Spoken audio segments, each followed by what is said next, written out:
There are many ways to tell a story. The most ancient of peoples, long since vanished, still speak to us through their tools of flint and the household shards which they left behind. Others have left us temples and monuments, or revealed themselves through their paintings, their sculptures, their songs, or the written word. But sounds, too, are a part of all life. And while the sounds of history are gone with the winds that bore them, we can reconstruct enough of them from our own experience to tell the story of our forebears through sound. From the time of their arrival upon this continent, through their trials and tribulations and triumphs.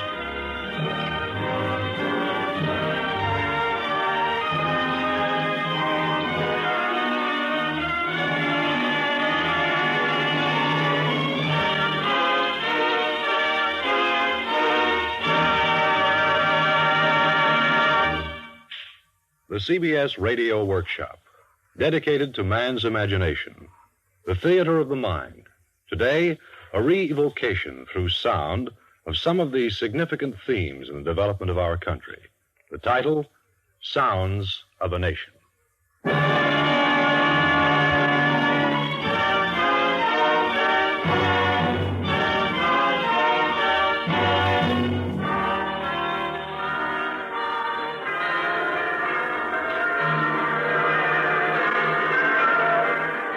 The bells are ringing throughout the land this week. Hundreds of bells, thousands of bells, tens, perhaps hundreds of thousands of bells. From the clear, joyous village bell, as pure as virgin landscape, to the majestic choirs cast in bronze of the big city cathedrals.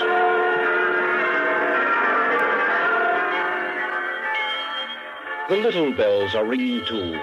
The proud, forlorn little schoolhouse bells which do double and triple duty on our lonely prairies and in the close-held hills and swamps of our south, calling the children to school, the grown-ups to their meetings and votings, and both old and young to their prayers. You too, amigo, speak out, firm over the sun-seared desert.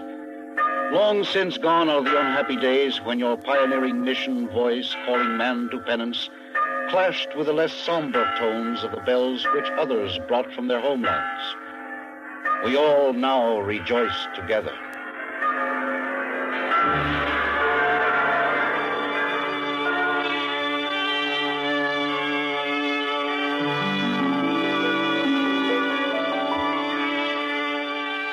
There were no bells in Plymouth, Massachusetts in late October of 1621. 11 buildings there comprised a new colony. 7 private dwellings, each 8 feet wide, and 4 built for public use. These, like the homes, constructed of wattle and mud and roofed with bark. 50-odd souls still survived of more than 100 who together had landed there just 10 months before. There were no bells, but there was faith, and there was jollity, as they called it then, when the first harvest had at last been secured.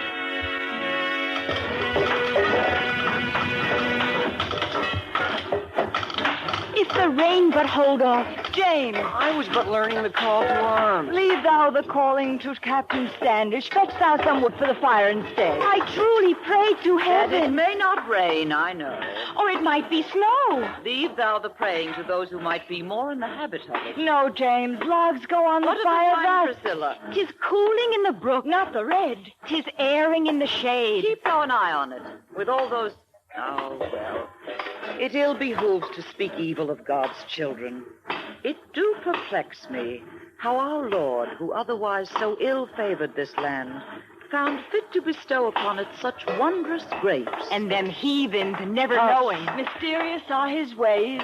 Is it true that the heathen chief is joining us at table? Him and that other one, Sequoit? Hush. Sequoit be an Indian, Priscilla, but he is no heathen. Had Sequoit not won us the friendship of Chief Massasoit and his Wampanoag, 'tis not likely we would be here now, idling in gossip. We'd be up on yon hill, most likely, with the others, under the sod of this cruel land. Aye. But if the chief brings some of his men, as he is wont to, there will not be enough game.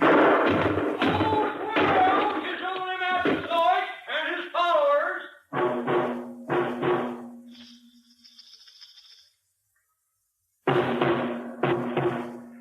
Massasoit showed up with no fewer than 90 of his selected braves, each one twice as hungry as any pilgrim.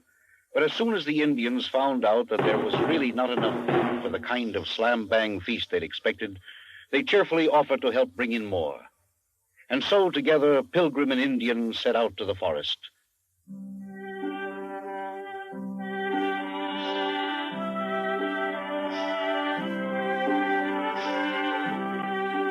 The Indians alone brought in 4 deer, plus no one counted how much other game, and the pilgrims contributed their share, not least of all a supply of the potent wines which they had learned to concoct from the abundant native grapes. The feast lasted 3 full days, with a half-starved English pilgrims and 90-odd Indians, stuffing themselves as they had rarely been stuffed before, with venison and roast goose, roast duck and fricasseed squirrel, with blackfish and eel, clams and oysters and other shellfish, with white bread and cornbread, boiled corn and roast corn, wild leeks and onions and watercress, mint, wild plums, dried berries, and always the potent wine. It was a glorious 3 days.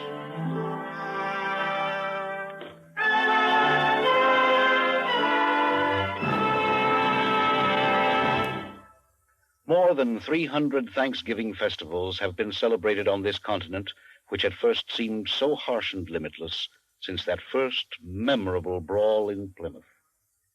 Each generation since 1621 has, of course, created its own pattern of living, with its own sounds.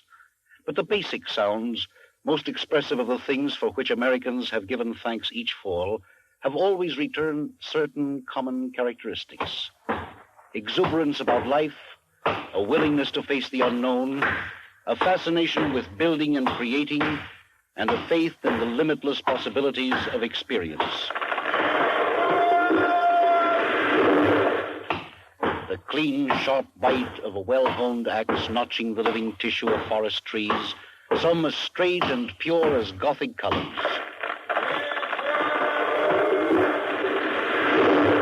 They felled them to make masts for the world's swiftest sailing ships, or building lumber, or paper pulp, or just firewood, or to clear new land for the planting. And the saws, the busy saws, hand saws, band saws, two-man saws, power saws, cutting an endless supply of boards and planks for more and more homes, in more and more towns, for more and more Americans. And the mallets, first wood, then iron, driving the stakes which in the course of a few generations made a checkerboard of the new continent, a squared-off flag of private domains. Then the hammers, driving pegs and nails to fix the fences, fix the shingles, fix the barns, beating out the iron rims for the wagon wheels, beating out rims for the wagon wheels that could travel across the land on roads of clay or sand humped with rocks, or no roads at all, carrying the ebb and flow of New World humanity, precious produce, and that eternal verity, the mail. Ho, Caesar! Ho, you Bess! Ho now! Here, people are waiting for us.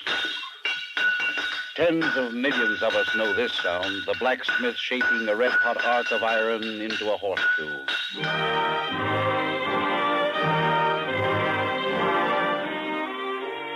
The conquest of the land and the fencing of it, the building of homes and of the furnishings to make them livable, the never-ceasing cross-country movement of people and of goods, all these produced sounds which are part of our heritage.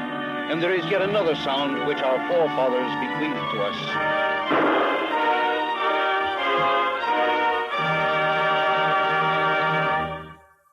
The sound of firearms. The Pilgrims used the blunderbuss, inaccurate but loud. Then came the flintlock, the straight-shooting rifle, the handy carbine, the pistol, and the revolver. All of them too often misused in needless slaughter, most of all of Indians and of buffalo.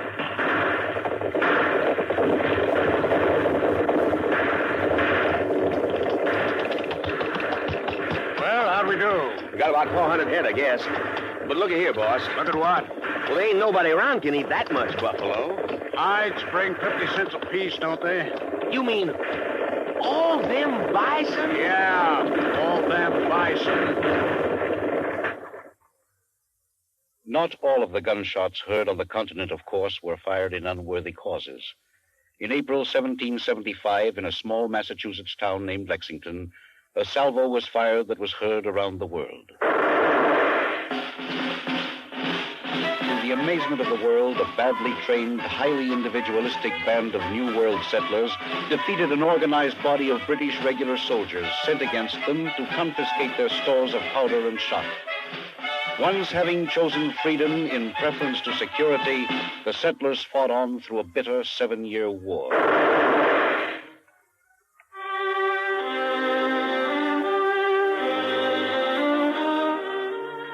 These are the times that try men's souls.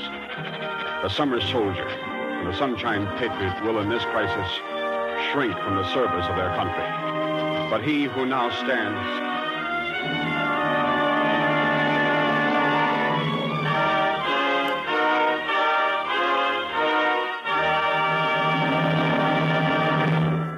When independence was finally obtained by the early settlers of our land, a 1-ton bell in the State House in Philadelphia rang out loud and clear.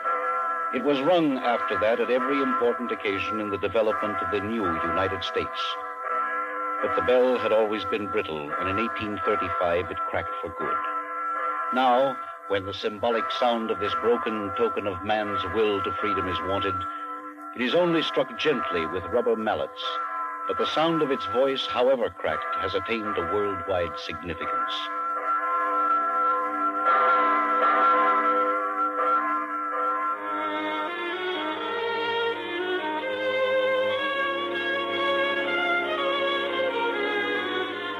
With independence achieved, the eyes of many descendants of the Plymouth settlers and those who had come after them turned westward, to the empty lands beyond the Appalachians, which had been ceded to the nation as far as the banks of the Mississippi, and then swept on across the river to the still vaster, even emptier regions, which stretched to what seemed like the end of the world, the shore of the great Western Ocean.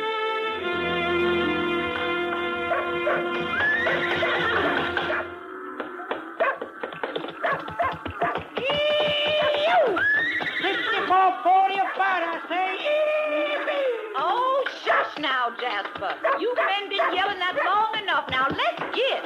You hush too, Prince. Don't mind him, mister. He just likes to make out his fears. Oh, I don't mind. Just let me get my feet on the ground. Hitch Blackie, help. You're new, ain't you? They just pulled in. Bert's the name, Bert Lehrer, from Greene County, Pennsylvania. Right close by the Virginia line. I'm from Kentucky myself. They call me Little Bad Dave. Eh? Just joshing like. Coming all the way to Oregon? Sure am if the old wagon holds together. Oh, seems like that's what's worrying the most of us. That and them engines. That's what's got my old lady Florence all worked up.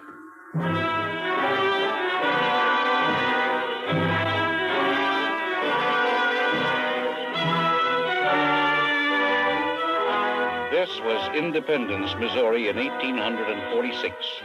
Those who assembled there came from everywhere, and they brought everything.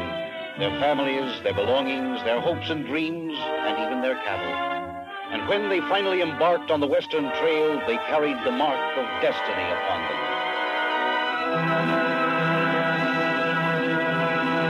them. It was not an easy trip, and not all survived it. Enough of them did, however, to build an empire.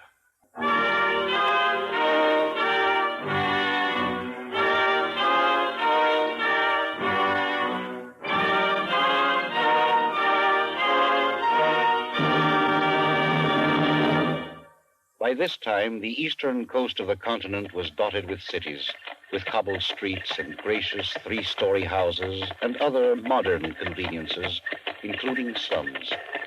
There were Boston and Philadelphia, Charleston and Savannah, Baltimore and New Orleans, and, oh yes, of course, New York. Life was gentler there, with good manners and parties, and a gentleman, of course, had a carriage.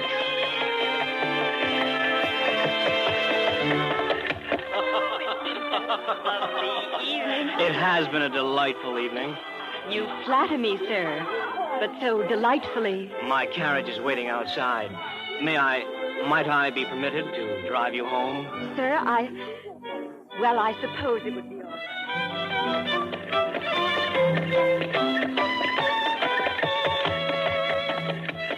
The cobbled streets at times, though, had to carry more serious burdens than amorous young men and women. There were 4 tragic years when the young union was rent by discord. Brother fought brother. The cities, of course, were prime targets. Get up, you! General needs them guns.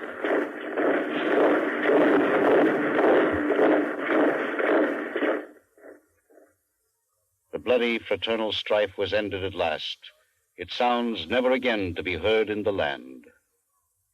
One nation, indivisible, with liberty and justice for all. New sounds by then had joined the national symphony. Ever-increasing numbers of devoted men of many nations and varied antecedents had long been pushing against the frontiers of human knowledge and skill. And now the age of invention was at hand, and our young nation was seizing it as its own. 3 generations before, a Scotsman named James Watt had learned to harness the power of steam to make it work for the benefit of man. And a Yankee, Eli Whitney was his name, had designed a piece of simple machinery which freed countless thousands in the course of time from the drudgery of cleaning cotton by hand. The spinning of the clean cotton and other textile fibers into thread for the weaving had been attended to by an Englishman, among others, James Hargraves by name.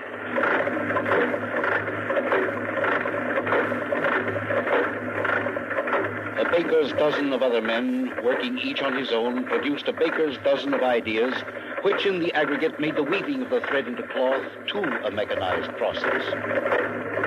Here in New England, just like I hear they did in the old country, we took all them ideas about ginnings and spinning and weaving, put them all together, got us a steam engine. And the result was a flood of inexpensive fabrics, dazzling to the feminine eye.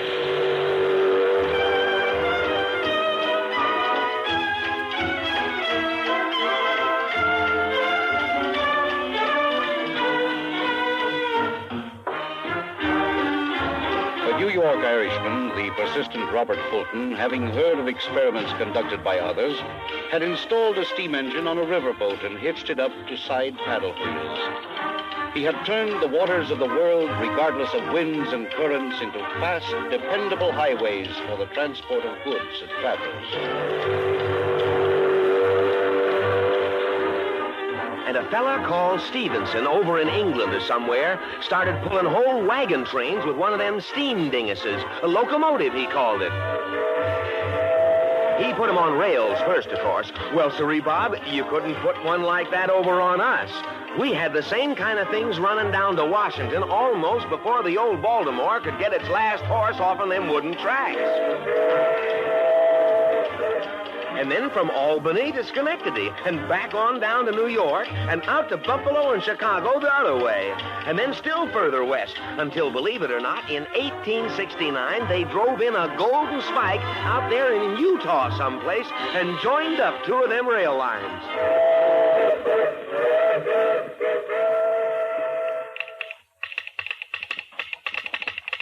About this time, too, a closer and closer knit spider web of copper wire began to cover the length and breadth of the continent.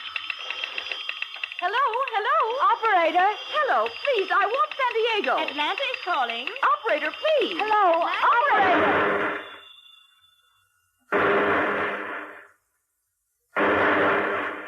Symbolic among the many strange sounds which were forming a new pattern for the country's age of invention and industry, in which we still live, was one in particular. This is the sound of a monumental trip hammer, weighing many tons, built to temper and shape the steel which was asserting itself as the world's new master, the backbone of national economies, the measure of their prestige, and the gauge by which even a people's potential to wage war was soon to be judged. This sound not only set the tone for the transformation of our nation from a basically agricultural to an industrial one, but also quickly became a Pied Piper's melody for work-hungry, peace-hungry, opportunity-hungry men and women throughout the world.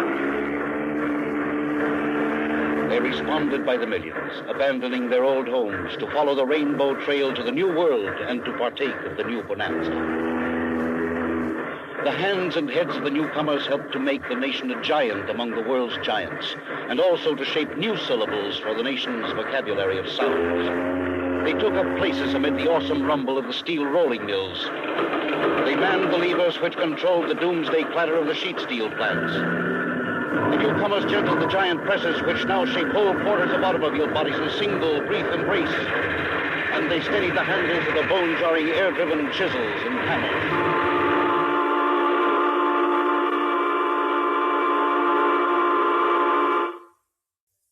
The newcomers brought with them many skills acquired in their ancient homelands. They learned many new ones from the conquerors of the new continent, until the efforts of the two merged in the brotherhood of creative labor, embracing everything from the smallest detail, such as the ingenious testing of the jewel-like steel balls which cut down friction in our machines and transport vehicles.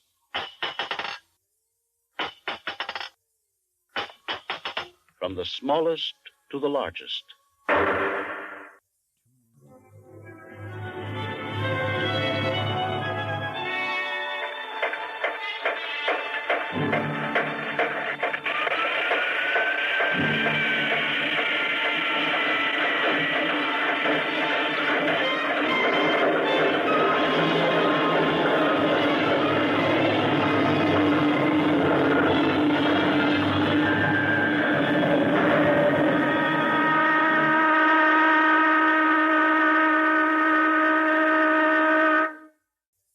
And even the pilgrims might easily have learned to enjoy that last sound, strange as it would have been to their ears, the factory whistle. It may tyrannize our lives, but it also brings to us the welcome news. It's time to go home.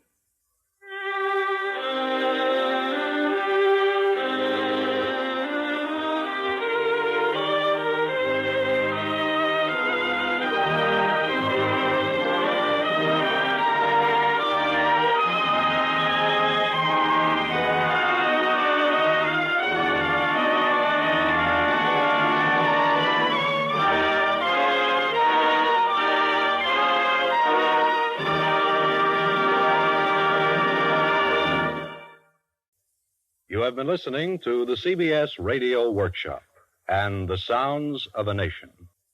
Sounds of a Nation was written by Henry E. Fritsch, with music adapted and conducted by Alexander Steinert, and produced and directed in New York by Paul Roberts.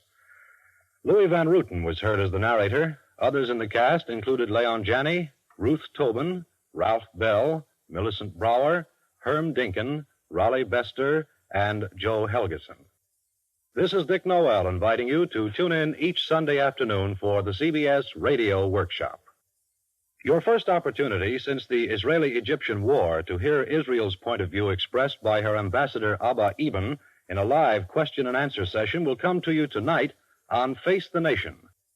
For another timely interview with a key figure in the news, hear Face the Nation on most of these same stations tonight.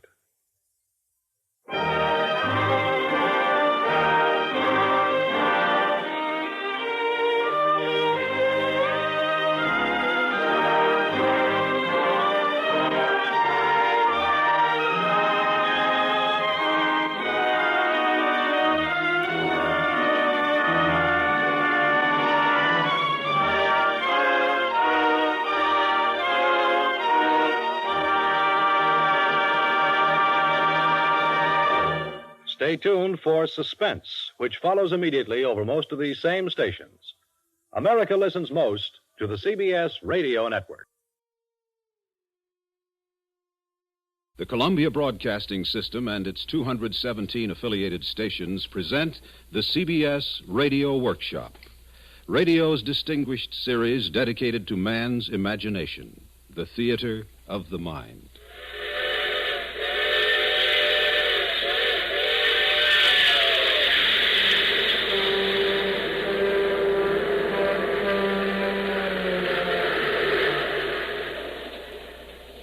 Tonight, for the first time on the air, a treatment of A.C. Spatorsky's current and sensational bestseller. A factual yet incredible report of those New Yorkers who try to mix work in the city with country living, and who almost invariably end up behind the eight ball. Narrated by Eric Severide, the CBS Radio Workshop presents The Exurbanites.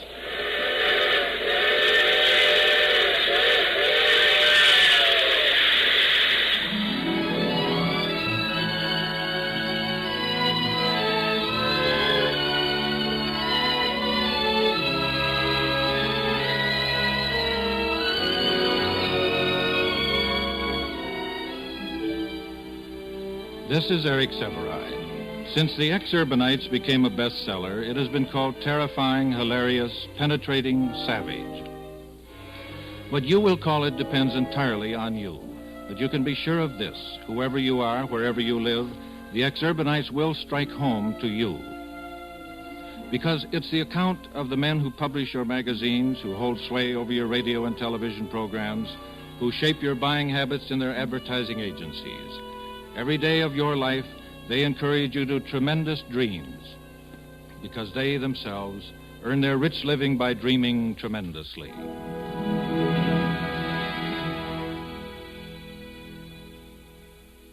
That's sunshine. Man, where did you find sunshine like that? You like it, Fred? Well, this is the greatest you've ever painted, Pruitt. The way that sunlight streams through the window, the way it lights the herbs in the window box, the way it touches the girl's hair, the way it dramatizes the can opener. Call me Van Gogh. No, I mean it, Pruitt. This is the best artwork I've seen as art director of this agency. It'll sell 1 million can openers or I go down with the Titanic. Who's the model? Well, who needs a model for the typical American housewife? Now, she's dream stuff, Fred, just like the sunshine. I painted this on a rainy day that would float the Titanic. You ready for the power lawnmower layout? Let's have her. Well, here she is. Call me Rembrandt.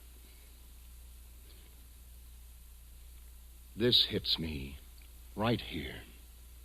This fellow. The way you've got his teeth clenched on that pipe. The way you've got him bending lovingly over those roses. The age of those gloves on his hands. The beat-up trowel he holds. Oh, that takes me back. Back to what? Park Avenue? To my father out in Michigan.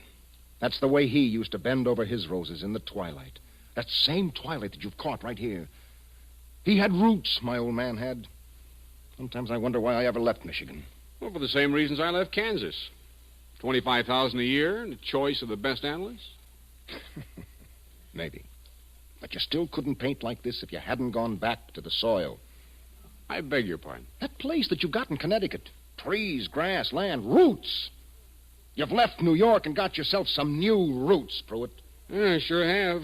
Setting me back $500 to have them removed from my dry well. Okay, laugh it up. But I envy you that place, man. Every time I see you lucky fellas head for the country at the end of the day, I remember my father and his roses.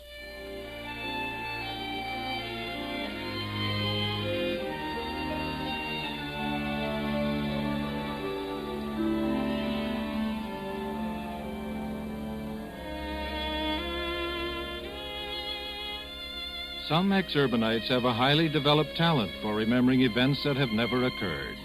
But Fred Northshield had a father in Michigan who gardened at twilight. Now, as an advertising agency art director, his dreams were of a vice presidency. But that night in his spacious, comfortable, beautifully decorated Manhattan apartment, the dreams he had helped to dream for millions of American consumers suddenly took over. He was on the verge of becoming an exurbanite. Liz, where's the bottle opener? Right here, on the wall. That thing is a bottle opener? The magic handy open-all. Your agency ran a campaign that sold $2 million in 3 weeks. Well, how could I see it? There's no sunlight falling on it. Not right now. No, it's a cloudy night. Well, this kitchen has no sunlight even when there is sunlight. Every kitchen ought to have sunlight. Sunlight and herbs. Herbs? There's not a single darned herb in the window box. Well, actually, there isn't a window box. Every kitchen needs a window box with herbs. Just the most important ones, of course. But what you really need is a whole herb garden. You put them just this side of the roses. I go a little easy on the highballs, dear. It's only 8 o'clock, and the bakers are coming over for bridge in a few minutes. The bakers? Not a root between them. I beg your pardon? They've got no roots. We've got no roots. I see. Well, if it's roots you want and roses, I guess that means we'll have to move to the suburbs. Not them, Liz. Not the suburbs, house after house, just alike. I mean the real country. Out beyond the suburbs, and an hour from town by train. Grass, lots of it. Trees, all you want. Air, all you want of that. How about it, Liz? Well, I suppose we could look at least. I knew you'd be for it. Liz, it'll be the greatest thing we ever did.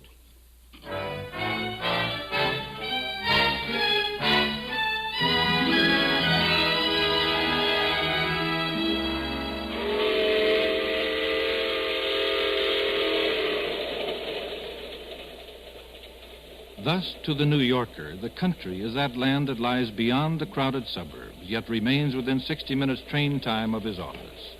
This is a land of exurbia, ex meaning from, and urbia meaning the crowded city and its suburbs. In going to exurbia, he will find it already filled with men like himself, who are gainfully employed in the field of communications, radio, television, commercial art, magazine publishing, public relations, and the theater. In no other field is there more fantastic competition.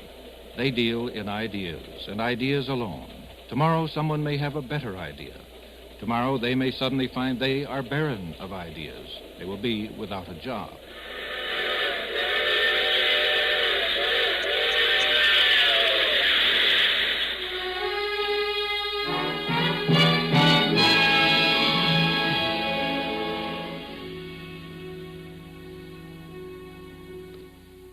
The escape to exurbia, then, is their attempt to realize a secret dream, that once they are away from the rat race at nightfall, they will ride the superhighway to happiness.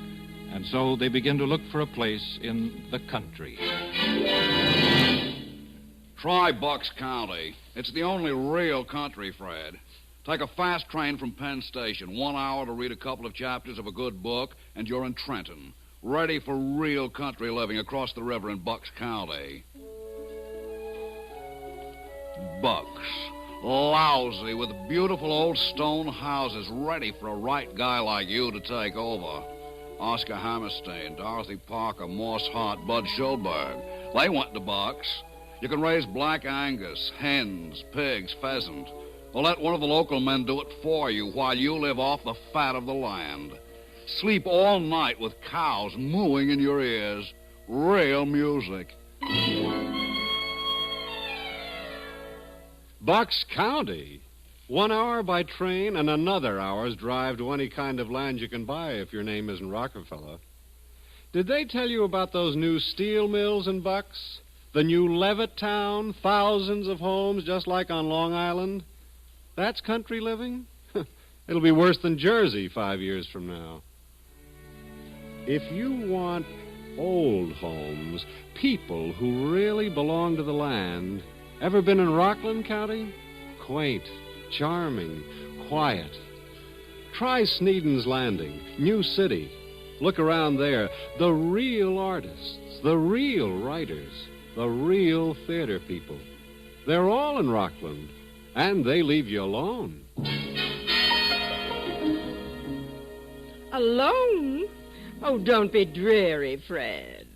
Rockland County? Haven't you heard of the Thruway? The new Thruway bridge across the Hudson? It puts the Bronx minutes from Sneeden's Landing. Look, why don't you and Liz spend a weekend with Jerry and me in Chappaqua and take a look around Westchester County? Meet the Reader's Digest crowd. Talk with the writers and the artists around Pound Ridge. Your children will love Westchester. Wonderful schools. Maybe you and Liz should come out some night and go to the PTA with me. PTA? What are you bucking for, Fred? The job of running their ice cream social? Look, if you want real rich He-Man country living, come on out to Long Island's North Shore. Oyster Bay, Manhasset, Sands Point, riding to hounds, yachts lying at anchor, the kind of things F. Scott Fitzgerald wrote about. Ever see that $15 million chateau Marshall Field built there? Vacation place. When they have a wedding, they hire the New York Philharmonic and hide them in the shrubbery to play the wedding march. wonderful crowd out there in the North Shore. Wonderful, I'll bet. If you have a chauffeur. But we're not in that class, Fred. You'll have to ride the Long Island Railroad. Yeah, I say that's a fate worse than death. Well, I guess we've covered everything but Fairfield County so far, Liz. Well, Connecticut, here we come.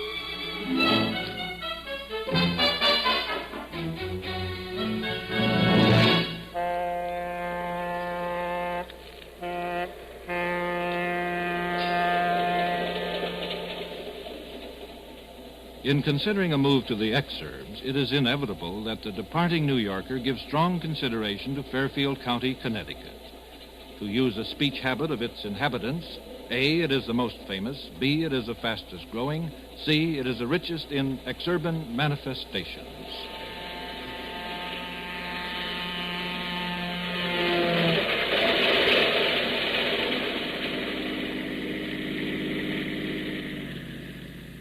I suppose you already know a lot of people already living here in Fairfield, Mr. Northshield. Oh, yes, Mr. Barnum. Several men in our agency live out here. Now, I'm going to show you folks a beautiful house just put on the market. 9 rooms, 3 baths, and 12 coach lamps. Coach lamps? Oh, everybody in Fairfield County has coach lamps, Mrs. Northshield. This place even has 2 besides the outdoor barbecue. You realize what that means, Liz? We can cook our steaks outdoors every evening. What kind of heat does this place have, Mr. Barnum? Heat? 4 fireplaces, 4 beautiful fireplaces, and a whole acre of old trees you can cut up for firewood. What about a furnace or something? A furnace? I never thought to ask about that. We're busy out here in Fairfield.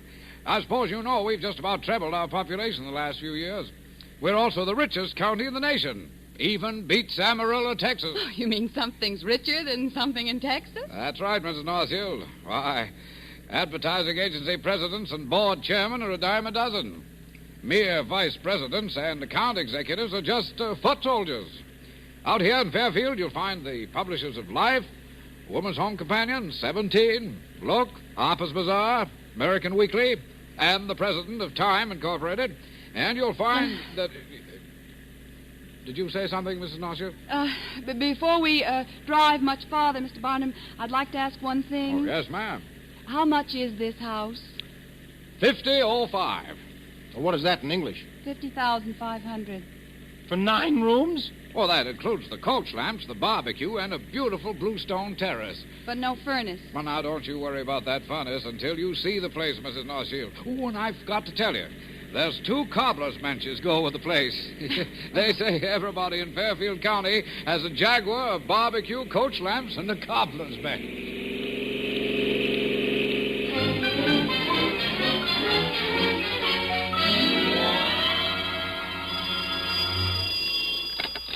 Hello? Oh, Liz, Fred, listen, it's ours. The old lady meant our counteroffer of $49, and Barnum wants to see us about arranging the mortgage tomorrow. Which house is this? The first one we looked at. Oh, yes, the one that needs a furnace and a new leg on the second cobbler's bench. Oh, come off of it. Aren't you excited? Of course, dear. By the way, do we get a free timetable with a mortgage? What about the timetable? Well, Marge Holt used to live in that section, and she says that you'll have to rise and shine at 7 a.m. to dress, have breakfast, and drive to the 15 miles to the station to catch the 8:15.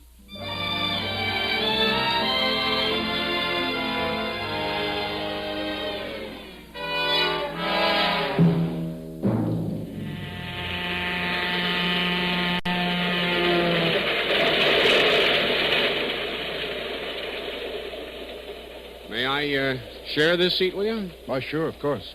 Thank you. Pruitt! My gosh, I didn't even look up when you asked if you could sit down. One never asks if one can sit down, Fred. One asks if one may share one seat. That's the Officers' Club code of our Army. What Army? Well, the Army you've just joined. The most highly paid, most thoroughly disciplined Army in the world. The commuting Army. 360,000 commuters descend on New York every working day. Their reveille, the alarm clock. It wakes them at dawn, sends them out into rain, sleet, snow, and the fogs of hangover in their second car. Yeah, that's right. You know, we hadn't counted on buying a second car, but Liz had to use one car to take the kids to school and back and to do her shopping. Well, what did you get for parking at the station? Jeep? Jaguar? Station wagon? What difference does it make? Well, Fred, it's very important for a man who wants to become a vice president. Are you kidding? Well, to men in your position, the car you drive to the station testifies to your sensitivity to what is expected of you. Well, a Jaguar denotes class, yes, but a Jeep presumes that your wife is using the Cadillac to take the kids to school in. That car and your associates on the train can make or break you. Pruitt, are you drunk this morning? You're talking like a crazy man. Well, you'll see about the associates. For example, Fred, those two presidents of big agencies who get on at your station, you speak to them, of course.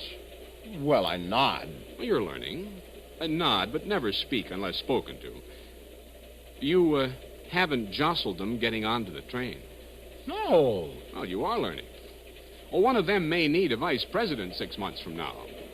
He may start speaking to you on the station platform, if you haven't jostled.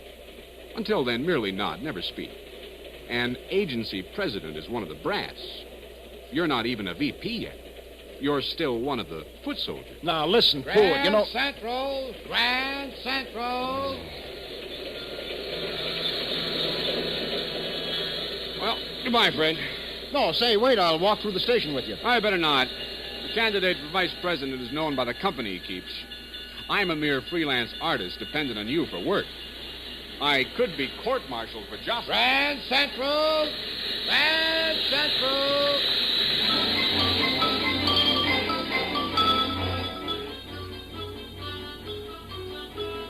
Fred is a new Exurbanite, of course, but already he had learned that the rat race from which he has tried to escape now begins the moment his car appears at the station in the morning.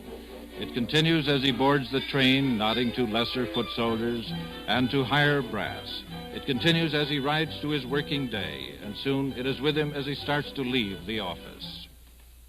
On your way home, Fred? Something you wanted, J.P.? Oh, no, nothing very much. I've been trying to get to you all day, but I got tied in with the brass at BBD&O and couldn't make it. No, I just want to talk to you about Hubble, that young assistant of yours. What's wrong, J.P.? Wrong? Nothing's wrong. You ought to be congratulated for picking such a bright young guy. He was around last night after most of the shop had gone home, and he and Dorfmeyer and I got to polishing some ideas. Oh, why didn't you call me in? Well, we looked for you, but you'd gone and catch the train already. Well, I'd been glad to stay. Well, don't worry about it, Fred. I can give you all that in a memo, but, you know, it seems to me we need a fresh slant on things. A couple of times recently, with one client or another, I've been left standing with egg on my face. I wonder if we don't have an awful lot of fat around here. We've got spear holders that haven't had their tails kicked in years. You know, if we're going places with the chief's new program for increased billings, we've got to get some new blood, like Hubble. Real hot guys. Young, aggressive. Fact is, I've been thinking of one young fellow who's over at McCann right now. He, well, I'll sum this up in a memo, and we'll wax our skis together some morning. You better hurry and catch your train.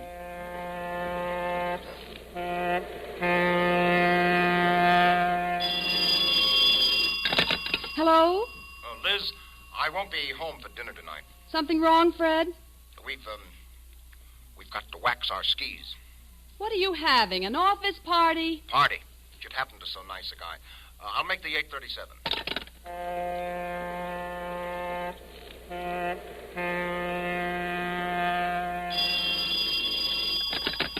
Yes. Liz, I'm in Bridgeport. Bridgeport? I fell asleep on the 8:37. Now, look, Liz, don't be sore. I'll catch the 10:03 back from Bridgeport, and I'll drive home at once.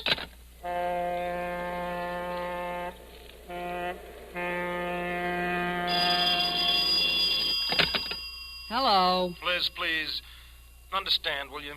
I got the 10:03 from Bridgeport, honest. You fell asleep again. I slept all the way back to New York. I'm going to put up at a hotel for the night. Say goodnight to the kids for me. Oh, sure. They'll be up for school in a minute or two.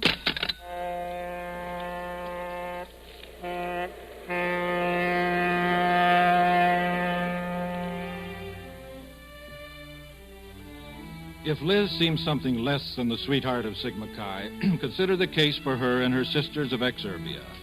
Before marriage, the Exurbanite wife may have been a Smith graduate clad in the Smith uniform of cashmere sweater and single strand of pearls.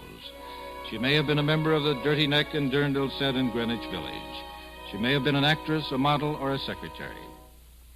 But whatever she has been, the Exurban wife is trying desperately to reestablish a common bond with her husband. She has moved from a small, easily maintained city apartment near stores and people to the Exurbs, where she has 8 rooms, is a half-mile distant from the nearest adult during the daylight hours, and must drive 5 to 10 miles to the nearest store. It is she who first realizes how tenuous, how limited his dream has become, even when he earns $25,000 a year. How does it happen that they spend at least $2,000 more than they receive? Federal and New York state income taxes, $5,000 this year, please. New York state tax? We live in Connecticut. Well, your husband earns his salary in New York state, ma'am. Doesn't matter where you live. $5,000, please. Thank you, ma'am. Just be glad New York City doesn't tax you commuters. They're considering it, you know. $2,500 a year, Miss Northfield. And Saturdays all day off, Sundays all day off, and Thursday afternoons off. Oh, that's a lot of money, Hilda. The Fenimores, they offer me $3,000 to come be their maid. Well, they have 3 children. We have only 2. Oh, well, pay her, Liz. I'm not going to have my wife doing all the housework alone. You got to keep up appearances, too. Yeah, Mr. Northfield. That is $2,500, please. Thank you. Summer camp for me and Penny, $500 apiece, please. Dancing lessons, me and Penny, $200 apiece, please. Sailing lessons, me, $100. Tennis lessons, Penny, $150. Total, $1,450, please. Thank you, Mom. Tickets, please. Tickets, please. 1 year's commuting, $150, sir. Thank you. Food. $3,500. Insurance. $1,000. Not enough. Clothes for wife, self, and family. $2,150, including 1 sheared beaver. I hadn't had a new coat in 2 years, and I could ask for mink.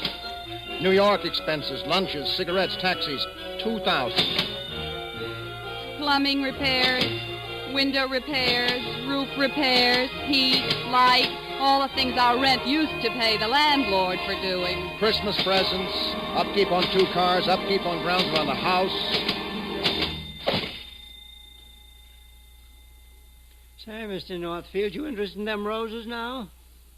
Roses? What roses? The first day you and the missus moved in, you was talking about coming home and working with your roses. You know, you bought a trowel. How can I take care of roses with my front yard solid with crabgrass?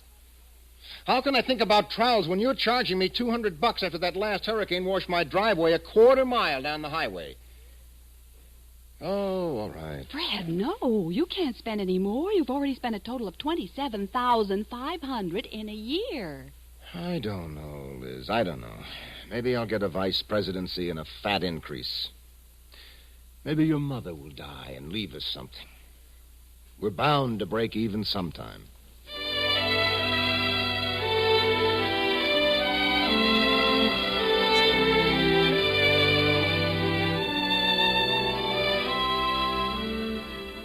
Fred's plight. Is it deplorable, comical, tragic, incredible? It depends on the state of your own bank account and on your own morality. But in Exurbia, it is not an isolated case. As a general rule, whether he lives in Bucks, Rockland, Westchester, or Fairfield County, or on Long Island, the Exurbanite consumer indomitably spends far more than he can earn. An ex-urban lawyer, himself a counselor on tax and investment matters to other Exurbanites, estimates that around the time the high-spending Exurbanite makes $60,000 a year, he is beginning to make ends meet. Until then, it's murder. Why doesn't he get out, quit, move to another place, give up the rat race? I'll tell you why. Anywhere else you live in these United States, it's a matter of keeping up with the Joneses. Where we live, you've got to keep ahead of the Joneses. It's we who set the styles, mold the fashions, dream the dreams for the rest of the country. What we do this week will be done a few months from now in Lake Forest, in Santa Barbara, and on Philadelphia's main line. What we decree and talk about in our magazines will be picked up and talked about in Grosse Pointe and Seawickley and Beverly Hills. A month from now, 1 million matrons will be trying the 8-day wonder diet dreamed up by an ex-urbanite woman on the 815. An ex-urbanite woman with a natural size 10 waist. Several millions more will be quoting the editorial in Life. Teenagers from coast to coast will try to look like the girl on the cover of Mademoiselle. The man in the Hathaway shirt. The man from Schweppes. The jingle that put the words, "Don't be half safe," to the tune of the vulgar boatman. They all were dreamed up on the 815 and its counterparts.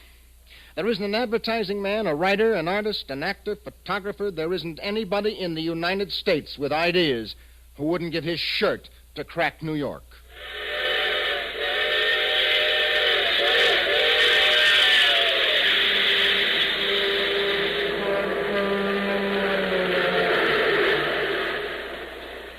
And so it goes.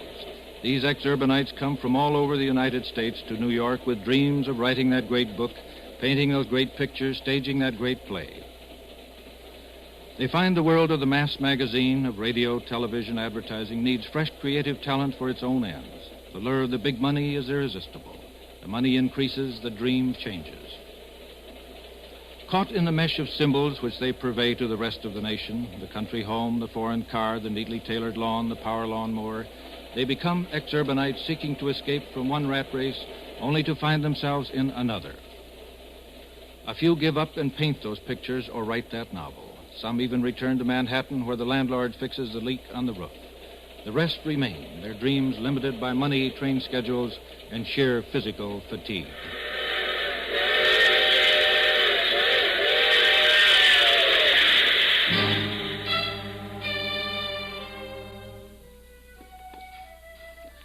Yet through all this, as you see him at home with his family, at the office, with his companions on the train, the Exurbanite is witty, amusing, clever, entertaining. A man who is fun to be with and rewarding to talk to. Never vanquished, he now has a new secret dream of giving it all up to run a health resort for other broken-down Exurbanites. To own a country hotel or an antique business, or actually to farm his land and make it pay. Exurbia is full of these secret dreams. Meanwhile, he does the best he can at the difficult and exciting job of living. And the job he does is, under the circumstances, often remarkably good.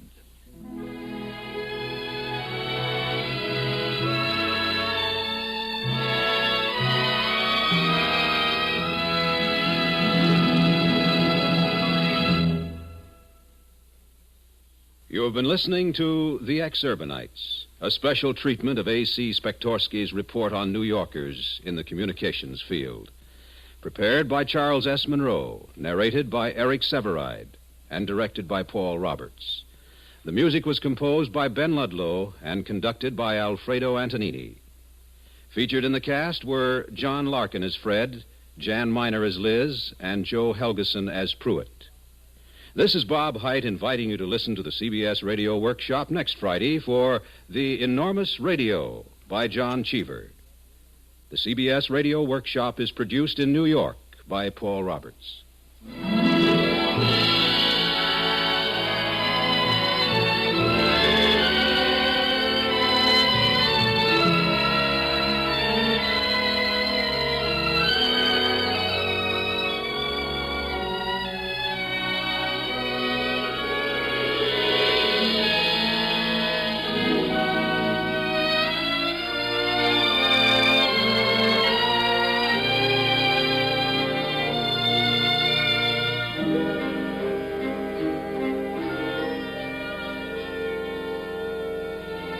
Stay tuned for 5 minutes of the latest CBS News. And remember, America listens most to the CBS Radio Workshop.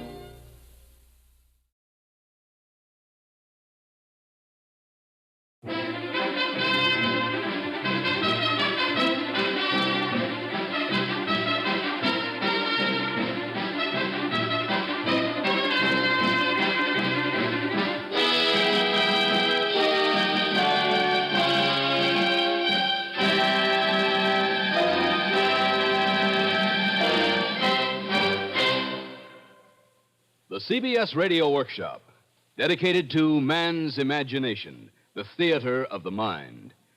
Tonight, a musical play dedicated to both children and grown-ups, with music composed by Alex North, book and lyrics by Jeremy Gurry, and adapted for radio by Draper Lewis. The CBS Radio Workshop presents The Hither and Thither of Danny Dither.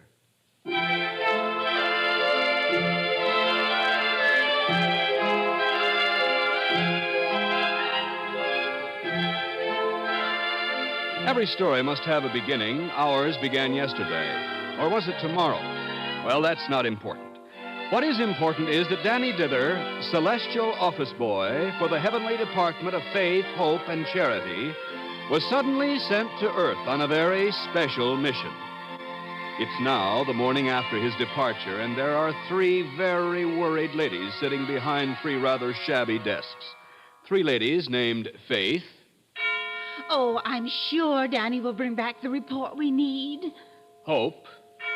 But he only has a week. That's all the time Mr. Judkins gave us. And Charity. He'll succeed. I just know he'll succeed.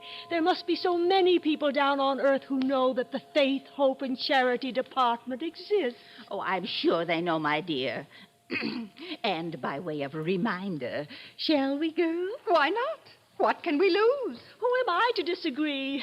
After you, Faith. Ask yourself this question. Did you do some good today? Did you lend someone a helping hand? Did you give something away? And if by chance you didn't, if you simply closed your eyes, wake up and learn this lesson. It's a word unto the wise. Follow our example, you'll be happier, you'll see. By imitating what we do, faith, hope, and charity. Virtue won't hurt you. It's easy to be kind, easy to be generous. It's a joy you'll find. Look a bit around you, then try to help along. Try to straighten out a mess, do right or wrong. And if you keep on trying, what a difference it will be. Just hitch your wagon 2-3 stars, faith, hope, and charity. Virtue won't hurt you. It's easy to be kind, easy to be generous. It's a joy you'll find. Don't think that we'll forget you if you start to mend your ways. Good deeds don't stay hidden long, and virtue always. Virtue won't hurt you, won't hurt you, won't hurt you, and virtue always pays. I can't tell you how much better that makes me feel. Now I know that everything is going to be just fine. Oh, at least I think everything's going to be just fine. Maybe. Faith, you answer it. It's probably Mr. Judkins from the front office. Oh, that nasty little efficiency expert he's hired. If it wasn't for him, Danny would never have had to go down to Earth in the first place. What does he mean, saying he's going to have our department eliminated? Lucifer Lucas, indeed. And how did he get into heaven in the first place? If you ask me... Oh, girl, shh. Faith, Hope, and Charity Department. Do unto others as you would have them do unto you. Good morning. This is Judkins. What sort of report has Dither sent up from Earth? Oh, we haven't heard from Danny so far, Mr. Judkins. But the boy's been down there a whole day. Oh, Mr. Judkins, you said we had a week. All right, I'll keep my word. If you can prove in 6 days that anybody believes there's such a thing as faith, hope, and charity, the department stays. Otherwise, Mr. Lucas has my permission to liquidate it. Oh, by the way, I've also given Mr. Lucas permission to go down to Earth to make sure that Danny Dither doesn't get into any mischief. Oh, but Mr. Judkins, he'll do everything he can to stop Danny from getting the report we need. Mr. Judkins? Mr. Judkins? Virtue won't hurt you. It's easy to be kind, easy to be generous. Oh, Hope, be quiet. Girls, we've got to get in touch with Danny and see what's happening. But what if he isn't wearing the intercommunicating earmuffs we gave him? We told him to keep them on all the time. Faith, you try first. Call him. See if he answers. All right, I'll try. Danny! Danny Dither! This is Faith calling. Can you hear me? He must be so confused because we made him forget everything about his life up here. He doesn't even know his name. He's probably gone to a ball game. And who can hear anything at a ball game? Try again. Try again, Faith.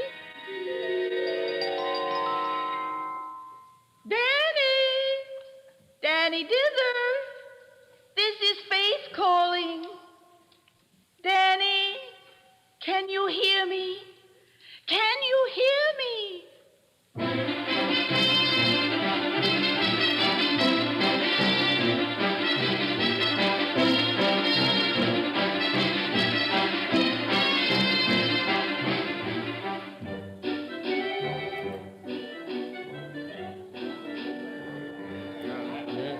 Gee, I can hear someone calling me. Plain as day. Danny Dither.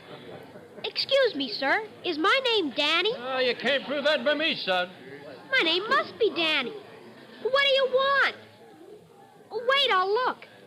Yes, I have a notebook in my inside pocket. What shall I do with it? Sure, that's easy. All I've got to do is wander around and write down beautiful deeds in this notebook. Faith, hope, and charity sort of deeds. What? Money? What do I need it for? Oh, well, where do I get it? Okay. Will someone please give me some money? Now, there's a new approach if I ever heard one. You better try that story on someone else there, son. Gee, maybe this won't be so easy after all.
There must be someone in this whole big city who can help me.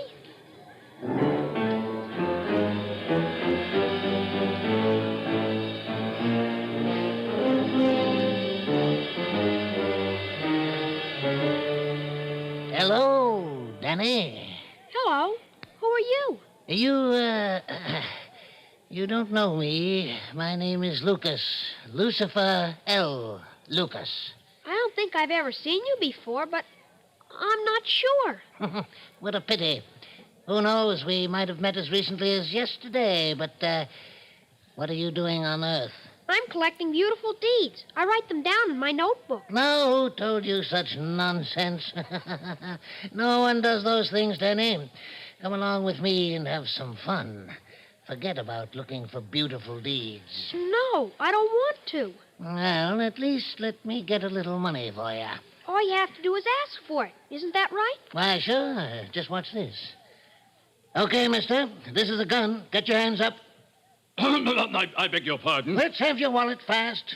Hand it to the kid. Don't think you can get away with this. I will, but maybe the kid won't. I hope.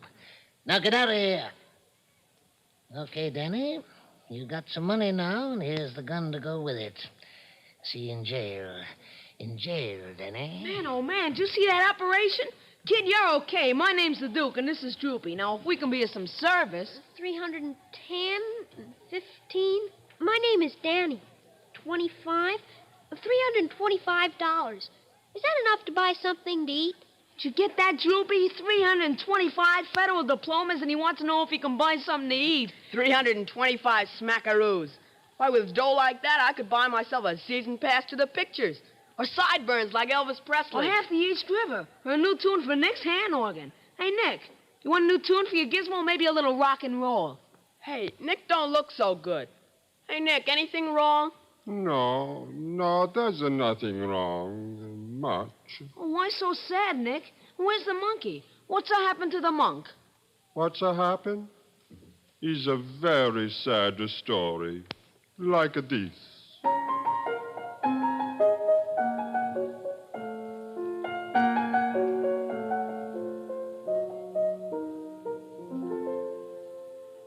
Pietro, Cristofero, Fiorello, Giuseppe was the name of my monkey, but for short I call him Bep.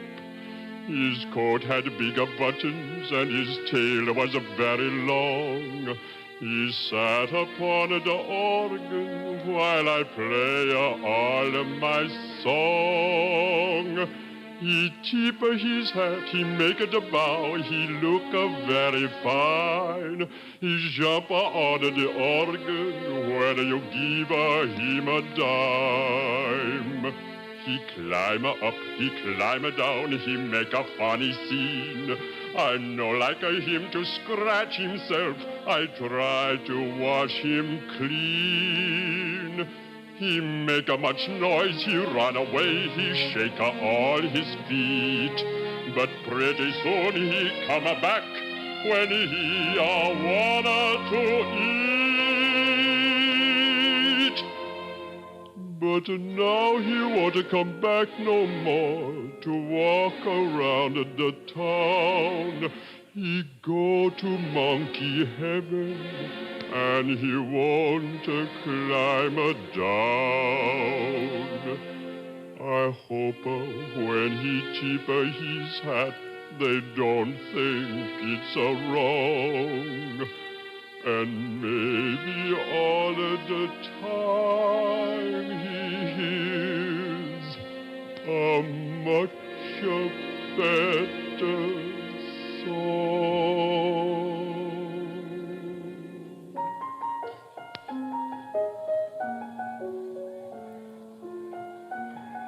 Gee, Nick, I'm sorry to hear that. But if you need some money for a new monk, Danny here has lots. He's got $325. Who has $325? Daisy, what you doing sneaking up on a guy like that? Hey, Duke, look, it's Daisy. Well, come on over here and meet our new pal, gal. His name is Danny, and he's a real go-getter. Danny, shake hands with Daisy. What are you guys doing with this kid? I've never seen him around before.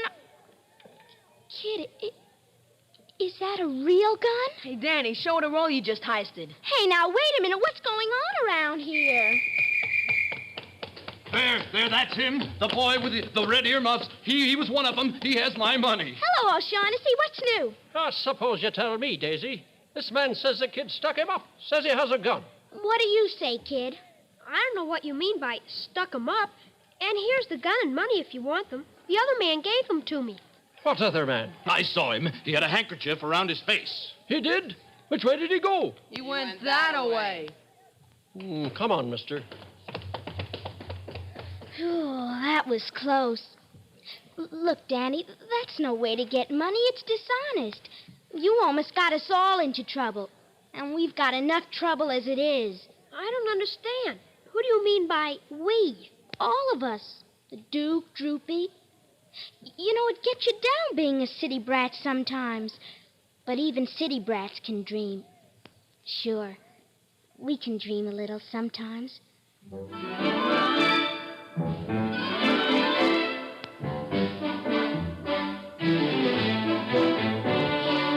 Sing this little tune when you look for June, and all the springtime will come dancing to you soon. But don't forget the song, without it things are wrong, and every happy day just passes right along. Far away the birds forget but we kids can't fly, and that's a pity. So we'll sing our little song and wait until the day when somewhere we'll wake and see the day. No buildings in the way, meadows and mountain tops and everything so gay. So sing this little song, and cross your fingers and just hope it won't be long. Gee, if kids can hope, maybe grown-ups can too. I better write that down in my notebook. I'm looking for a young boy named Danny. What's the matter, mister? We hear he doesn't know who his father and mother are, where he comes from, or where he lives, and that's a case for the immigration authorities. But, Danny, you must know where you came from or where you live.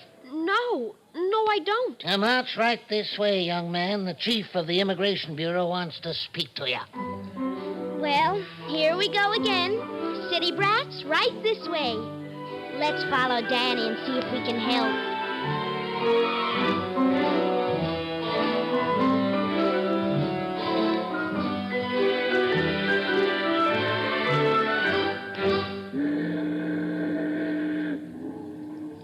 The ship sails in 5 minutes, sir. The captain wants to know if you're going to send anyone this trip. Nope, not an alien to deport.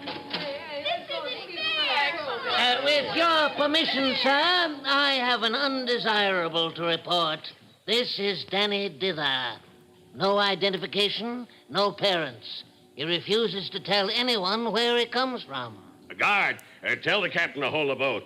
I have one passenger for him. Half fare. Yes, sir, but you'd better send him down before the last whistle blows.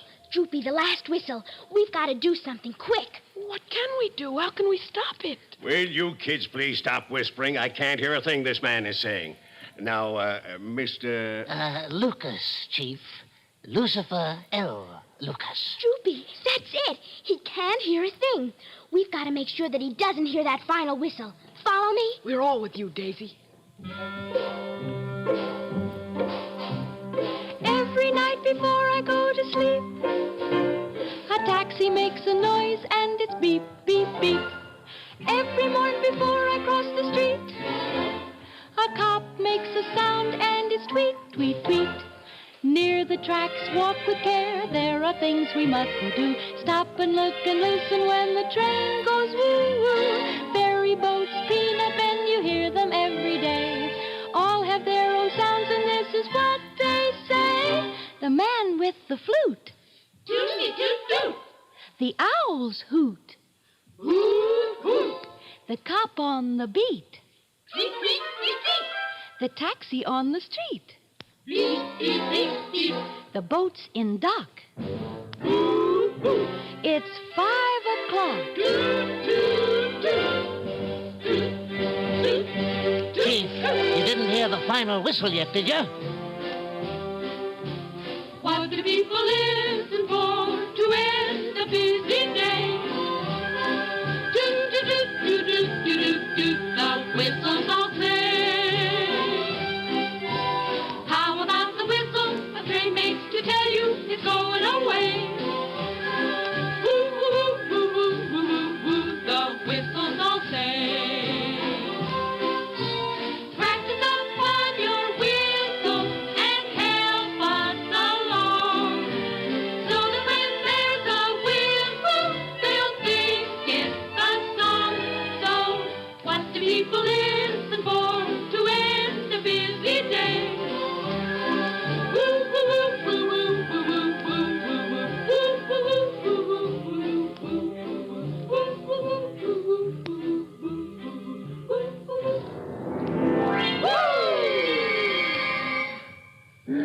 All right, guard, take him away. It's too late, Chief. They've pulled the gangplank. The last whistle blew 2 minutes ago. Daisy, it worked. We did it. Danny, come on. We better get out of here while we can.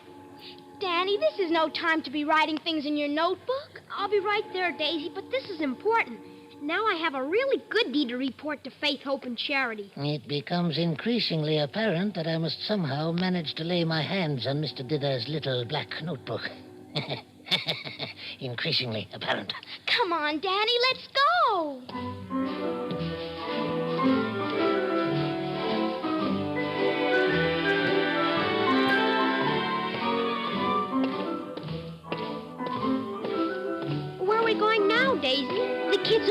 down to the dock to go swimming. Wouldn't you like a swim? What's that? Just follow me. I'll show you. I'm champion underwater swimmer of the whole east side. Well, come on.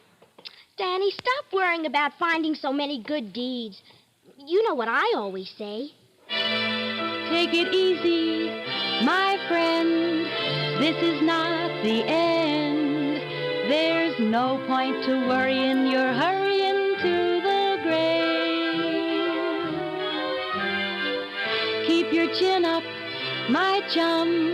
Let the trouble come.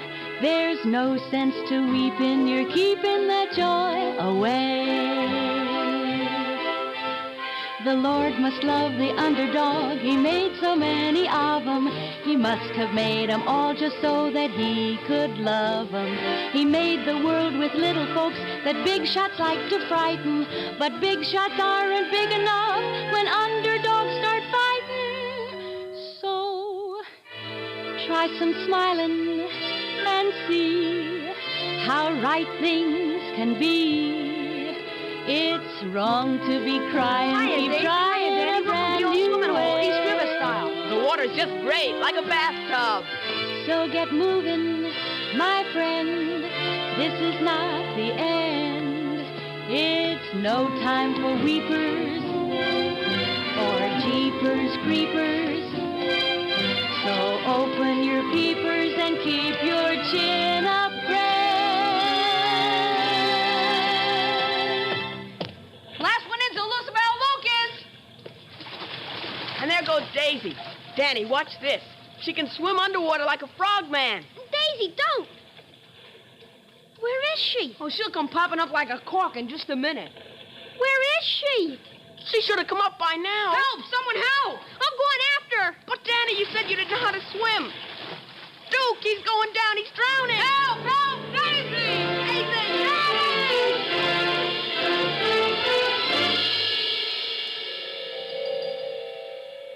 Danny!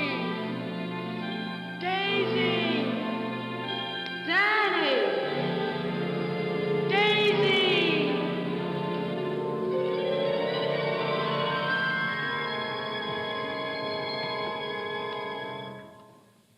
Danny. Danny, are you all right? Where am I? What happened? You're back in the Faith, Hope, and Charity department, remember? Danny. Oh, Danny, I'm so glad you're all right.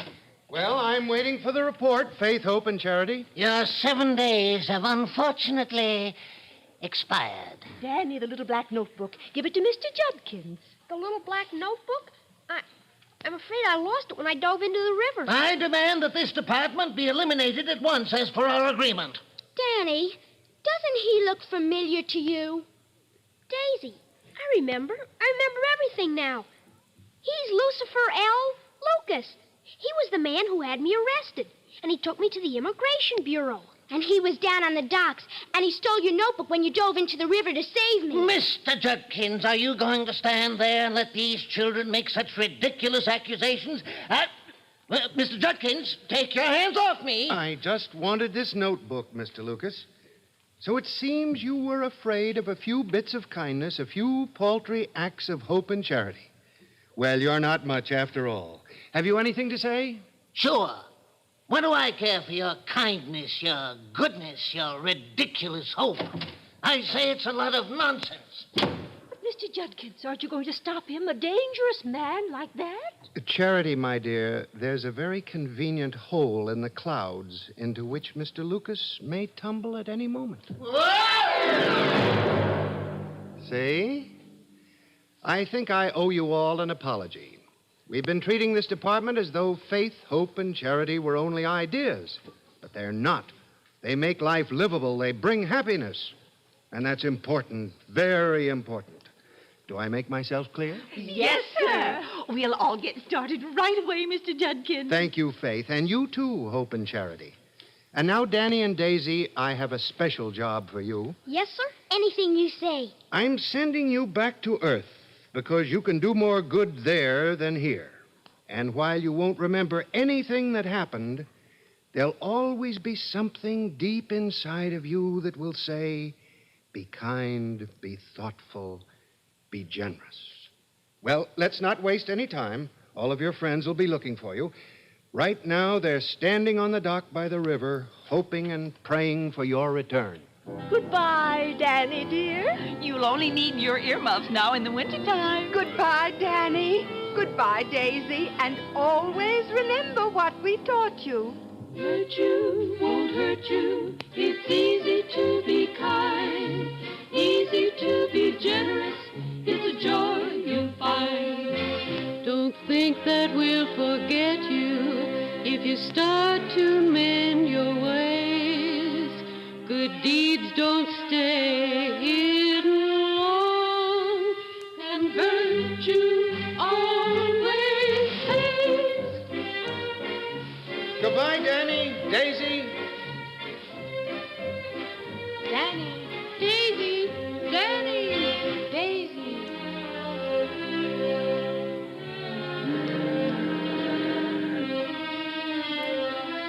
Danny, Daisy, say something, please. All right now, all right. Stand back.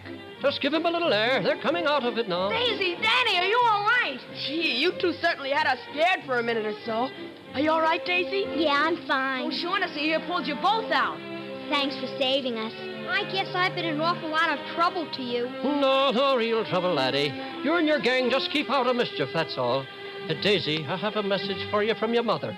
She says Danny is to come live at your house from now on. Oh, Danny! Gee, I don't know what to say.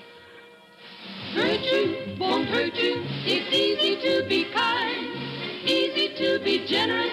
It's a joy you'll find. Don't think that we'll I guess maybe we'd all better be going if you home. start to See you tomorrow, fellas? Sure thing, Daisy. So long, Danny.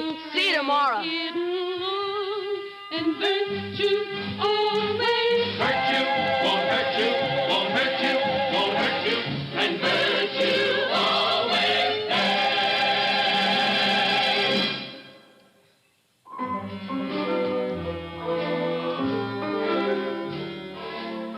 You have been listening to the Hither and Thither of Danny Dither, with music composed by Alex North, book and lyrics by Jeremy Gurry, and adapted for radio by Draper Lewis. The orchestra was under the direction of Charles Lichter, with vocal supervision by Michael Stewart. The CBS Radio Workshop is produced in New York by Paul Roberts. Bobby Alford appeared as Danny Dither and Lynn Loring as Daisy. This is Gaylord Avery inviting you to join us again next week, when from Hollywood, the CBS Radio Workshop presents A Pride of Carrots, or Venus, Well Served. An unpublished original by Robert Nathan, the story of two earthly space travelers who visit the planet Venus. America listens most to the CBS Radio Network.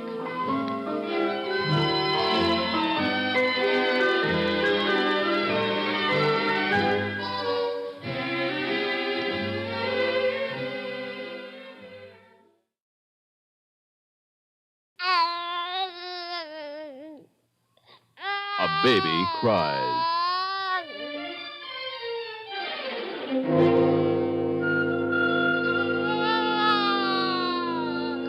With an inborn brass-bound conviction that he's the hub of the universe, that's Johnny, as he arrives on this mortal stage. That's how he always arrived, down through the ages. The only thing that changes is what we do about him. Well, what? What do I do? What does he want? What's wrong? What do I do? Pick him up. Let him lie. Feed him. Bubble him. Pick him up. Let him lie. Feed him. Bubble him. What do I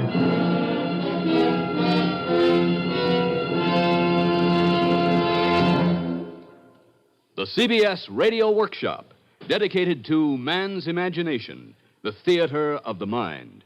Tonight, Only Johnny Knows, an appraisal of the 3 ages of child raising, written by a mother named Johanna Johnston and narrated by Joseph Julian.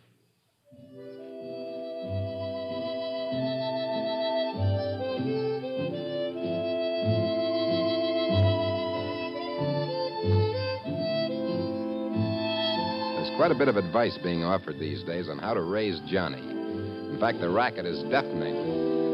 Well, tonight we add to the racket with a calm, cool review of the various ways Johnny has been raised in the past and what that led to, together with an appraisal of what's being done now. But of course, where that may lead, only Johnny knows. Actually, the story of Johnny down through the ages could be told in terms of Johnny crying, "I want," and the varying responses of his parents to this cry. Sometimes he gets what he wants, sometimes he doesn't. And the trouble with children today is that they get too much of what they want. I beg your pardon. Who are you? I'm a disgusted observer. Oh, yes, of course. I've read many of your letters to the editor in various newspapers. Children of today think all they have to do is want something, and it's theirs by divine right. No wonder the younger generation is going to the dogs. You know, of course, that certain observers from the older generation have been saying that about the upcoming generation since time began. I don't care if they have or not. Look at the facts today. Children are catered to from the moment they're born. Was it that way for our forefathers? Were the men who founded our country brought up that way? Very nicely timed. We're just going to take a brief look at the situation as it was 200 years or so ago, when our forefathers were being raised. Let's take Johnny's prime desire down through the ages, the desire for food, which he made known in the customary way 200 years ago. Mother was right at hand, baking, brewing, or making candles, because Johnny's cradle was right in the kitchen, the chief room in the farmhouse. Granny wasn't far away either, just over by the fire, spinning. Sounds like the baby's hungry again, Mariah. Oh, what a pig he is. Not half an hour ago I was feeding him, and now he's hungry again. Never mind then, Johnny. If you're wanting to eat again, you shall have what you want, my lamb. Here we go. There we are. That's right. There wasn't any hesitation back then about giving Johnny what he wanted when he set up that well-known hunger cry. And that's just as it should be, exactly. Well, now, another voice, and this one belongs to... A modern mother. And it's obvious your disgusted observer doesn't know that the modern way of feeding Johnny is no different at all from the old way. We just call it the self-demand system today. I see. I'm glad there's something about the old ways that appeals to a modern mother. The pity it doesn't go farther. They may have spoiled Johnny a little back then when he was a baby, but it didn't go on and on as it does today. It isn't a question of All right, spoiling now, him. just a minute. Let's see what did happen back then. We're looking in on Johnny now as he was 200 years ago, during the early era of child raising in this country. Those were the days when life was centered mainly on the farm or a small shop in the village. Our Johnny, back in 1750, lives on a farm. He's 2 now, proud of his first steps. This morning he's been out by the barn where Grandpa's mending harness and keeping an eye on him. Towards noon, he begins to be restless. Mama, go see Mama. Nay, not right yet, Johnny. Suppose you hand me. Nay, wait up there. You ain't going to the house yet a while. Mama! Stop it. You want a good cuffin? Now, wait a bit. There's a mite of rum left in the tankard, and here 'tis on the crosspiece. Here, have a swig of rum, Johnny. Rum? Was he offering the child rum? I'd like a little explanation myself. Well, everybody drank in colonial America. Rum, brandy, some kind of spirits, even the Puritans. As far as Johnny was concerned, after he'd had it a few times to quiet him, he often set up a real self-demand for it. But that's outrageous, giving a child strong spirits. Well, life was hard back in those days, and liquor helped. Nobody knew any reason Johnny shouldn't have its benefits, too. But let's get back to Johnny. There was a good reason why Johnny couldn't have Mama's attention that morning. Before too long, Granny came out with the news that the Lord had safely delivered Johnny's mother of a girl child. Johnny wasn't much impressed until later, when Granny carried him back into the big kitchen. My bed, baby, in my bed. Nay, Johnny, it's baby's sister's bed now. No, my bed. Shush, you'll wake the baby, Johnny. You will be sleeping in the trundle bed now. Big boy that you are. Come away from the cradle now. No, my bed. Shush, the baby. I don't Oh, dear, the little one's wakened. Stop it, Johnny. Oh, Mother, do not be harsh. He doesn't realize. 'Tis time he was learning then. It may be hard finding out he is cock of the roost no longer, but 'tis the way of the world, and that's that. Leave him to me, daughter.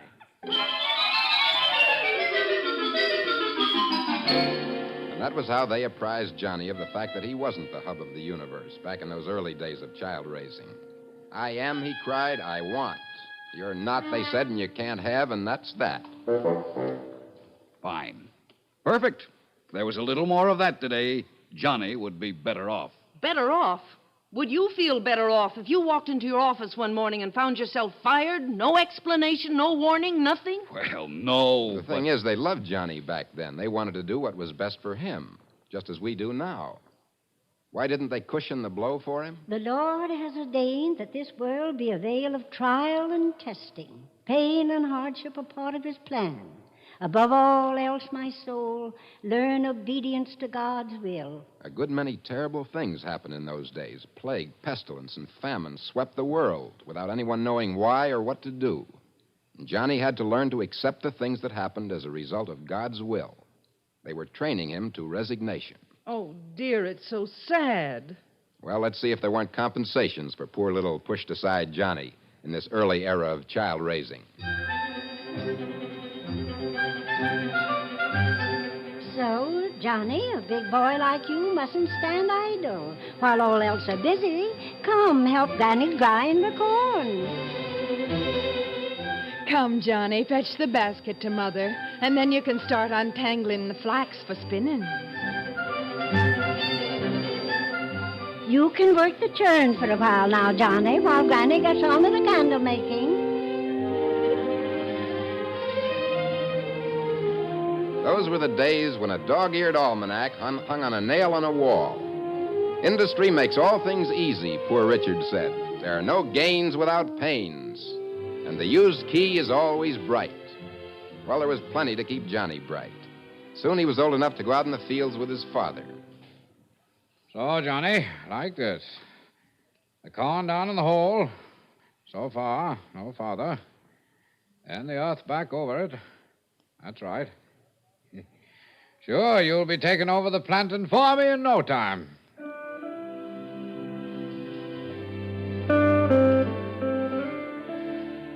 So Johnny got back a bit of importance once he resigned himself. He might not be the hub of the universe, but every day there was proof that he was a very solid, important little wheel. Very good. Very good indeed. I like that. But I suppose our modern mother thinks it's awful, and poor Johnny's being overworked. No, indeed. My Johnny has his share of chores, believe me. Like what? Oh, why, like taking bottles back to the store and, well, emptying waste paper baskets. Just as I thought. Real back-breaking labor. All right, now let's hang on to our perspective. The fact is, the machine has done away with most of those vital household chores that used to keep Johnny so busy. And could be some of that endless drudgery of life back then kept him too busy. Voted not to have schooling this winter. Voted no money to be appropriated for schools on account of building the meeting house. Schooling was one of the least important aspects of Johnny's life back then. When a schoolmaster was hired in the village near Johnny's home, Johnny would trudge off at dawn each morning to be at the schoolhouse by 6. Once there, for 3 pence a week, he could learn to decipher the mysteries of one of early America's most famous textbooks, the New England Primer. In Adam's fall, we sin it all. Heaven to find, the Bible mind. Christ crucified, for sinners died. For a few pence more, he could learn ciphering, the rule of 3, the double rule of 3. And that was about it. You mean that was all the schooling he had? That was it. Unless his parents had dreams of his growing up to be a minister. No history? No geography? Geography? That was a diversion for a winter's evening, when Grandpa sat by the fire and told tales of his youthful journeyings, or Granny remembered old legends. And so Dick Whittington went to London, a great city in England, that is, and he heard the Bow bells ringing, and clear as anything he heard the bells say, "Turn again, Whittington, thrice Lord." But always before the evening ended, there was Father.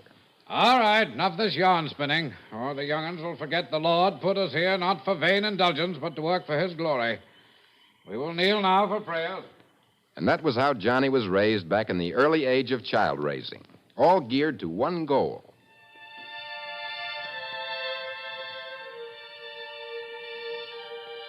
You know what we want for you, Johnny? That you grow up to be a good, God-fearing man like your father and his father before him. It's you, Johnny, who'll be farming this land someday. You want to do as good a job as your father, don't you?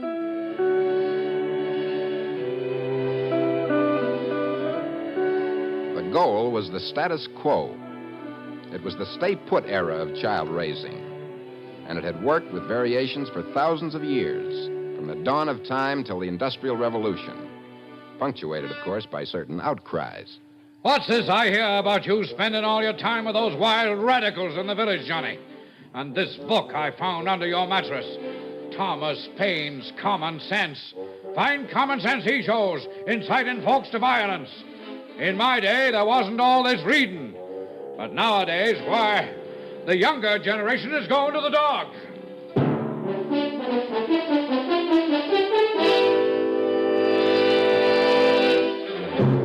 Going to the dogs? But that's ridiculous, utterly ridiculous.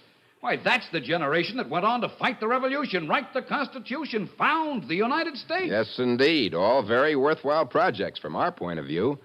But all Johnny's parents could see was the fact that Johnny wasn't staying put. It really upset the status quo.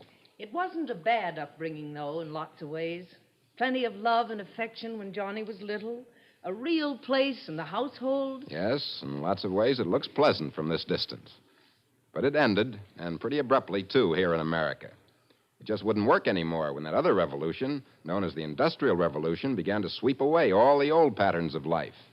Work left the home for the factory. Young men left the farm for the city. Suddenly, it was a brand new world in which Johnny was being raised. Only Johnny himself sounded the same.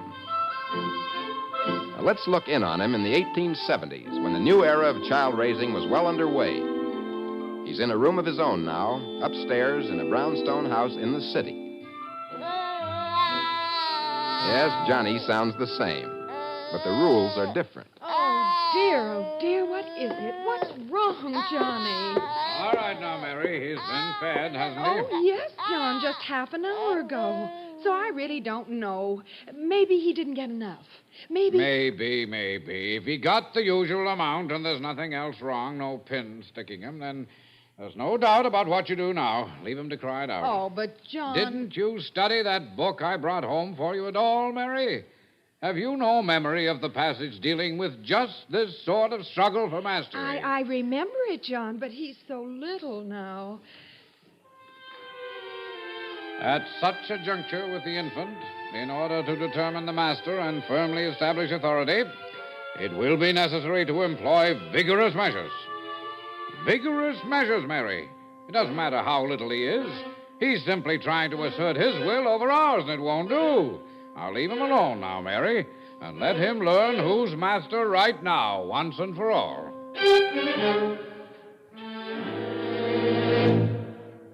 And that's how they answered Johnny's need for love and attention in this new era?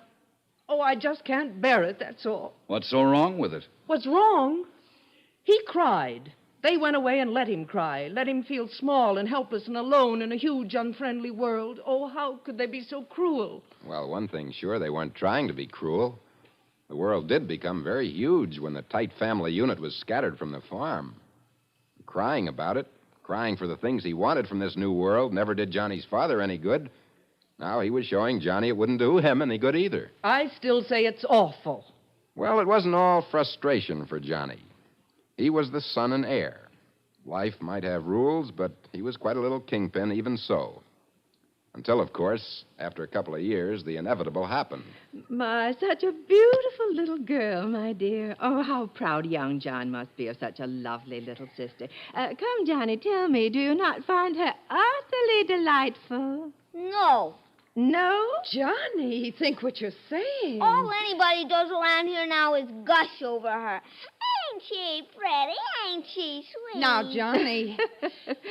Somebody has their nose out of joint. Oh, no, not really. Johnny knows he's our little man. He loves to protect his sister. I do not. I like to smash her. Johnny, where did you ever learn such wickedness? Your father will deal with you when he gets home. Now, you go to your room at once, you wicked, sinful... Wicked, sinful. Oh, she shouldn't have said that. She shouldn't. There speaks the modern mother, all right. And suppose he'd smashed his sister. That wouldn't seem wicked to you either, I suppose. In the first place, he wouldn't have smashed her. He was just talking out his perfectly natural resentment. But did his parents accept it as natural? No. They told him it was sinful, filled him with guilt. Oh, why? Well, once again, they didn't do it to be cruel. Back in the 1870s, they wanted to be sure Johnny had a very active, well-developed conscience. A conscience that would steer him away from wrong wherever he might go. And Johnny had a long way to go back then.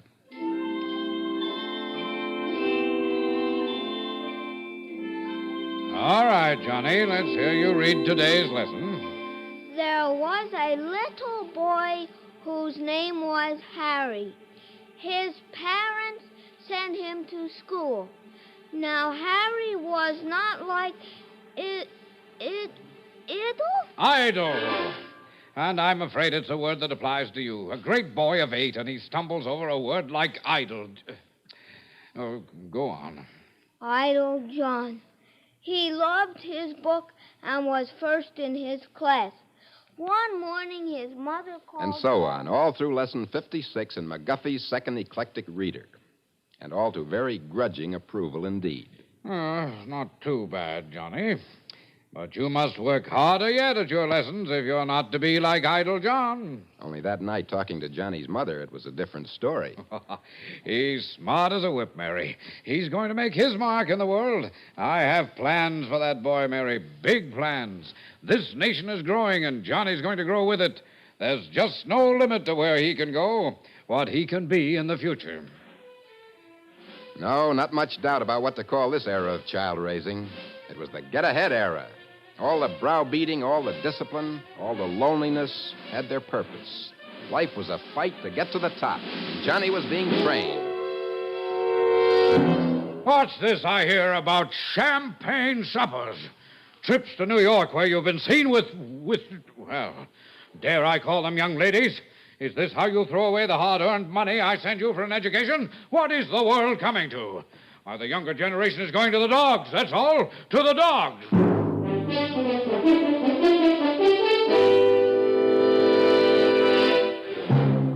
Going to the dogs, but that's ridiculous. The boy was just having his fling. We all have our flings.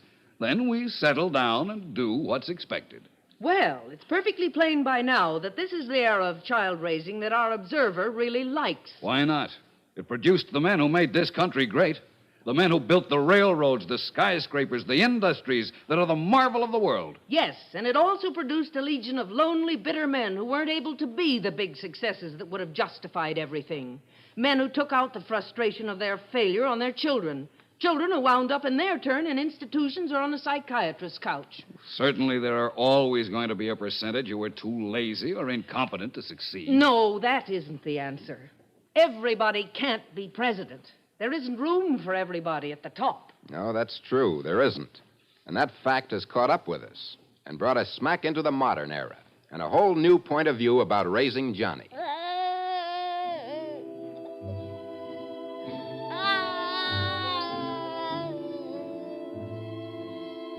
You can't spoil your baby by feeding him when he's hungry, comforting him when he's miserable. Enjoy and love your baby. He doesn't have to be sternly trained. And that, of course, is Spock talking. Benjamin Spock, M.D., one of the chief voices of the modern era of child raising. A mother will be all right if she is flexible and adjusts to the baby's needs. Study your child. He knows when he's hungry and needs cuddling. Spock again. His book on baby and child care has sold over 9 million copies in regular and pocketbook editions. And the same doctrine is being preached by hundreds of other experts. So far as Johnny's prime demands for food and attention are concerned, there isn't any doubt about the answer today.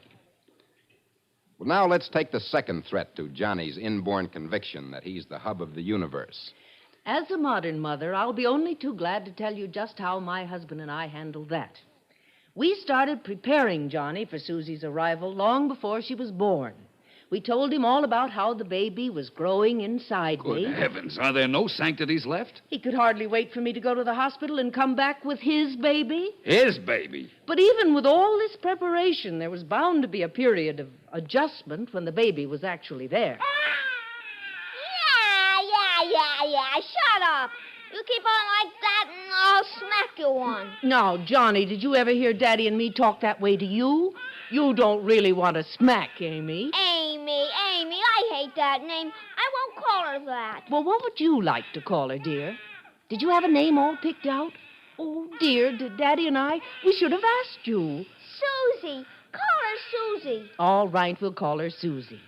And now, let's pick up Susie and give her something to eat. She's hungry. I'm hungry. Feed me. All right, dear, I'll feed you, too. Pick me up, too. I want to sit in your lap. But, darling, I'm holding Amy. Susie. I want to sit All right. I guess I can hold both.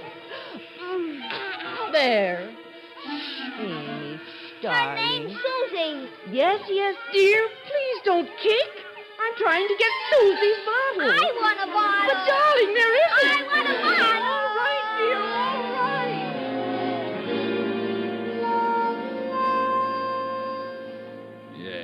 Yes, indeed. That's exactly how it is today. And if there was ever a more disgraceful performance... Disgraceful? I was working as hard as I've ever worked in my life to show Johnny that nothing could change my love for him. He was and always will be as important as ever. Oh, my, yes. Make sure Johnny keeps his sense of importance, whatever the cost. Make sure that when he yells, I want, he's never frustrated. Fine preparation for a world that's never been more full of things for him to want. Yes, that's true. We live in quite a different world today than did Johnny of the 1870s. The industrial boom was just getting started then. But now... Make sure your child has the latest. Johnny will love this miniature steam shovel. How about a model crate? A spaceship, streamlined bicycle, jet-propelled beanie. A pup tent. A swimming pool. But wait, has he got a cowboy outfit? Give him the thrill of his life. Getting his own Superman costume. Robin Hood. Hop along. Space Cadet. Wow, have you tasted it, kids?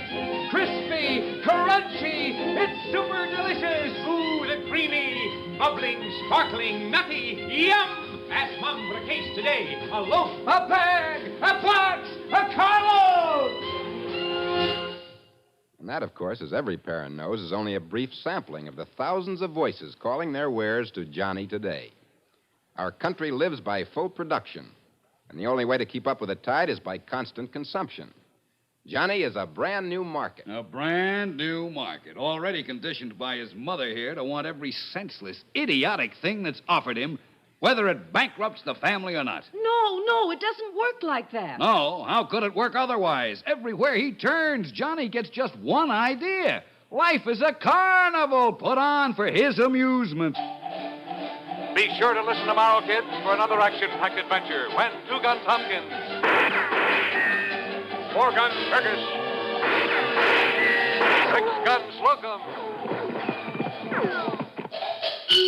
rides again. Yes, sir. As a disgusted, objective observer, I say, Johnny thinks he has to be entertained all the time today. Fun, fun, fun! That's all children expect out of life these days. Is it any wonder we have juvenile delinquents? Now, stop. Stop right there. Here's where you observers get everything twisted. Children get into trouble and become delinquents when they're not given the love and affection my Johnny gets. It's only when they feel deprived of love that they steal and grab and try to get even with a cruel world. And that, of course, is the crux of the whole modern theory of child raising. A theory that's grown out of the economy of abundance. A happy, satisfied child doesn't grab at everything in sight. He doesn't need it. That's it. That's it exactly. Because Johnny's earliest needs were satisfied, now he can resist some of the pressures. I see. And does he? Well, of course he's... He's young still, and naturally... And he doesn't. He yells he wants this, he yells he wants that. Oh, don't tell me. I've been observing this modern generation for quite a while now, and I know where it's going. Do we know where Johnny is going? Let's see if we can sum up this era in the same terms we summed up the others. What is our modern mother's goal for Johnny? I can tell you that. We want him to be happy. Happy? What sort of a goal is that? Happy? How? Just doing nothing? What's he going to do? What's he going to be? We hope he'll be happy, whatever he does or whatever he is. And aside from that, you haven't an idea in the world of where he's heading, have you? Well, I know. Do you really want to say it?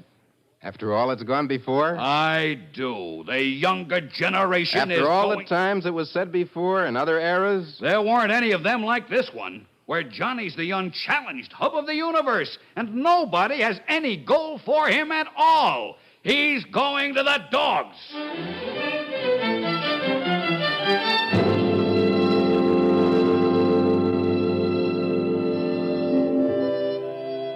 2 points of view. And only the future can end the stalemate. And who can predict that? Only one thing's sure about Johnny's future. One fine day, he'll be a father in his turn, and it will be his problem to cope with another little creature with an inborn, brass-bound conviction that he's the hub of the universe. Figuring out what to do about his child, he may assess what was right and what was wrong about his own upbringing. He may even have some pet name for our present-day era. Certainly I haven't, because when it comes to what to call it, only Johnny knows.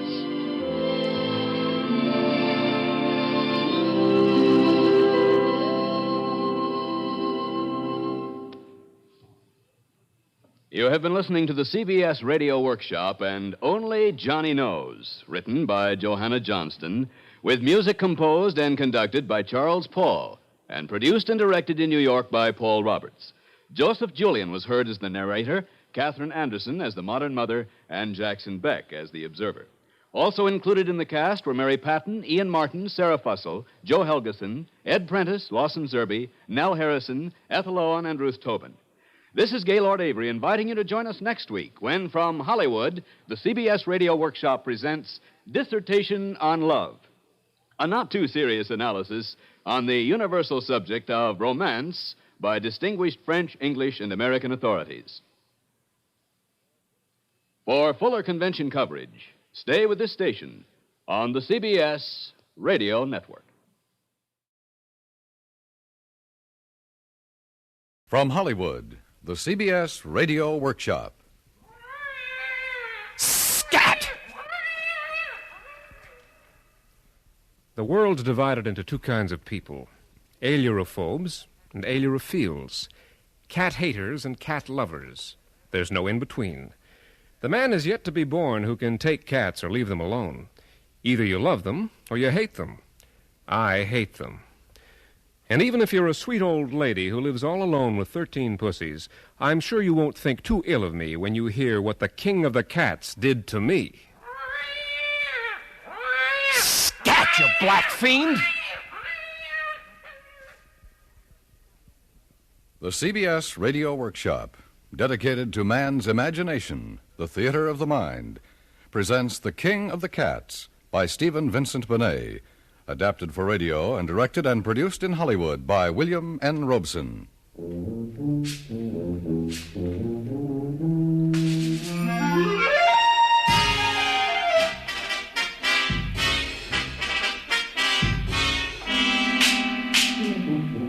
If I hadn't been so young, I suppose I could have taken it in stride. Of course, I didn't think I was young. I was 2 years out of Yale, and I thought I knew all the answers. Certainly, I knew I was in love.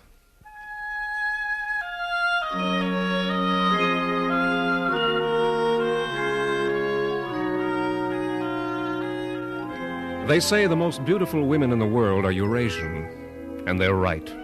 Vivranka's skin was like golden velvet, her long straight hair ebony in the moonlight, and her eyes blue as a field of larkspur, fathomless as the center of heaven.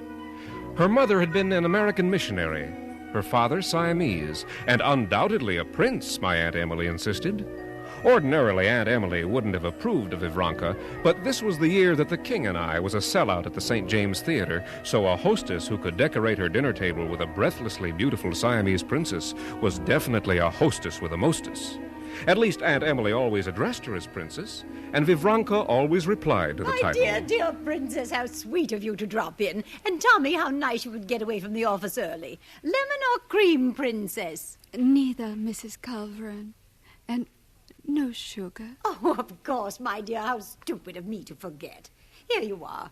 Thank you. Tommy? I'll get myself a highball, if you don't mind. No, dear, go right ahead. I believe you know everyone, Princess. Mrs. Dandridge. Yes, of Mrs. course. Stanford.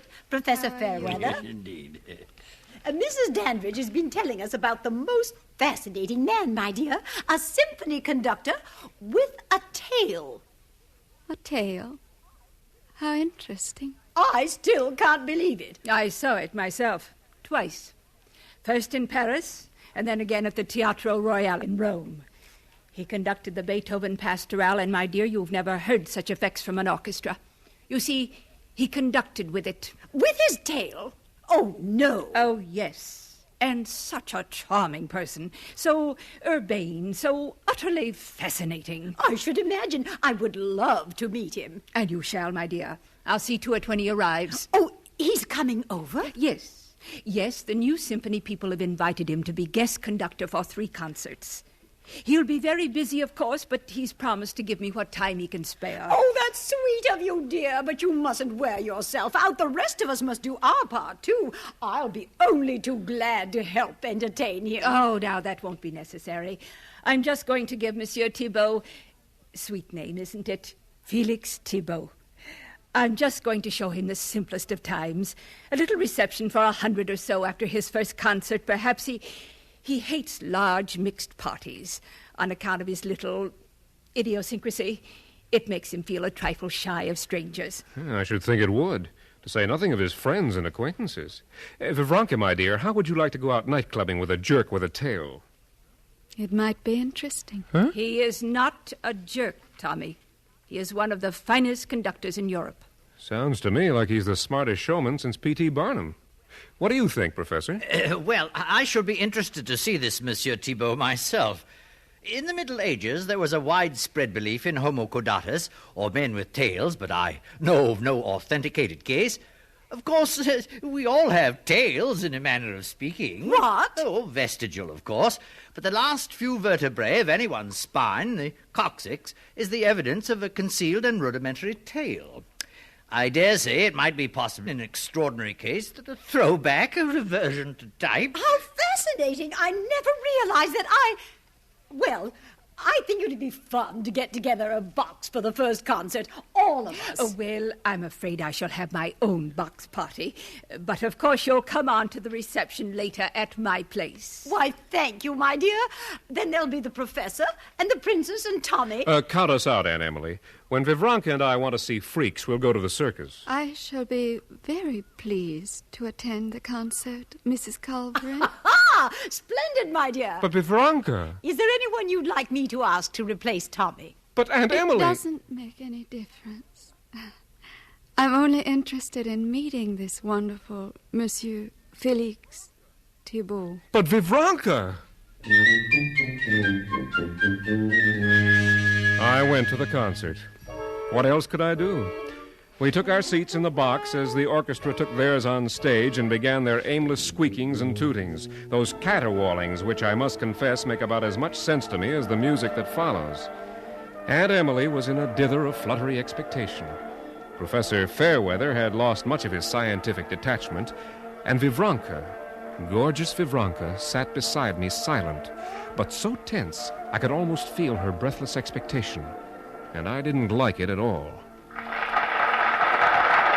And then Monsieur Thibault walked on stage, a lithe, dark-haired man with piercing eyes like a black panther, his head weaving the way the big cats do when they're behind bars. It was true. They hadn't lied. From beneath the tails of his dress coat curled a third, a living tail, which he carried nonchalantly draped over his wrist. He acknowledged the presence of the audience with a regal bow, And then that incredible tale twined with dainty carelessness around a black baton on the podium. While he remained facing the audience, the tail rapped 3 times upon the podium for the orchestra's attention, and then raised for the downbeat. At this horrible moment, I glanced at Vivranka. Her whole body was rigid as steel, and the blue flowers of her eyes were bent upon Monsieur Thibault in terrible concentration. She took my hand in hers, and her long red fingernails felt like a claw as the hideous tail of that monster on stage lashed into the downbeat of Night on Bald Mountain.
That's the way it went through the Bach Passacaglia, through the Afternoon of a Faun, through the Beethoven Ninth.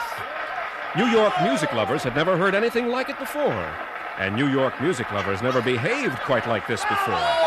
As Monsieur Thibault finally glided from the stage after his 15th bow, the president of the Wednesday Sonata Club had to be forcibly restrained by her husband from flinging her $90,000 string of pearls after the maestro in an excess of aesthetic appreciation. And as we shouldered our way through the hysterical mob toward the waiting limousines, I distinctly heard Ludwig Willems, conductor of the mid-century Philharmonic, say to Dr. Friedrich Laskar, the great plastic surgeon. But it must be possible, Doctor. Think of the miracles they have accomplished in Denmark. There's $10,000 in it for you, Doctor, if only you can find a way to graft the tail onto me. But through all the hysteria, Vivranka remained silent, self-possessed, her azure eyes fathomless as the center of heaven. She was silent as we drove to Mrs. Dandridge's party in Aunt Emily's limousine.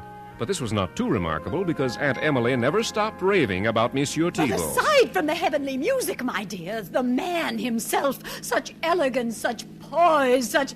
I tell you, Tommy, if your Uncle Henry weren't still around, and I was a few years younger, well, tail and all. Our hostess, Mrs. Dandridge, looked like the cat who had swallowed the canary, having trapped the social lion of the season, if I may be permitted to scramble a metaphor. Let Aunt Emily have her Siamese princess. Dolly Dandridge had the world's greatest conductor, complete with tail. And this, dear Monsieur Thibault, is my dearest friend. Emily, may I present Monsieur Thibault?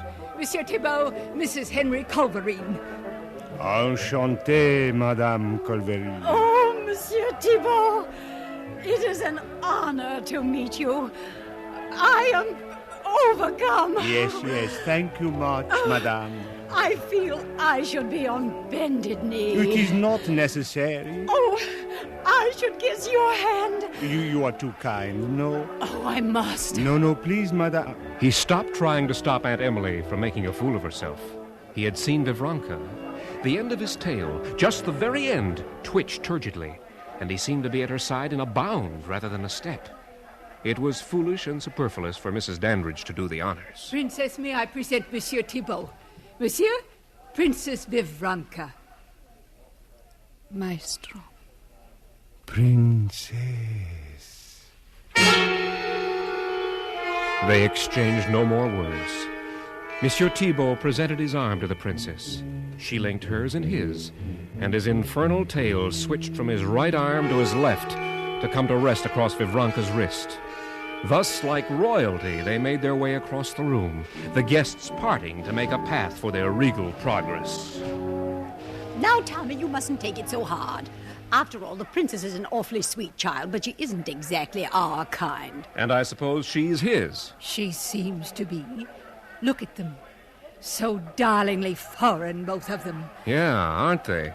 Out of this world. And they were. I didn't realize it until I'd said it. They were somehow out of this world. They didn't walk across the room. They glided.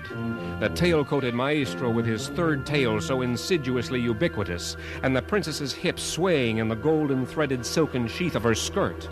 A bas-relief from Angkor Wat, suddenly breathing life.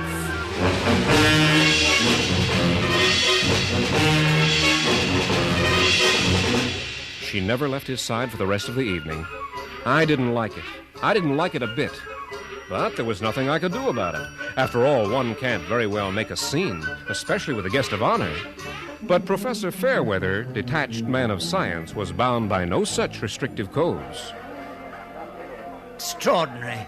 Simply extraordinary. I think it stinks. What? How's that, Tommy? What stinks? The way Vivranka's acting. Oh, nothing extraordinary about that. Her behavior's quite normal, I should say. Oh, it's the tail that's extraordinary. Yeah. Where'd he be without it? Where indeed, and what? Just another foreigner with a kiss-your-hand, madame accent. They're a dime a dozen. Yes, the tailless ones. Uh-oh, the princess has joined the other ladies for a moment. It's my opportunity. For what? A word with Monsieur Thibault. I'd like several words with him. Monsieur Thibault! Monsieur Thibault! Professor Fairweather. Yes. May I speak to you a moment? But of course. You know Tommy Calvin, I believe? I don't think I've had the pleasure. You are the lovely Mrs. Calverin's son? No, her nephew. How interesting. And Princess Vivranka's friend. We're practically engaged. Congratulations. I thought you ought to know. Indeed, yes. I am honored by your confidence. Now, Professor. Yes, Monsieur Thibault, I speak to you as a man of science. Yes? A true specimen of Homo caudatus has been unknown to modern science until now. Homo caudatus? Yes, a man with a tail. What? Come now, Professor, it's nothing to be sensitive about. My interest is purely impersonal. Your interest? Yes, purely scientific. It wouldn't take much of your time, a morning or an afternoon, perhaps, no more. What would not take much time? An examination and measurements, X-rays and An so examination? Measurements of what? Your tail. Danmark for the Broccoganian! Monsieur Thibault, Monsieur Thibault's tail lashed stingingly across the professor's face, cutting off his last words. Then the conductor turned and stalked out of the room, growling and spitting in his anger. Without even bothering to retrieve his hat and coat, he kept right on through the foyer and on out into the chilly night. Oh, dear. Wonderful, Professor. Wonderful. I can't thank you enough. Oh, for what, Tommy? For getting rid of him. But I wasn't trying to get rid of him. I know, but you did. And that's all that counts. Only he didn't. Aunt Emily realized at once that Mrs. Dandridge had lost her catch.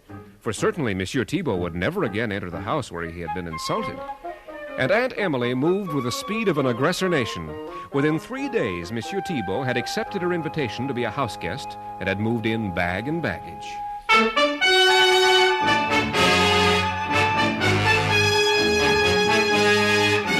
Now there was no escaping my tailed nemesis.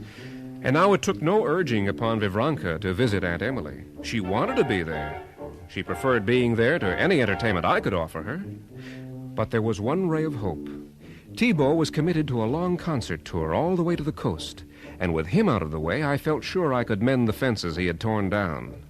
The day before the farewell dinner Aunt Emily was giving him, I dropped by after work to find my aunt in more than her usual dither. Oh, Tommy, isn't it just too exciting? I don't know, Aunt Emily, until I find out what it is. Why, Monsieur Thibault and the princess, of course. What about them? They're in love. This scarcely strikes me as news. And they're going to be married. Oh, no. Yes, I'm going to make the announcement at the dinner party tomorrow night. Aunt Emily, how can you do this to me? Well, I didn't do it to you. Anyway, you must face this like a man. You know, you must find some nice homey girl like that Gretchen Woolwine from Chicago. You used to like her. I was younger than Aunt Emily, and that was before I knew Vivranka. Well, my dear, I'm afraid you've lost your princess. C'est la vie, c'est l'amour, as I always say. Where is Vivranka? Is she here? Oh, my, yes, she's in the library with Monsieur Thibault. Naturally. Now, don't disturb them, dear. I'm sure they want to be alone. Naturally. The hard knot in the pit of my stomach grew and grew. Finally, when Aunt Emily chattered off to change for dinner, I slipped down the hall toward the library.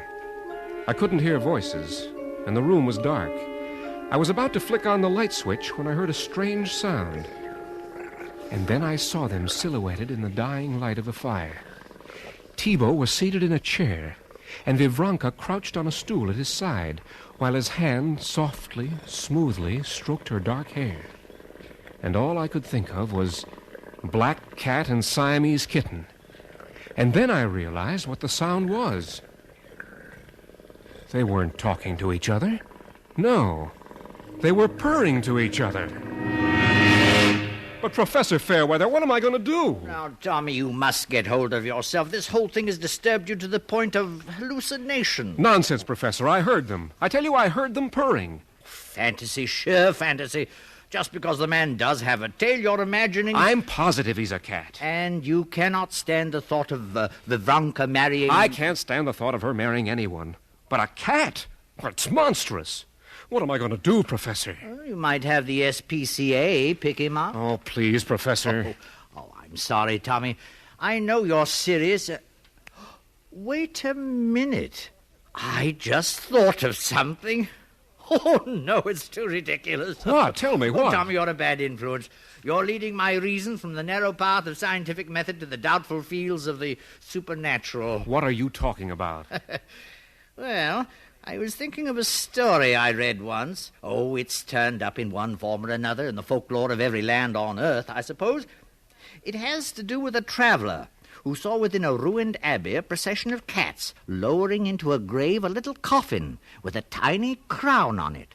Oh, filled with horror, the traveler hastened away from the place, and when he reached his destination, he couldn't help telling his host of the strange ritual he'd seen.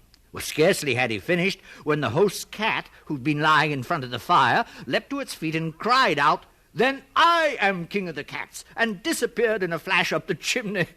So? Well, proceeding upon your premise that Monsieur Thibault is a cat, you will grant that he's a very extraordinary cat, a cat who could, presumably, one day be king of the cats?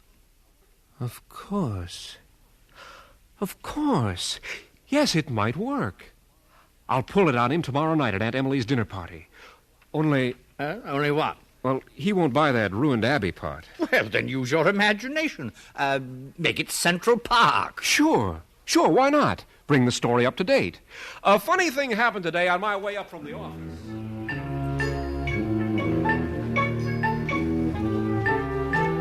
Aunt Emily outdid herself. Her dinner table was a poem of spring flowers, gold plate, the purest white linen, the candles fluttering ever so little in the warm night breeze that came through the open French doors. Time and again through the first 3 courses, I tried to get into the stream of conversation, but when Aunt Emily's on, this is practically impossible. Thibault and Vivranka, seated on either side of her, were oblivious of everything. They ate little and never took their eyes off each other. Finally, the plates were being taken away, and I knew Aunt Emily was going to make her announcement during the dessert course. I just had to get my 2 cents worth in first. You'll never forget that summer. Eden Rock was never gayer. And after the Duke and the Duchess arrived, well... A funny thing happened on my way up from the office this evening. Johnny, I was about to tell... A funny thing happened on my way up from the office this evening. I was taking a shortcut across Central Park when I came upon the darndest thing. In a little clump of bushes, I saw a procession of cats. 6 or 8 of them.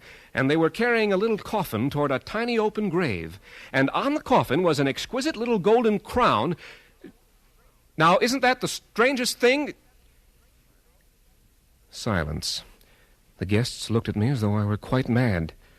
That is, all except Thibault and Vivranka.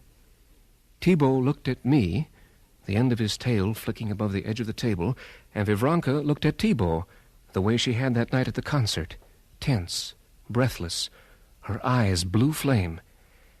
At last, Aunt Emily spoke. Well, Tommy, are you quite finished?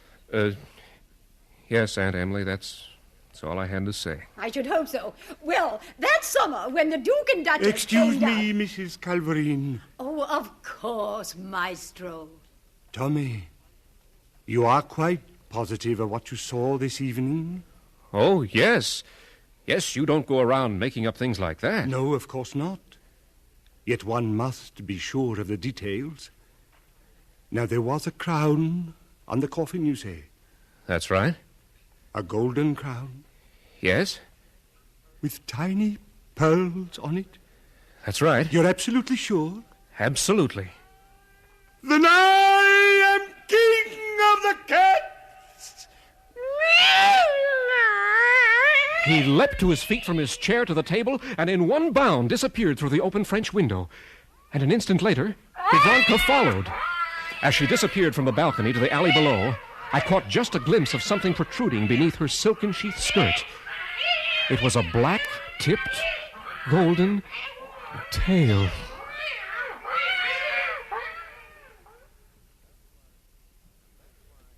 And that's why I have become an ailurophobe, a cat-hater. So's my wife, Gretchen. We were married shortly afterwards. But then Gretchen never did like cats in the first place, especially Siamese cats.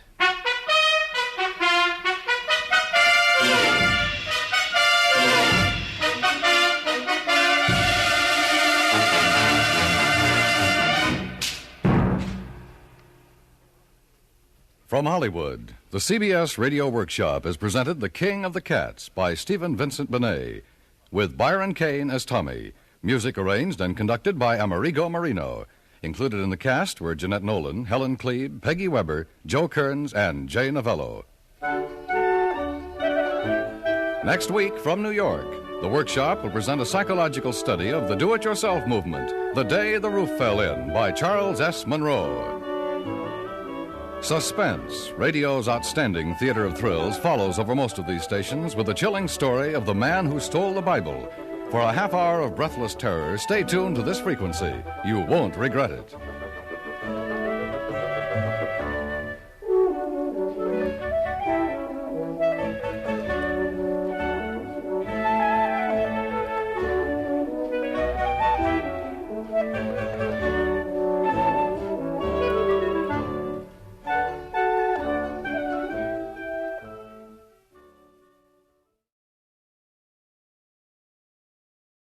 Ladies and gentlemen, the distinguished author, Mr. Aldous Huxley. Brave New World is a fantastic parable about the dehumanization of human beings.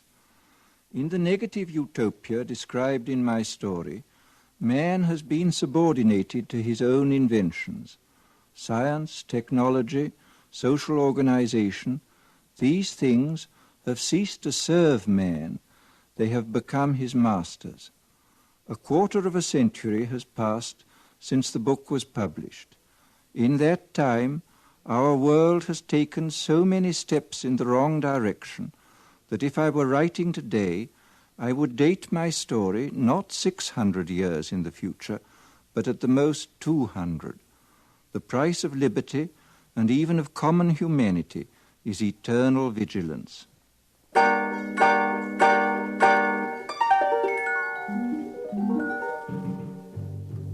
CBS Radio, a division of the Columbia Broadcasting System and its 217 affiliated stations, present the premiere broadcast of the CBS Radio Workshop, radio's distinguished series dedicated to man's imagination, the theater of the mind.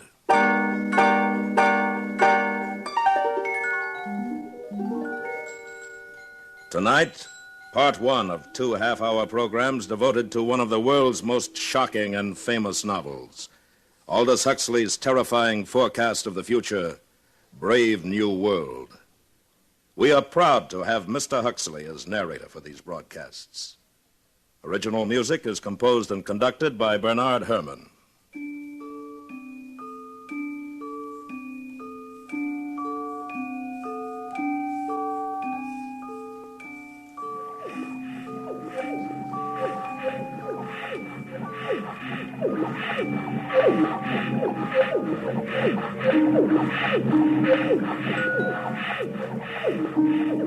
This is Aldous Huxley, and these are the sounds of the brave new world, of test tube and decanter, of hissing injectors and gurgling blood substitute.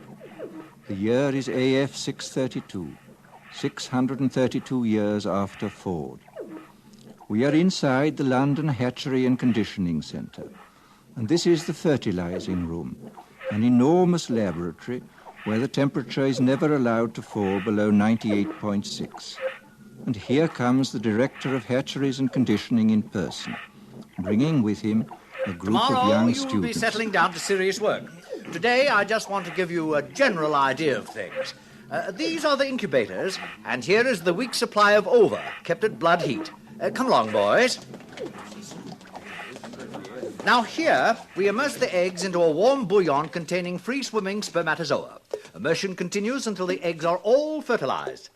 And over here is where we bottle the alphas and betas. In short, gentlemen, the perfect process for manufacturing healthy babies. Are there any questions?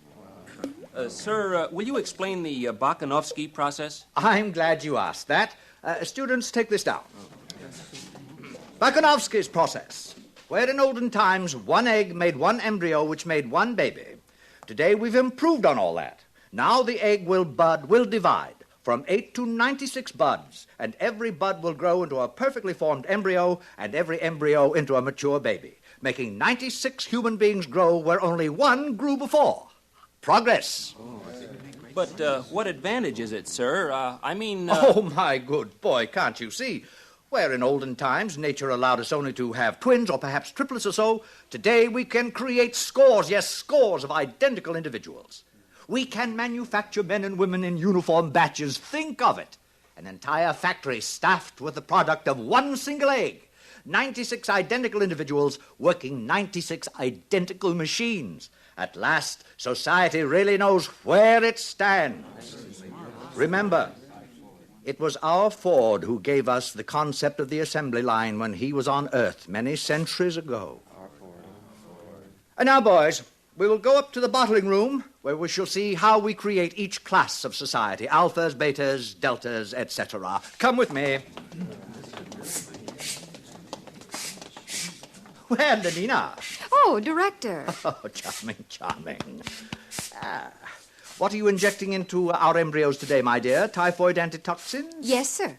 Are you busy this afternoon? Oh, not after 5, sir. Good. Suppose we get together then on the roof. That would be fine. I've admired you for some time, Lenina. I'm looking forward to a closer acquaintance. Thank you, sir. And now, boys, we're off to the bottling room. You are a lucky girl. The director of hatcheries and conditioning. Oh, hello, Fanny. Oh, you can trust the director to be the perfect gentleman. I saw him pat you. He wants me. You see? That shows what he stands for. The strictest conventionality. And it's about time you started belonging to someone else, my dear. But I like Henry Foster. We've only been with each other 4 months. 4 months? Well, what would the district world controller say? You know how he disapproves anything intense or long-drawn. And it isn't as though there were anything painful or disagreeable about being with 1 or 2 other men besides Henry. After all, everyone belongs to everyone else. You're quite right, Fanny, as usual. Good girl. Fanny, do you know Bernard Marx? Bernard Marx? Well, why not? Bernard's an Alpha Plus.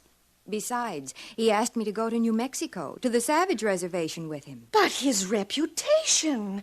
They say he doesn't like obstacle golf. Oh, they say. And that he spends most of his time by himself alone. They say somebody made a mistake when he was still in the bottle. Thought he was a gamma and put alcohol into his blood substitute. That's why he's so stunted. Oh, what nonsense. Oh, very well, Lenina. It's your life, my dear. But I think you're heading for trouble.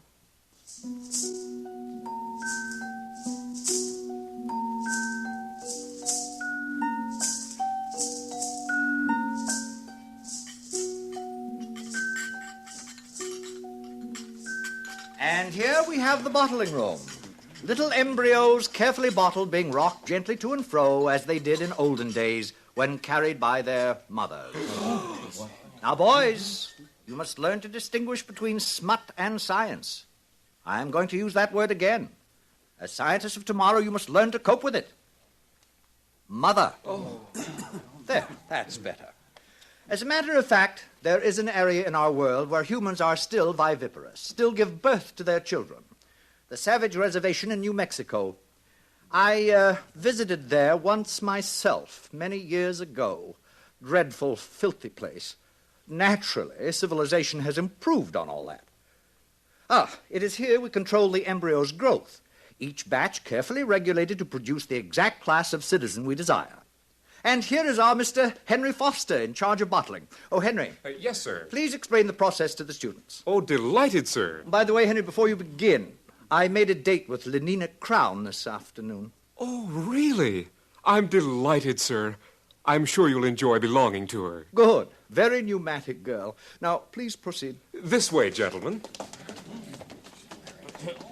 Here we advance the process. One by one, the eggs are transferred from their test tubes into these larger decanters and moved along to the labelers, carefully labeled as to heredity, date of fertilization, sex, name, serial number. Gentlemen, there are 88 cubic feet of card index in this room. Now, here is where we actually predestine and condition. Nothing is so unstabilizing to society as unhappy people. We avoid all that by preconditioning our embryos. And now we are entering the heat conditioning room. Hot tunnels alternating with cool tunnels. Exposure to cold is accompanied by exposure to X-rays. By the time these babies are decanted, they have a perfect horror of cold. Thus, they are perfectly prepared to emigrate to the tropics, to be miners and acetate silk spinners and steel workers. And that is the secret of happiness and virtue, liking what you have got to do. All conditioning aims at that, making people like their unescapable social destiny. 10 to 3, boys. Time to visit the nurseries.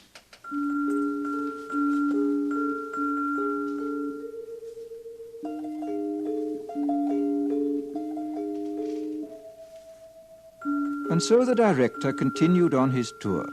Meanwhile, in his rooms high above the city, Bernard Marx nervously paced the floor. I'm taking Lenina Crown in New Mexico with me, Helmholtz, to the Savage Reservation. Well, it's about time. What do you mean by that? I'll be frank, Bernard. There's been a lot of talk about your behavior at the College of Emotional Engineering. Of course, I've been defending you. And I'm supposed to be grateful? Because you're a successful feelies writer? Because you're tall, well-built, have all the girls you want? Oh, Bernard. Now, you know how I feel. I want to write. I mean, seriously, not slogans or feelies. I want to write something important. Lately, I've been cutting out my committees and my girls. The director called me in just the other day. Are you in trouble, too? There's a poem I wrote, too emotional, he said. He gave me the lecture about being an alpha plus, about remembering to behave even as a little infant. I know. I tried to explain to Lenina, but she doesn't understand, or won't understand. All those other men she belongs to, Henry Foster, Benito Hoover, they treat her like a side of beef. It's disgusting. It's socially proper. We share and we share alike, remember? But I want her for myself, alone. Bernard, you're my closest friend. Now, you listen to me. You can't win this way. Follow the rules. Play the game. Be happy.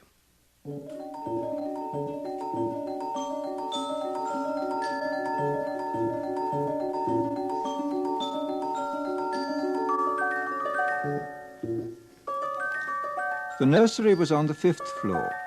The sign over the door said, Neo-Pavlovian Conditioning Room. It was a large, bare room, very bright and sunny. Half a dozen nurses, trousered and jacketed in the regulation white viscose linen uniform, were engaged in setting out bowls of roses in a long row across the floor. The nurses stiffened to attention as the director of hatcheries and conditioning came in, followed by his students. Set out the books. In silence, the nurses obeyed his command. Between the rose bowls, the books were duly set out. Now bring in the children. They hurried out of the room and returned in a moment, each pushing a kind of tall, dumb waiter, laden on all its 4 wire-netted shelves with 8-month-old babies, all exactly alike, a Bokanovsky group, and all, since their caste was Delta, dressed in khaki diapers. Put them down on the floor. Now turn them so they can see the flowers and books. Turned, the babies at once fell silent, then began to crawl towards those clusters of sleek colors, those shapes so gay and brilliant.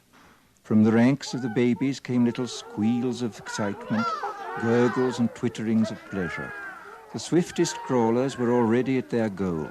Small hands reached out uncertainly, touched, grasped, unpetaling the roses, crumpling the illuminated pages of the books. Watch carefully, students. All right, nurses, pull the lever.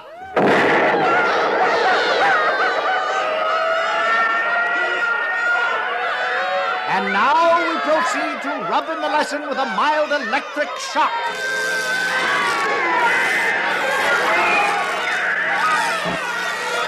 That's enough.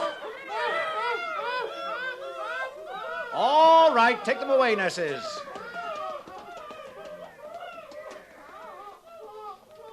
Observe. Henceforth, books and flowers will be associated in their minds with loud, unpleasant noises and electric shock. And after 200 repetitions of the same or a similar lesson, will be wedded forever. What man has joined, nature is powerless to put asunder. They'll be safe from books and botany all their lives. But, sir, since these are lower caste children anyway and will never read, why bother to condition them against flowers? Simple economics. If gammas, deltas, or even epsilons like flowers and nature, soon you'd see them wasting their time visiting the countryside. And of what economic use is that? A love of nature keeps no factories busy. It was decided to abolish it, at least among the lower classes. Any further questions? Sir, would you tell us about sleep teaching? I'm glad you asked that. The most ingenious development of all, sleep teaching, is given to all our children as they grow to maturity. A little voice murmurs slogans in their ear all the night long while they sleep. Of course, it's useless for teaching, but as a method for giving post-hypnotic suggestions, it is invaluable. It's what conditions our minds to love our future role in life. Now, boys, tell me some of the lessons we've all learned through sleep teaching. A gram is better than a dam. A good example. We have learned to take a gram of soma whenever we feel out of sorts. Euphoric, narcotic, pleasantly hallucinant. It transports our minds into a beautiful sleep filled with wonderful images. It gives a soma holiday, thus preventing unnecessary impulses such as anger, jealousy, envy, anxiety. Next. Ending is better than mending. Good. It's better to throw away something than to repair it. New clothing, new possessions keep our factories humming and make us happier. Next. I'm glad I'm not a gamma. Ah, yes. We're all taught in our sleep to enjoy our own caste, whatever it may be. Gammas are taught to think, I'm glad I'm not an epsilon. Betas learn to be glad they're not deltas or gammas. And glad they're not alphas, because we alphas sometimes have to use our minds, and that's very painful. Very good indeed. Well, students, I think our tour is over for today. I'm sure most of you have dates with pneumatic young ladies. Some, of course, will be wanting to get in a game of obstacle golf. But before we finish, I'd like to add a few footnotes to the things you've seen today. Today, we have a controlled society, a happy society. We have stability. There was a time when these things did not exist. Didn't people grow old and feeble in those days, sir? Indeed they did. Old men in the bad old days used to renounce, retire, take to religion, spend their time reading, thinking. Now, such is progress. At 60, we have the tastes and the powers of a 17-year-old.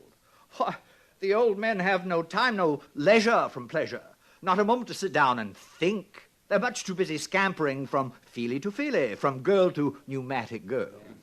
Fortunate boys, no pains have been spared to make your lives emotionally easy, to preserve you as far as possible from having emotions at all.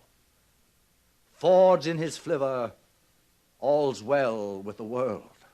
Ford's in his flivver, all's well with the world.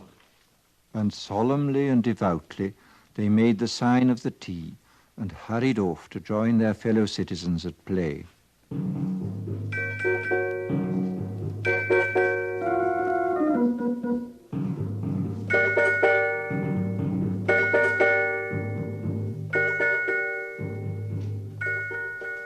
In spite of Fanny's dire warnings, Lenina Crown made a date that evening with the eccentric Mr. Marks, partly to show Fanny her courage, and partly because she was curious.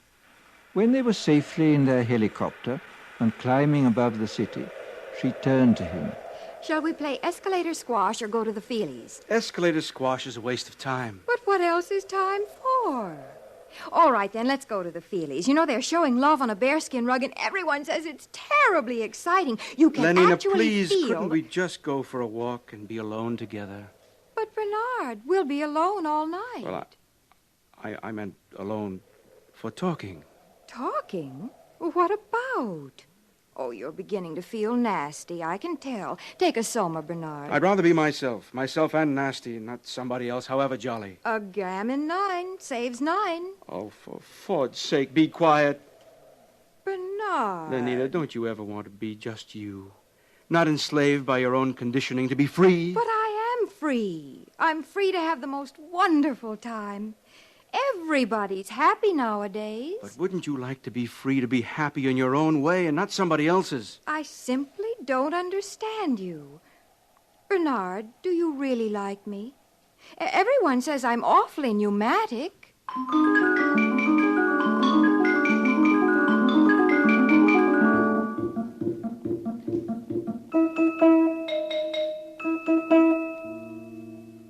Eventually, Bernard took Lenina to the Westminster Abbey Cabaret, where Calvin Stopes and his 16 saxophonists were playing. Also featured was London's finest scent and colour organ, and all the latest synthetic music. With the aid of 4 Soma tablets, Bernard managed to spend a successful evening with the girl, and the next morning he agreed to apply at once for a permit to visit the Savage Reservation. He was quite nervous as he stood before the large desk of the Director of Hatcheries and Conditioning. Oh, going to take Lenina Crown, I see. Yes, sir. Very pneumatic. Yes, sir. New Mexico Reservation. How long ago was it? Let me see. 25 years? I must have been your age then. Sir? I had the same idea as you. Wanted to have a look at the Savages. Got a permit for New Mexico and went there for my summer holiday. With my girl of the moment. She was a beta minus, I think. Oh, yes. She had yellow hair and was especially pneumatic. Well, it was terrible. We rode about on horses and all that, and the last day of our stay, she got lost. Somewhere in those horrid mountains. Lost. We never did find her, poor girl. Must have fallen in some crevice. Yes, we searched for days, but no luck. Miserable trip. You must have had a terrible shock. What? Oh, don't imagine there was anything unethical about it. Nothing emotional or long drawn. It was all perfectly healthy and normal. I'm sure it was, sir. What's that? Oh. Mr. Marks, I should like to take this opportunity of saying I'm not at all pleased with the reports I receive of your behavior outside working hours. Alphas are so conditioned that they do not have to be infantile in their emotional behavior, but that is all the more reason for their making a special effort to conform.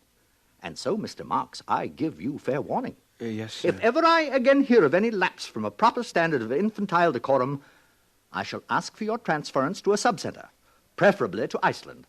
Good morning.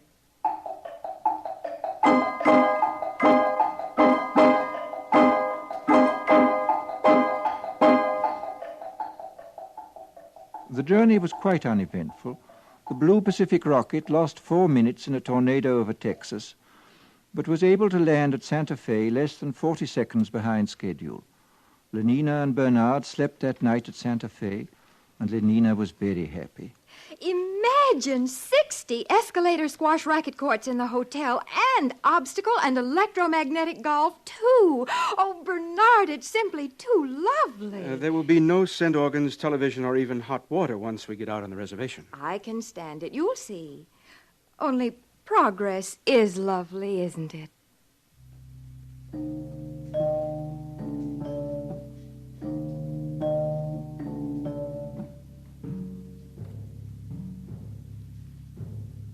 They took a rocket ship into the interior, and from there they travelled on horseback. And all Bernard could think about was Iceland, and how cold and barren it would be. The director's warning had made him even quieter and more sullen than usual. And then, that evening, they reached their destination. Before them was the village of Malpais, situated on a mesa. Adobe hovels growing out of the stony ground, dust and squalor, and the smell of wood smoke. What an awful place. I don't like it. Who's that man coming toward us? He's to be our guide. I'm frightened, Bernard. Quiet. We shouldn't have come. Oh, good morrow. You're civilized, aren't you? You come from outside, from the other place? My name is Bernard Marx. This is Lenina Crown. My name is John. Come with me. He speaks English. That's strange. Probably trained as a guide. Where is he leading us? To that hut, I believe. There seems to be some sort of activity over there. Orgy, porgy. Why, it's like our lower caste community sing. Only look. Now they're beating themselves with whips. Oh, no, Bernard. It's got something to do with their religion. What a wonderful intensity of feeling it must generate. I often think one may have missed something in not having passions like that. Nonsense. Bernard, what's wrong with that man? Where? Oh, he's just old, that's all. Old? But we don't look like that when we're old. He's so wrinkled, so... Oh, it's horrible. That's because we age all at once. We stay 17 until we're 60 or so, and then we die, and they burn our bodies and recover the phosphorus for the good of the world state, just as it should be. But this... What is it? That woman! Oh, Bernard, no. Take me away. Take me away. She's only nursing her baby, Lenina. That's her child. She's the mother. Bernard, how can you be so vulgar? Oh, I think I'll be sick. Please, Bernard, anywhere. Anywhere. Is something wrong? I think we'd better take Lenina inside. Over here. Follow me. My soma. I'm out of soma. Bernard. I'm sorry, Lenina. I didn't bring any. Oh. Here. Inside. This is my home. This is my home. You are welcome to remain here. John? John? Yes, Mother? Mother? These are people from the outside, Mother. They have come to see the reservation. From the other place? You're from the other place. Don't come near me. But don't you see, I'm from there, too. I'm civilized. I don't belong here. It's all a terrible mistake. This is my mother, Linda. Were you born here? No, I tell you, I was decanted like normal people.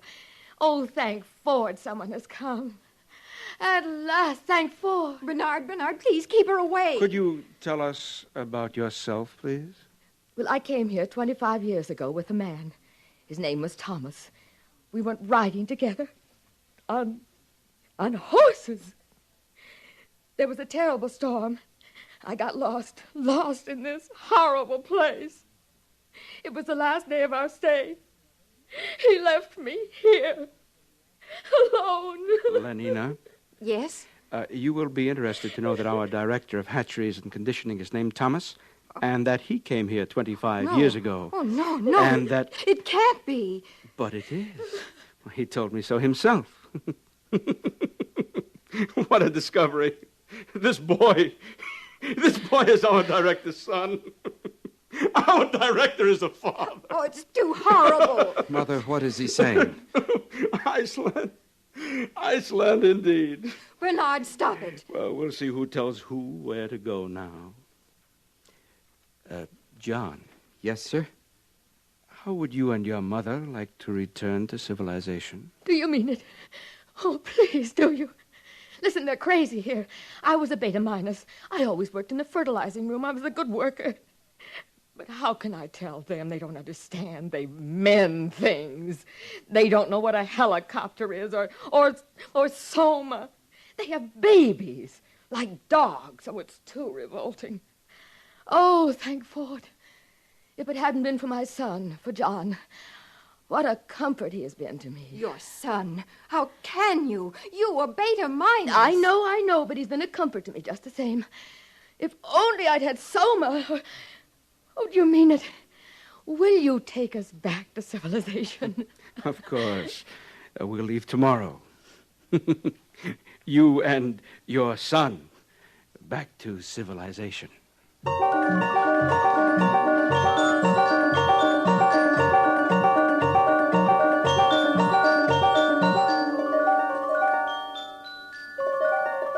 And Bernard was as good as his word. That very night, he and John and his mother and Lenina took the Blue Pacific rocket to London.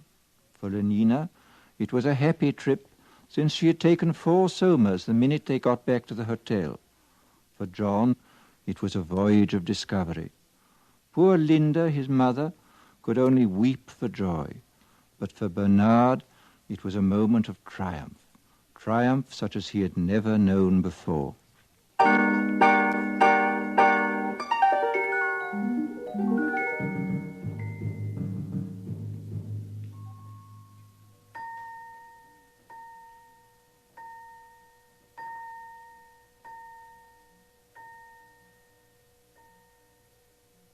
Brave New World, Part 1, by Aldous Huxley. A startling, shocking account of what can happen to our civilization 600 years in the future. And more importantly, a warning to all of us against the destruction of moral standards, family life, and the soul of man. Join us next week when we will continue with Part 2 of Aldous Huxley's terrifying forecast of the future of what could become the brave new world. Presented on the CBS Radio Workshop.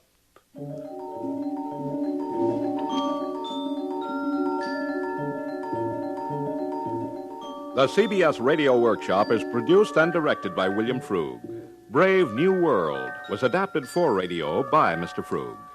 Featured in the cast were Joseph Kearns, Bill Idelson, Gloria Henry, Charlotte Lawrence, Byron Kane, Sam Edwards, Jack Crucian, Vic Perrin, and Lorene Tuttle.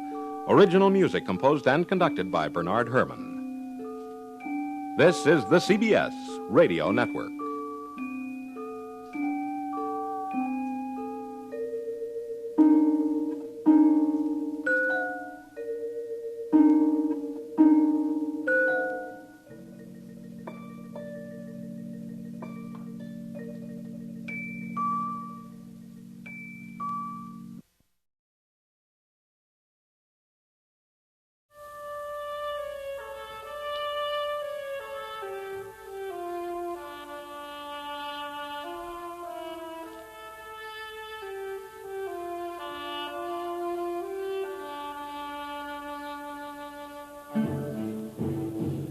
The CBS Radio Workshop, dedicated to man's imagination, the theater of the mind.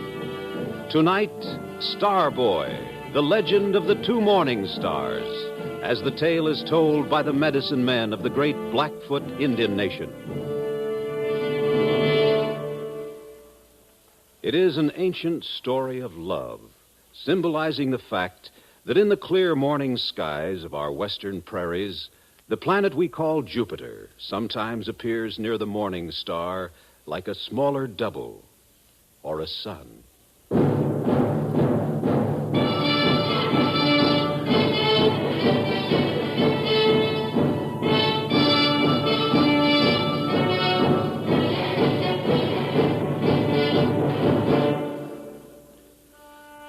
There are 2 bright stars which sometimes rise together in our morning skies just before the great sun begins his daily journey to the land of the endless waters. One is the morning star. The other is Starboy, the morning star's son, who once was known as Poia, or Scarface. I, Natosin, keeper of the medicine of the great sun god, will tell you the story of these 2 stars, and of the Blackfoot, that is Siksika woman, who was wife to one and mother to the other. And I will tell you of Swatsaki's sad fate, and of how Poia, the fruit of her love for the morning star, finally joined his father in the skies and became a star himself.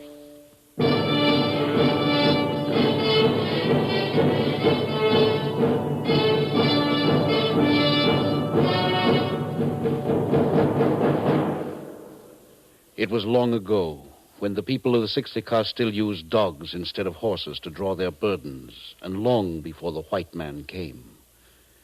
It was in those days, one night in the gentle spring, that our people were camped near the mountains, and 2 young maidens were sleeping in the fresh grass outside their teepee, breathing the clean air, dreaming of their lovers to come. One of them was Soatsaki, the feather girl, the other her younger sister, who was called Annatoki. And just when the dark of night began to take refuge behind the rim of the buttes, Soatsaki opened her eyes and gazed at the morning star who was just then rising over the prairie.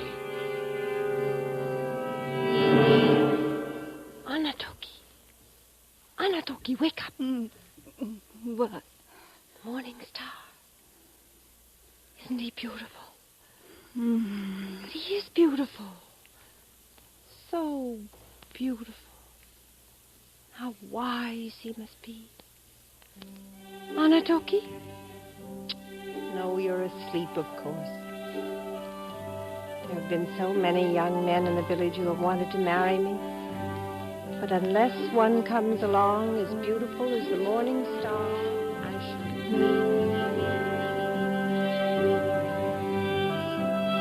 And Soatsaki went back to sleep.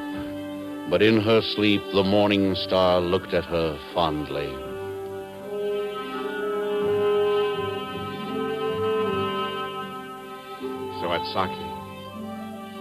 Soatsaki of the Siksika. You are indeed beautiful. Who are you? Do not waken. I heard your dreams. Is it really you? It is, Feather Girl, the morning star. I have watched over you from above and wished you could be mine. My morning star. My love. And Soatsaki awoke from her slumber with the golden flecks of the prairie sunflower in her eyes.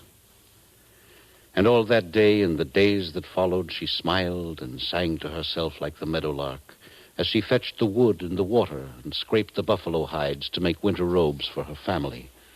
But when the leaves began to fall from the sycamores, the people saw that Soatsaki was with child, and they taunted her. Hey, Feather Girl, aren't you eating too much? Or is it something else? Whatever it is. I hear you are going to be a mother soon, Soatsaki. Where is your husband, dearie? Fighting the Cheyennes, I suppose. He is fighting braver enemies than that, I am sure.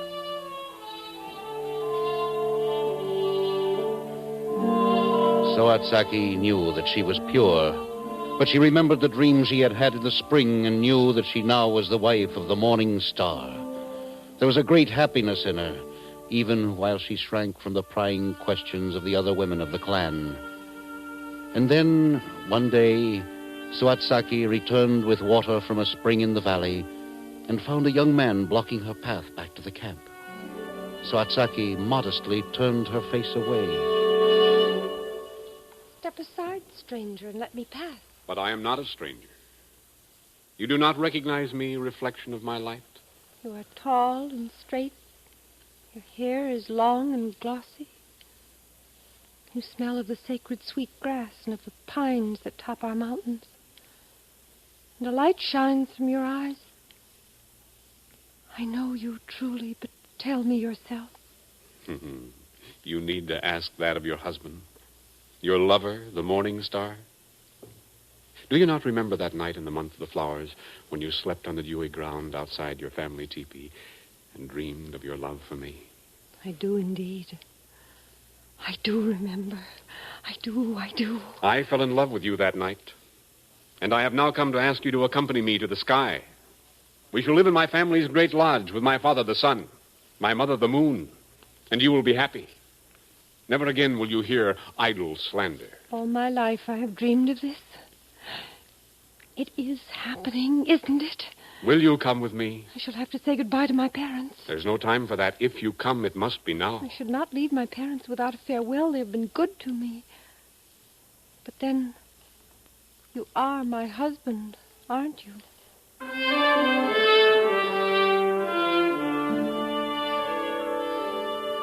I am your husband and the father of our child-to-be. You will come, I put this yellow feather into your hair, and this juniper branch into your right hand. And in your left hand you will hold this spider thread. Now close your eyes.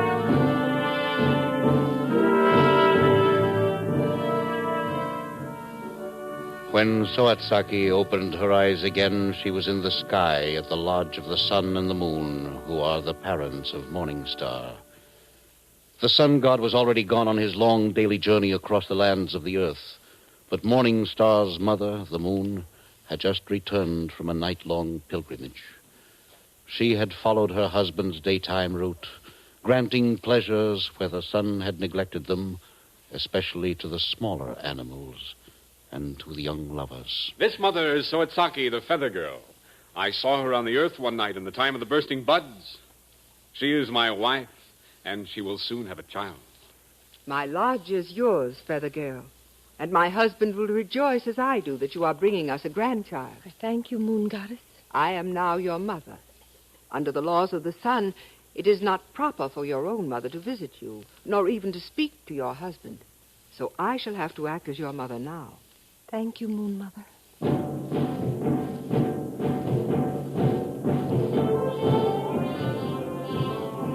Come inside with me, feather girl. I will show you a soft buckskin dress, which I worked on for many seasons against the day when Morningstar would bring home a wife. It is as soft as a cloud and has colored stitching around the neck and porcupine.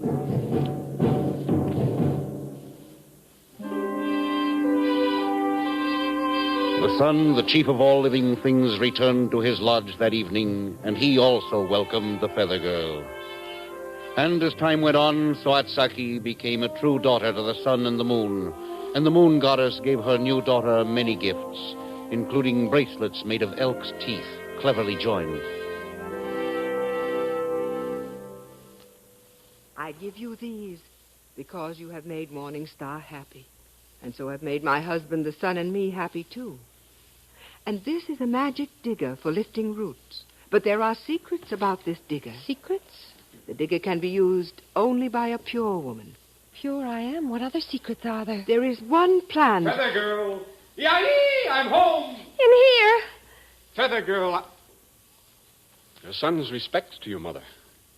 And to you, Soatsaki, you mother-to-be. It is a great happiness to come home to you. How is... Everybody is fine, you fool. Your heavenly majesty. Excuse us, Mother. There is no need. I am leaving. I'm sorry, Mother, but men can be so ignorant about life. I thought the gods, at least, would know how long it takes to bear them a son. They do not. Goodbye. How can you be so sure that it will be a son? Oh, I know. Look what your mother gave me. The root digger. Did she also warn you? Warn me about what? That digger is magic. It will lift from the ground any root in the sky, except one. One? The large sacred turnip which covers the hole through which the North Star, the star that stays put, as your people call it, shines down to the earth at night. This hole is our window through which we can look down upon your land and your people. It is the hole through which I first saw you, Soatsaki. Yes, but the turnip. The gods use this magic root to close the hole during the day. Do not ever try to lift it. No, I won't. Do you know that as a husband you are very odd? You are so wise. You teach me so much. And yet you run off each morning for no other reason than to tell the world that your father, the sun, will soon appear in my people's sky. Your people's sky? Yes, of course. Oh, I know the sky belongs to the gods, but we live beneath it. You, wife, no longer live there. Well, not now, but even the gods cannot foretell the future. Feather girl, are you unhappy here with me? With you? No. I love you, my shining star. Still, this lodge... The lodge? What is wrong with it? Nothing, only it is your mother's lodge, not mine. Well, does that matter? No, not at all. Are we not all happy here together? Oh, yes, indeed. 3 gods and a woman of the earth, a Sixica woman. Now I want to go out and try my magic root digger. You rest, my shining star. Everything here seems to be magical.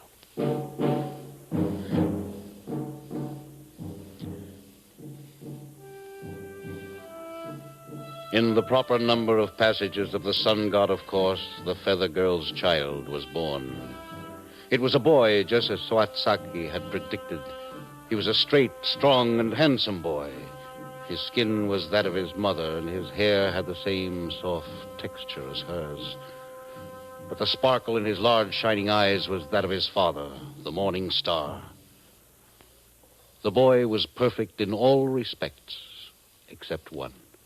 He had a mysterious scar on his face, and as he grew older, the scar grew larger, and so he was called Poia, which means Scarface.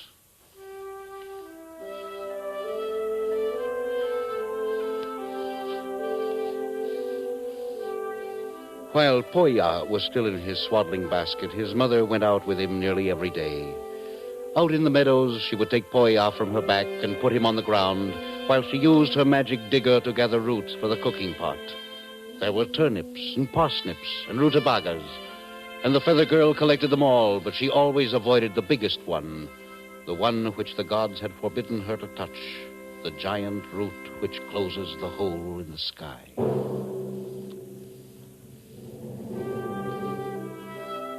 But as the moons turned into seasons and the seasons into years, Soatsaki knew that there was a great pain in her heart, and that it was a pain which would grow stronger each day. It was a longing for the green earth, a longing for her own kind, the Siksika, and their way of living, and perhaps most of all, a longing for life itself. For the gods are immortal, and it is not easy for a man or a woman of our world to live with the immortals. And so there came a day. Oh, I am so tired, I don't know. But you indecent parsnip, you monster turnip, you monument to the gods' arrogance.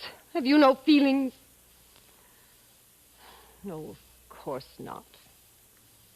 And you magic digger, you aren't any help to me either. Oh, you grandfather of all roots, why don't you move? It's no use, the morning star warned me. I do so long to see. Oh, you cranes, you birds of the gods. Yes, you sacred birds. Can you not help a poor woman? Can you not help me?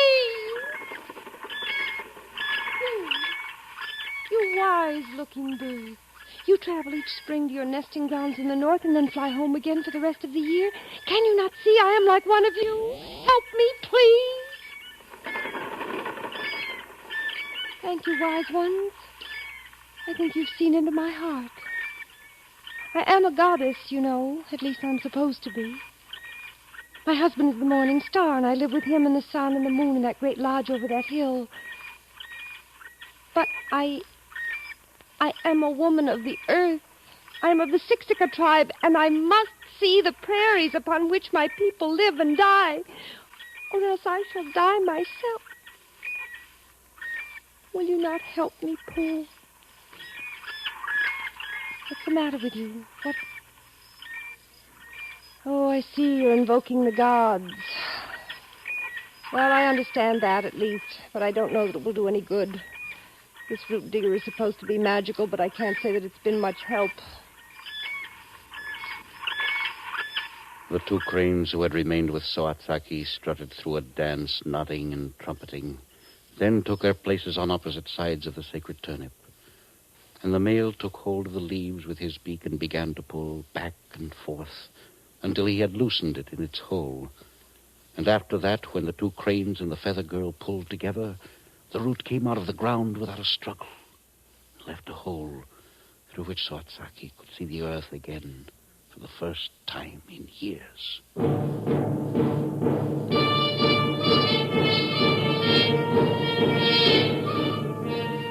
Our people and Soatsaki's were just then making ready for the wolf dance, and there was much singing and praying and laughter, too. And Soatsaki was sad and homesick for her people. She sat for a long time and watched the familiar scenes. Children are playing. The women are tanning buffalo hides and gathering berries. And there are the girls fetching water. And oh, look at the rows of young men along the path. Oh, the insults are flying fast, I know, just as in my time.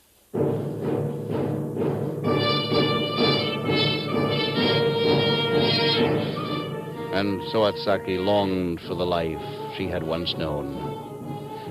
When she returned to the lodge of the sun god, the morning star and his mother, the moon, saw right away that something important had happened to her. It was the morning star who guessed the secret.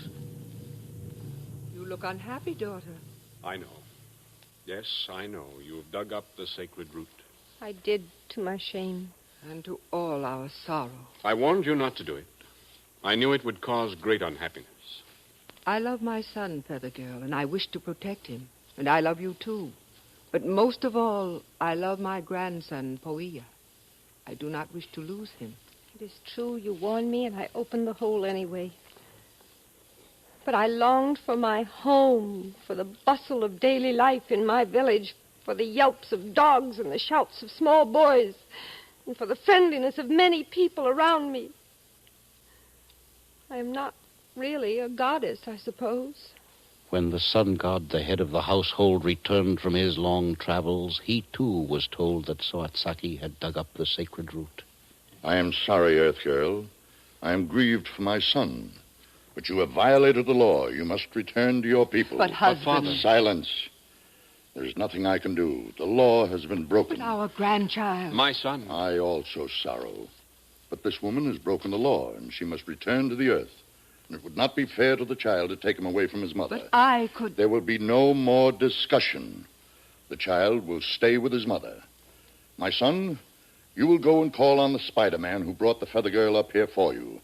Tell him that she must go back to the earth. Father. I regret it, Morning Star, but there is the law. But, husband, if The Earth Girl would no longer be happy with us.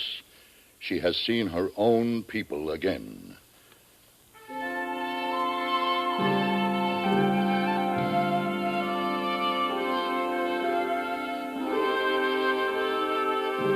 And so Soatsaki returned to her people, to us, the Siksika. She wanted only to bring up her child in familiar surroundings, but the people were unkind, for which shame still attaches to the Blackfoot nation. And the boy Poia suffered much from the cruel jibes of his playmates. Once, Soatsaki tried to return to her husband. She climbed to the top of the highest bluff in the land of the Blackfeet and prayed. Morning Star, husband, I pray to you. Hear me as you once heard me, before I became your wife and the mother of your son. I beseech thee, love of my life, take me back to thee. I was at fault, grievously at fault. But can you not forgive me? I long to return to my home, the only home I have ever known as woman and wife. I do not know, Morning Star, if this sighing of the breeze is your answer. But I know that unless you take me into your lodge again, my life is ended. It was only the prairie that called me away from you, my love. We, the Siksika, have lived here and fought here and died here so long that this earth has become our home. But my shining love, my only husband, believe, never have I loved anyone other than thee, and I shall die a pure woman. Please be a father to our son. And soon, Soatsaki did die. Some say it was of a broken heart. Our forefathers tell us that on the night when she joined the Great Spirit, the pines sighed again on the mountains nearby.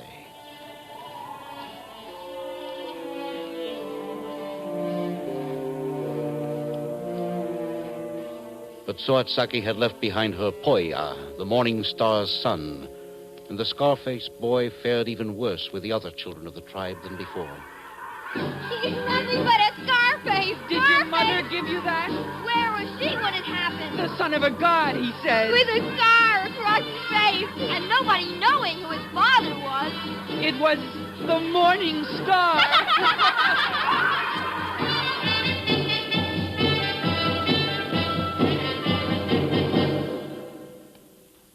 Poya's life was not happy, and when he grew to manhood, he fell in love. But his chosen maiden would have no part of him because of the scar on his face. Poya, despairing, consulted an old medicine woman, the only friend he had left since his mother's death. What ails me, second mother? What ails me, Holy One? The scar. True, the scar. You cannot do anything about it yourself, Poya. But I know who gave you the scar.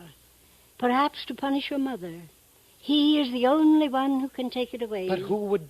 The father of the man who loved your mother, of course. The sun god. He always hated your mother, and perhaps you too, because he thought that your mother had robbed him of his son. But you he loved as well, because you're his grandchild. He may even have forgotten by now that he ever put the scar there. But I still have it. The sun god put it there. Only the sun god can take it off. Then I shall have to journey to the home of the sun, or I shall never find a wife.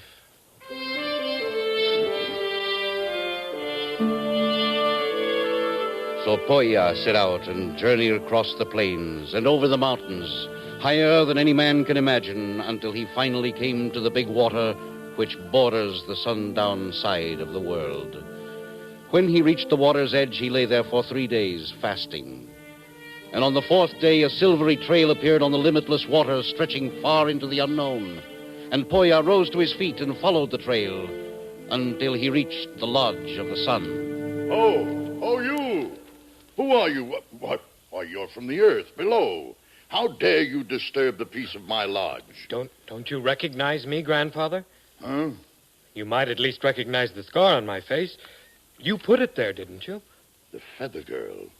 Well, I suppose I did put that scar there. I must have resented your mother very much. Yes, sir. But I have the scar. Does it bother you? Yes, sir. I have found a girl, but she will not even consider me as long as I have this mark. Oh, that is sad, isn't it? Well, we shall see. What is sad, Father? Oh, Morning Star, it is the boy's story. He claims that he is your son. Well, that would make me his grandfather, I suppose. Oh, yes, he also suggests that I have disfigured him and that he has trouble with girls. He does look a little gruesome at that, doesn't he? You are not. I am Poya, Father. They call me Scarface.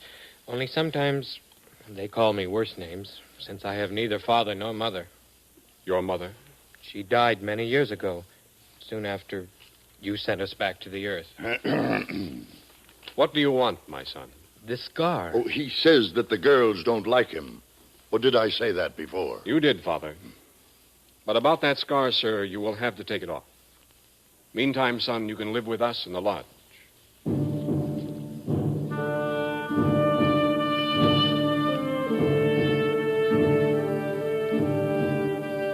And so Poya lived with the gods, helping them with their hunts and other pursuits, some of which ordinary men may not even hear about.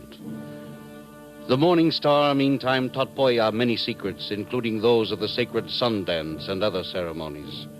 In the end, after Poya's scar had finally been healed by the sun, the Morning Star gave Poya a magic flute to charm the heart of any girl he desired, and a wonderful song to go with it. He also gave him a robe of soft-tanned leather, decorated with sacred paintings, and told him that none but a virtuous girl should ever be allowed to wear it. Such a maiden would be able to perform miracles, such as healing the sick, merely by putting the robe over them. Morning Star then sent his son back to Earth by the short route, over the Milky Way.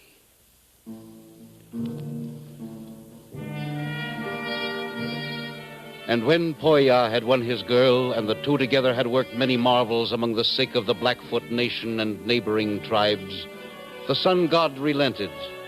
He took Poya and his wife to live in the sky forever, He made Poya almost as beautiful as the morning star, and he gave him a new name, Starboy. He also gave him a circuit across the sky. But now and then, Starboy's path crosses that of his father, and when that happens, it is always a sign of good fortune for the Siksika people. It is the meeting of the two morning stars.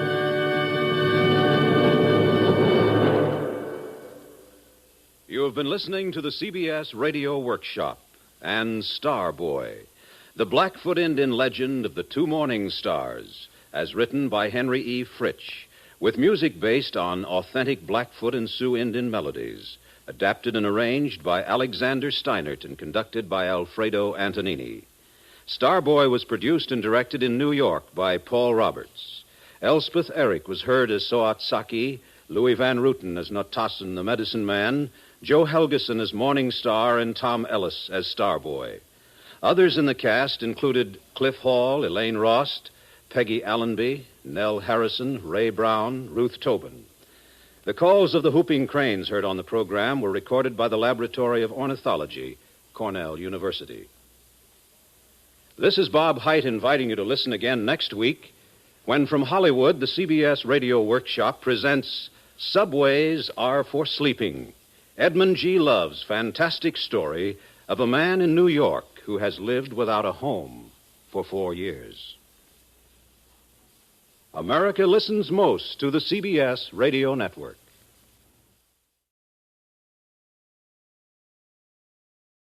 CBS Radio presents the CBS Radio Workshop, dedicated to man's imagination, the theater of the mind.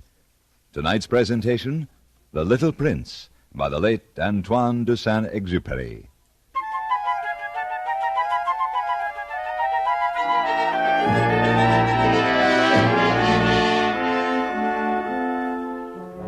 Years ago, I had an accident with my airplane in the desert of Sahara. Something was broken in my engine. Being alone, I set myself to attempt the difficult repairs. It was a question of life or death. I had only enough drinking water to last about a week. The first night, I went to sleep on the sand 1,000 miles from any human habitation. You can imagine my amazement when at sunrise I was awakened by an odd little voice. If you please, draw me a sheep. What? Draw me a sheep. I jumped to my feet, completely thunderstruck. I saw a most extraordinary small person who stood examining me with great seriousness. He seemed neither to be fainting from fatigue or hunger, or thirst or fear. When I was able to speak, I said, "What are you doing here?" If you please, draw me a sheep. I don't know how to draw. That doesn't matter. Draw me a sheep.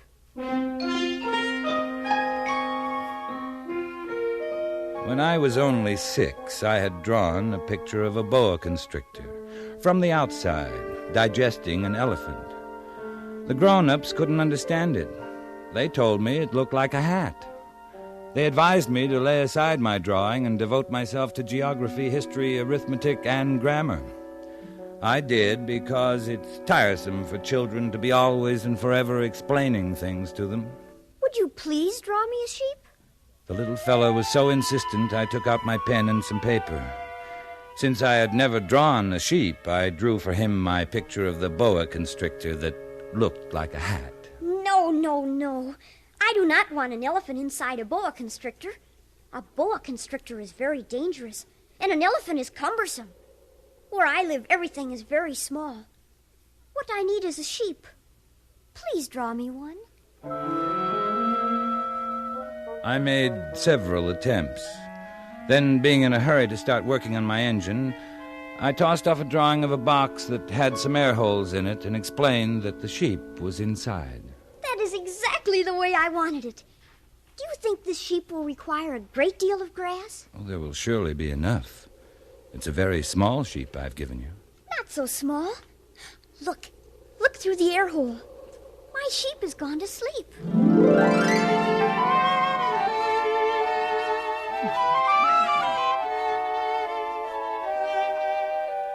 It took me a long time to learn where he came from. It was only from words dropped by chance that little by little everything was revealed to me. I learned, for example, that the little prince came from another planet, and that his planet was scarcely any larger than a house. I should remind the grown-ups that in addition to the great planets, there are hundreds of others, some too small to be seen through telescopes, called asteroids, which are designated by numbers. The planet the little prince came from is asteroid B612. As each day passed, I would learn more about the little prince's planet. On the third day, I heard about the catastrophe of the baobabs. Isn't it true that sheep eat little bushes? Yes, that's true. Then it follows they also eat baobabs. Baobabs? But it would take a herd of elephants to eat anything as gigantic as a baobab. Before they grow so big, don't baobabs start out by being little? Entirely correct. But why do you want the sheep to eat the little baobabs? I knew a planet inhabited by a lazy man. He neglected 3 little bushes. What happened? Catastrophe. The baobabs spread over the entire planet, bored clear through it with their roots, split it in pieces. So you must be careful. It is a question of discipline. I must attend to my planet each morning, as I do myself. It's tedious. I need the sheep.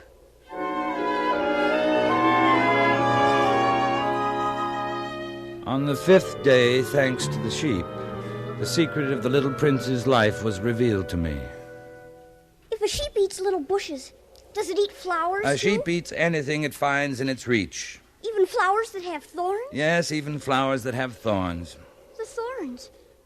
What use are they? Don't you ever let go of a question once you've asked it. Can't you see I'm busy fixing my plane?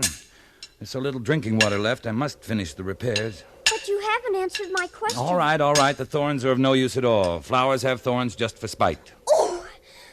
I don't believe you. Flowers are weak creatures. They are naive. They reassure themselves as best they can. They believe that their thorns are terrible weapons.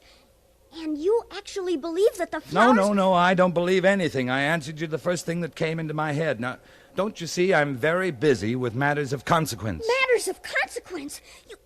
You talk just like the grown-ups. The flowers have been growing thorns for millions of years. For millions of years, the sheep have been eating them just the same.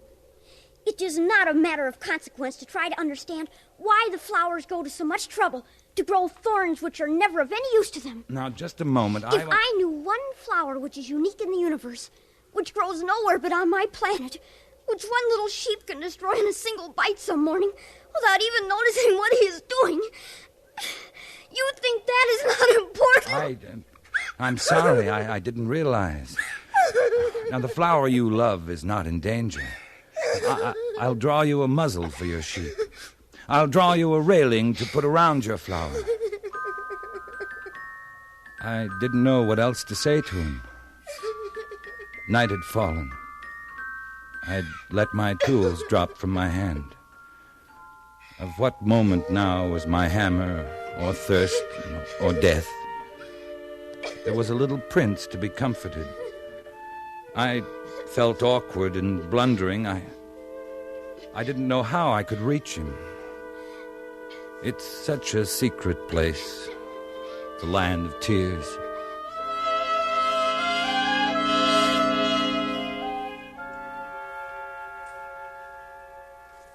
So that's why you left your tiny home on asteroid B612. It was love. Love for a flower unique in all the universe. At first I was captivated by her beauty. Very quickly she began to torment me with her vanity, and soon I came to doubt her. Was she the only flower on your planet? Oh, no. But the others are very simple. They take up no room, cause not one bit of trouble. Your flower was different. Very. She came from a seed blown to my planet from who knows where. From the moment she first showed herself, she became demanding. She commanded all of my time. Even that time I had always devoted to the baobabs and my volcanoes. Volcanoes? I have 2 active volcanoes. Very convenient for heating my breakfast. I carefully clean them out every morning. If they are well cleaned out, Volcanoes burn slowly and steadily, without eruptions. I see. I also have one volcano that is extinct. I clean it out, too. One never knows. No, one never knows. You were telling me about your flower. I ought never to have run away from her. I ought to have judged her by deeds and not by words. I ought to have guessed that behind her poor little stratagems lay real affection for me. But I was too young to know how to love her. The fact is that I did not know how to understand anything.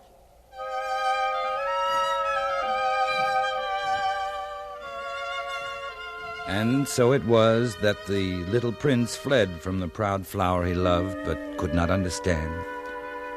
To escape from his planet, the little prince took advantage of the migration of a flock of wild birds.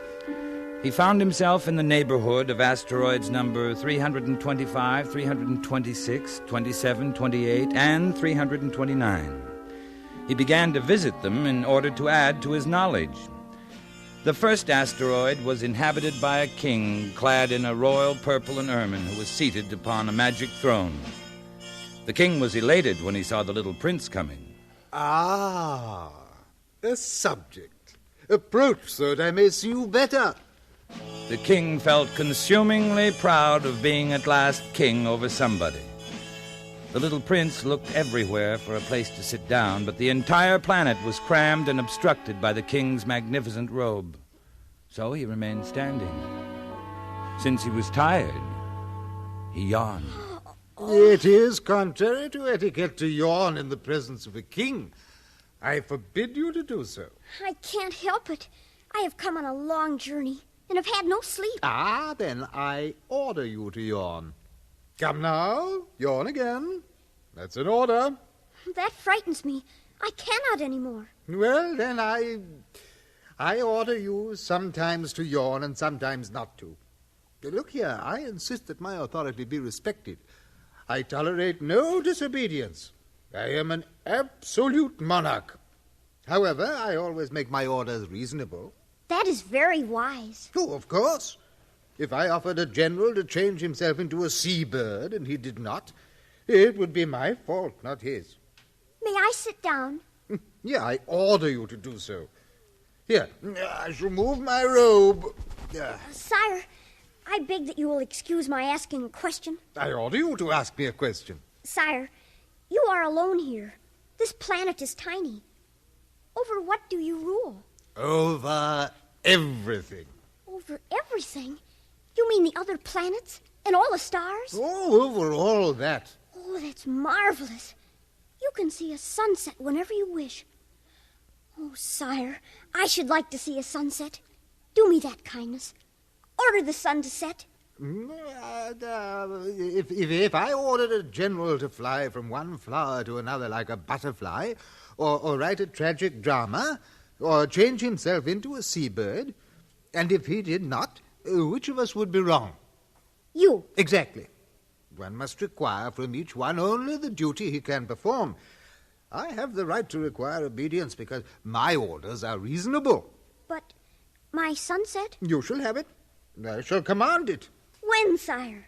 Well, I shall consult my almanac. Here we are. That will be this evening about 20 minutes to 8. And when I give the order, you see how well I'm obeyed. I see. Oh, I have nothing more to do here, so I shall set out on my way again. Oh, do not go. Do not go. I'll make you a minister. Minister of what? Minister of Justice. Yeah, that's it, Minister of Justice. But there is nobody here to judge.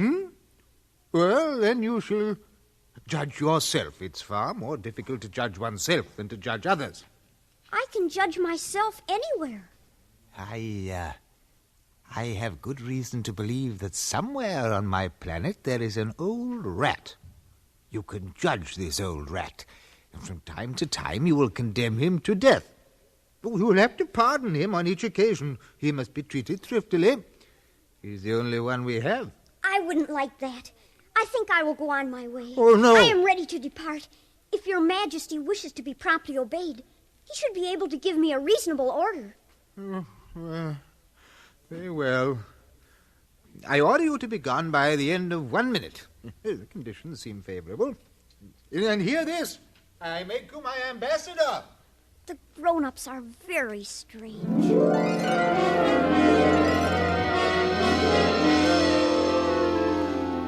The second planet was inhabited by a conceited man who thought the little prince had come to admire him. Ah, I am about to receive a visit from an admirer. Good morning. That is a queer hat you are wearing. It is a hat for salutes. I raise it in salute when people acclaim me. Oh, unfortunately, nobody at all ever passes this way. Oh? Clap your hands one against the other. All right. You see?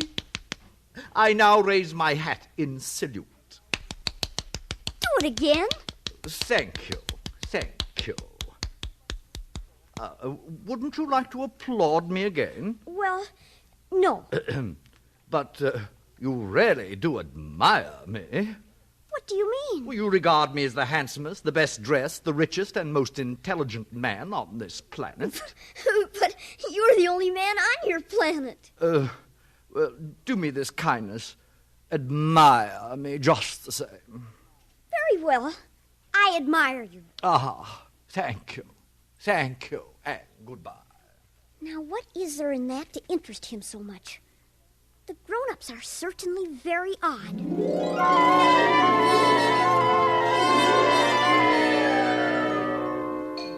The third planet belonged to a businessman. This man was so much occupied that he did not even raise his head at the little prince's arrival. 3 and 2 make 5. 5 and Good 7. morning. 12. Good morning. 15 Your and cigarette has 7 gone make out. 22. I haven't had time to light it again. That makes 501,622,731. 500 million what? I can't stop. I've got too much to do. I'm concerned with matters of consequence. 500 million what? During the 54 years I've inhabited this planet, I've been disturbed only twice by inconsequential balderdash. This is the third time. I was saying 501 million... Millions of what? Those little objects one sometimes sees in the sky. Flies? No, little glittering objects. The ones that set lazy men to idle dreaming. You mean the stars. That's right. And what do you do with the stars? Nothing. I own them. But I have already seen a king who told me... Kings do not own. They reign over. It's very different. And it makes me very rich. What good does it do you to be rich?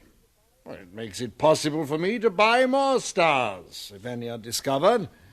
How is it possible for one to own the stars? To whom do they belong? To nobody. Then they belong to me, because I was the first to think of it. I suppose that is true, but what do you do with them?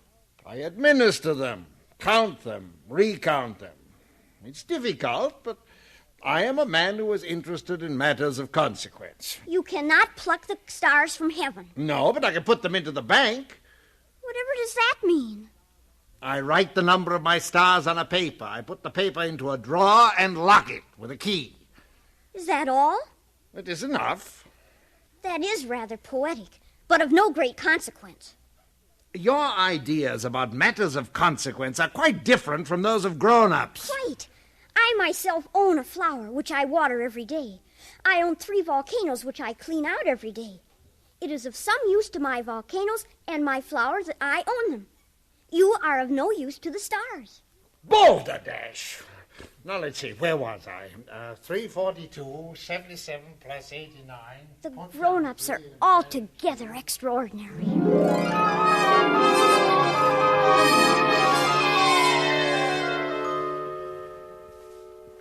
Tell me, how did you come to visit this planet, the Earth? It was recommended by a geographer on the 5th planet I visited. Do you like it? Do you intend to stay? It has been almost a year since I left my home, my flower, my volcanoes. I'm worried.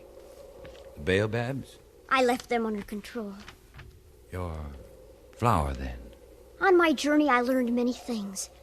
I learned that flowers are in danger of speedy disappearance. Soon I must return.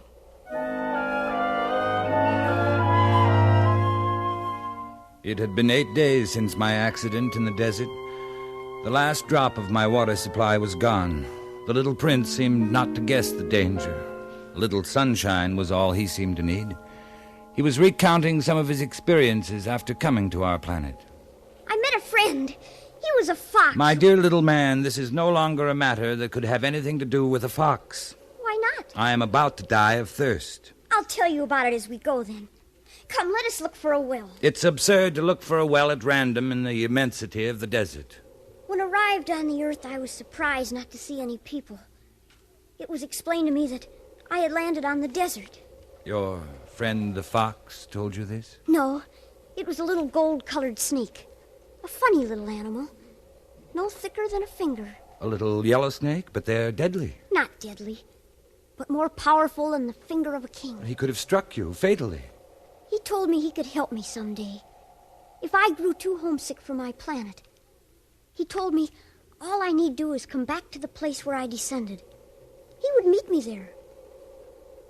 Are you so homesick then? It is very close to the anniversary of my arrival. At that time, my planet will be right overhead. I shall be unhappy if you go. That is what the fox said. It was his fault. He wanted me to tame him. Tame him? It was when I wandered into a garden filled with flowers. There were thousands of them, precisely alike. They called themselves roses. I was broken-hearted. Because of the roses? They were all exactly like my flower. A flower I thought to be unique in all the universe. Oh. The fox made me understand, to have hope again. He wanted me to tame him because it would establish ties and make him different from all the other foxes. I'm beginning to understand. I looked again at the roses. They were beautiful, but one would not die for them. My rose is more important than all the others because it is she that I have watered. It is she I have put under a glass globe, sheltered from the wind behind a screen. Listened to when she grumbled or boasted. She is my rose. And your friend the fox? When I met him, he was as yet nothing. Just a fox like thousands of other foxes. But I have made him my friend. And now he is unique in all the world. You have learned a secret. A simple secret. It's only with the heart that one can see rightly. What is essential is invisible to the eye. Men have forgotten that you become responsible forever for what you have tamed. I am responsible for my rose.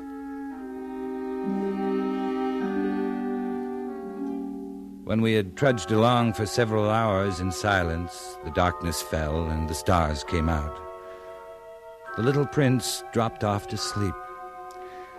I took him in my arms and set out walking once more. I felt the need of protecting him as if he himself were a flame that might be extinguished by a little puff of wind. I walked on. I found the well at daybreak. Now, you must keep your promise, you know. The muzzle for my sheep. I remember.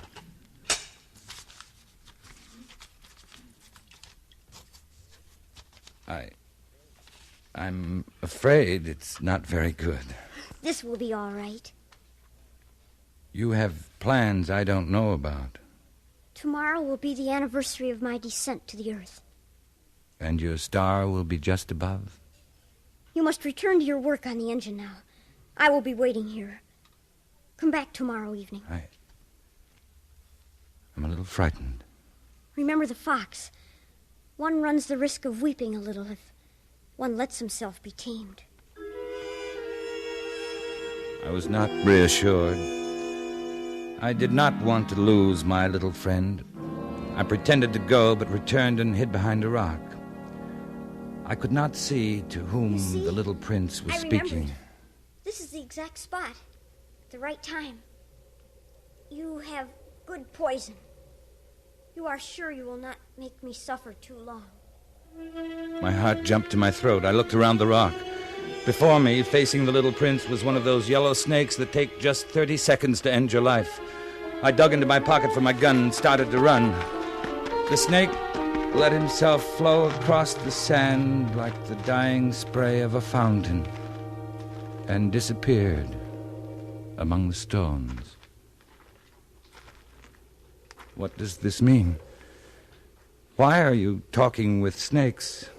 You will find out what is wrong with your engine today, and you can go back home. I, too, am going home today. It is much farther, much more difficult. I want you to stay a while longer. I have your sheep and the sheep's box, and I have the muzzle. Little man, I want to hear you laugh again. Tell me it's only a bad dream, this affair of the snake, the meeting place, the star. At night you will look up at the stars. My star will be just one of the stars for you. You will love to watch all of the stars in the heavens. They will be your friends. I am making you a present. Little prince, dear little prince. I love to hear that laughter. That is my present. Just that. What are you trying to say? For most people, the stars are silent. You alone will have the stars as no one else has them. I don't understand. In one of the stars, I shall be living. In one of them, I shall be laughing. It will be as if all the stars were laughing when you look at the night sky. Only you will have the stars that can laugh. I, too, shall look at the stars. They will all be wells with a rusty pulley. You will have 500 million little bells, and I shall have 500 million springs of fresh water. Now, let me go by myself. You're afraid, little friend? I am responsible for my flower. She is so weak, so naive. She has 4 thorns of no use at all. Don't go. Please. Don't go. I seemed unable to move. The little prince hesitated, took one step. There was nothing there but a flash of yellow close to his ankle. He remained motionless for an instant. He did not cry out. He fell gently as a tree falls. There wasn't even any sound because of the sand.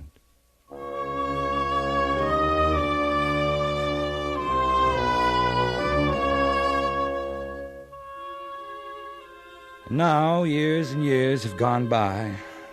Until now, I've never told this story. My sorrow is comforted a little. Not entirely, but I know he did go back to his planet. His body was not there at daybreak. At night, I love to listen to the stars. It's like 500 million little bells. But there is one extraordinary thing. When I drew the muzzle for the little prince, I forgot to add the leather strap to it. He will never have been able to fasten it on his sheep. So now I keep wondering what's happening on his planet. Perhaps the sheep has eaten the flour and the little bells are changed to tears. Here, then, is a great mystery. Nothing in the universe can be the same if somewhere a sheep that we have never seen has, yes or no, eaten a rose. And no grown-up will ever understand that this is a matter of so much importance.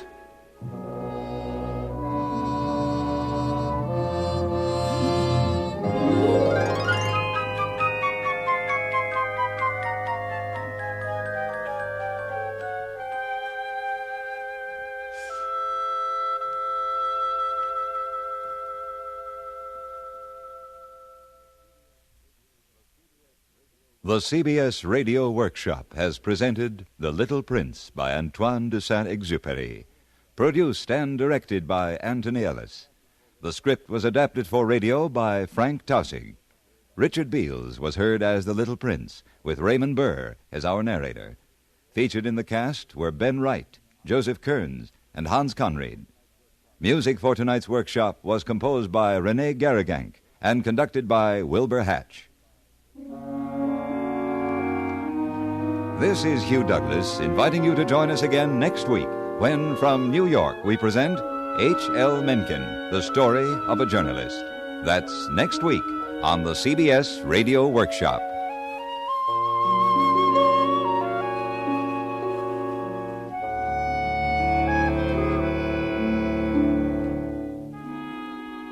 Stay tuned for 5 minutes of CBS News, to be followed on most of these same stations by My Son Jeep. America listens most to the CBS Radio Network.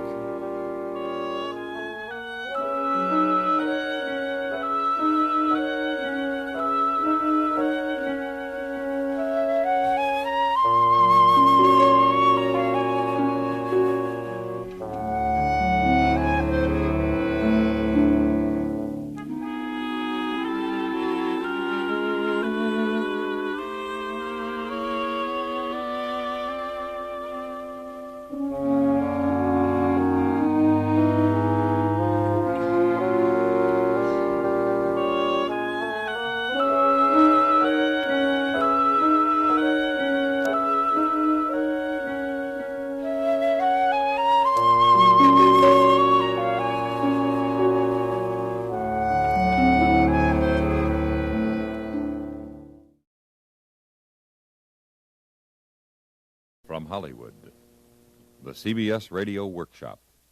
He loved airplanes. He lived and breathed airplanes. His heaven was in the sky. It was just airplanes. He was building a model the morning he died. CBS Radio presents the CBS Radio Workshop, dedicated to man's imagination, the theater of the mind. The Empyrean is no longer empty. Where Apollo once drove his fiery chariot across the firmament, the afterburners of supersonic jets blast the stratosphere. As the airplane has shrunk the earth, so has the air in which it flies been shrunk. A 500-mile-an-hour plane needs space in which to fly, more space than exists above our crowded land. And with tragic frequency, modern Icarus is learning that what goes up sometimes comes down in flames. Not quite 4 months ago, death fell without warning on a little California community, fell into a crowded schoolyard from a peaceful sky. You are about to hear what happened that day in the words of those to whom it happened, those who live beneath our shrinking air. The CBS Radio Workshop presents a human document, Heaven is in the Sky, produced and directed by William N. Robeson. At 10:15 a.m., January 31st, flight engineer Waldo Adams grasped the 4 throttle knobs in his right hand and slowly pushed them forward. Pilot William Carr, responding to the mighty pull of the engines, eased the wheels slowly back, keeping his feet steady on the rudder pedals, and the latest DC-7B took off from Santa Monica Airport on its first functional flight after manufacture.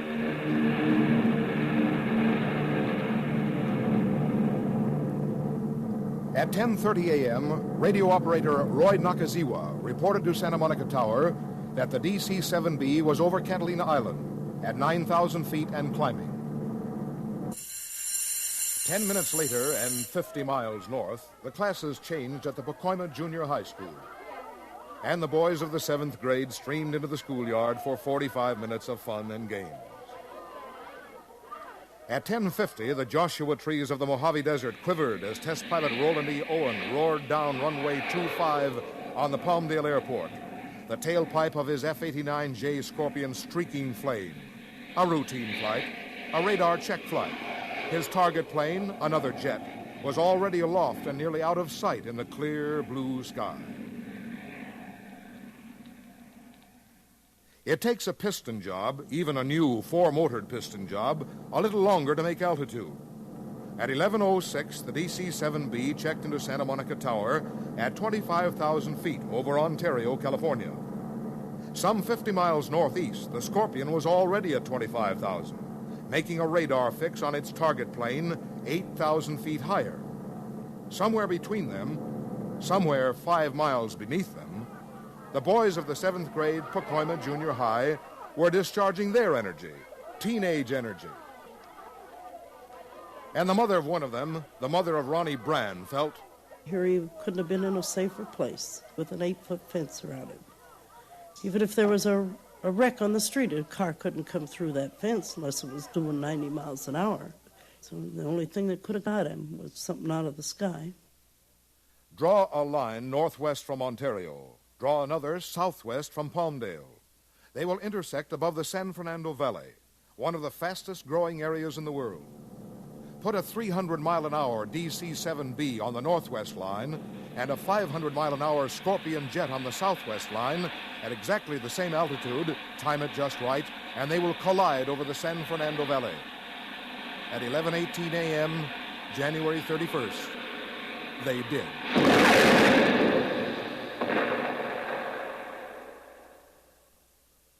The San Fernando Valley is 20 miles long and more than 10 miles wide and dotted with pleasant little houses. But there are still places where a wrecked airplane might fall harmlessly to earth. Walnut groves, alfalfa fields, dry riverbeds, the rugged mountains to the north. Toward these, the Scorpion hurtled, now a ball of fire. By the dying DC-7B, its left wing sheared away, continued, faltering, falling toward the densely populated valley. Pilot car vainly fighting the useless controls, while co-pilot Archie Twitchell reported to Santa Monica Tower. We're a mid-air collision. We're a mid-air collision. We're going in. Uncontrollable. Uncontrollable. We're had it, boy. Poor jet, too. I told you we should take shoots. Say goodbye to everybody. It takes longer than you might think to fall 5 miles. 6 minutes later, the play period of the 7th grade of Pacoima Junior High School was coming to an end, and the boys were beginning to straggle into the gym. In the auditorium, Linda Luttrell, valedictorian of the 9th grade, was rehearsing her graduation speech. We have only one life to live, and when it's over, will the world be a better place? We have only one life to live, and when it's over, will the world be a better place for our having lived in it? Intent on her words, Linda didn't hear the sound of falling death, but the boys of the 7th grade did. We was out on the gym field playing, and then we heard this high whistle, and everybody looked up. I saw the whole plane just coming down. It was going around and around. It was on fire, and pieces were flying from it, and groups of metal were coming down together. We all started running, and I says, well, I'm with you, and we started running. And I seen Ronnie with me, and then I passed him, and then he passed me. I ran to try to get up a pole. I ran to get away. I ran from it. I just jumped for the ground and covered up my head. Donald Kellner, driver of the school bus parked by the playing field, heard it too. While I was in my bus, I was making out a routine report, and I heard this screaming noise, just like a plane out of control. And I stepped out of my bus and looked up, and here was this DC-7. Then it exploded.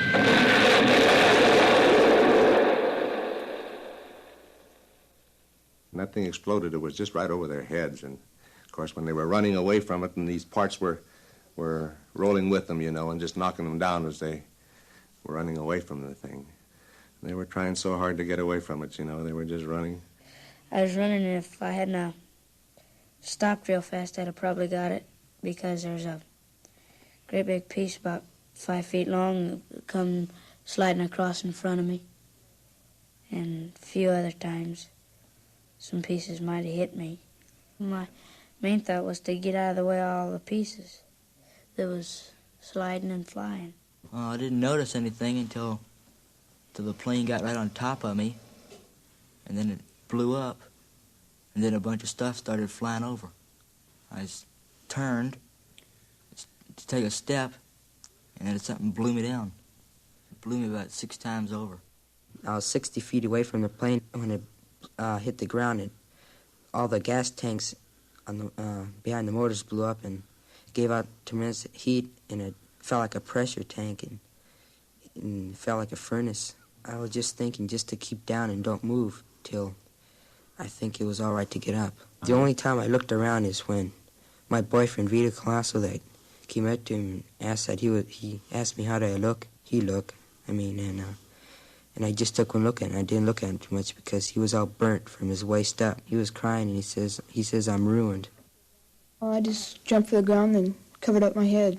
So I figured if something hit and wouldn't get my eyes cut open or something like that. About the time I hit the ground, the plane hit. Part of the piece hit me in the foot. I got real mad, and I thought it did. I didn't feel the cut at first, so I started walking in, and then I looked down and I saw the cut, and it started hurting then. Turned around, some of the kids were crying and yelling and screaming. And I saw kids laying all over the ground, white T-shirts.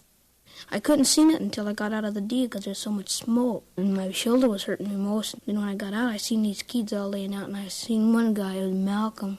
He's a Mexican kid. I know him very good. And I drug him away from an engine light and flaming, man, and something dripping out of it. And when it dripped, it starting to fly or flames bigger and bigger. I was dragging him away, and I couldn't drag him anymore because my shoulder have knocked me out, and the piece of metal knocked me out on it and wrecked me. I ran towards the crash because, after all, it's my job. I'm responsible for the boys. John Vardanian speaking, physical education instructor at Pacoima Junior High School, the first grown-up to reach the hurt and frightened boys. I didn't think, I just acted. I ran immediately to the center of the impact, the crash impact, in order to pull out any boys that might have been burning or clothes might have caught on fire, in which in some cases that happened. They called, "Coach, I'm hurt," and I had to put down several boys and told them to stay where they were. I judged how seriously they were hurt, and then I went over to the more serious. I couldn't do everything. There were just too many of them. And there was no place that was really safe, no matter where they had been. The mothers who lived near the school knew that death was close. I was ironing Skippy's shirts when I heard this awful whining sound, and I just threw my iron up, and all the steam went against the wall. And I saw the black smoke just curling up, and I said, "Oh my God, Shirley," I said, that's the schoolhouse. And she said yes, so we started running. Others further away did not realize at first that their children were in danger. First thing I knew it was a school was when I got a phone call from some friends of mine in Montebello. And then they said over radio that it was the 7th and 8th grade boys that was out. And I just waited. There wasn't much I could do. I didn't go to school because I knew that if there was anything wrong that they would call me. I called some neighbors over, and we just waited. Every time the phone would ring, why, I was pretty afraid to pick the phone up, thinking that maybe it was from the hospital.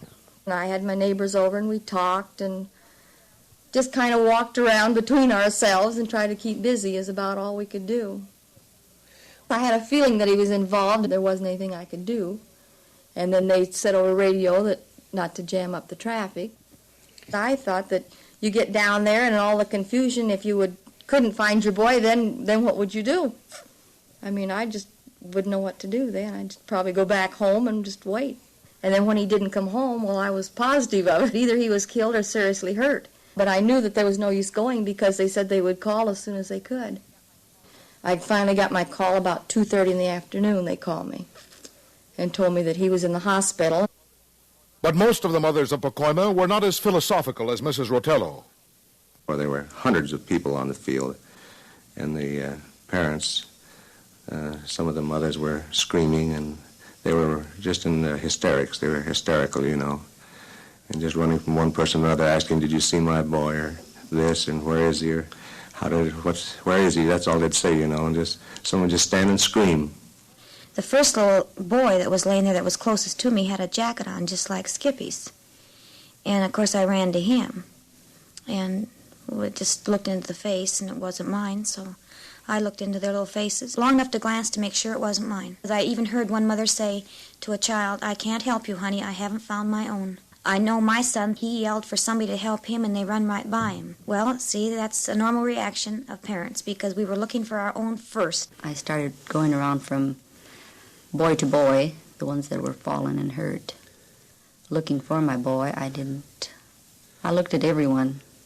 Then I was helping my neighbor find her boy. The parents, those that thought or knew their boys were out there, were a little panicky. I don't blame them. Certainly no parent would, but things look differently to a 12-year-old, more realistic perhaps. The parents, they were down there buzzing around and everything, causing a lot of confusion and scaring some of the kids that were B7s. They were scaring them pretty bad. A lot of them went to the hospital just from shock. They'd come in there screaming and everything, scream out loud, where's my boy, and all like that. If they'd have calmed down, they'd have probably found out where their boy was a lot sooner. Mrs. Lorraine Lafreniere, who had been ironing just a moment before, finally found her boy. He was laying on his stomach. Of course, they had something over his head. His head was bleeding terrible. He says, don't cry, Mama. And I said, oh, I'm not going to cry now. I found you. And he says, let me see your face. And I bent down on and he says, Mama, would you say the Hail Mary and the Act of Contrition with me? And Mrs. Margaret Barrios found hers. And I saw my son walking toward me. He was hurt. He was bleeding. All his face was bloody. I saw that he was burned. I didn't know the extent of his injuries, but he looked pretty bad to me. But Mrs. Virginia Brand could not find her son, Ronnie, not at the schoolyard, for an ambulance had already taken him to the hospital. Well, the nurse said, we'll just have to look at every boy because we don't know who's who. And so myself and the nurse all ran around looking at each boy, and some of them were burnt so bad I had to get right down at their face and look to see that it wasn't mine. And we ran and looked at all the boys, and then I came back to the desk and spelled out my name in case they had a wrong name there, and because he was on the list of the injured. And then the doctor must have heard me or something. The doctor said, come here, I want to talk to you. And I said, well, what do you want to talk to me for? I guess I was stalling time. I knew what he was going to say. I just had that feeling. The minute I drove in the hospital, I realized that the whole thing... These are the words of Ronnie Brand's father. A number of cars parked, and I don't know, I just was kind of numb, I guess, and her friend came out to meet me, and I just asked her where my wife was, and I could tell by the look on her face just what I was going to expect to hear. Ronnie Brand, age 13, whose heaven was in the sky, was dead. A tiny sliver of metal from the sky had pierced his temple. A tiny fragment of duralumin. A tiny piece of an airplane. He loved airplanes. He just lived and breathed airplanes. I never saw him without an airplane in his hand. His heaven was in the sky. It was just airplanes. He was building a model the morning he died. I was getting ready for work and keeping after him, and he was just sitting there building this model. He had asked for a DC-7 model for his birthday, which I got because I generally buy what he wanted, within reason. And that just happened to be that type of plane that killed him. All this money he's been making, this $2 a week, he went for model airplanes, and he just mentioned that he had $47 worth of models. And he has them sitting all over his room. I haven't been able to go out to his room. I bought this house because of that room outside, like he wanted, off the garage, so he could have privacy with his boyfriends, and they thoroughly enjoyed that room. It is very hard to come home at night because Ronnie was always there. He'd come in about 6 o'clock or so, and then he'd watch the television. I'd get home shortly after 6, and there'd always be a light. It's the hardest thing. I try and sleep in till after 8 o'clock because he usually left for school till 10 minutes of 8. He always washed the dishes for me. I give him $2 a week for picking up the house and doing the dishes. And so he left his cereal dish on the table. I said, Ronnie, it's going to be easier to wash if you put it down the sink when you get home. Put some water in it. So he did. And so that's when he noticed the time, and out he flew out the door. That was the last I saw him. And When I came home that night, well, my girlfriend was with me, and I saw that dish of cereal with the cereal still in the bowl, and I told her, I says, will you please wash up that? I can't stand to look at that. Because I never did come home and find a dish on the sink. He wasn't too good about emptying the trash, but because it was out of sight, out of mind. And, but there was never a dish on that sink, not even one cup. And it didn't used to bother me a bit. My mother-in-law, instead of buying him toys throughout all these years, has put money in the bank, which everybody thought was a wonderful idea. He had a bank account for when he was 16, he was to have his car. He had it dagoed and he had it raised and lowered and everything in his mind, what he was going to do to it, you know.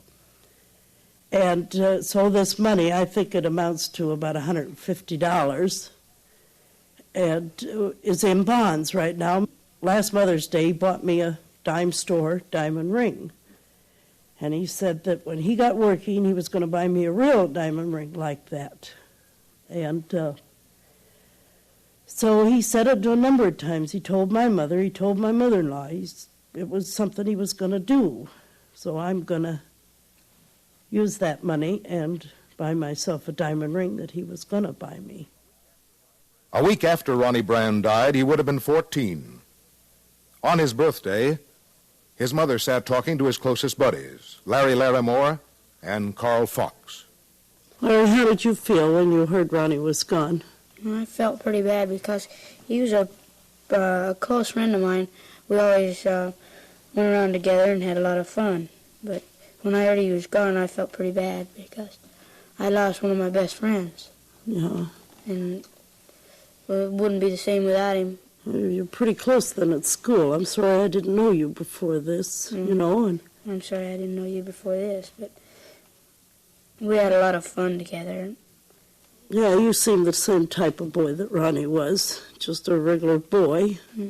You're not a sissy, you're not a toughie, you're just a boy. Mm-hmm. And how do you feel, Carl, since he's gone out of the neighborhood? I didn't even eat dinner that night or nothing. I didn't hardly sleep any that night neither. I was thinking about that.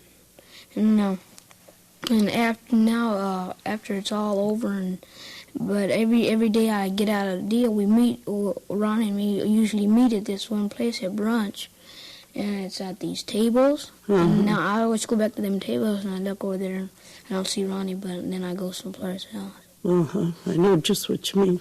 I always get out at probably by the same period, and I always go over by the tables and look over, and I remember it, he's gone, and I walk over and find some other guy. I never see you kids out playing anymore in the neighborhood like I used to always see you out there flying the airplanes. Last Sunday was the first time I'd seen you since this all happened. I never saw one that I didn't see. The four of you usually always together. I know we can't find each other anymore. Guess you really miss Ronnie then in the neighborhood and at school, everything. I never did lose a chum like that throughout my life. I never knew anybody that got killed like that one. Even casually, I didn't know him, but I imagine it's pretty hard. When I went to school, Ralph and everybody, they hardly ever meet because they don't know where to go. Ronnie used to always say, well, let's meet here and let's meet there, but now nobody say that, so we don't know where to meet. Well, I sure appreciate all you boys being pallbearers because I know that's what Ronnie would have done. And that's why I didn't want you to dress up, because I figured it was the birthday party that Ronnie should have had tonight. Mm-hmm. That's why your father wanted to get you all suits. And I said, no, just whatever you clean up in. Because Ronnie would know you kids all in suits. And so I figured it was just kind of the kids that would have been there at the party. His heaven was in the sky. May he and his two dead schoolmates, Bobby Zellen and Evan Elsner, and the 4 crewmen of the DC-7B, and the pilot of the F-89J, find their heaven less crowded than the skies above our peaceful land, where death lurks in the ever-shrinking, overcrowded air.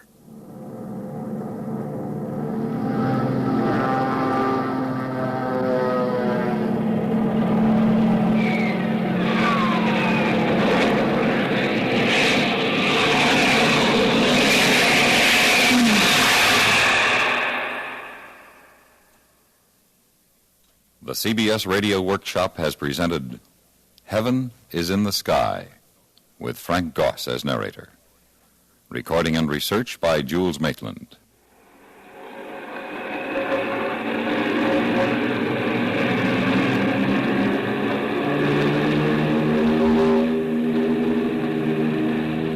Next week from New York, the Workshop presents I Have Three Heads, a study of the techniques, possibilities, and improbabilities of tape recording.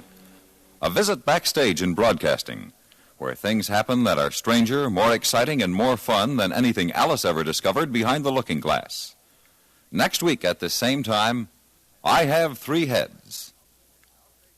Now stay tuned for Suspense, which follows immediately over most of these same stations.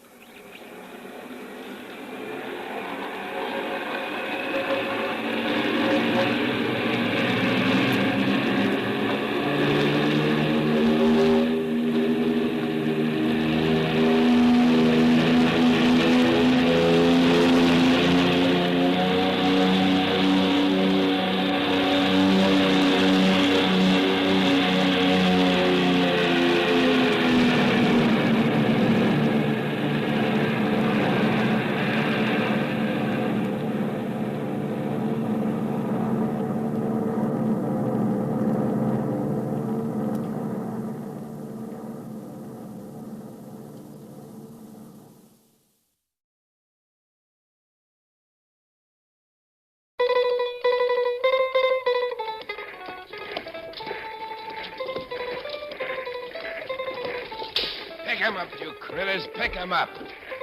Horses pulling tanks and trucks. Johnny, you have a cigarette for me? One of those Canadians is all. Yeah, all right. Thank you. Me too, Johnny. Sure. What this town we come to, Sargento? I don't know for sure, Domingo. Newark, New Jersey, if I remember my geography. Newark, New Jersey. I never hear of such a place. Well, it's just south of where New York used to be. Pretty big town. Or used to be.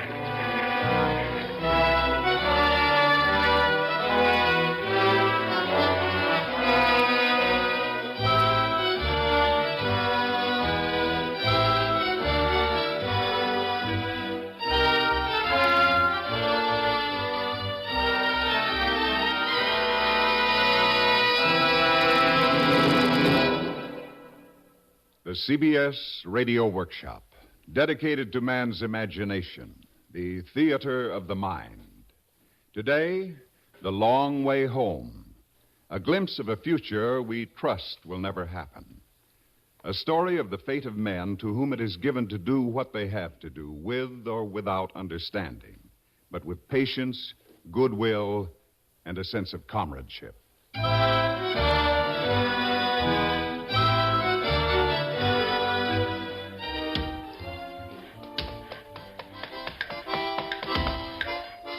Hi, Ruski. You know, that was a German song when I was fighting in North Africa 30 years ago. Every army take it over. Like every army take up song in every war. Let me play you other one from First World War. I think we learned this from Avstrici, but many soldiers still sing it in Spanish War. I know. My father was airplane mechanic there. Say, I hear that. My old man, he served in the United States Army in 1917. He was Cubano like me, of course, but he want to fight Alemans. Germanskis, everybody want to fight them. Let me play you a song from Second Big War. This one is Russian. I think you all know. Oh, sure. I heard that one when I was a real little kid. Yeah, Shiv, old boy, you come and look after this stew and let me borrow that lip organ for a minute. I'll give you a really spirited old army tune. Righto. This one practically took the world, as our armies haven't been doing for some time now, I'm afraid. We know that. Oh, everybody do. No, I also. From my papa's, he fight in First War also. Tits, hop! There goes that stew. First stop meal I might have had in 3 days. Ничего. His army, товарищ. Always the same. The mayor of Newark to see the general. Sergeant of squad next to headquarters. Cut! Guess he means you, Johnny. Sergeant Johnson, 1st Squad, 1st Platoon, 2070 Infantry reporting, sir. Report to General Clarkson that Mayor Collins is calling with technical experts. Yes, sir. All others, as you work. Good. I play music for Mayor to go to terrible fate. What fate? We talk with Big General. What color eyes Mayor have? How I know? Never mind. Maybe dark.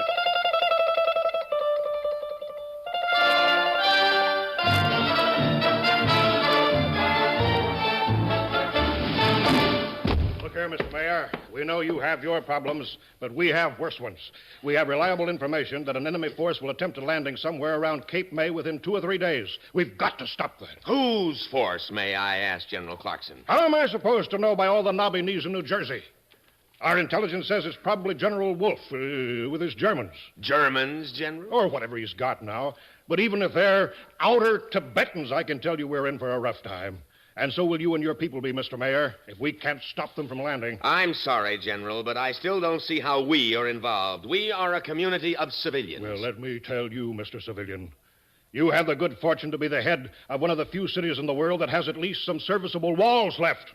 Now, I know Wolfe. I've fought him before. And if Wolfe makes a landing here in New Jersey, you not only will have none of your walls left, but no people either. Mr. Mayor, we know that you've got gasoline stored underground somewhere around here, and we need gas. You'll make it sound grim, General. It will be grim, believe me. Perhaps so, but what do you want me to do about it? Lord knows we've got few enough tanks left, but even those we have are useless without gas.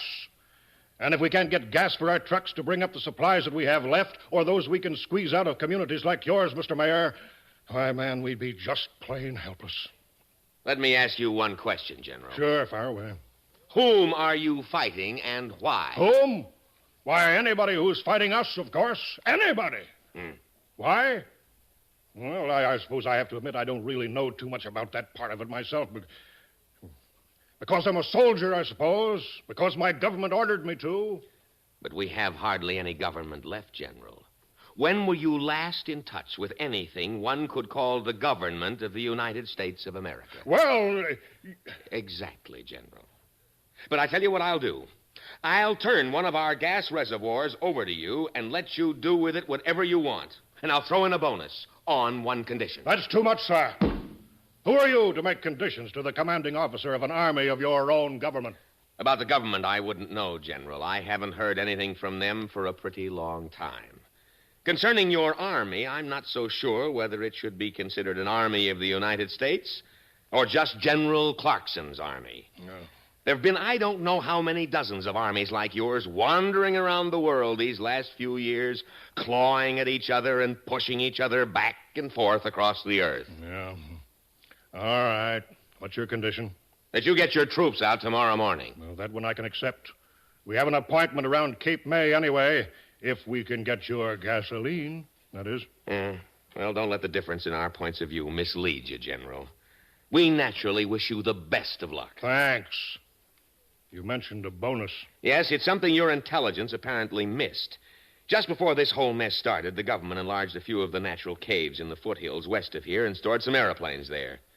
There are about 5 or 6 left. Airplanes? I don't know how modern you'd consider them. Modern? Modern? Man, what does that matter when there hasn't been a factory on the face of the earth producing anything at all for years? I don't even know if I'd still recognize an airplane anymore. Well, they're yours, together with the gas, if your army leaves in the morning. Mr. Mayor, you got a deal. Now we'll at least have a chance against that wolf.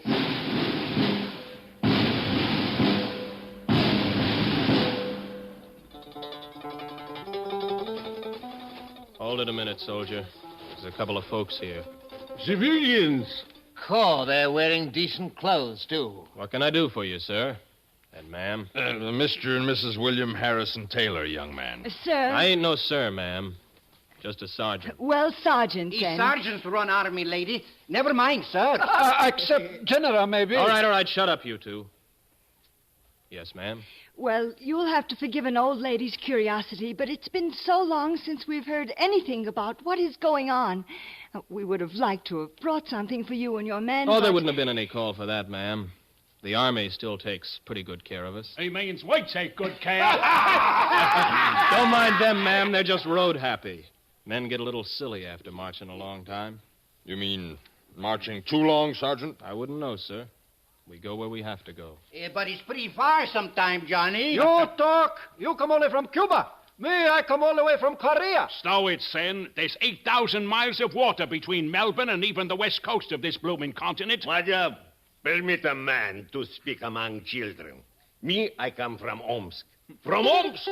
That is in Siberia. It is half around the world. Say, Sergeant, what kind of an army is this anyway? I thought it was American. Oh, it is that, sir. General Clarkson's army. But all those foreigners... Well, sir, in a war like this, you can't take too much account of nationalities. Now, Ivan, the Ruski here, we picked him up in Alaska after that big fight we had up there. His own outfit was just about wiped out. Well, he didn't have no place to go, so he joined up with us. And Sen here, he says he's a Korean. Seems he came over with that army that invaded California under General Yamento a couple of years ago. But he got lost in the hills. He had no way to get home. So he kept wandering around, and we picked him up when we got pushed back through Washington State by those Mohammedans of General Abdel Ali. Me, I joined up with these chaps in Canada after my own brigade was wiped out. Where else would a man go these days? Me, I believe in freedom. And me, I reckon I just like fighting. I have to repeat my question, young man.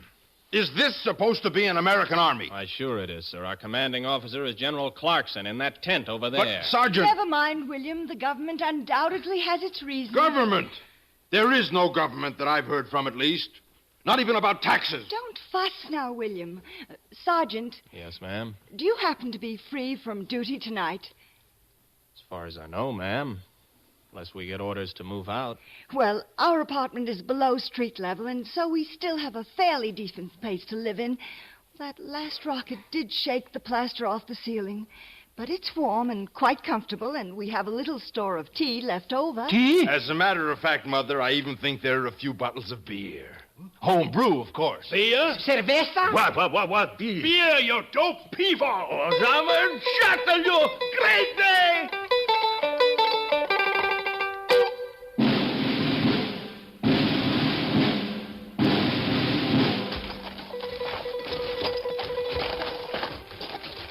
Stow it, Ruski. Can't you stop playing that tinkle box even while you're breaking your legs in this rubble? You don't like music when we go to party? Yeah, but we're not going to Kentucky. You could be carrying a squirt gun over that shoulder. I got two shoulders, Chief. One for gun, one for balalaika. Kentucky, where it is? Never mind, Carver. They ain't had a war there in 100 years. Somebody sure beat up this town, though. You say that after we go through Chicago, Detroit, Toledo? Oh, look the same. Yeah, I guess you're right, Sen. Hold it, guys. I think this is the place. Oh. Why, miss, we were looking for Mr. and Mrs. Taylor. We were invited. You're expected to. Please come in. Oh, thank you, miss. You didn't know. Look at our fellow. Rabel has found himself a little minka. Oh, come on. Shut up with that thing.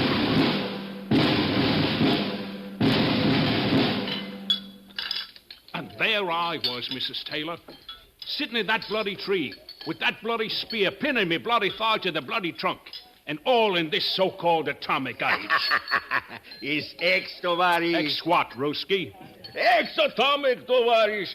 Is no more factories, no more atomics. Gracias a Dios. Might even live longer this way. I wouldn't count on too much, Cove. Why can't? We don't get paid anyway. Oh, stash it, Ruski. That reminds me of a fellow I served with in the Second World War. Well, we had just landed on this island. But I guess he got himself lost or something. And the next thing you know, after we take this village, there he is sitting on this throne with 4 bodyguards with spears and at least 8 wives. More tea, Sergeant? Oh, thanks, miss. My name is John. It's Johnny. Johnny Johns. Mine is Martha. Martha Waycross. Waycross? I'm only taken over.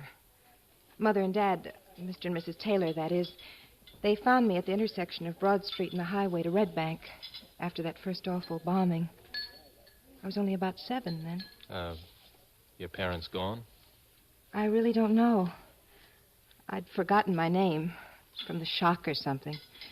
So when Mother and Dad registered me as their takeover, they put me down as Waycross. What are you looking so strange about? I don't know. You make me think of something. Make me smell it, even. Smell what? I don't know. That's what I don't know. That's what I'm trying to remember. Where do you come from, Sergeant? Come from? Oh, South Dakota originally. Black Hills country. And have you been home recently? No, ma'am. Not since I joined up 7 years ago. You haven't been back since? Well, no. I figured this time when we got chased off the West Coast, I'd get a chance to stop by the farm, see what's left of my family, and the railway wasn't running, so they sent us across through Canada. I don't know whether you're aware of it, children, but there's a beautiful full moon outside. Children? Oh, I also am a child. Would you like to go out and look at the moon, Martha?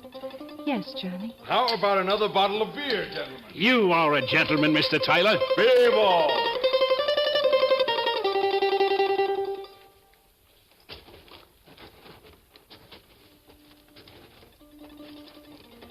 Johnny, what are you thinking about? I just figured out what you reminded me of before. Something nice, I hope. Oh, yeah. Real nice. I don't know if I can say it right, but it had something to do with when I was a kid back home on the farm. It'd be the sun and the bright blue sky in the summer, the smell of the green grass and the wheat and the corn. My mother would be in the kitchen usually, cooking up something good. And always in the summer, there'd be that warm breeze in my face and hair. What's that? Huh? That noise? Gosh, I hope it's the reinforcements we've been waiting for. General Bob Smith's outfit. I reckon we sure enough are moving out now.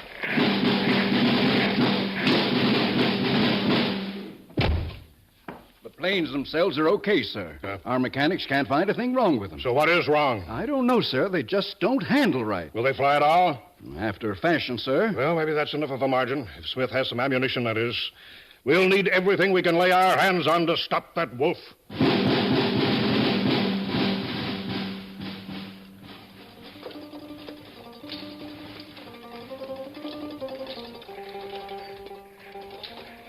Johnny, are you as lonesome for home as you sound? Lonesome for home?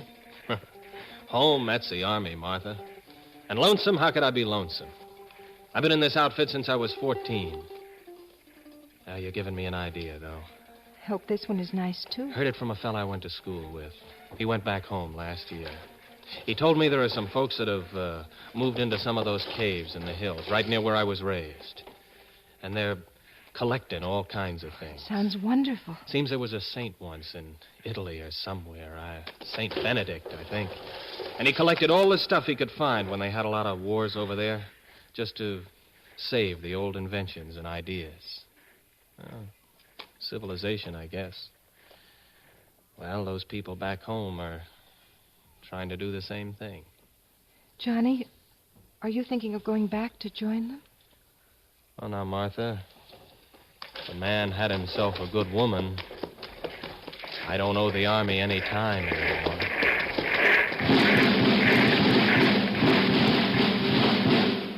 Okay, Mr. Mayor, you delivered the planes, all right. And you turned over that gasoline to us, but the two just don't work together. Huh? The planes won't run on that gas the way they should, neither will our tanks and trucks. I'm sorry, General, but that's not our fault. The stuff hasn't been touched since it was pumped into the reservoir 15 years ago. 15 years? Oh, it's no wonder. What's the matter, General? Do you know what evaporation and condensation in an underground tank can do to gasoline in 15 years? I only hope the stuff is good for one mission at least.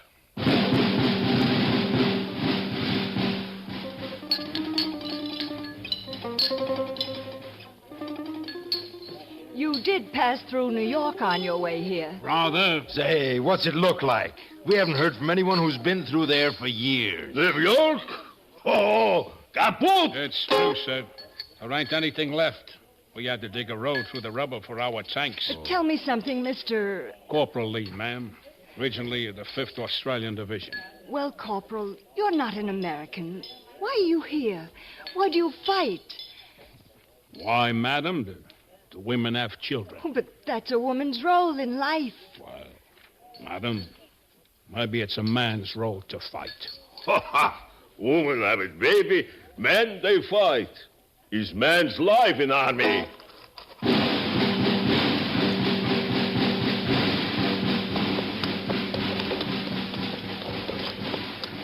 Well, all I can say, Bob, is I'm glad you got here. I have a hunch this wolf is going to be pretty tough to lick. He wouldn't risk a landing if he didn't think he was pretty well fixed. Where do you think he'll hit us? G2 says around Cape May. Makes sense, too. Well, you got here just in time, Bob. The mayor of this junk heap made me swear we'd move out in the morning. What do you mean, made you? Oh, heck, he had some gas stored underground from before the war. A few planes hidden in those caves, and so we made a deal. Now, it turns out, of course, that the gas is full of water and the planes practically refuse to fly on it. Still, you know the old saw, beggars can't be choosers. I'd have shot the so-and-so. I thought of it. But how would I have found those supplies of his? What do you got left? Not much. 5 tanks, M84s and 86s, about 20 6x6 trucks, a few rocket launchers, enough mortars and artillery for a couple of battalions. I've got about 15,000 men. Just about a division. Yeah, the way we used to think of it. Now it's an army. Yeah, well, I'm glad you caught up with us anyway, Bob. I don't know whether even the two of us together will be able to stop that wolf. Still, I suppose we better get ready to push out. Sentry! Have them sound assembly. We're moving out in 2 hours.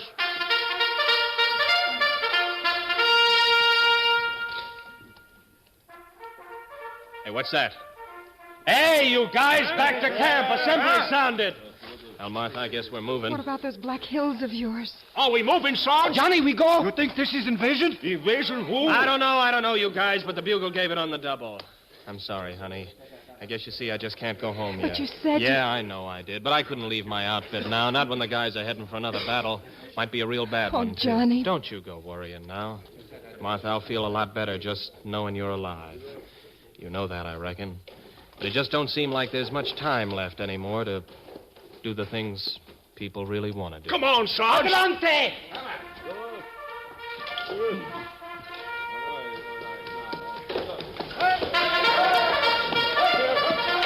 Here, you! Contact! Got it, fast down! All right, fall in line there. Both sides of the road. Shut up, you! Guess you'll run for a while. Come on now, you guys. Dress it up. Holiday's over. At least we got some planes on the side again. Yes, if enough gasoline. Gasoline? Oh, who needed gasoline? Got feet? You like carry things? Rather fight without tanks, Ruski. Shut up, you guys. Here's the general. Looks like 2 of them, rather. Men of the Clarkson Army, once again, as so be often before, our opportunity has come. As you know, I never keep secrets from you. I tell you frankly, therefore, that this time we're up against the toughest and the smartest opponent many of you have ever faced. General Wolfe and his specialists. Our intelligence tells us that they're planning to land near Cape May tomorrow or the next day. But we have been reinforced by General Bob Smith and his army. So, with faith and confidence, and with the courage and skill which you have shown so often, I know that we will continue to keep this continent safe for our women. Brother, this one's going to be rough, I'll guide you. When he talk like that, yes.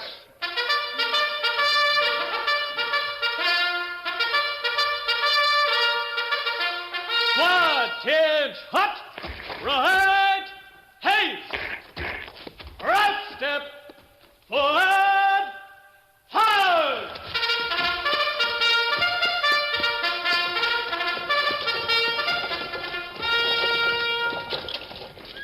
Johnny!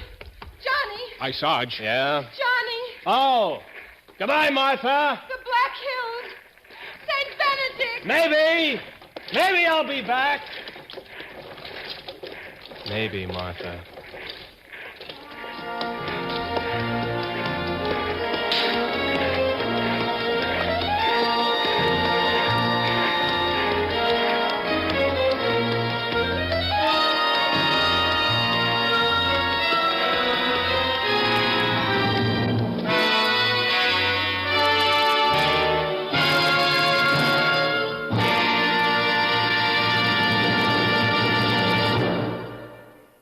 You've been listening to the CBS Radio Workshop and The Long Way Home, a glimpse of the future we hope will never confront us.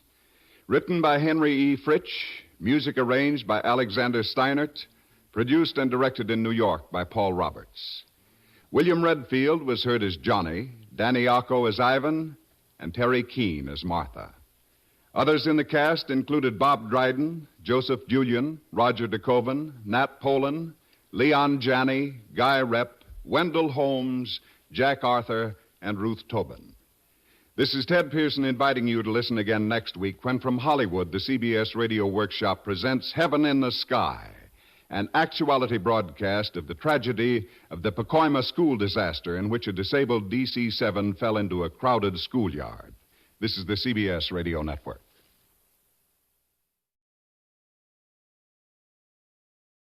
It has been truly said that the two best things about a vacation are the anticipation and the recollection. The proof of this pudding may very well lie in the CBS Radio Workshop production of Malihini Magic by Sam Pierce. You will please fasten your seatbelts. We are coming into Honolulu Airport. We hope this has been a pleasant flight and that you will enjoy your stay in Honolulu. Honolulu. Oh, Joe, think of it. Honolulu. I am thinking of it, honey. I think I can see Waikiki Beach. Look, down there. Oh, Joe, it's beautiful. Oh, boy, I can't wait. Honolulu, Waikiki Beach. The travel folder here tells all about it. Listen to what it says. It says, when you step out of the plane into the bright sunlight of Hawaii, soft music will fill your ears. The tropical trade winds will gently caress your hair, while dark-skinned native boys await your every beck and call, wanting only to please you on your first visit to this land of beauty, this pearl of the Pacific. Oh, boy, this is really something. It's going to be good for you to get away from all the tensions and noise of the job. You said it. You can have a whole week, 7 days, to just lie around and relax. Yeah, and take pictures. And eat and sleep and swim and live like an islander. I wish we had a month. Oh, wow, how do you like that landing? See, these boys really know their business, don't they? Welcome to Honolulu. This is Miss Johnson speaking for the captain and all the crew, wishing you aloha oe. Isn't that nice? Would you please keep your seatbelts fastened until the Joe, plane stops really moving? Here? Also, please check Honolulu. Yeah. I wish they'd get the doors open so we can step out into that Honolulu sunshine. Oh, we've stopped. They're opening the doors now. What is that? I don't know. Coming out of those loudspeakers. It's very nice. Come on, let's get out. Yeah, come on, we'll grab a cab and go to the hotel. Where is the soft Hawaiian music? Who knows? I don't see any island boys waiting to transport us to the hotel. Oh, we'll find one. Come on. Hey, you want a taxi? Huh? You want a taxi? I got. Oh, a taxi. Yeah. We want a taxi. Okay, you come over here. I got a taxi. Yeah, fine. Come on, Alice. Not exactly a dark-skinned native boy, but he's got a cab. We can get out of this madhouse. Okay, here's car. Fine. Oh. Get in, honey. Okay. Yeah, look, we want to go to the, here's the name of the hotel written here on this paper. Oh, yeah, okay. We get there plenty quick now. Honey, this isn't anything like I thought it would be. That music. It's awful loud. Oh, you don't like music? It's horrible. Matter of fact, it's exactly what we came almost 3,000 miles to get away from. Okay, you want a good music, you go Club Oasis. You hear real good music there. Real Hawaiian music? Oh, no, lucky Lord, it's crazy.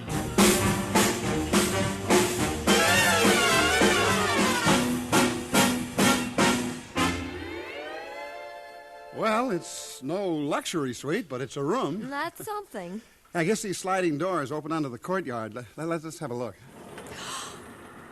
Oh, Joe, it's beautiful. Wonder where the beach is. Oh, well, that is the beach. That little strip of sand out there is the beach? Waikiki Beach? That's the beach. Well, I guess the travel folders never actually said it was a big beach. But those pictures I've seen always made it look pretty big. Well, Alice, what's the difference? We're in Honolulu, we're on vacation, and we're going to enjoy it. Oh, that's the way to talk. I tell you what, let's freshen up a bit, get on some shorts, and take a walk along the main street. Yeah, I want to buy a lower shirt. We can pick one up on the way. And I want a moo-moo. You want a what? A muumuu. It's a sort of dress they wear here on the island. Everybody wears them. It says so right in the folder. Okay, you buy a muumuu and I'll buy a lower shirt and we'll take in the sights. You know, I might even buy you a tall, cool drink if you look pretty in your muumuu.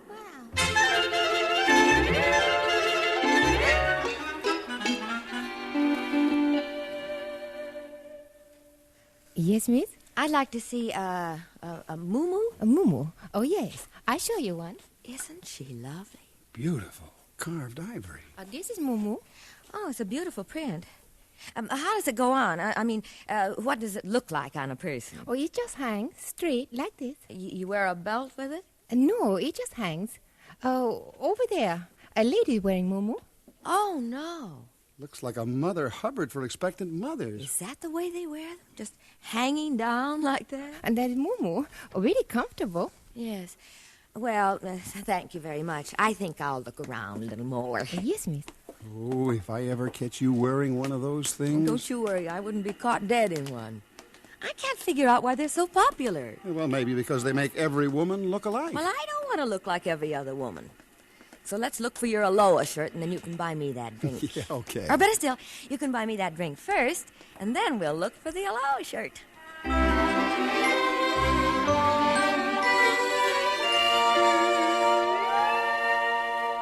That was good.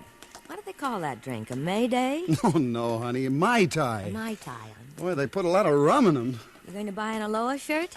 Well, you know what I think? No, what do you think? I think maybe we should go back to the hotel and take a nap, and then we can go out and buy the Aloha shirt. Oh, I am kind of sleepy. Yeah, okay. Let's go to the hotel and nap a bit, and then we can figure out where we can get some real Hawaiian food for dinner.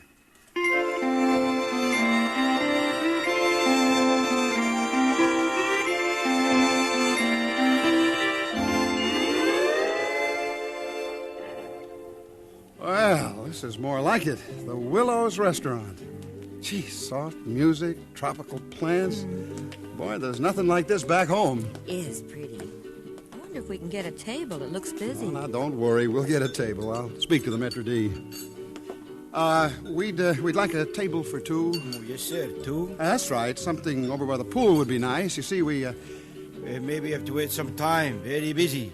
Oh, well, how many parties are ahead of us? Oh, can't tell. Many people here. Many people have reservation. Yeah, well, I thought some are calling, but we're in no real you have rush. a reservation? Well, no, but... You better phone next time. Lots of people come here. No table now. You mean you just can't give us a table? Sorry, sir. Very busy tonight. Maybe next time you phone, huh? Plenty of people here tonight. Oh, boy. Come on, honey, let's get out of here. I think we'd better. Look, we'll go to the Ishii Gardens for Japanese food. At least we'll be eating something different. Sounds fine to me. Okay, we'll grab a cab. Come on.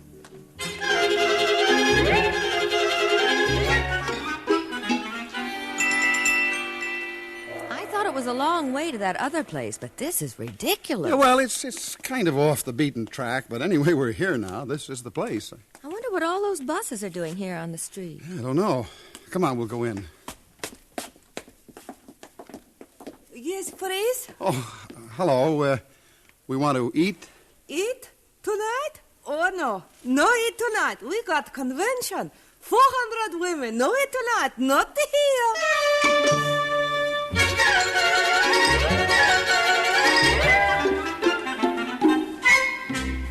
So where now? I don't know. Left my guidebook at the hotel. Oh, boy, if this isn't something. Really? Hey, wait a minute. What are you doing? Trying to find that matchbox I wrote the name of the joint Bill told me about before we left the mainland. I wrote on a matchbox cover. Yeah. Here it is. Ah Fung's. Ah Fung's? Oh, Bill said it was the greatest place on the island. Great food, wonderful guy running it, an old friend of Bill's. Hey, driver, you know where Ah Fung's restaurant is? Oh, sure. Yeah, okay. Drive us there, please. Huh? Okay. Oh, boy, what a dope I've been. Driving all over Honolulu looking for a place to eat real Hawaiian food, and all the time I've got this address in my pocket. Well, I hope we get there soon because I'm about to fold. It's past 11. Yeah. Gee, I hope he's still open. Well, there's the place, our farm, right over there. Well, that's something. We were very close to it. Yeah. All right, that'd be 80 cents. Yeah, okay, here you are. Keep the change. Thank you.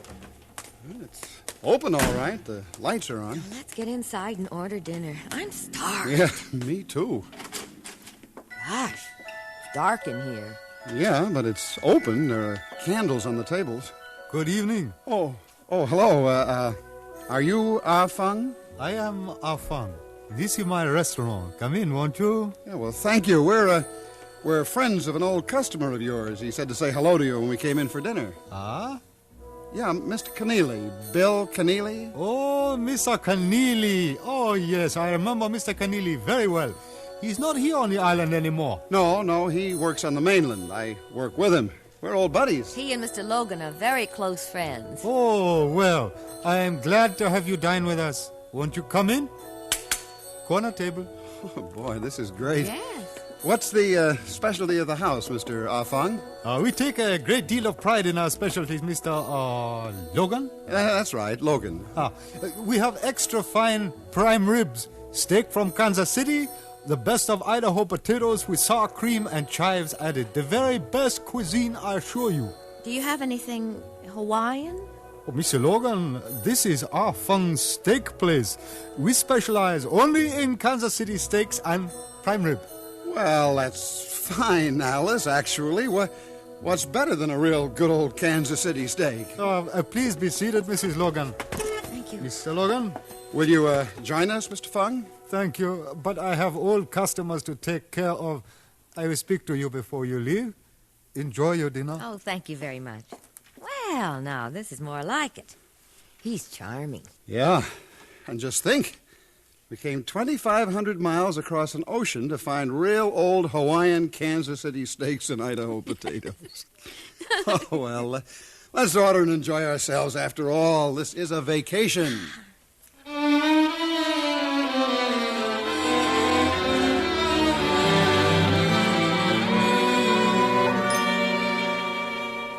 Well, how was everything? You enjoyed the dinner, I hope. We were just saying how good it was, Mr. Feng. We'll have to thank Mr. Keneally for suggesting we come in here. Speaking of Mr. Keneally, he works with you, Mr. Logan? Yeah, that's right. He's my closest friend. Oh, you will see him when you return to the mainland, then. Oh, sure. First day I get back to work.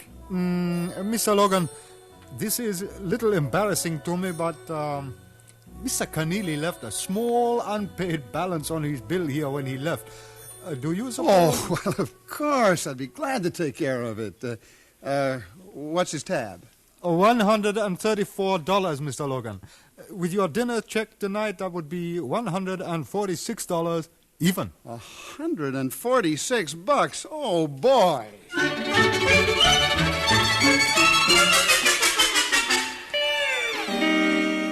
Oh, am I ever glad to be back at the hotel.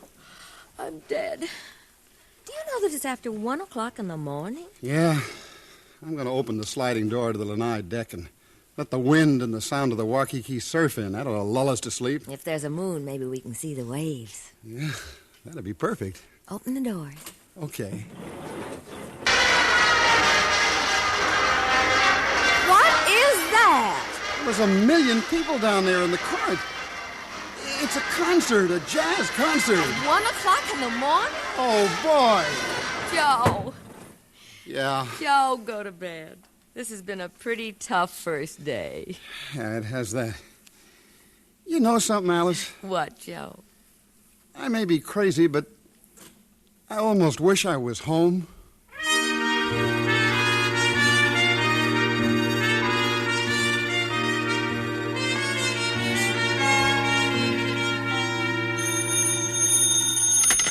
Hello? Joe, this is Ed Bailey. Ed. I've been trying every hotel in town. Why didn't you let me know you were in? Ed, I forgot all about you being over here. Wrote me a letter and said you and your wife were coming over. Oh, my gosh, I did at that. I'd forgotten all about it. How are you? Wonderful. We want to see you. Matter of fact, we thought you'd come out to the house for dinner tonight. Oh, well, that'd be wonderful, Ed. Wait a minute, honey. It's Ed Bailey. Oh. He wants us to come out to dinner at his house tonight, okay? Sure, fine. Yeah, okay, Ed. Well, where do you live? Oh, don't worry about that. I'll pick you up in my car and drive you out. I'll pick you up in the lobby at 5:30. Oh, wonderful, Ed. We'll see you at 5:30 sharp.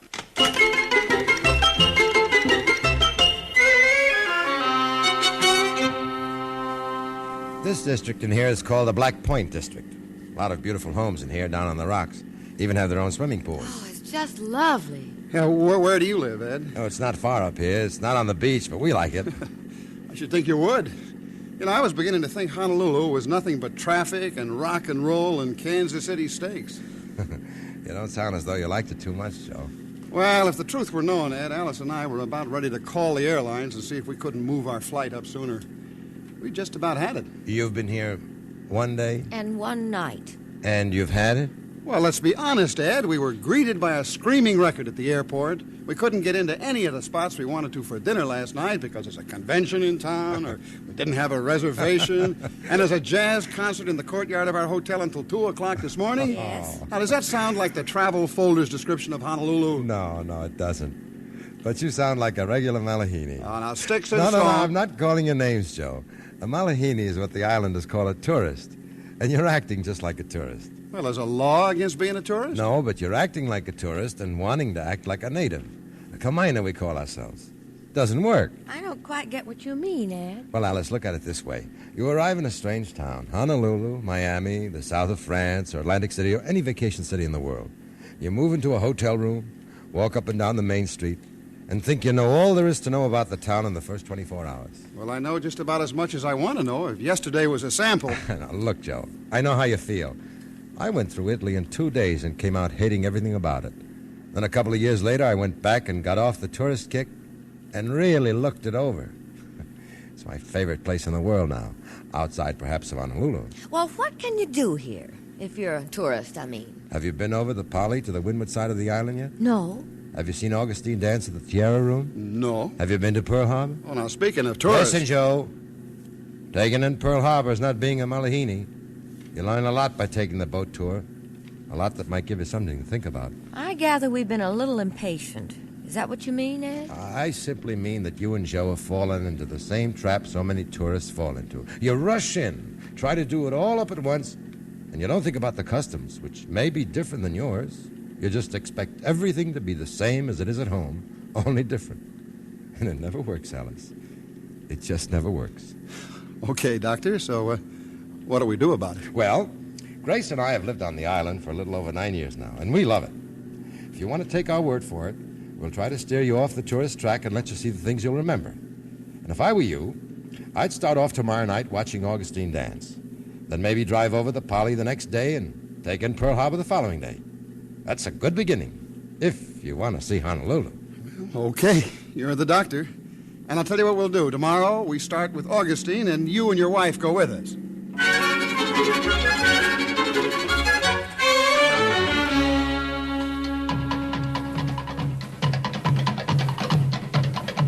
Boy, she is magnificent. How does she move like that? It's the real Tahitian dance.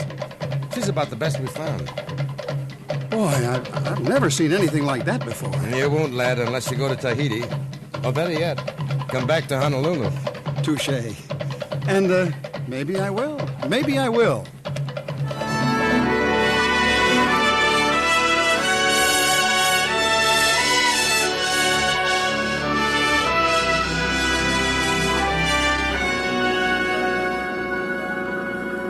Well, so far everything Ed told us about is paid off, but I don't know about this boat ride.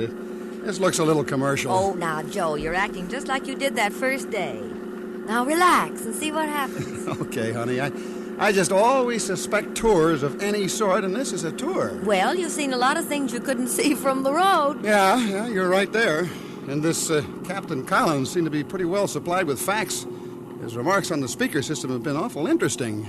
Now, ahead of us there, ladies and gentlemen, all that remains above the surface today of the big battleship USS Arizona, 32,600 tons, a victim of a torpedo attack. She lies on the bottom exactly where she fell on the morning of December 7, 1941. Her main decks now rest and rust about 8 feet below the surface. The Arizona had already received an aerial torpedo hit aft, and several great bombs aft and further amidship to suffer intense and severe damage from them.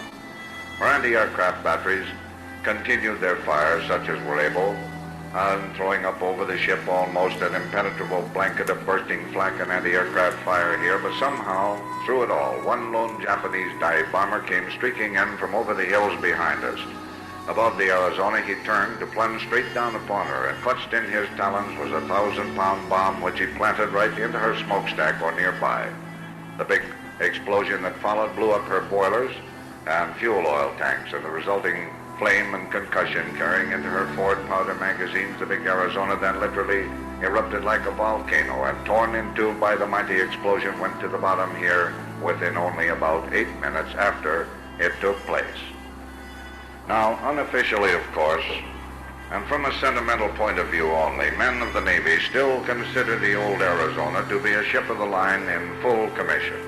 I think that we certainly have to agree with them wholeheartedly in view of the facts that this ship was never decommissioned or laid aside in some out-of-the-way forgotten spot to rust away like many of her sister ships, or eventually to be cut up and sold as scrap metal. No, not the Arizona. She's a proud ship. She died, her entire crew died with her, fighting for the principles of freedom and democracy that you and I still enjoy today. The fact that her crew, 1,102 men, from the highest-ranking admiral to the youngest apprentice seaman, still remain on board her. They're all down there at their battle stations, where they answered the call to duty on that tragic morning, and from which the word to secure was never given. USS Arizona from 8 o'clock each morning until sunset each evening still proudly flies our country's flag for which she died. It is reverently raised and lowered by special honor guards that are detailed for this duty. And so in view of these and many more things, I think that we certainly have to agree with the old-timers in the fleet when they say they consider the mighty Arizona still to be a ship of the line in full commission, still a part of the Navy that together with her valiant crew represents to us a tradition of which you and I and every living American can be justly very, very proud. 1,102 men of the Arizona's crew went down with their ship here that Sunday morning. Their bodies still remain on board her. And it has always, therefore, been our custom as we drift slowly past her gangway here to dip our colors to her in reverent salute. We realize, of course, that the Arizona cannot answer this courtesy, but we would appreciate it very much if at this time you would rise for just a moment and join us in this very small tribute to this great fighting ship and her crew. Joe, I think I'm crying.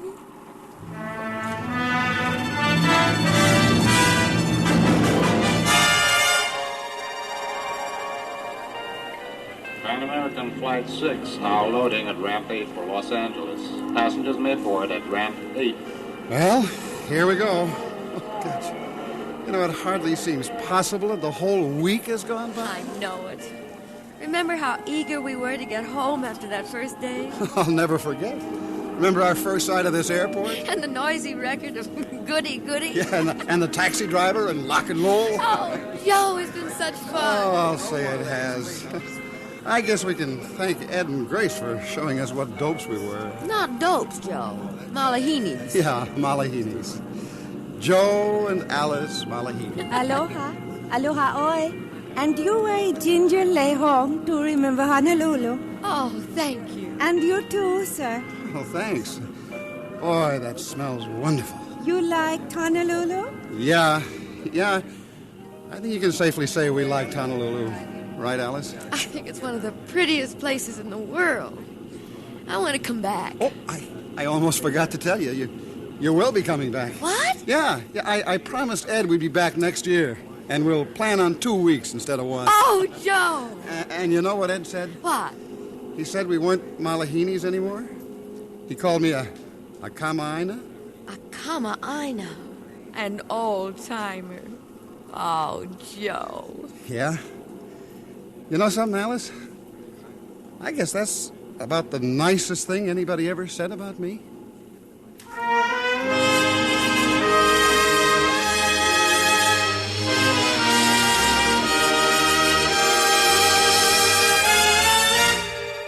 Like we said in the beginning, the best two things about any vacation are the anticipation and the recollection.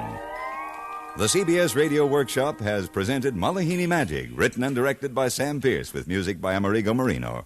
Heard in the cast were Lorene Tuttle, Lillian Bayef, Virginia Gregg, Joe DeSantis, Jack Crucian, and Ben Wright. The part of Joe Malihini Logan was played by the author. The voice of Captain Keith Collins was recorded in Pearl Harbor aboard the launch Miss Honolulu. The CBS Radio Workshop is produced by William N. Robeson. This is the CBS Radio Network.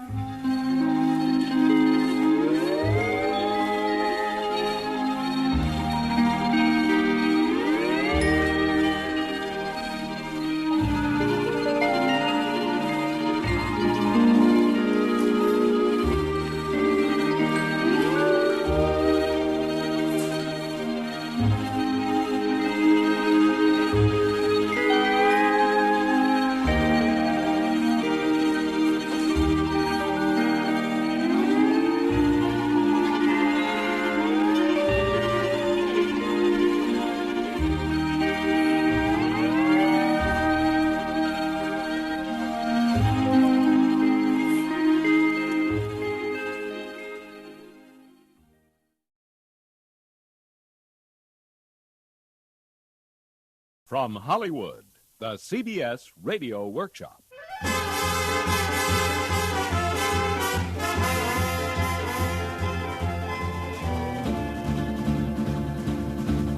Oh, he puffed and he panted, this old iron horse, black and smoking cinders a-marking his course.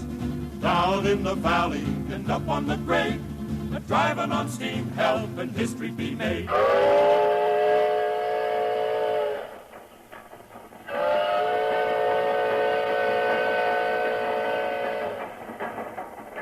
CBS Radio presents the CBS Radio Workshop, dedicated to man's imagination, the theater of the mind.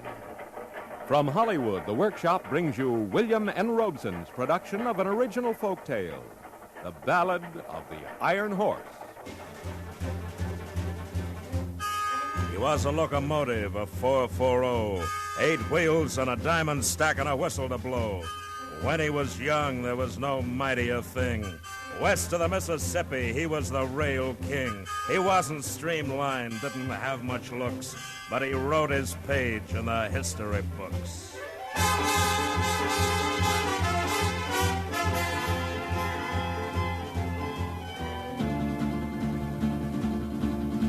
His mother was iron, his father was steel, forged in the smelter from his stack to his wheel. Rocked the rails in 1862. Time of the strife, our grandpappies knew. The North General Grant, the South General Lee, depended on the engines to win each victory. Armies and equipment, the war's heavy loads, were all being carried on the new railroads. He puffed and he panted, this old iron horse, black and smoking cinders a-marking his course. Down in the valley and up on the grade, and driving on steam, helping history be made.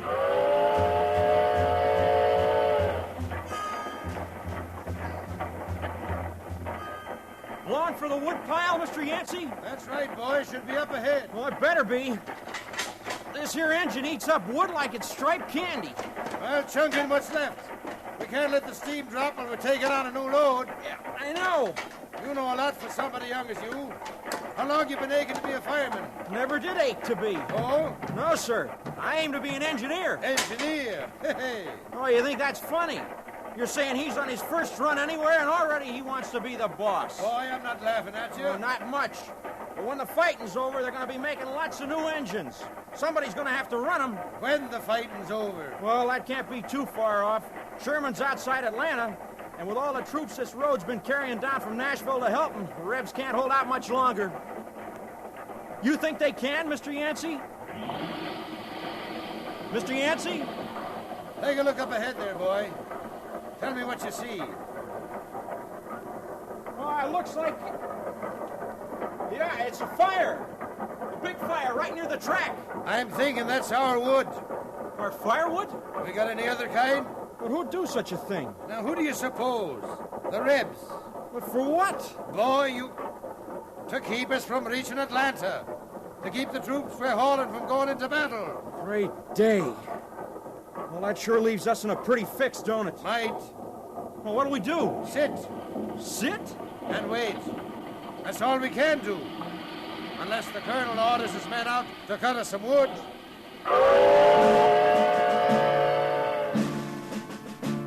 When Yancey told the colonel did scream, raved about an engine that burnt wood to make steam.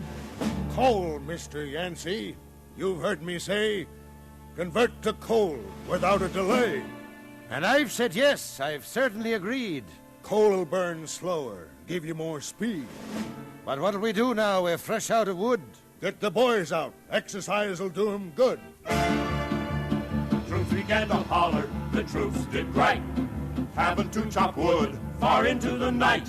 And who was it felt sorrow, and who felt shame? Our little old engine a-working to make his name.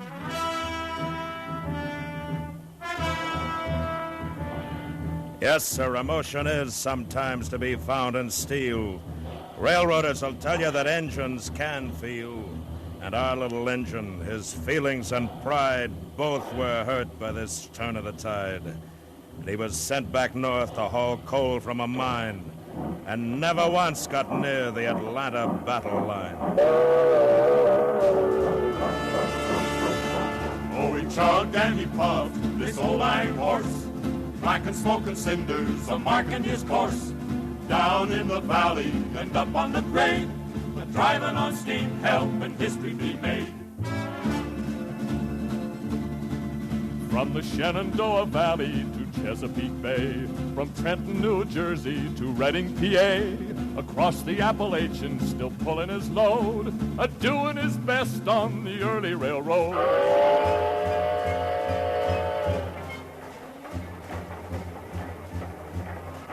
The end of the war saw folks moving west, and our little engine rolled on with the rest. Across the Missouri, then out on the plains, through pasture and fields planted with grains. Farmers lost land to his right-of-way, and engines swore vengeance to their dying day.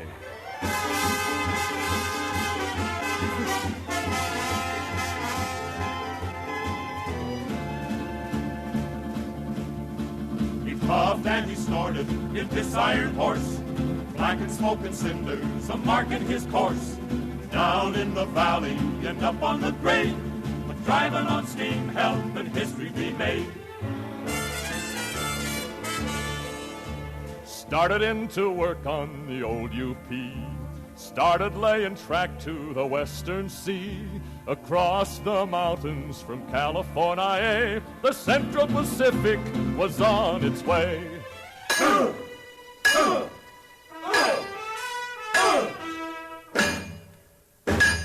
The workers that helped him were a motley crew, wielding sledges and hammers and steam drivers too. Gandy dancers they call these Irish and Chinese, who sweated in the desert and ignored winter's freeze.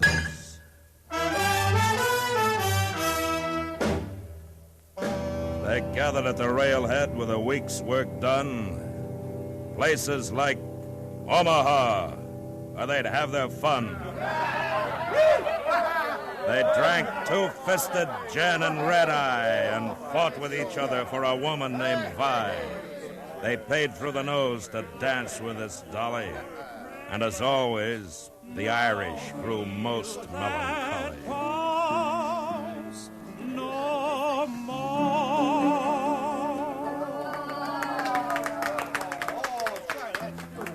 Oh, he sings a right nice song, don't he, Yancey? Yep, it does it that. Kind of a sad song, though. Boys, who's gonna whirl me around next? You want to dance with her, Charlie? Oh, no, I don't know. I thought that's what we came in here for. You've been talking all week about how you wanted to come to Fat Hogger and dance with that woman. Well, You, Curly, you aiming to dance? She's looking right at you. well, doggone. Can't you answer? Boy, she must like your looks. Dancing's what you came in here for, ain't it, Talipot?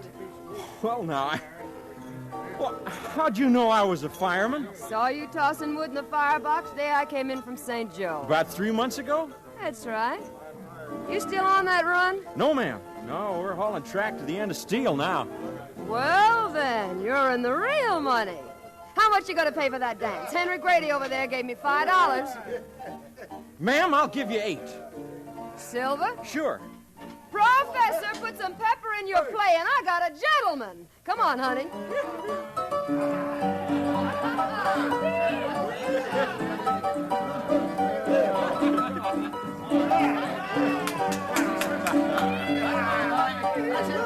All right, just a minute, little lady.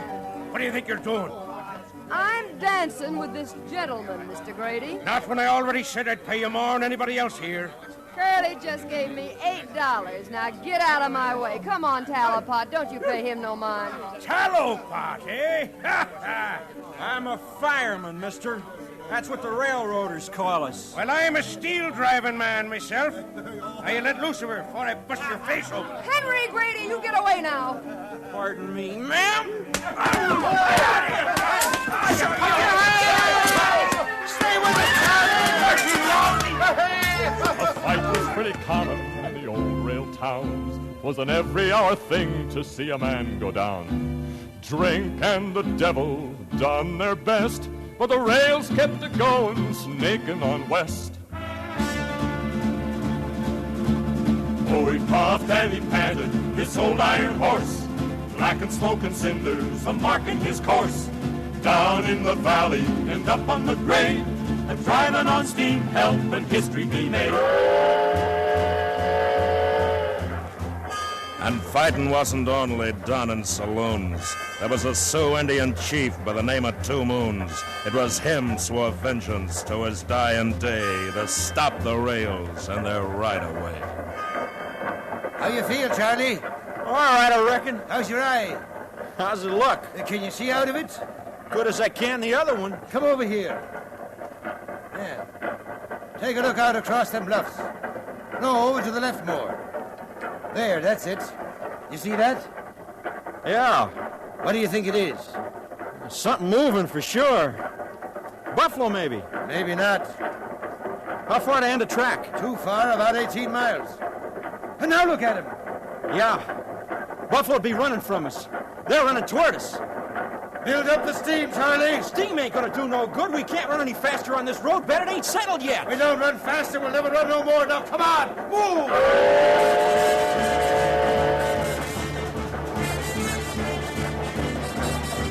They let out the throttle with the engine moving fast. Looked out the cab and saw engines riding past. Built up the pressure to 150 pounds. The safety valves blew, but they didn't let down. They grabbed up their rifles and they took careful aim. Our engine was straining, never to be the same. His boilerplate weakened already by rust. Didn't seem like they'd lose that Indian dust. Got me one! Throw in more wood, Charlie! You want to bust the boilers, Mr. Yancey? Aim to outrun these engine ponies. You look at the pressure gauge? You see what it says? Can't help it. We don't get more speed, they'll be trying to board us. But if the boiler goes... Bargain with me, you do like I said, and keep going while you're doing it. Our little engine shuddered, his drivers did strain, but finally outran the fastest horse of the plain. His boilerplate warped, his oilers full sprung. He proved himself a hero, but a hero unsung. He puffed and he panted, this little iron horse, driving on steam to change history's course. To the end of Steel, this was his last run. To the roundhouse he went, now repairs were begun. Boilerplate, oilers, valves, steam pipes, pistons, drive crank, firebox, these all need work, Mr. Yancey. All of that? And more. It's a wonder you got here under your own steam. Now, you just go up to the General Dodge Hotel and relax. When it's all done, I send you word. I guess that's all I can do. Of course it is. Mr. Yancey! Mr. Yancey, you heard the news? The bad news, I did. But this is good. What news? They're about to meet. What? Who is? The two roads, the tracks are about to meet.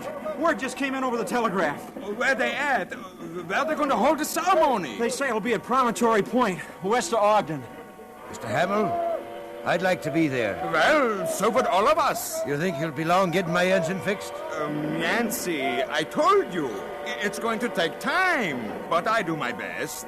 I figure maybe this little engine, he's likely done his share. Maybe he'd like to be there, too. He sure would, Mr. Hamill.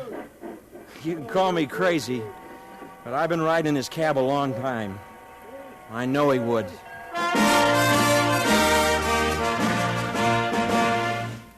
On the 10th of May, 1869, the meeting of the Central and UP line was marked by speeches and whiskey and glory, and the Gold Spike driven at Promontory. And left sitting in the roundhouse, far from this place, his boiler still out, not sound from the race, was the little engine who wanted to be honored and praised for his march toward the sea. But like many others, no mention was made of our little engine and the part he had played. So with this day over and another begun, his boiler returned. He chugged west toward the sun. Oh, he puffed and he panted, this old iron horse, black and smoking cinders a marking his course. Down in the valley and up on the grade, driving on steam, help and history be made.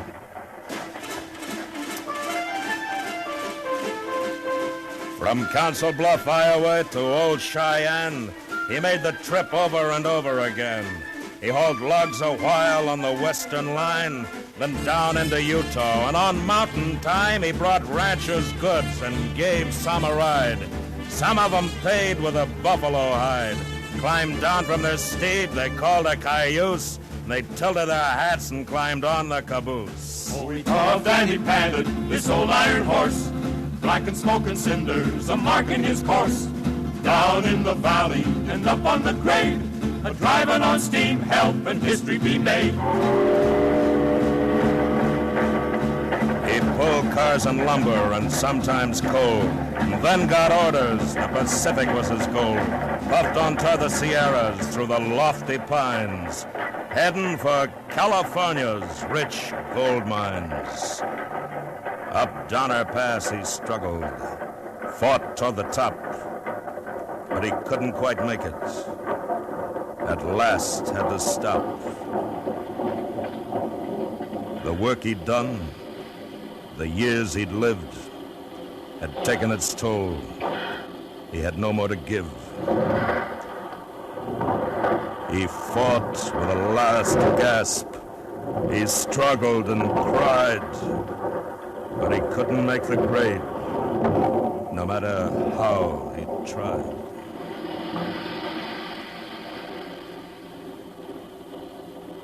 Well, what'll we do now, Mr. Yancey? There's a siding halfway down the grade. I'll try backing onto it. Oh, boy. This engine's finished, ain't it? I don't know. I don't want to think about it.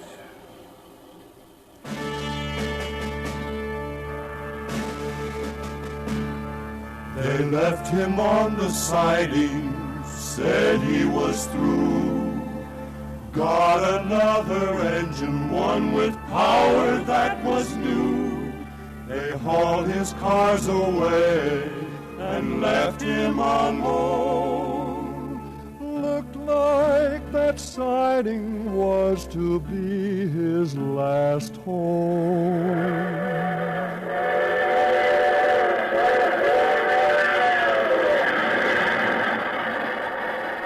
He could hear other engines go charging on by, making the grade without having to try.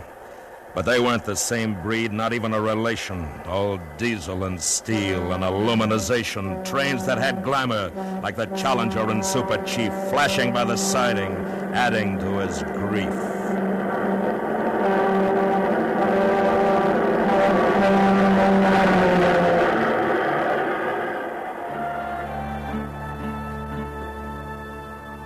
It gets cold up on Donner. Snow gets so deep. In the fall, he was packed in. for a long winter's sleep.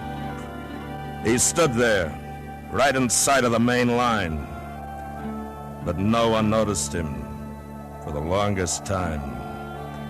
His parts had most rusted, his pistons froze fast. He was an old has-been, a relic from the past. Of course, with all that snow on him. No. It's all right, Henry. I'll be able to tell. Well, by golly. By George, Henry, I didn't think it was possible. And it is what you've been looking for, Mr. Tyson? Exactly, just exactly. An old 8-wheel American standard. But what's he doing here? I don't know, sir.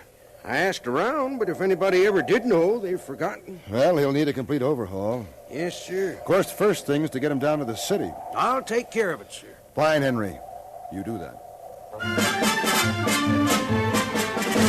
A few days later, a diesel-drawn train stopped at the siding with the help of a crane, lifted our engine onto a flat car, crossed over Donner toward the evening star.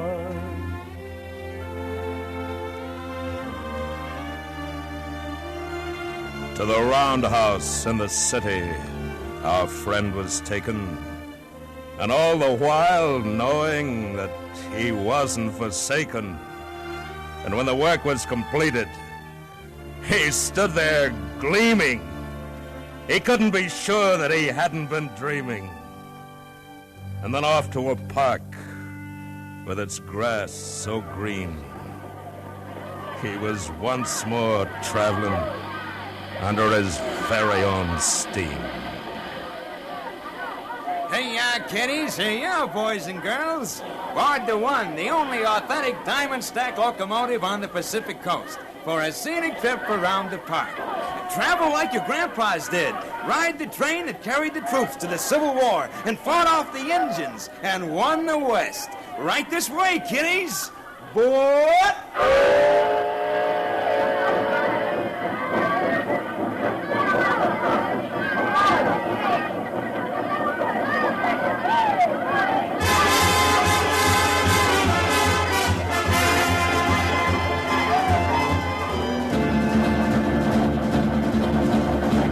Don't believe us, we'll go to the park, but get there early, not after dark. It costs a quarter for only a ride, but it's worth it to see that engine puffing with pride. Oh, he puffed and he panted, this old iron horse, black and smoke and cinders, a marking his course. Down in the valley and up on the grade, driving on steam, helping history be made.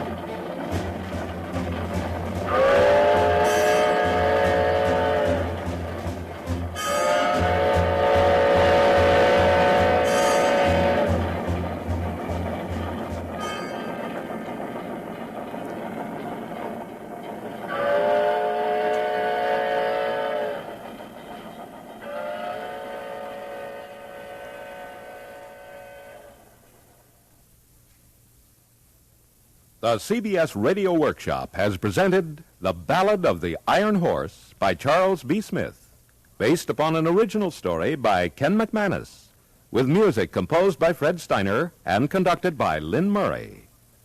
The Ballad of the Iron Horse was sung by the Mellow Men, narrated by William Conrad, and produced and directed in Hollywood by William N. Robeson.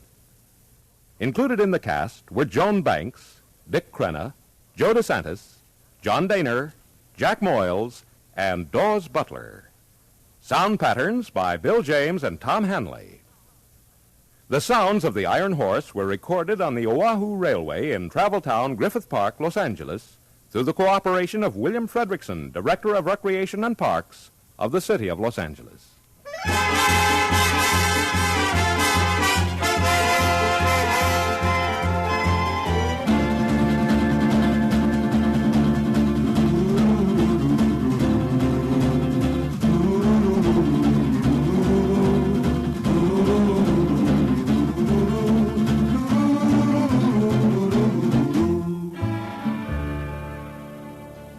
Next week, from Hollywood, the CBS Radio Workshop will bring you the prevarications of Mr. Pepys, a somewhat lesser-known approach to the famed London diarist.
CBS Radio presents the CBS Radio Workshop, dedicated to man's imagination, the theater of the mind.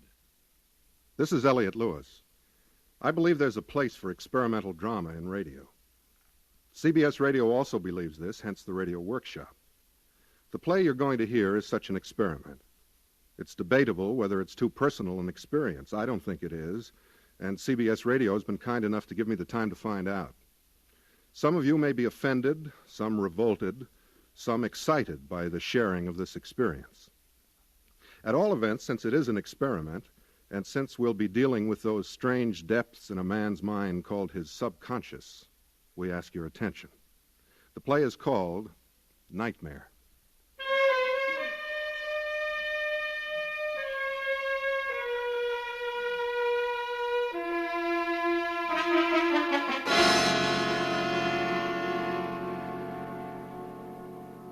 Are you all right? Johnny? Johnny? Tired. I'm so tired. Well, what was it? Are you all right? Fine. Just felt a little sick. Tired. I'll call Dr. Rogers. Oh, it's late. Let the poor man sleep. Call him in the morning if I don't feel better. You sure? Sure. Just want to sleep. I'll call him. Please. It's all right. Well, come to bed then. You can't sit here all night. I'll be in a few minutes. Just sit here for a while. I'll stay here with you then. No need. I just get a little rest. I'll stay here. So tired. Funny. I'll stay with you. I won't go away. I won't leave you. I'll stay right here.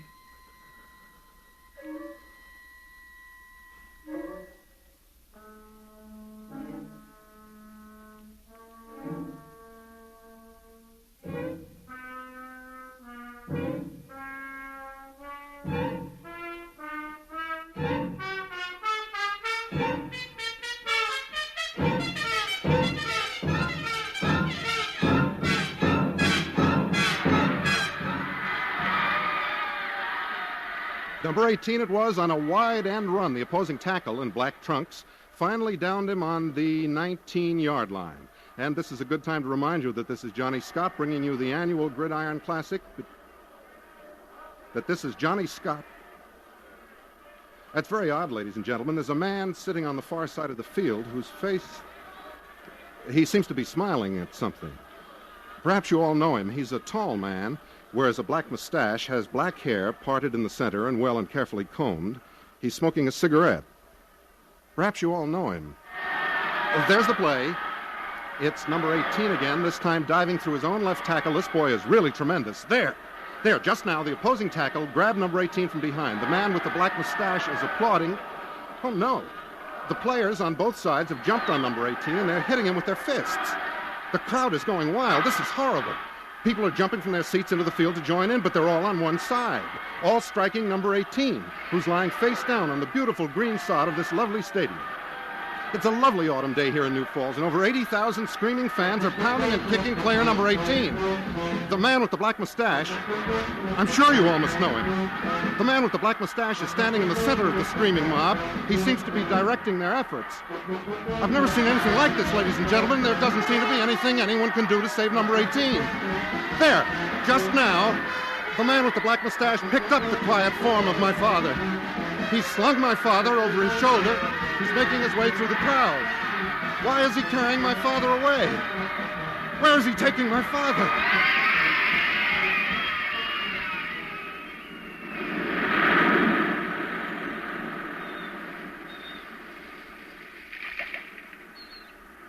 Mr. Scott? Pardon? Oh, yes, Captain. We shall be pleased to have you at our table tonight. Oh, thank you, sir. At your table. Of course. Had you forgotten? No, sir. Of course not. Very well. At 15 bells. Yes, thank you, Captain. Good. Good work, my boy. Mustn't forget. Dinner at 15 bells. Master Scott?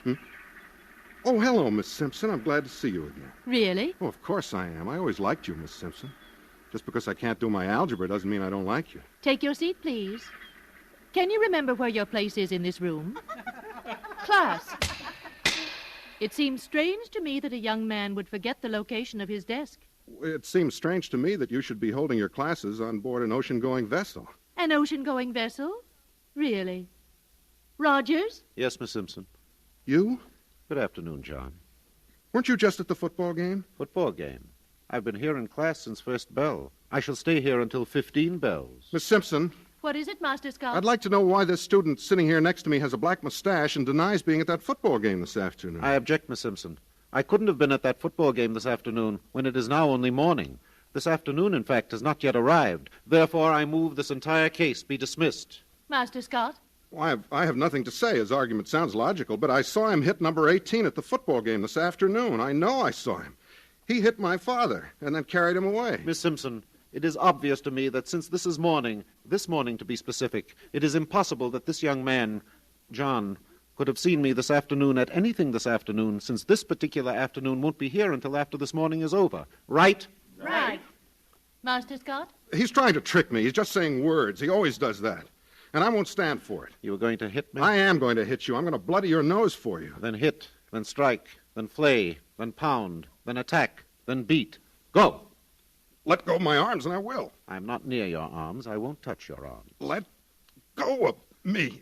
I'm not near your arms. I won't touch your arms. Then let go of me. Don't hit me. Please. Why? Why did you hit me? Stop hitting me. I'm not near your arms. You've got to let go of me. I'm not hitting you, John. There. Now you can't hit me.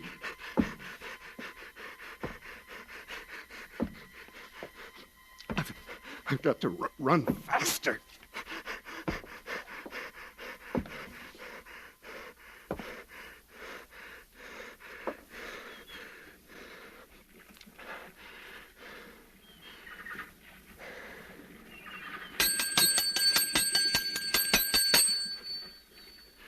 I think this is when I'm to have dinner with the captain.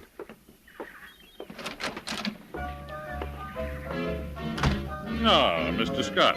Welcome to our little captain's dinner, which we have on board ocean-going vessels every night for invited guests of the captain. I am the captain.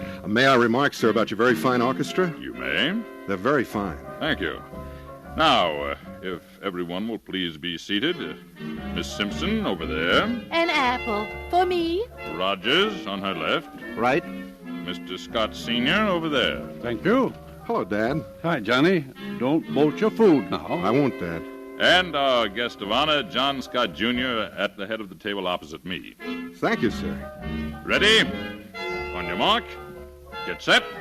Go. Oh, I'm sorry I'm late. I hope I didn't worry anyone. Miss Vinson, you may sit next to Mr. Scott Secundus at the opposite head of the table. Thank you. Oh, thank you. Pleasure. Are you enjoying the cruise, Mr. Scott? Yes, very much, thank you. And you? Very much, thank you. Are you hungry?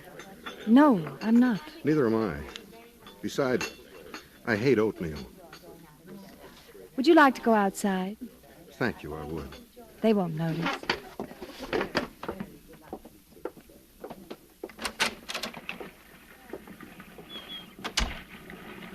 You don't think this is forward of me? Of course not. I've never left a dinner table with a young man before. I'm sure you haven't. And I don't at all think it's forward of you. I think it's very admirable of you. Thank you. There's a man in there, the man with the black mustache. He's not a good man or a kind man. This afternoon, he almost killed a football player during the big game. And then he grabbed me and hit me in the chest. Doesn't he like you? I don't remember him. I seem to know him. Do you know him? No, I don't. I don't think I do. What's his name? The captain called him Rogers. The name is familiar. I seem to remember him. Kiss me. Thank you, dear. I love you so much, Johnny. And I love you, Ruth. I love you, Ruth. That's good. How long have we been married, Johnny? 4 years, 7 months, and 12 days. Correct. But I've only known you 10 minutes. Correct. Did you hear that? Oh, yes. It sounded as though we'd scraped the bottom. Yeah, there it is again. We're going up a river. Isn't there enough water in the river? Well, they had to let it out. There was a need for it elsewhere. Oh, I see. Do you mind very much? No, I don't mind. That's good. You'll get used to it. Isn't it hard on the bottom of the boat? Perhaps.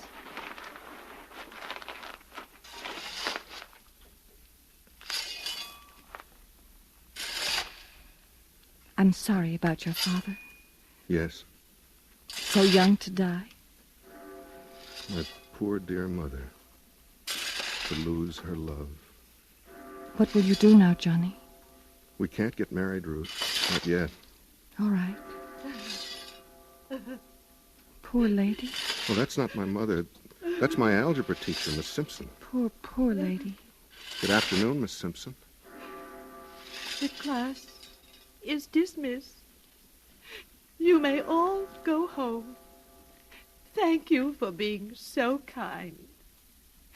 Please, excuse me.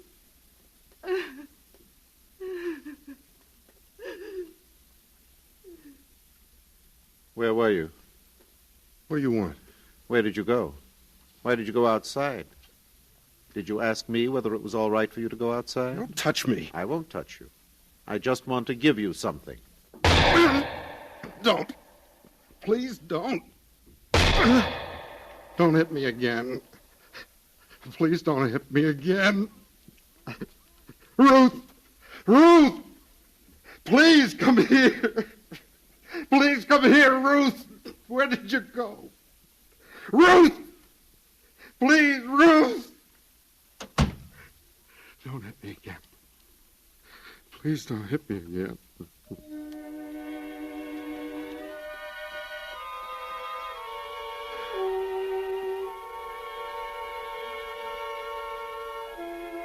What'd you say, Johnny? Oh, hi, Dad. Hello, son. I thought someone had hit me. The man with the black mustache. What man is that? He was having dinner with us at the captain's table. Oh, yes. The sky looks nice through the trees. That it does. What are we going to do this afternoon, Dad? Would you like to see a baseball game? I'd love to. Then we'll go see a baseball game and eat hot dogs and peanuts and Cracker Jack. I don't care if we never come back, because we'll root. And it's all right if we spoil our dinner? I'll tell Mother to have dinner late tonight. Dad. Yes, Johnny? Could I have the car tonight? I'll be careful. Got a date with Ruth? Yeah. I like her, Johnny. So does your mother. She's a wonderful girl. Do you really like her? You bet I do. That's good. I want to marry her, Dad. That's good, son. That's good, son. I want Ruth and I to be married and have a fine life and kids and a big house and a garden. Dad. What is it, son? You're dead. Me? Not a chance. But you are. I remember the day you died. You were so sick, and you died very quietly.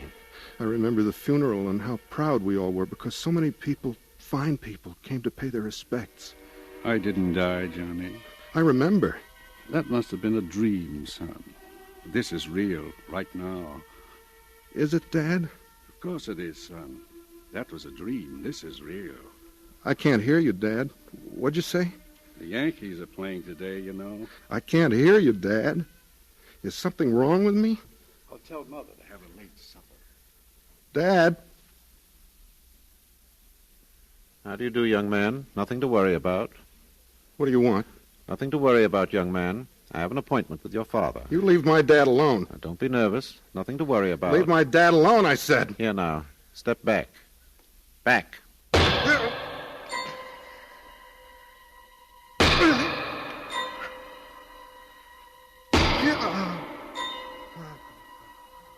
John? John? What? John? I'm all right, Ruth. I'll be all right. It's just I'm lonely. Johnny? Don't go away, Ruth. Please don't go away. I don't want to be alone here.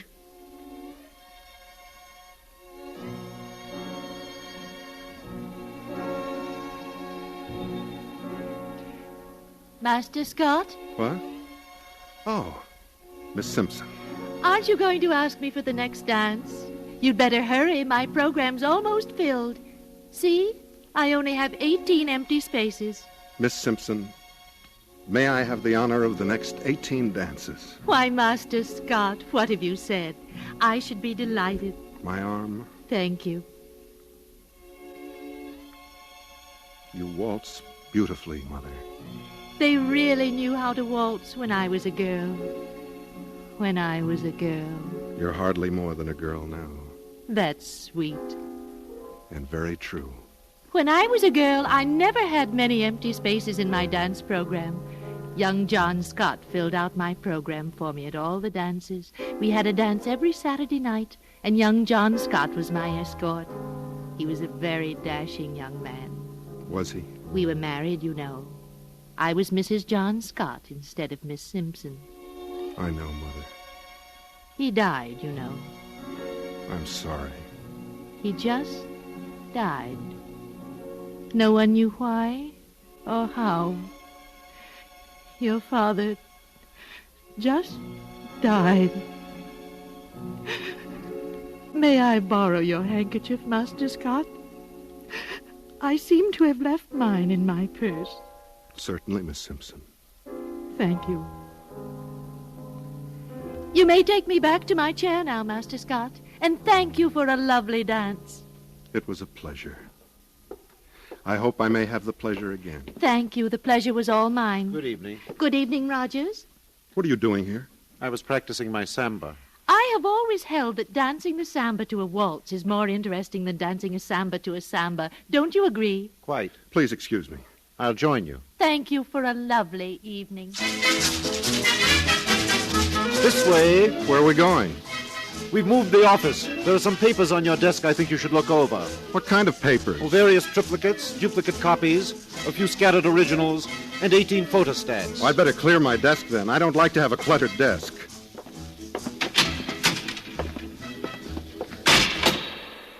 Too drafty for you? No, not at all. The air feels good. It was stuffy at the dance. Respiration is bad. Bad respiration. That's very strange. What is?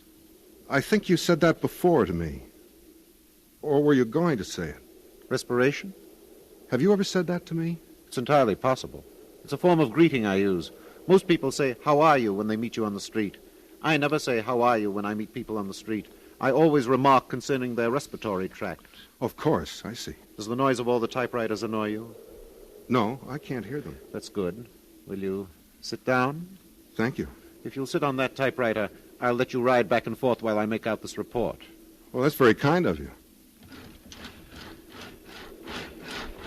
This is very enervating. Just keep your arms out of the way. If you get your arms too near to me, I shall drive this spike through them. It's a hobby of mine. I'll be careful. I promised Ruth I'd be careful. You're a very fortunate man being married to Ruth. I think I am. Don't you know you are? Of course I know I am. Then why did you say you thought you were? It was just a figure of speech. If you don't stop using figures of speech, I shall have to insist that you stop riding on my typewriter carriage. I'd just as soon get off anyway. I feel quite dizzy. Now wait till I disconnect the superheterodyne.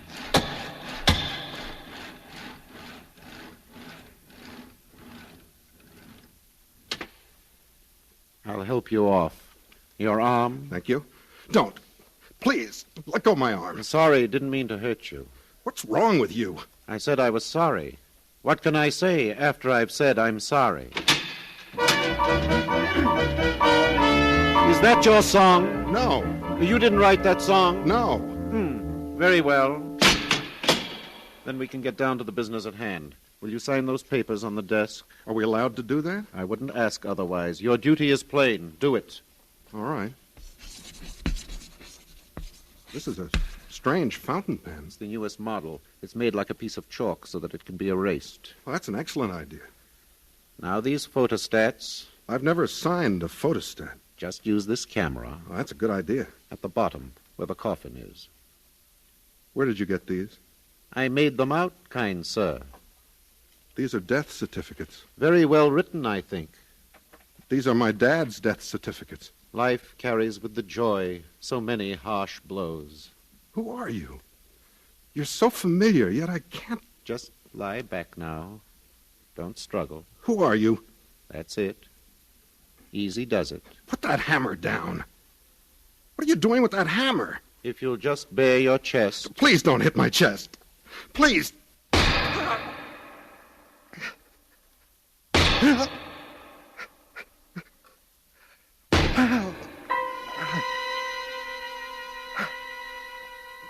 I've got to get up.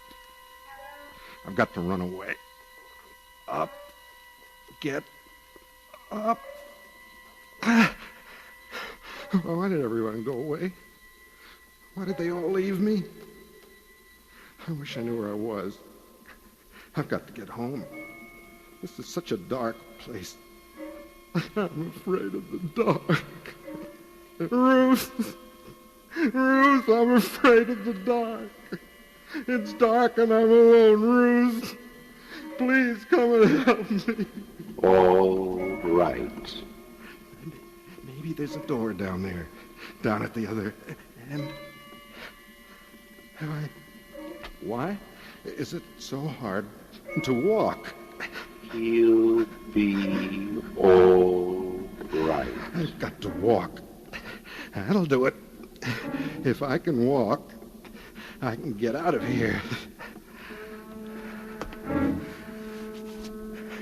Careful, Johnny.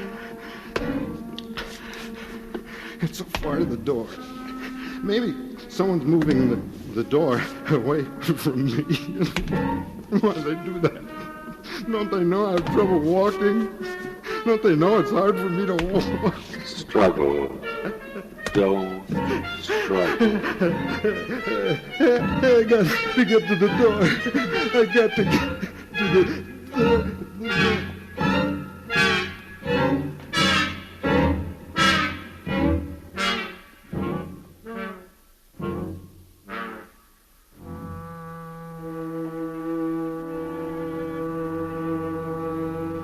All right. He'll be all right. Oh, thank God. This is a strange thing for a doctor to say, I guess, but I just couldn't let him die. You see, I was the doctor when his father passed away. Oh, I didn't know that. I never knew his father. I haven't seen him since. I've always felt that he bore me a grudge because of his father. Families very often do that, you know. Are you sure he's all right now? Yes, he's all right. A few months of bed rest. He won't be disfigured, crippled? I can promise you he won't be. Strange. What? He struggled against me, fought me so hard.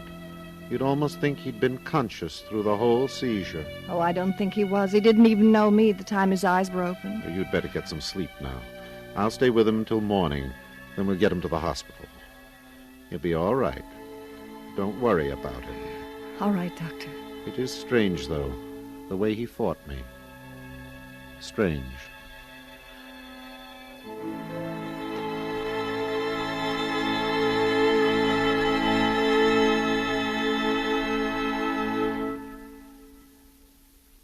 As with all dreams, Elliot Lewis, who played Johnny Scott, also produced, directed, and was the author of tonight's Nightmare.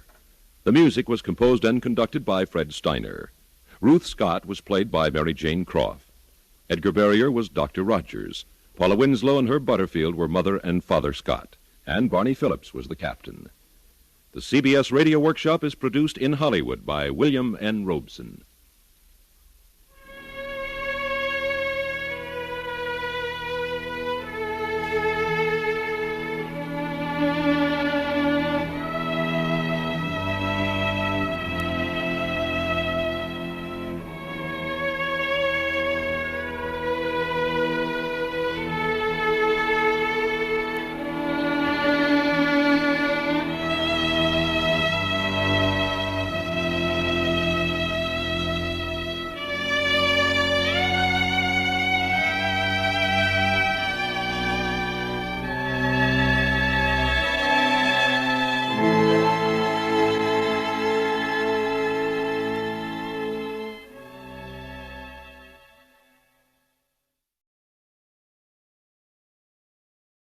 This is the CBS Radio Workshop. Well, folks, that just about winds up tonight's broadcast from the interplanetary rocket ship American Initiative. If Commander Potter's astral navigation continues to hold as true as it has so far, I will be broadcasting to you tomorrow night at this time from the planet Venus, which even now looms dead ahead of us, brighter and somewhat larger than our own moon. This is J. Alexander Caudle, speaking for Caledonia Oil, Shirley White Toothpaste, Ines Kleines Nacht Beer, and Bar None Dog Food, and returning you now to the CBS studios on Earth. CBS Radio presents the CBS Radio Workshop, dedicated to man's imagination, the theater of the mind. Tonight, A Pride of Carrots, or Venus Well Served, by the noted American novelist Robert Nathan.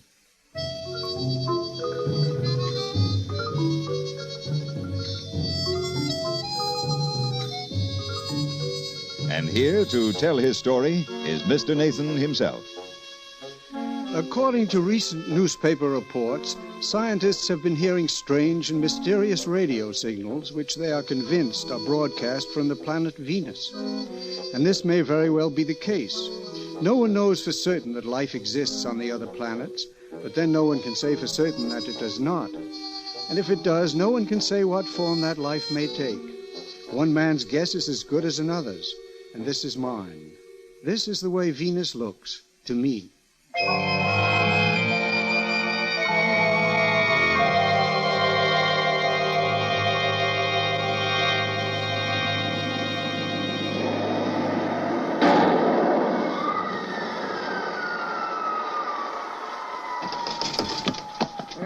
Feels good to stretch your legs again. It sure does. You feel heavier or lighter? Just normal. Then the gravity's about the same as Earth. Look there. What? A daisy. You can take off your helmet. You sure? Sure. The presence of flora indicates the presence of air. Quite good air, as a matter of fact. Yeah, that rocket was getting a little musty. Well, this is a solemn moment, Commander. It is indeed, Caudle, the first man on Venus. Hand me the flag, will you? Oh, here you are. I hereby claim this planet for the United States of America. Through the courtesy of Caledonia Oil, Shirley White Toothpaste, Ines Kleines Nacht Beer, and Bar None Dog Food. Oh, really, Caudle, must you? Well, it's in my contract. But we aren't on the air. Well, a little rehearsal never hurt anyone. Anyway, we will be as soon as the tubes on this walkie-talkie warm up. 1, 2, 3, 4, testing. 1, 2, 3, 4, testing. There we are. CBS on Earth from Caudle on Venus. CBS on Earth from Caudle on Venus. How do you read me? That's funny. They're standing by around the clock on this frequency. Earth from Venus. Earth from Venus. Come in, Earth. Maybe freak atmospherics. Oh, fine. At a time like this to run into freak... Potter. Yes? Do you see what I see over there in those bushes? Speaking of freaks. What is it? Well, it looks like a little horse. Yeah, but it's got wings and a sort of beak. And a tail like a kangaroo. and it's coming this way. Where's the ray gun? I'll get it. All right, stand back, you filthy beast. Go away. Go away. I beg your pardon? You talk? Oh, naturally I talk. So do you. Haven't I seen you somewhere before? Certainly not. Oh, I'm sure I have. Oh, yes, on CBS. The outside of the inside of the news. You're J. Alexander Caudle. Do you mean to say you get our programs here on Venus? Venus? What do you mean, Venus? You're from Venus up there. We call it the evening star at certain times of the year. But that's Earth. Nonsense. This is Earth. That's Venus. Silly, isn't it? But that's semantics for you. For instance, what would you call a group of carrots? Bunch. Bunch? Oh, good heavens, no. A pride of carrots. And that is, of course, on this side of the border. And a gaggle of onions. But if you were on the other side of the border, it would be an exaltation of onions and a deceit of carrots. Semantics, you see. It depends on your point of view. I see. A charm of griffins. You are a griffin, I take it? Of course. Rather highly placed, as a matter of fact. Now, you notice my gold collar? I belong to the Secretary of the Interior. My name is Fido. And the Secretary? A very able carrot. Quite famous in his own right, but even more so for his wife's tassel. You've seen ordinary carrots, no doubt, with their green tops. But this is a most unusual tassel. Blue! Everyone is copying it. How does it happen that you, an animal, belong to a vegetable? Well, one has to eat. Vegetables? Oh, dear, no. Caraway seeds, truffles, marzipan. You look a little like marzipan yourself. You mind if I try? Hey, cut it out. Stop biting me. Delicious, but definitely not marzipan. What is it? Meat, you fool. You don't say. Meat. I never tasted meat before. You'll meat yourself. I am? Splendid. I'll just try me. Ooh, that hurt. Well, of course it hurt. Now stop this nonsense and lead us to your master. Oh, yes, of course. That's why I'm here, isn't it? Follow me, fellow animals.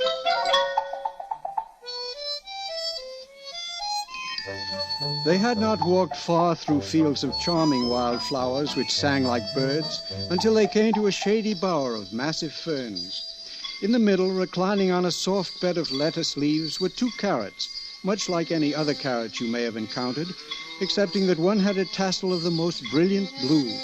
The carrot with a standard green tassel rose as they approached. Welcome to our planet. Well, thank you. In the name of the United States Navy, Potter, later. Your Majesty, that is, your Majesties? We are not majesties. This is a republic. I am Edwin, Secretary of the Interior, and this is my wife, Edwina. And you're the famous news commentator, J. Alexander Caudle, and you're Commander Potter. Well, precisely, madam. We've been watching your trip ever since your takeoff, until we lost you when you rounded Mars. You're most welcome. Well, thank you, madam. You can perhaps conceive the feelings with which Commander Potter and I gaze upon this unfamiliar scene, the first mortals ever to... What's that? Oh, that's my daughter Alice. She knows all the latest songs. She says she's a cool cat, whatever that is. Hi, everybody. Company? Yes, dear. Come here and meet our visitors from outer space. Mr. Caudle, Commander Potter. Oh, I know all about them, Mother. Welcome to Caratania, gentlemen. I have already welcomed them, Alice. Oh, you don't understand the animal kingdom, Father. They'd much rather be welcomed by a young girl. Really, Alice? Where do you learn such things? At school, in zoology class. And where did you learn that song? Oh, I watch your television all the time. I want to be a great actress and sell cigarettes. You think I'm mad? No, that sounds like a very normal ambition to me. Oh, I like you, Potter. You interest me. Now, Alice, you simply must stop this prattle. We're all a little on edge, I'm afraid. This last day of waiting has been, well, after all, they could have landed in Onionopolis. But they didn't. The onions didn't get them. We got them. The onions? Yes. You see, our planet is divided into 2 countries, the Democratic Union of Caratania and the United Socialist Republics of Leeks and Onions. They are constantly threatening us with war. Well, why? They want us to be onions. But that's absurd. Of course it's absurd, especially when you realize that the only possible thing for everyone to be, if he wants to live a decent kind of life, is a carrot. Oh, naturally. But the onions won't see it our way, and they can't be trusted. I'm given to understand that they plan to use nematodes. It's race suicide, of course. Nematodes? Let me think. Aren't they the tiny worms that all but ruined the citrus in California back in the 40s? I don't know much about citrus. Not exactly my line, you know. But here, the nematodes eat vegetables, a kind of virus, too small to see. We've tried to outlaw them, but the onions won't agree. Well, we'll wipe each other out, I suppose, and the spiders can take over. It's sad to think about. Just spider webs everywhere. You know, it seems to me that they worked out a way to fumigate for nematodes out in California. See, if I could just get through to CBS on Earth, I could find out. You've had difficulties getting through? Well, at any rate, Earth isn't getting through to me. I'm sure we could get you through on a planet-to-planet hookup, particularly if you can find out anything about fumigating for nematodes. Hey, Commander, you hear that? We're going on the air after all. Oh, splendid. You want me to make a prepared report, or shall we ad-lib? Well, you better type the report. You can ad-lib to your wife. Oh, you have a wife, Potter. Oh, yes, my dear. Every Navy man over a full lieutenant has a wife. A woman, I presume. Oh, yes, definitely. Has to be, you know. What is your wife like, Potter? Why, she's female, like this. How odd. Bumpy, isn't she? Well, You're not bumpy, Potter. no, I suppose not. Yes, well, Your Excellency, how soon do you think you can get us on the air? We should be able to have it set up in a few hours. Well, now, my regular spot is 8:30 to 9 p.m. Eastern Daylight Time. You think you can make it? We'll do our best. Oh, great.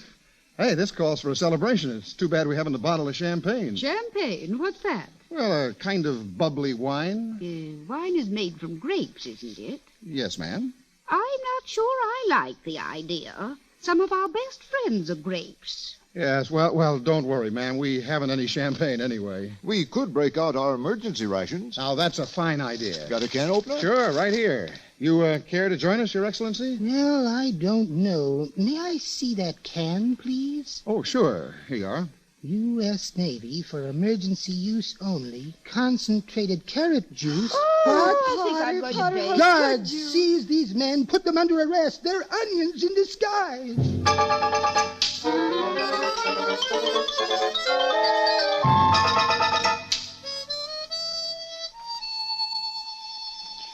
Our scene shifts now to Onionopolis, capital of the United Socialist Republic of Leeks and Onions, which controls half of the planet Venus. We are in the office of the Secretary General of the party, a large, fat, white onion named Odor, as General Shallot enters.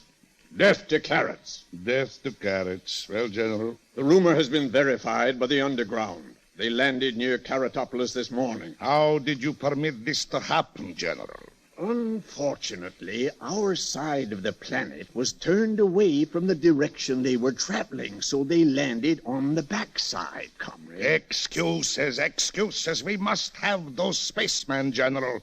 We must have their technical skill before the carrots get it, or we will be in the soup. Yes, comrade. It is insufferable that we who invented television, jet propulsion, the atomic bomb, and the bicycle should be deprived of these two men who can tell us how to use them. It is an outrage, a national insult. Death to carrots. Likewise. I want those two spacemen. It may be difficult, comrade. You could call me Excellency or Little Father. Everyone does. I am a descendant of the Garlics. A Garlic does not call anything Excellency. Of course. I was only joking. Here we are all comrades, all Excellencies, Little Fathers. Except Leeks, of course. Of course. Death to carrots. Death to carrots. By the way, General, what are you doing tonight? Imperialistic warmongers. Nothing. Capitalistic swine. Come have dinner with me. Decadent bourgeois. Love to. And those spacemen must be bourgeois, too, or they would have landed here.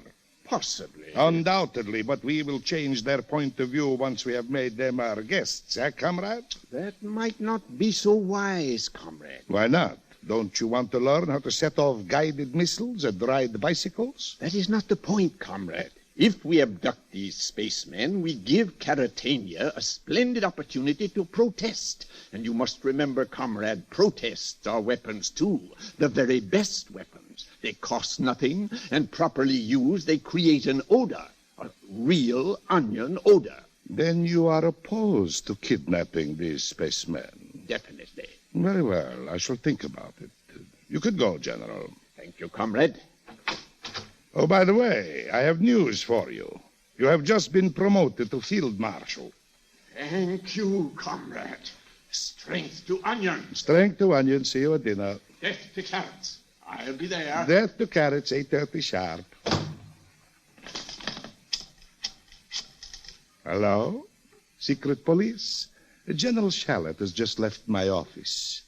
Liquidate him.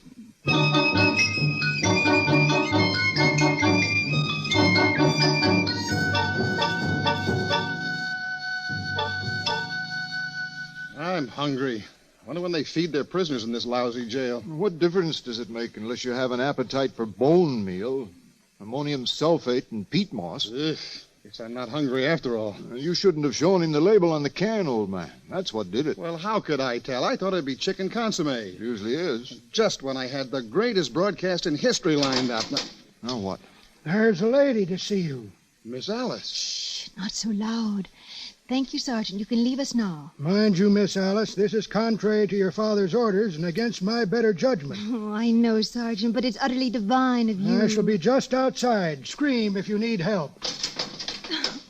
You wouldn't hurt me, would you, Potter? Glad to have you aboard, ma'am.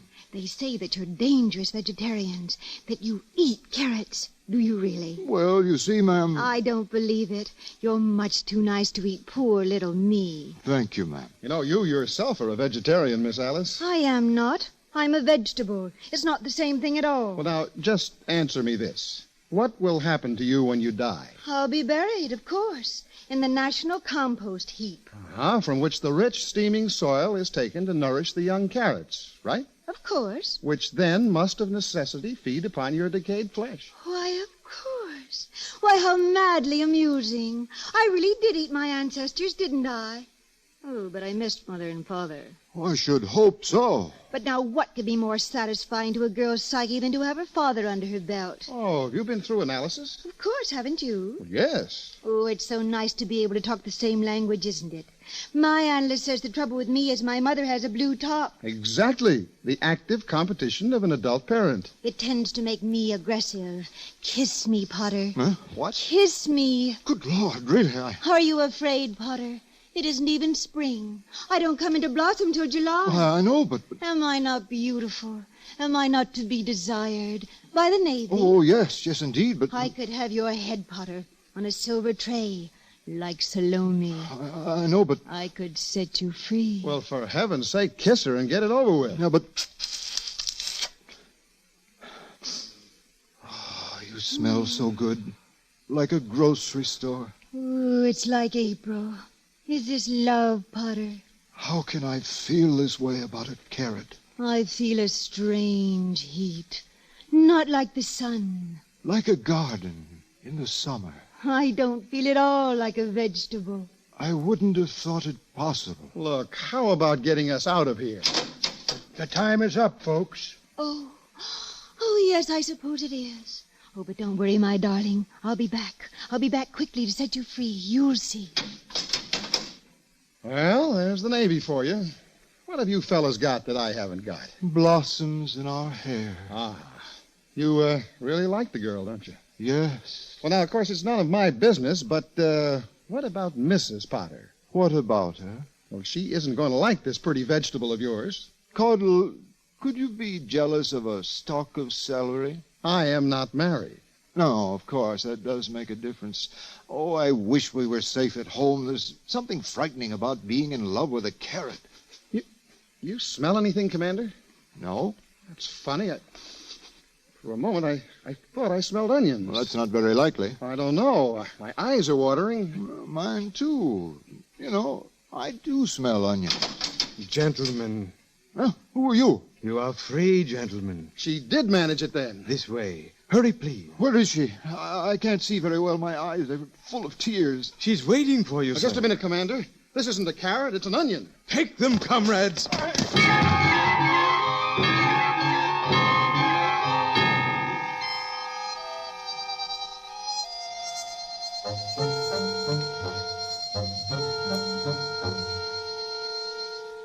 So you see, gentlemen, we had no choice. The stakes were too high, being no less than war or peace. What are you talking about? Simply this, Commander Potter of the U.S. Navy. How do you make war? How do we do what? Make war. How do you destroy whole armies, cities, countries with all their inhabitants, without, at the same time, annihilating yourselves? Unfortunately, there is no blight that will make compost out of carrots without doing the same for onions. I have to think of my people. Bless you, little father. Thank you, Spindle Skull.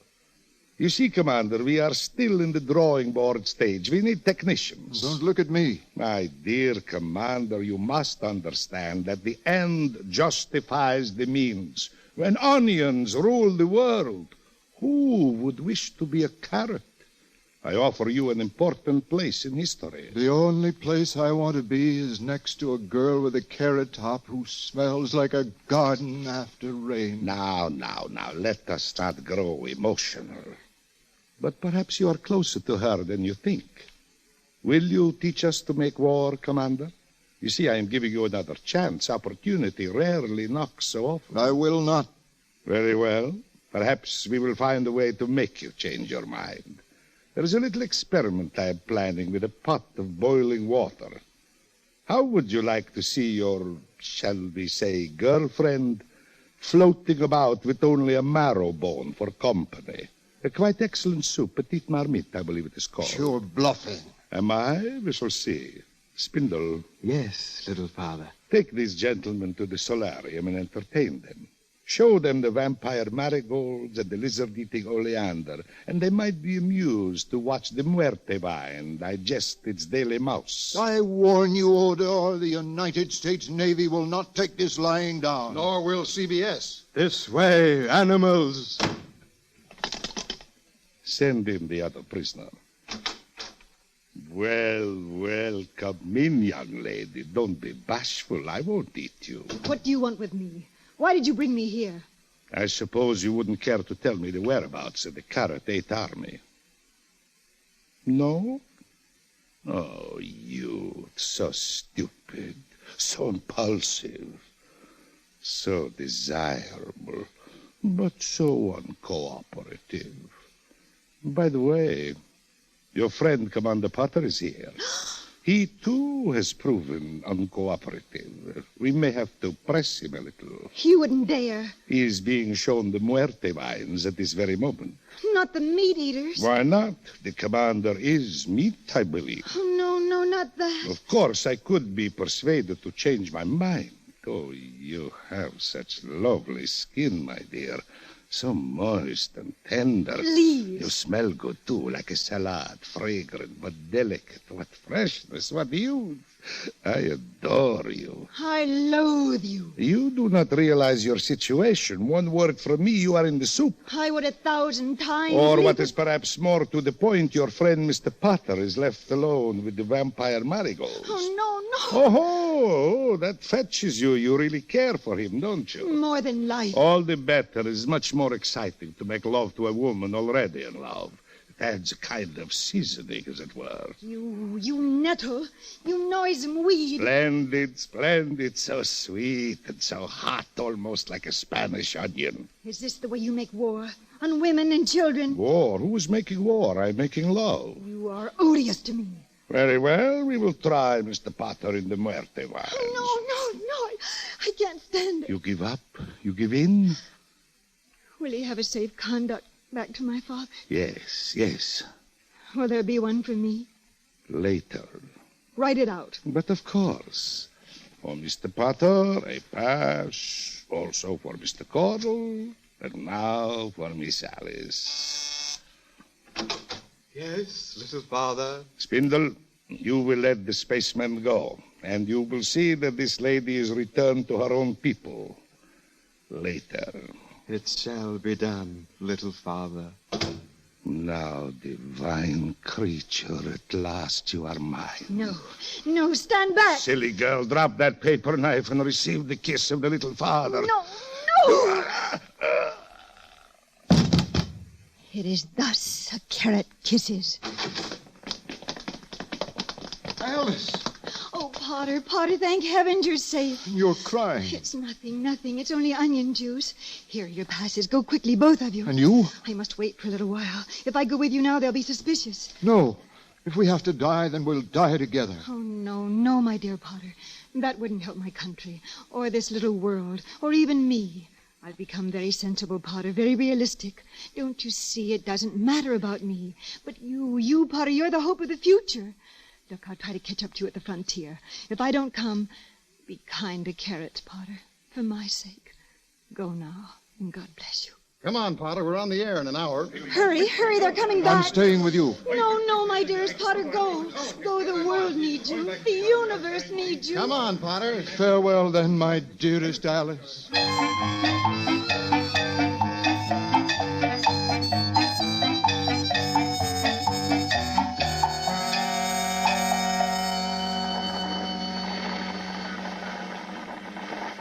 Good evening, ladies and gentlemen of Earth and other species throughout the planetary system.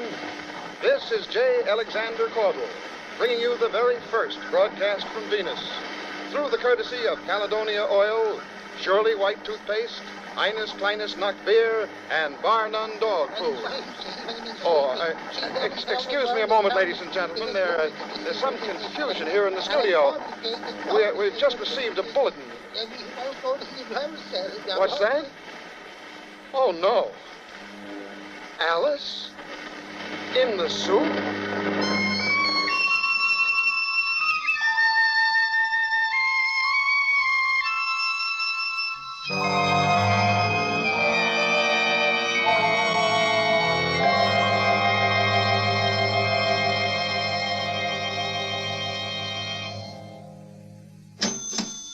Let's see. And I'll need a pound of peas. And a cauliflower. You must be very happy to have your husband back again, Mrs. Potter. And all those write-ups in the papers, my goodness. Did it really get to Venus like they said? I missed the broadcast. Yes, he did. A bottle of ketchup. You know, he looks a little thin in his pictures. I guess maybe they didn't have much to eat up there. I guess not. What was it like? Did he tell you? He hasn't said much. 4 dozen onions. 4 dozen? That's right. He eats them all the time. Raw. Raw?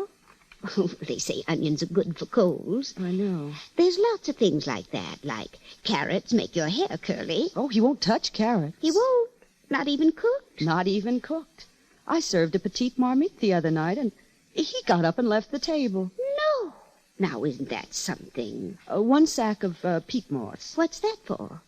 He says he's got blossoms in his hair. That'll be $3.47, Mrs. Potter. I'll have someone take them out to the car for you. Thank you. Goodbye now. Blossoms in his hair? In February?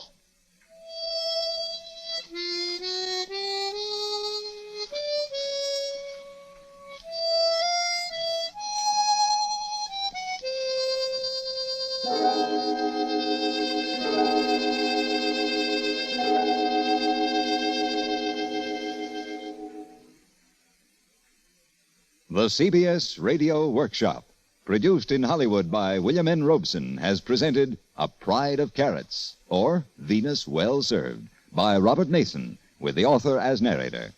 A Pride of Carrots was adapted for the workshop by Mr. Robeson, who also directed the production.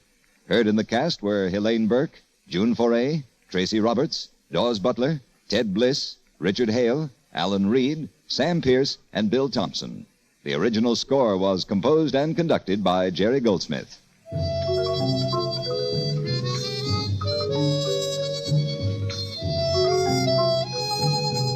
Next week, from New York, the workshop will examine that so often discussed and little understood subject, the Oedipus complex, with illustrations from Sophocles, who first dramatized it, to Eugene O'Neill, who is by no means the last to probe its dramatic depths.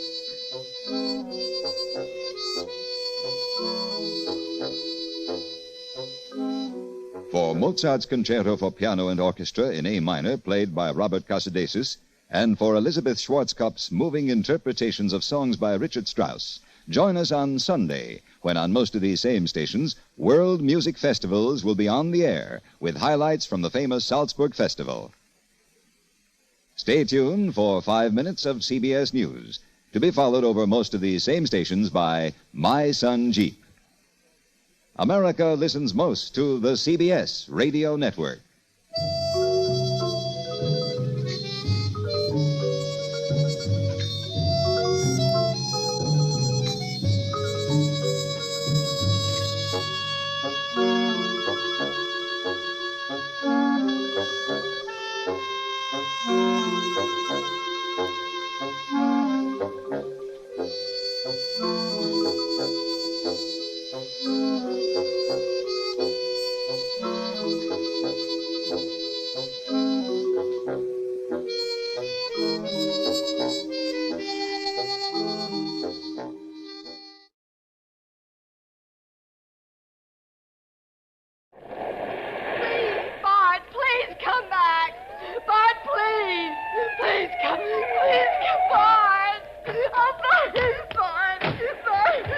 Lady? My husband, he's up there at the top of the hill. What's he doing up there? I don't know.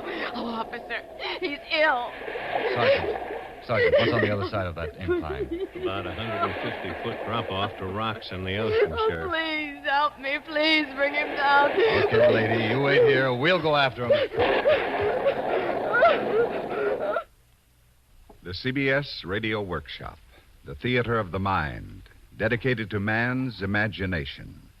Today, let that imagination encompass love and a search for love that goes beyond the time barriers.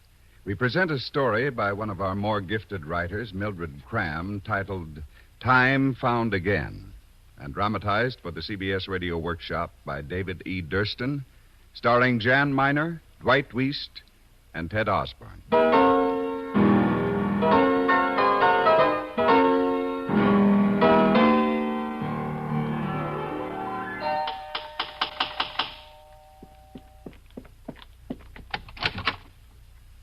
Yes? Are you Mrs. Henderson? Kitty Henderson? Yes, I am. My name is George Southwick. I'm a friend of Bart's. Oh, yes, Mr. Southwick. Won't you come in? Thank you. Is Bart home? Well, he's resting. I called his office, and his secretary told me he was home ill. I hope it isn't serious. We really don't know, Mr. Southwick. Well, I hope you don't mind my barging in. I've just arrived in town, and I haven't seen Bart for such a long time. We served together during the war. Yes, I know. Bart speaks about you often as one of the most brilliant minds in scientific research. Well, Bart's been doing pretty well himself. I suppose this overworking has finally caught up with him. No, he's used to that. It's just the opposite. He's been neglecting the firm, almost as if he didn't care anymore. That's strange.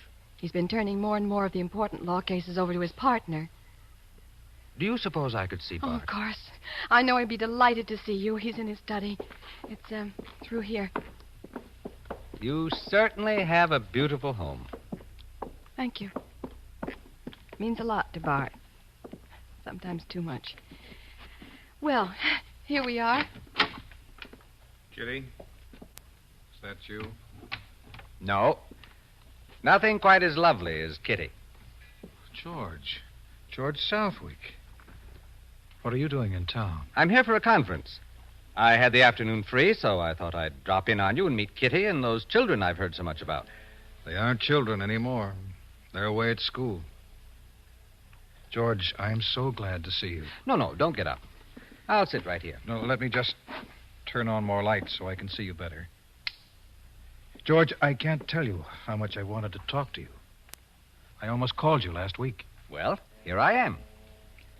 I understand you haven't been well. George, I'm fed up with everything. I haven't slept for days. Oh, come now. Just relax. Please make yourself a drink, George.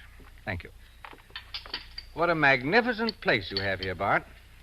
This study is my favorite room. You've done very well for yourself. That's debatable. What are you talking about? The deep roots you've taken hold of.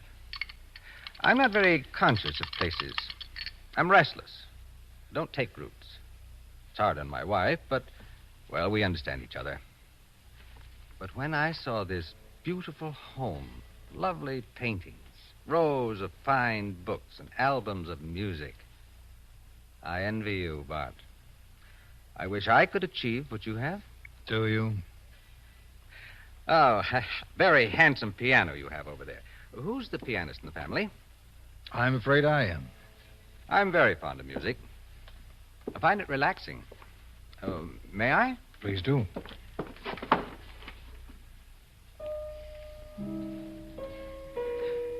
My daughter's a fine pianist. I'm sending her to Germany next year to study. That's wonderful, George. I wish I could say the same. My children have no appreciation for good music. And that's strange with their heritage. My great-grandfather, you know, was the composer, Leopold Barth. I didn't realize that. The name's the same, of course. It's Americanized. My mother was Elise Barth. Leopold Barth, eh? You play well, George. For a scientist. When I hear music like that, I wish I'd lived 100 years ago. I hate the way things are today. I resent all the complications, the pace, the sort of pleasure you tune in on, a cover charge on happiness. We haven't time to think anymore. We're too busy finding the ways and the means. Today is a rough road to walk, I'll admit. But it's the world we live in. And some of the people, almost everyone's clever nowadays, but almost no one's intelligent. To the past. I'll drink to that. The past. When I was a child, my mother told me all about the great house Leopold Barth lived in England. Few people live as well as you do. People don't know how to live graciously anymore. 100 years ago, there was a beauty in living, a dignity, like the way Leopold Barth lived. He was a great musician. He was a humanitarian and a brilliant philosopher. People came to his home from all over the world. All my life, I've dreamed of such a life. Bart, what is it? Give me a cigarette. Here you are. I'm leaving Kitty. You're what? We're in two different worlds. We can't talk to each other. Bart, what is it? Really? I don't fit in anymore. I resent the things she does and the way she thinks. I resent everything going on around me today. I can't adjust to it. This terrifying stampede into the future. There's no peace anywhere, no dignity. Kitty's a good example of that. Always on the go, in a state of tension, involved in meaningless abstractions. No regard for the things I value. My family doesn't need me. Is there another woman? Yes. Does Kitty know the woman? No, I haven't told her, and I'd rather not discuss that part of it. Oh, I'm sorry, Bart. I didn't mean to pry. I just wanted to help. George, you can help me. How? By giving me your opinion. Do you think it's possible for a person to go back in time? Well, you know there is a theory that nothing is lost, nothing is destroyed. Then you do believe it's possible? Anything is possible, Bart. To a degree. Science has proved that. It's conceivable with concentration and imagination that a person might, for a moment, escape from the present into the past. George, I've done it. You've what? I've gone back.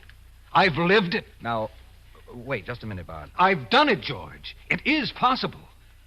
The woman I love, Anna, lived 100 years ago.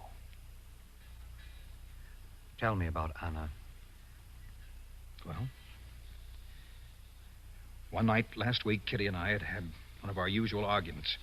It was a trivial matter, but it upset me, so I left the house and walked down to the ocean. I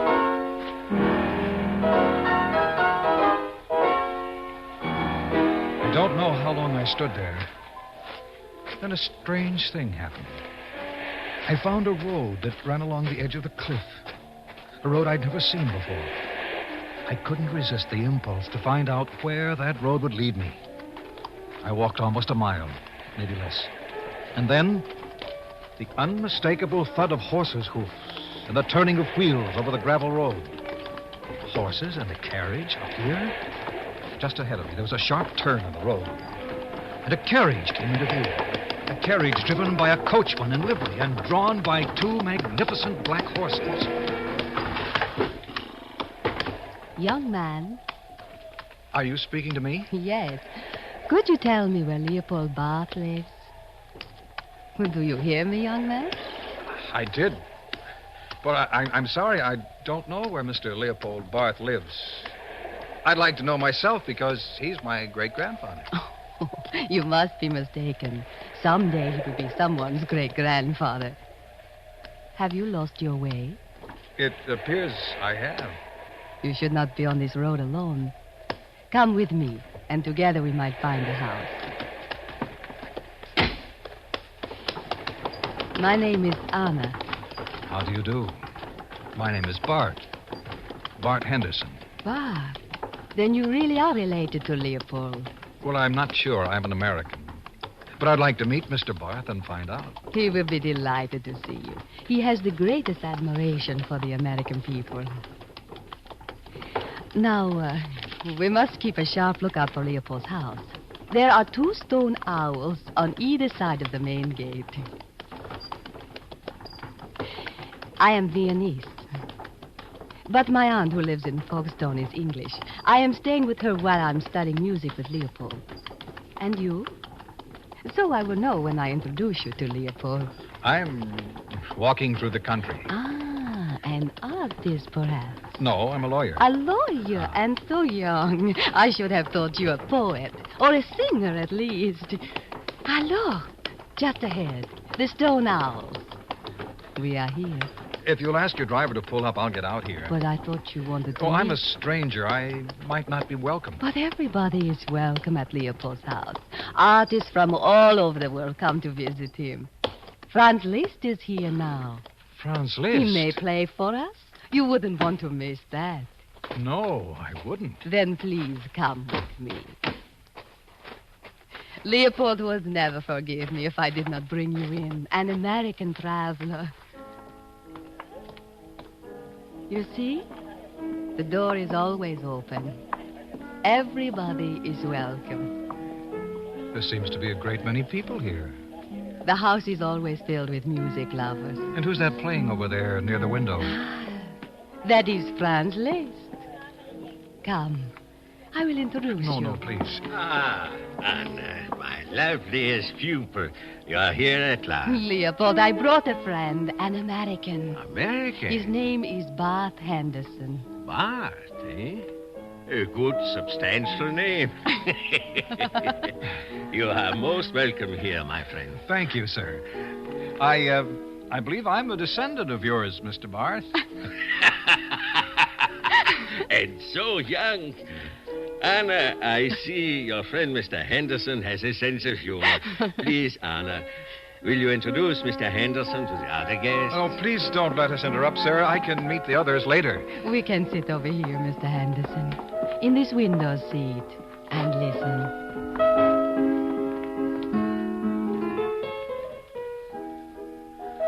I never dreamed that I'd have this opportunity to hear the great Franz Liszt himself play. You must promise me that you will stay and meet him afterwards. I will stay. Leopold is composing a suite for the violin and piano. Yes, I know, the Asgard suite. Uh-huh. How did you know? He hasn't given it a name. But I have heard Leopold speak of Odin and the gods who dwell in Asgard. How did you know he was thinking of naming it that? Well, I don't know, really. I've always loved music. I guess I have a sixth sense about it. Now, let us eat and drink. Come, children, let us go out onto the terrace. What a happy, peaceful man he is. Tell me, which one is Leopold's son? The dark-haired one in the blue frock coat. Oh. There, standing by the fireplace. And does he have a little girl named Elise Barth? Oh, no. He isn't even married. He is at Oxford University. Incredible. Are you all right? You look pale. No, I'm fine. Just a little overcome by it all. Oh, you probably have not eaten. Shall I get you something? Please stay here, Anna. Don't leave me. Not yet. What a strange young man you are. I've never met anyone like you before. There's a look of fear in your eyes. Why? I don't know. I'm afraid. Will you go back to America soon? No, not now. Not yet. Anna, tell me about yourself. Everything. I'm in love with you. But you don't know me. All my life I've been searching for you. There's very little about me to tell. I am staying with my aunt. I would like to compose music. For that reason, I study with Leopold. You're beautiful, Anna. Thank you. May I kiss you? I would like very much for you to kiss me. Oh, Bart. Is it possible that something wonderful is happening to us? Only this evening we met. Only this evening. A moment ago. Or 1,000 years from now. I knew you the moment I saw you. When I saw you alone on the road this evening, even before we spoke, I think I knew too. Don't you see? That's all we need to know. We are. Perhaps in dreams, in time or space, we've always loved like this. I love you, Anna. We must go back to the house. Leopold will wonder what has happened to us. It's a beautiful house. Something I've always wanted. A home held together by love, respect, and dignity. Bob, stay here with me. Don't leave me. This may never happen again. Anna. No, listen to me carefully. I've got to leave you. No. I've got to go back and put things in order. But only for a little while, my dearest. And then I'll come back. Wait for me, Anna. Wait Bob, for me, stay Anna. with me. I love you. I need you desperately. Give us a little more time.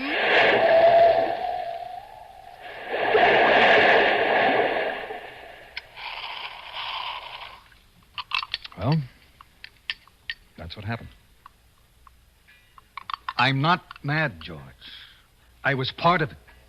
I heard Franz Liszt play. I kissed Anna. It was real. Tell me, has this happened more than once? No, but I'll find her again, and next time I'm not coming back. Stay away from it, Bart. It's dangerous. As dangerous as shifting the balance of the earth or blocking the tides. Take my advice, don't go back. The theory I spoke about was no more than a way out through your imagination. No more than mental legerdemain. But you've gone much further. I believe one may enter that way once, briefly, for wisdom, for proof, but not again. Why not? I can't answer that, Bart. Frankly, I don't know. In time, perhaps science will solve the mystery of birth, the enigma of death. But not yet, Bart. I don't believe that this small span of life is all that God intended for us to have. That is not for you to decide. That is God's decision. I am going back to Anna. The woman or the dream? Both. I'm through with now this. Stop and think. You're in love with a life beyond which you have progressed, even if it were possible. And mind you, I'm not saying that it isn't. Another experience would plunge you into despair and eventually into oblivion. Don't tamper with the unknown. Don't leave Kitty and the children. They left my life a long time ago. Did you ever stop to think that you may be to blame? After all, we are living in the present, and you have been running away from it, trying to escape reality. I've lost faith in now. I haven't lost faith in now. Neither have you, Bart. There's work to be done. It's an exciting time. Difficult, of course, but with a potential. Who knows? Any day we may happen upon the answer to the riddle, the ultimate revelation. I'd hate to miss that. think about it.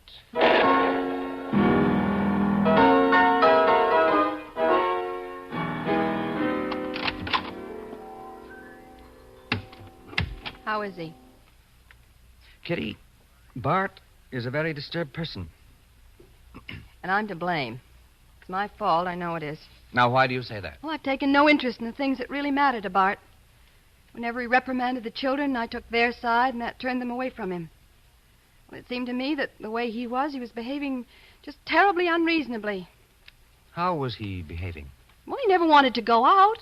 And he never wanted me or the children to go out. He always wanted us right here. Have you been going out a lot? Yes, I have. Well, I've had to make a life for myself. I can't just stay shut up here in the house and wait for Bart to decide if he has time for me. He used to come home from the office and we'd have dinner. Sometimes in utter silence. And afterwards he'd lock himself up in his study for the better part of the evening, and I never seemed to get through to him. So I went out. Yes, I went out. I know now that it didn't help matters. I've lost him, and that's the unbearable part. Oh, Bart. Kitty, do you know where he's gone? He's gone, yes. Then you've got to go after him, Kitty. It'll take an awful lot of love and understanding to bring him back. But this you must do. You're the only one who can really help Bart. I'm nothing without him. I know that, and I love him, and I want him back. Then you'd better hurry.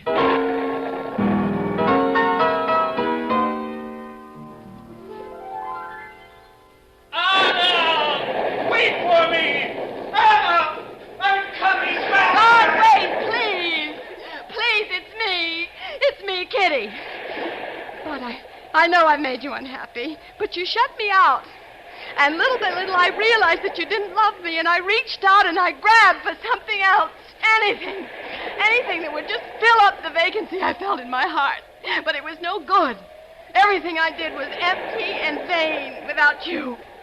It just meant nothing. It's too late, Kitty. Bart, darling, don't do this. You can't. Now, you're not a coward. You can't leave us. You belong here with me and the children. Darling, don't you see that we're your life? If you love someone else, we'll make you forget. Now, we'll make you happy. Let me go, Kitty. No. Young man, could you tell me where Leopold Bart lives? Bart, please, listen to me. Stay with me. Now, I love you, Bart. I need you desperately. Now, just give us a little more time. Just a little more time. You hear me, darling? You'll never forget us. Wherever you go, you'll be wanting us. Now, we need you so. Bart. I'm sorry. I don't know where Leopold Bart lives. Anna! Anna! Anna! Yes, dear. I'm here. And I love you desperately. Just give us a little more time. What? Kitty. Yes, darling. Kitty, it was you. You are Anna. I'm whatever you want me to be, Bart. I love you and I need you. And we're a family. And we'll work these things out together. And then, darling, we'll find our love and happiness again. Oh, my darling. My darling. I'm so glad I found you again.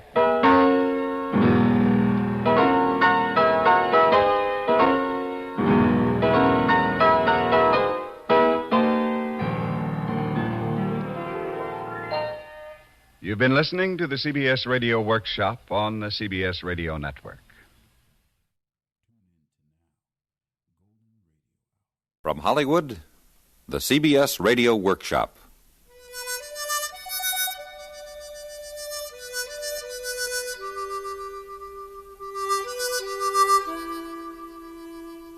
This is a war story.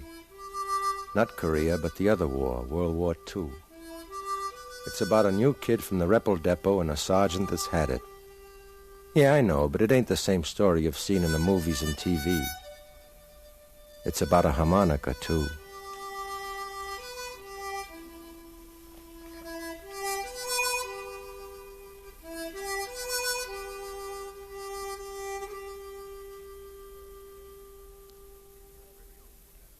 CBS Radio presents the CBS Radio Workshop, dedicated to man's imagination, the theater of the mind.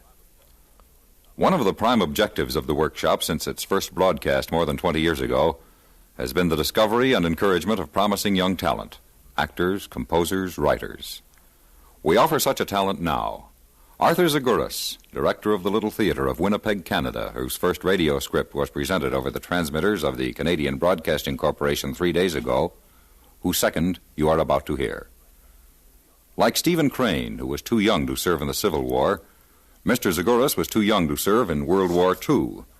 Yet as Crane's red badge of courage caught the spirit and the action of the war between the states, so we feel Mr. Zaguris has caught the interpersonal tensions of the war between the ideologies in William N. Robeson's production of Harmonica Solo.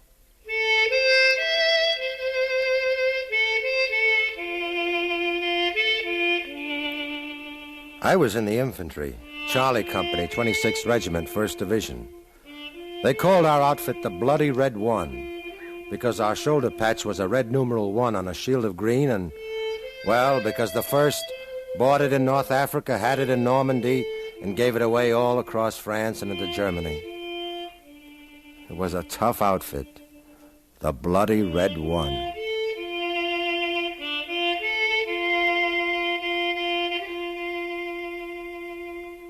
Since this is a war story, it might sound more romantic to say that we were marching through mud, but you don't march in combat, you walk. And it wasn't muddy on this road in Germany. It was dry and dusty.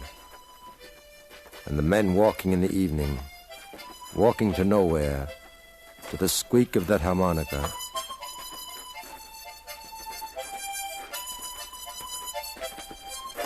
All right, men, take 10. That was Sergeant Stone. We called him Stoney, a good enough guy, but tough. This story concerns him and the kid who played the harmonica. My name's Banyan. I was a corporal then. Oh, I almost forgot the kid's name. We called him Pagliacci, but his real name was Dino Futillo. Okay, Pagliacci, knock off the music. Huh? Knock it off. Why? Just knock it off. You've been playing that thing for the past 5 miles. It's getting on my nerves. Man, does it have a loving heart? You know it. Yeah. Dino? Yeah? Got a butt? No. Just because Stoney won't let you play, that's no reason to take it out on me. Stoney's a creep. He's been needling me about my harmonic ever since we left the rear. 5 minutes after I joined the outfit, he started on me. What's eating him? He's tired. Well, who ain't? Hey, look at him gazing down the road like some general. Yo, Mike. Yeah? Got a butt? Here, take one of mine. Thought you didn't have any. I just found a couple. Thanks. Never mind, Mike. Hey, what's wrong with my playing, Banyan? Nothing. Then why is Stoney needling me? Oh, no. Man, nothing beats a good cigarette. Banyan. Geez, a guy can't take a break. Okay, Stoney. Hey, but Banyan, put in a good word for me, huh? Playing's the only thing that keeps me moving. I'll try it, but it won't do any good. Well, you can talk to him. Banyan on the double. Okay, Sarge, okay. What's up? What was the musician bending your ear about? That why you got me off my butt? No. Look, you see that rise? Which one? I'm pointing right at it, the one past the bend in the road. Yeah. It's the rise of those funny-shaped trees. I know which one you mean. What about it? Well, get a couple of guys and take a look-see. I'm worried about it. I don't know what's behind it. Get a couple of good guys. How about Mike and that new kid Dino? The harmonica player? Yeah.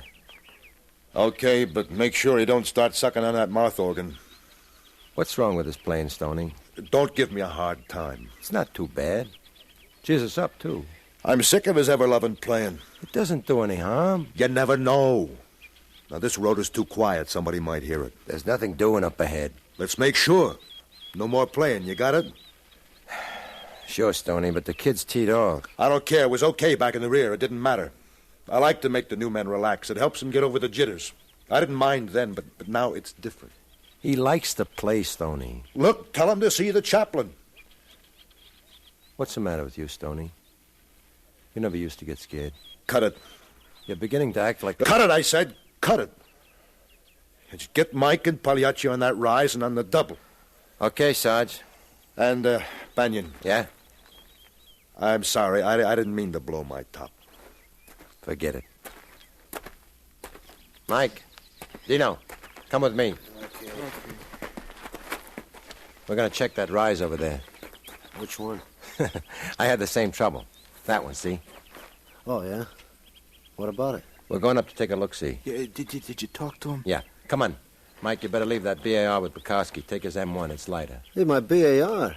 I ain't used to the M1. The rifle's too light. Take Bukowski's M1. I don't want you weighed down. What's Stoney say? Hey, better not mess up my BAR with his... What'd he say? Better get moving. It's getting dark fast. Take a leg, Mike. Okay. What happened? Can I play? What's keeping you, Mike? I have to scrounge up a couple of bandoliers. Let's shove off. Can't play anymore. Look at this M1, it's cruddy. Come on, Banyan. What'd he say? Who? Stoney. He's been on my back ever since we left the rear. Yeah? What's wrong? He don't like my harmonica. What'd he say, Banyan? He said that you're not to play it anymore. It ain't doing no harm. He doesn't like it. I don't blame him. It stinks. I admit I don't play too good, but it helps the day go by. It's not that bad, but Stoney's right. It isn't a good idea to play it up here. Well, there's nobody around. Oh, no? No. Why do you think we're checking that rise? Pagliacci, you got lots to learn. Wait till you've been in it for a while, like the Sarge. Stoney's been in it since Africa. And that's a long, long time. So, he's an old-time R.A. bum. What's that got to do with it? Sure, he's regular Army, but figure it out. Most guys have been with him, the old R.A. boys. Most of them have had it. They're gone. All gone. Nobody's left. Just Stoney. And he's sweating it out. So he's an old-timer. What's that got to do with my playing? He's sweating it out. He's tired, Dino. We're tired, too, but it's in a physical way. Stoney's tired in another way.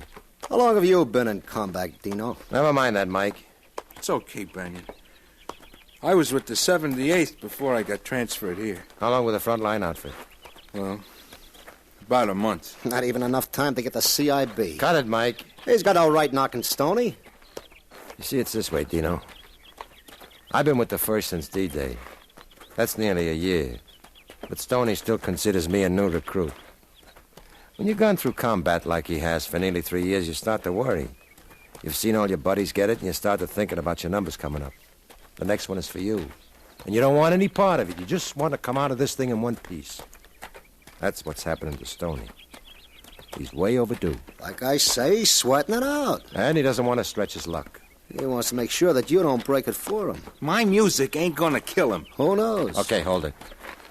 Mike, go up to the left of those rocks and come in slow and low. You don't have to tell me how. Dino, go around to the right by that big tree. I'll come through those low bushes. Now keep down. We don't know what's over that rise. Okay, take off. I waited for a moment until Mike and Dino were on their way, and then I started for the bushes. Suddenly, a German stepped out from behind one of them. I caught a glimpse of the burp gun in his hand and dove for the ground. He took 2 quick bursts at me. I rolled down the rise and out of his sight. I saw Mike down behind a rock, and I looked over at Dino. He was standing about 15 feet away from the German. It was like a slow-motion picture. Dino slowly raised his M1, took careful aim, and squeezed one off. The German looked at Dino as if he was surprised to see him, and then he fell to the ground. Dino walked over to him and emptied his clip. Nice going, kid. Down! Both of you down! You know better than that, Mike. They heard the shots. Besides, he was standing. I'm covered with his blood. Crawl away, stupid. I can't. He's in my way. Wait a second.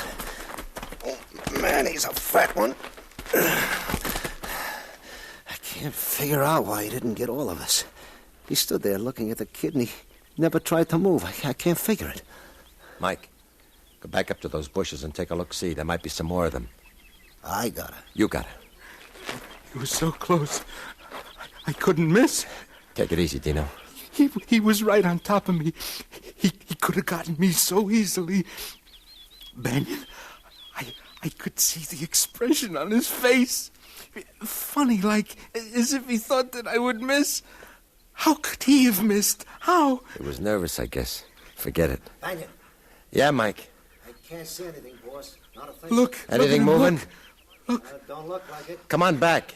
Just a sec. What's up?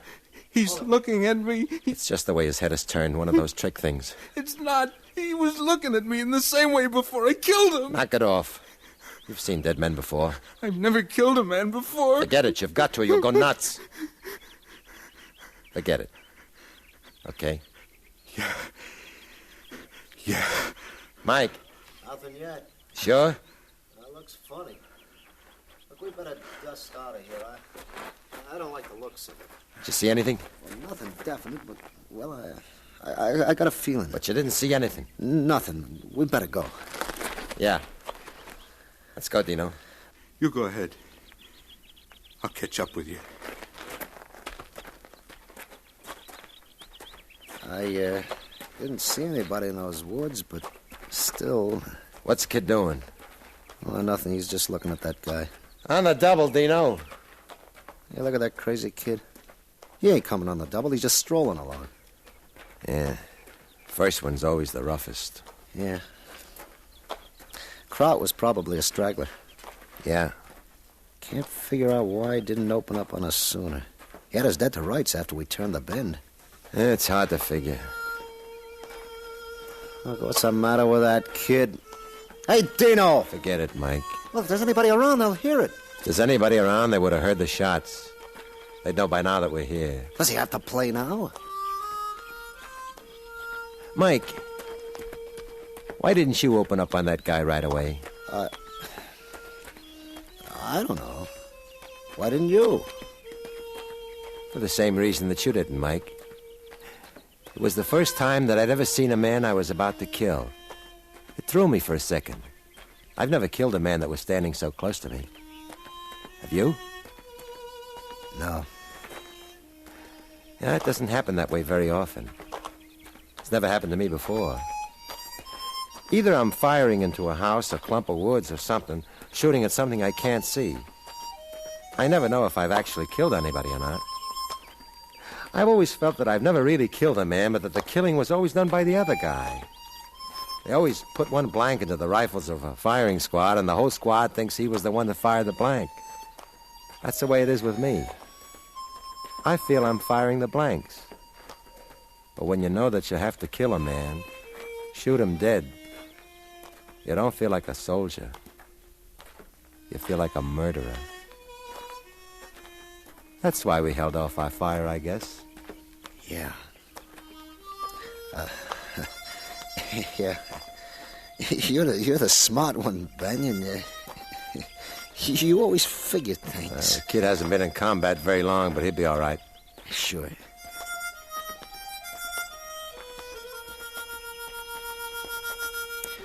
It sounds kind of nice out here in all this quiet. I like it. But Stoney don't. He don't look too happy. Uh-oh. Dino, you better hold it up. Hey. Hey, what happened? What was all the shooting about? We caught us a crowd. You... knock it off, Dino. I said knock it off. You want to get us all killed? What's the matter with you? You're deaf? You're nuts or something? Oh, come on, get up. I didn't hit you that hard. Get up. Take it easy, Stoney. Stop making like old blood and guts. Dino killed the crowd. All right, so he killed him. Does that mean he's got to blubber like a baby and blow that harmonica like Sousa's band? Dino killed him close up. The German wasn't more than 15 feet away from him. All right, get up, Dino. It isn't the end of the world. Banyan, did you see anybody in the rise? Only the guy that Dino got, nobody else. I think he was a straggler. Did you look good? Mike did. What do you mean Mike did? I sent you up. I was taking care of the kid. You know Mike can't see so good. I can see as well as anybody. Shut up! Now look, Banyan, I sent you up there to take a look around. You, not Mike. What's wrong with me? What did you see? Nothing. Great. Nothing. Not a thing. These woods are probably crawling with krauts. And I sent up a nursemaid and a blind dope that... I didn't see a thing, I tell you. Are you sure? What? Well, You're not sure. Well, it's getting too dark. I told you, Banyan. We can fold up here tonight if you don't want to go past those woods. What do you mean? If you don't want to go past those woods, Stoney, this is a good place to hold up. No, we'll go on. Okay, men, on your feet. Banyan, you'll take the point with me. Mike, get your BAR. Dino, you take up the rear. Huh? I said take up the rear, you and Burkowski. Why me? Stoney. Just take it, Dino, and don't ask questions. We'll split up, half on each side of the road and stay in the ditch. Keep low and no gabbing. Don't light any butts. It's too dark. You got that? Yes. And don't fire at anything until you're sure. Well, let's go.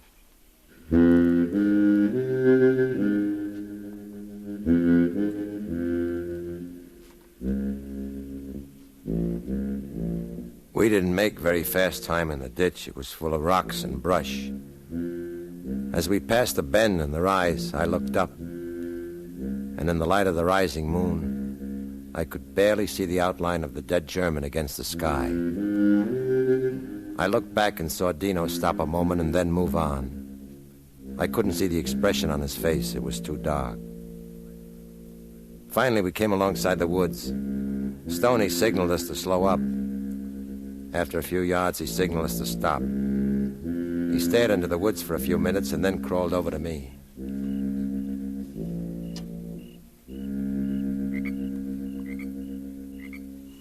You see anything, Banyan? No. Yeah. Looks funny. Awfully funny. You sure? I don't see a thing. I don't know. We better move on. This isn't a good spot to stop. Look! Damn you, look! Don't be giving me any orders. I told you, Stoney, I don't think there's anybody in these woods. You're as bad as Mike. Why did you send him to look? Why? He's a good man. He's a jerk, and that harmonica player, 2 jerks. Can I depend upon anybody around here? You, Banyan. I thought you had some time in. And you goof off like this, I gotta pull it alone. Shall we move on? I gotta pull it alone, the whole squad. Let's go. Yeah, I guess you're right. Okay, men, move out.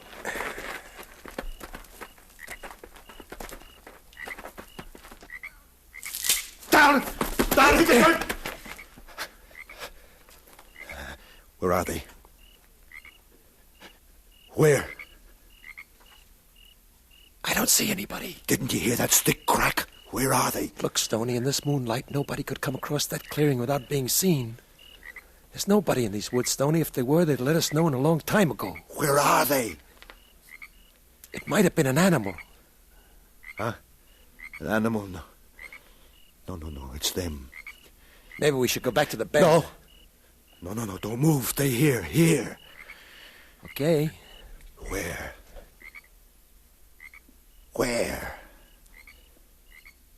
Where are they?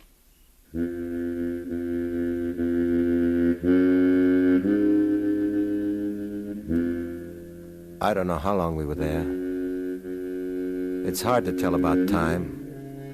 Sometimes when I think about it, it seems as if we were there for hours. And other times it seems like minutes. I wanted to look at my watch, but every time I moved, Stoney would grab my hand. He crouched there, peering out into those woods.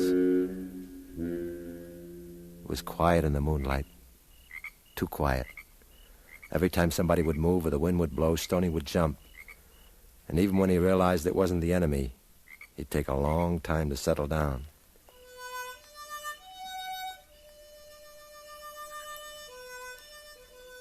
And then I couldn't believe my ears. Dino started playing his harmonica. What's that? It's Dino. He's nuts. Where is he? Where? Back there, see him? He's walking away. He's walking back down the road, blowing that harmonica. I'll bet he's going back to the crowd he killed. I'll go get him. No, I'll get him from here. What do you mean? He ain't gonna kill me. Stoney, put down that gun. You're crazier than he is. Leave me be, Banyan. You know you'll get it. I'm not gonna let you kill him. I told you, Banyan, he ain't gonna kill me. I told you, Dino. I told you not to play. I told you, but you didn't listen. Come on, get up, Dino. I said get up. Pagliacci, get up. Come on, kid, come on. I told you not to play. You shouldn't have played. Now get up, kid. Come on. Stoney. I liked your playing, Dino. Honestly. I didn't mean it. Get up, pal. Get up. He's dead, Stoney. You get your hands off me. He ain't dead. I told him not to play. Didn't I, Mike? Yeah. Didn't I, Burkowski, Jim, Banyan? I told him. You heard me. Why did you have to start playing, kid? Why? Why did you have to start playing? That's about all. Stoney fell down on his knees beside the kid and started to cry. I guess he was crying out all the fears in him because after a long while, he stood up and he sounded as if he was all right. We walked on the road past the woods. There was no one there. Stoney never talked about Dino after that. Neither did we.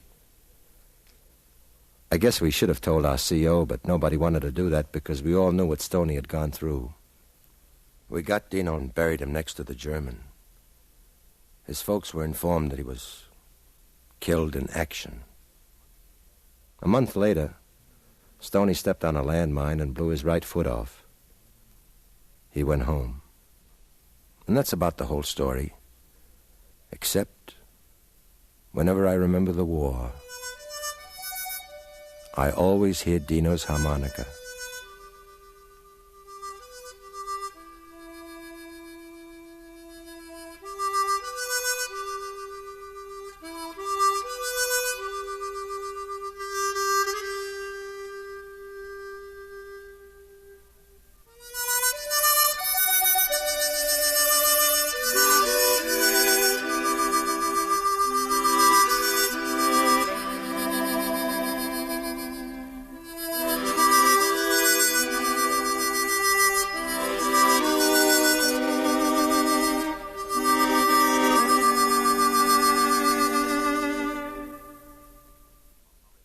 From Hollywood, the CBS Radio Workshop has presented Harmonica Solo, an original play for radio written by Arthur Zaguris, director of the Little Theater of Winnipeg, Canada.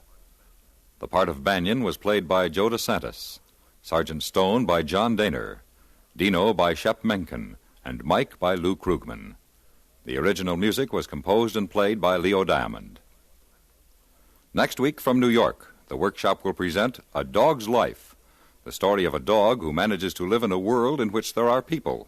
With tape recordings, A Dog's Life documents the experience of raising a dog from the time man's best friend comes to his permanent home until he learns the happy fact that a dog's best friend is man.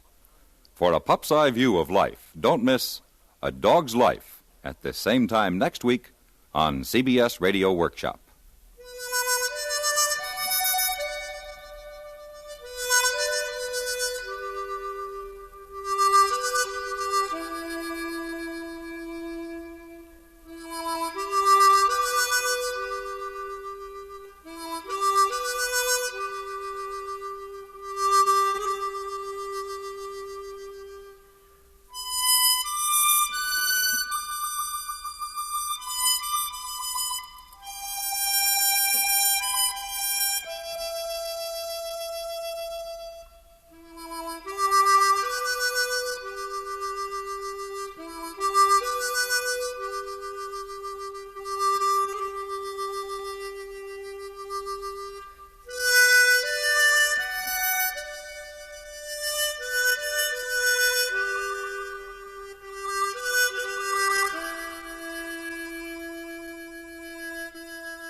CBS Radio presents the CBS Radio Workshop, dedicated to man's imagination, the theater of the mind. Tonight, The Enormous Radio, based on John Cheever's extraordinary short story, which originally appeared in the pages of the New Yorker magazine. Irene, don't you want to hear the workshop? It's a pretty good show. Oh, I feel like music, don't you? It's the Schubert Ferellum, isn't it? Yeah. All right, leave it on. A little louder, though, will you?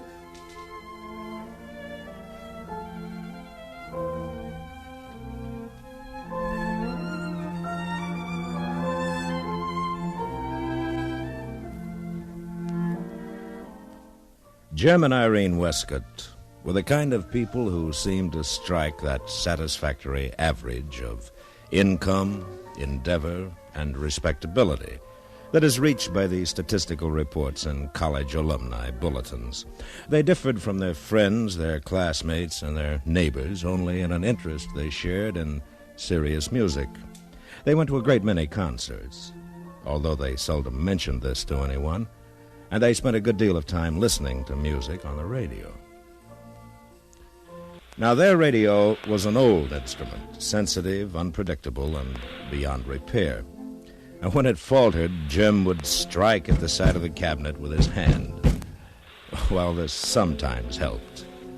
But one Sunday afternoon...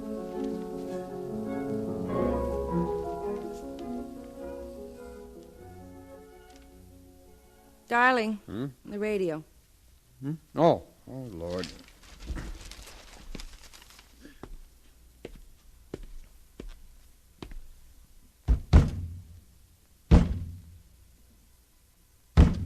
No, this time it's finished. Bang it again. Oh, it's finished. It's just burned out. Might not be. How do you know? Try reversing the plug or something. But it won't do any good. It's a miracle it lasted this long. Well, let me try. That's not going to do any good now. A woman's touch. All right. Why don't you sit down? It'll... Yeah. See, there it goes.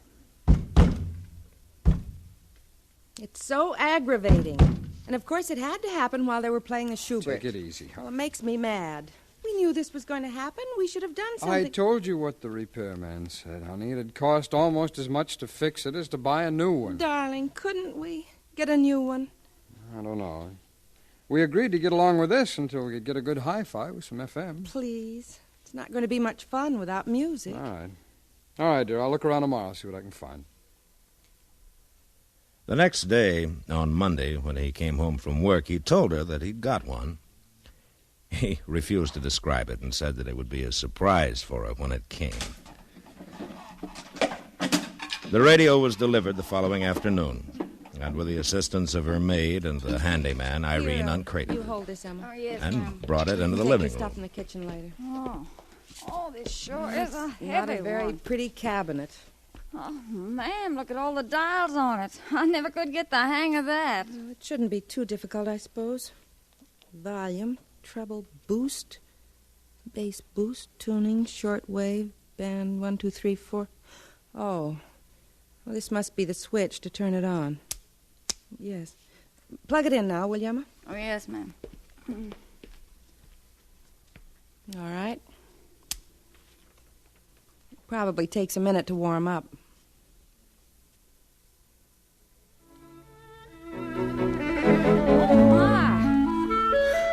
It is loud, isn't it, ma'am? Much louder than the old one. Yes.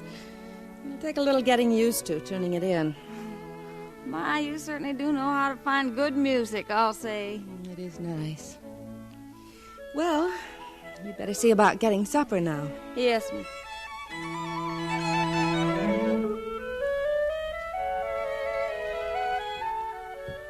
She sat down to listen, feeling once again complete.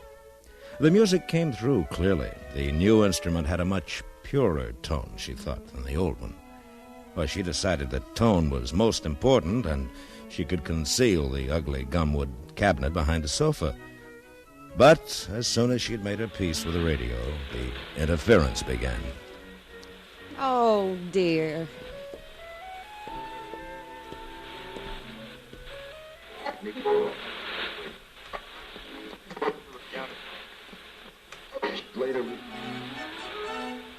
And they call this hi-fi. Nothing she did with the switches and dials dimmed the interference. As she sat down again, disappointed and bewildered, and tried to trace the flight of the melody. The elevator shaft in her building ran beside the living room wall, and it was the noise of the elevator that gave her a clue to the character of the static.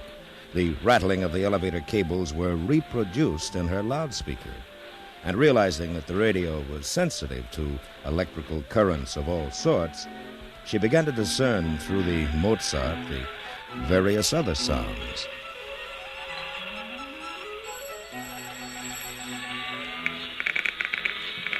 By listening more carefully, she was able to distinguish doorbells, elevator bells, electric razors, and wearing mixers picked up from the apartments that surrounded her. The powerful and ugly instrument, with its mistaken sensitivity to discord, was more than she could hope to master, so she turned the thing off.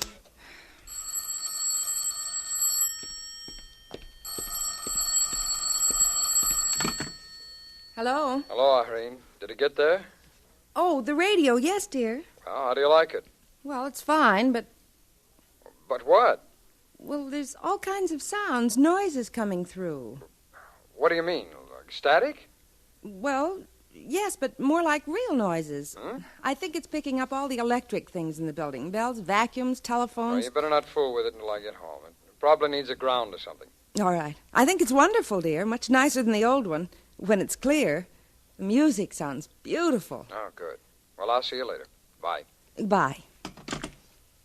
When Jim Westcott came home that night, he went to the radio confidently, worked the controls. Who's it?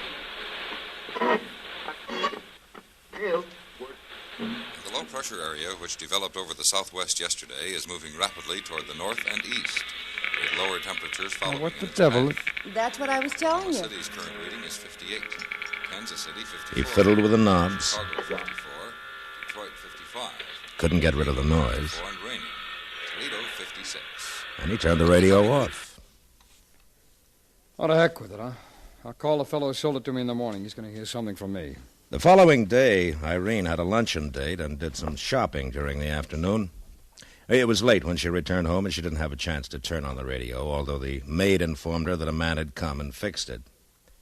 She busied herself with the children, seeing to their baths and bedtime. When Jim came home that night, he was tired and took a shower and changed his clothes, and then he joined Irene in the living room. He had just turned on the radio when the maid announced dinner, so he left it on, and he and Irene went to the table.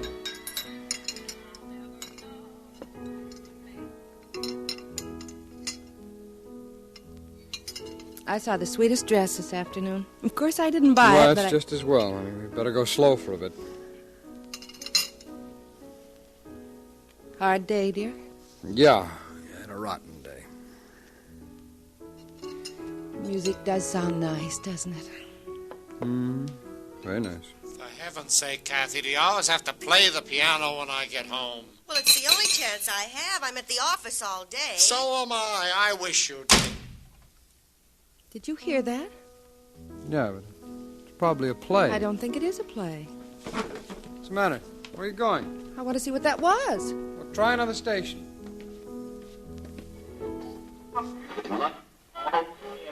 This country. Hey, have you seen my garters? Button me up. I said, have you seen my garters? Just button me up and I'll find your garters. All right. Is that a radio show? I don't know. Here, let me see.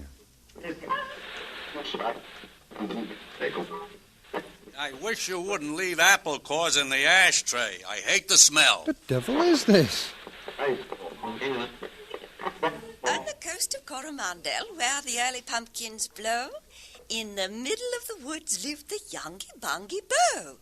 2 old chairs and half a candle, 1 old jug without a handle. Lord, that's the Sweeney's nurse. What? Turn that thing off. Maybe they can hear us. That was Miss Armstrong, the Sweeney's nurse. She must be reading to the little girl. They live in 17B. I've talked to her in the park. I know her voice. We must be getting other people's apartments. That's impossible. Well, that was Sweeney's nurse. I know her voice. I know it very now, well. Wait a minute. Lady Jingly, sitting where the pumpkins blow. Maybe they can hear us. Be my How can wife. I'm tired of living singly on this Hello? coast so wild and singly. Hello? I'm a weary of my life. If you'd come and be my wife, I guess she quite can't hear us. serene would Try be my something life. else.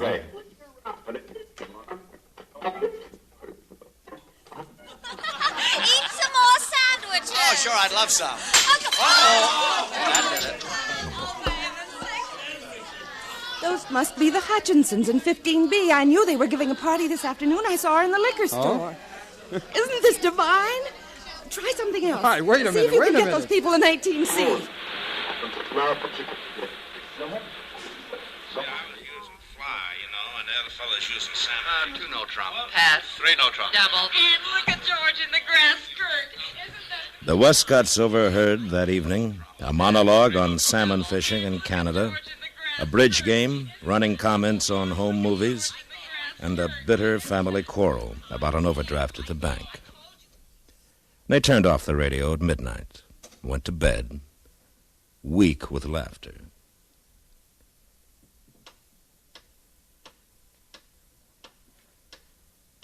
Sometime in the night, their son began to call for a glass of water, and Irene got one and took it into his room. It was very early. From his window, all the lights in the neighborhood were extinguished. She went into the living room and turned on the radio.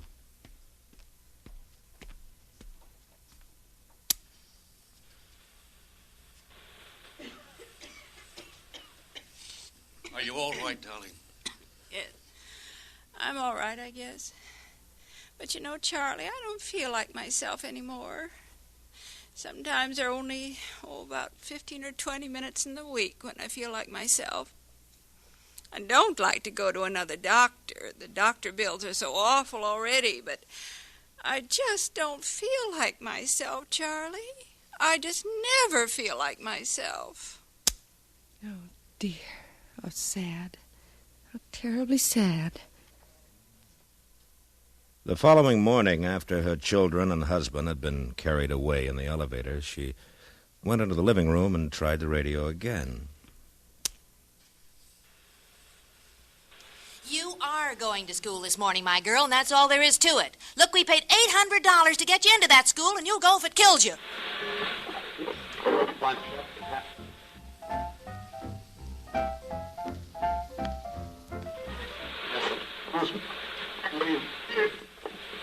If you think he's so hot, why don't you just tell us? Oh, sure. I can just see you. You'd like that, wouldn't you? That's what you're waiting for. You'd like me to do something like that, the kind of thing you've been doing. Huh? You think I don't know? You think I don't smell that perfume on you when you get home from work? Work? You think I haven't seen the lipstick on your handkerchief? That's You the look through Johnsons. my pockets again, I'll break your arm. Thanks for a lousy breakfast and indigestion. I may see you tonight and I may not. Go on. Get out. Go on. Stay out all night. Maybe I will.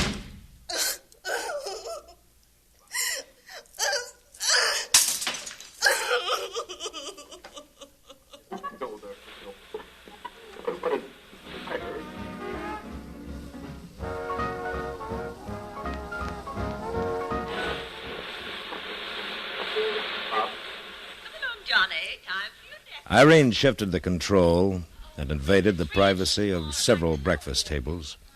She overheard demonstrations of indigestion, love, abysmal vanity, faith, and despair. Her life was nearly as simple and sheltered as it appeared to be, and the forthright and sometimes brutal language that came from this loudspeaker the morning there astonished and troubled her.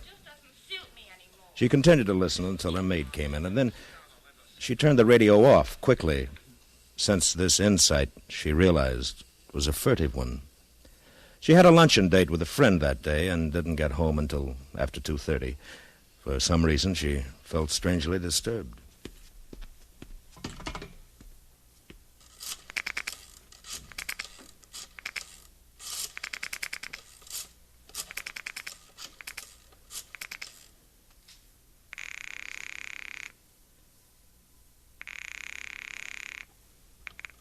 Hello.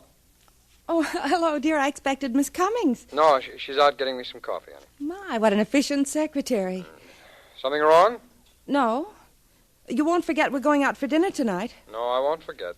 Look, dear, I'm rather busy. Oh, I'm sorry, dear. No, that's all right. Oh, the funniest thing. What? When I went out for lunch, there were some people in the apartment elevator. It was the funniest thing. I kept Honey, wondering... will you tell me about it later? I haven't got time now. I'll see you about 7.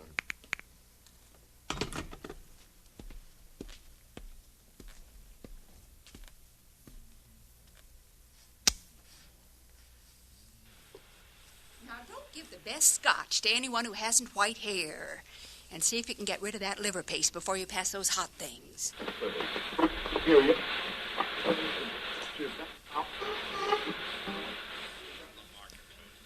As the afternoon waned, the conversations increased in intensity. On her radio, she could hear the arrival of cocktail guests, the return of children and businessmen from their schools and offices. The voices swirled around her. I found a good-sized diamond on the bathroom floor this morning. What? It must have fallen out of that bracelet Mrs. Dunstan was wearing last night. Let me see it. Here it is. We'll sell it. We'll take it down to the jeweler on Madison Avenue and sell it. Well, Mrs. Dunstan won't know the difference, and we could use a couple of $100, I'll tell you. No. How horrible.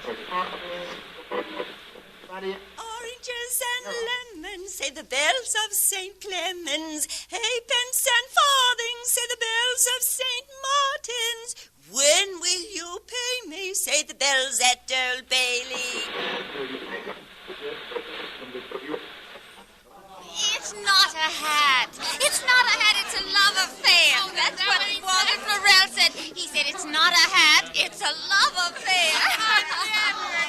Talk to somebody, honey. Talk to somebody. If she catches you standing here not talking to anyone, she'll take us off her invitation list, and I love these parties. I hate these things. I think they stink. I love them.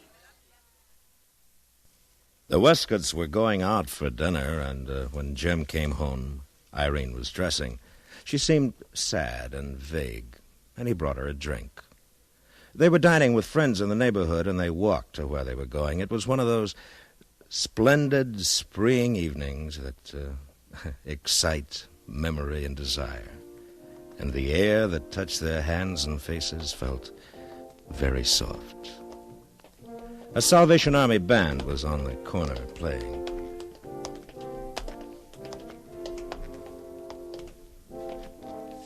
They're really such nice people, aren't they? Mm-hmm. They have such nice faces. Actually, they're so much nicer than a lot of people we know. She took a bill out of her purse and walked over and dropped it into the tambourine. There was, in her face, when she returned to her husband, a look of radiant melancholy that he was not familiar with.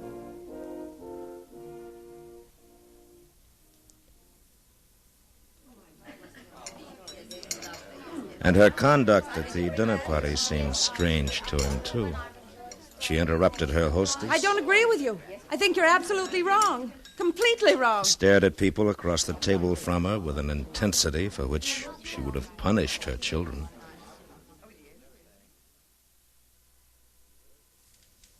She waited that night until Jim had fallen asleep, and then went into the living room and turned on the radio.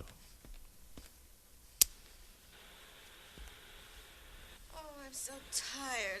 I'm absolutely dead. Maybe if we could get home one night in the week before 1 o'clock, you wouldn't be so tired. I know, but we had to go to the party, and I don't want to play that. The next day, she had a slight headache and didn't keep an appointment she had. At 2 o'clock, Jim called her from the office. Everything all right? Yes, I suppose so. Aren't you feeling well? I've got a bit of a headache. No. What'd you find out about the car? No, I didn't. Well, I asked you to be sure to, honey. We won't get it until tomorrow now. Now, will you please call them right away and tell them I've got to have it by tomorrow? Yes. Irene, did you hear me? I said yes. What's the matter with you? I've got a headache. You've been listening to that radio all morning, haven't you? Now, look, fun's fun, but you're running it into the ground, honey. It's not good for you. Now, please, keep the thing off, will you? All right. You promise? All right. Jim came home at about 6 that night. Emma, the maid, let him in, and he had taken off his hat and was taking off his coat when Irene ran into the hall. Go up to 16C, Jim. What? Don't take off your coat. Go up to 16C. Mr. Osborne's beating his wife. They've been quarreling since 4 o'clock, and now he's hitting her. Go up there and stop him. Cut it out. Stop it. You don't have to listen to this sort of thing, you know.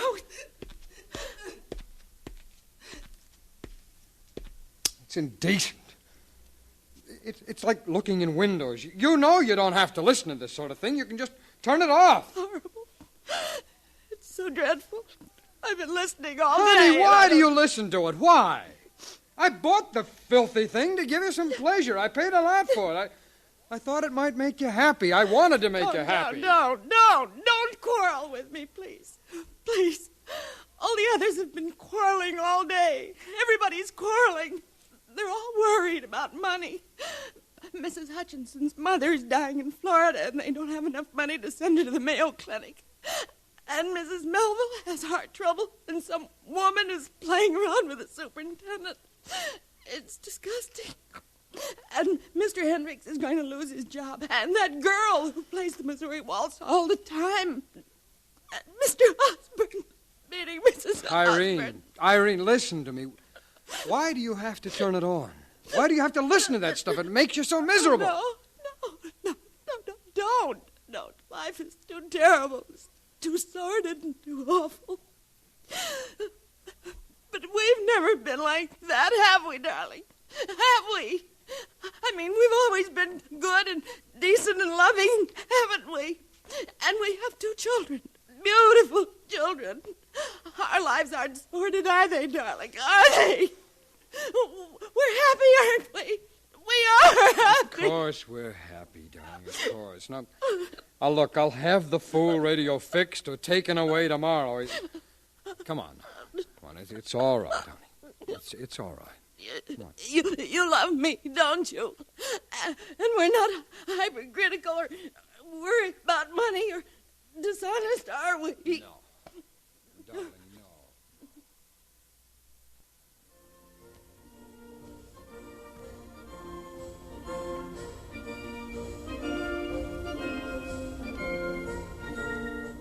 A man came in the morning and fixed the radio.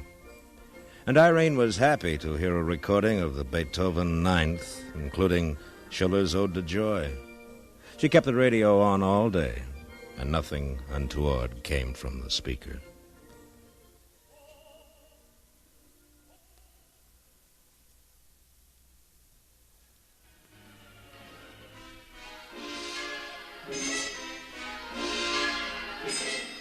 Debussy's La Mer was being played when Jim came home, and they went into dinner. His face was pale, she thought. I paid the bill for the radio today. It cost $400. I just hope you get some enjoyment out of it. I'm sure I will, darling. Well, $400 is a good deal more than I can afford. But I wanted to get something you'd enjoy. It's the last extravagance we'll be able to indulge ourselves in this year.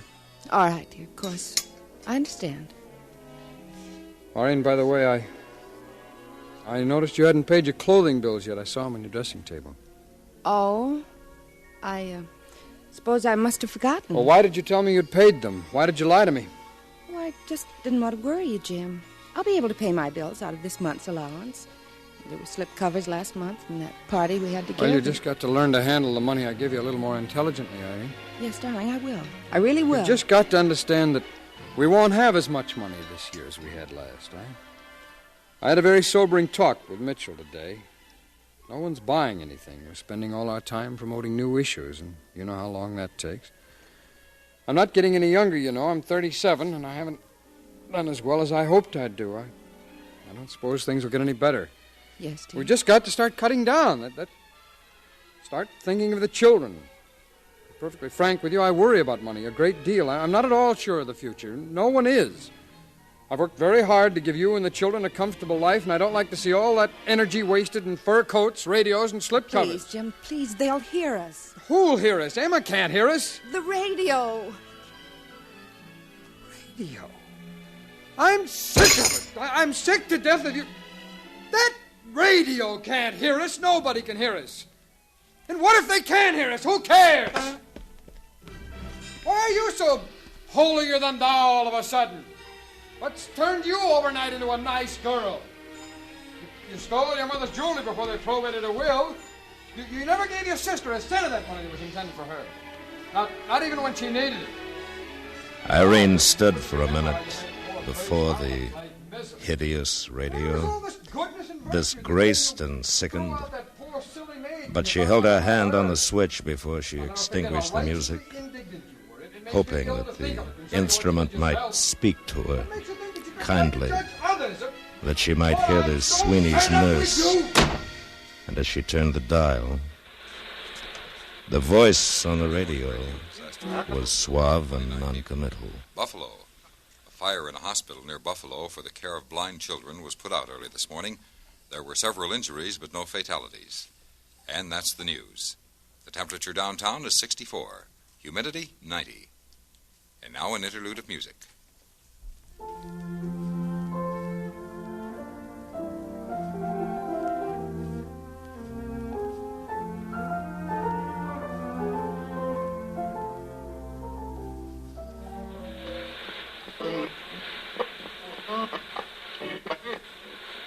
The CBS Radio Workshop has presented The Enormous Radio by John Cheever, produced and directed by Anthony Ellis. The script was adapted for radio by Mr. Ellis.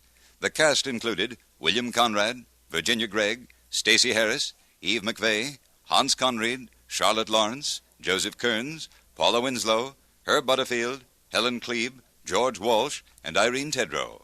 Special effects were by Robert Chadwick, Bill James, and Clark Casey.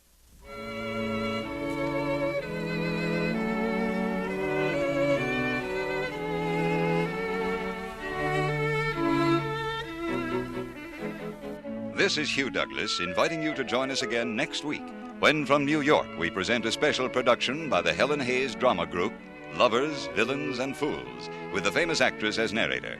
The title of the piece is derived from the three principal categories of character portrayals which are basic equipment for which members of this theater group strive. The narration is written by Albert G. Miller. Special music has been composed and will be conducted by Alex Steinert. That's next week on the CBS Radio Workshop.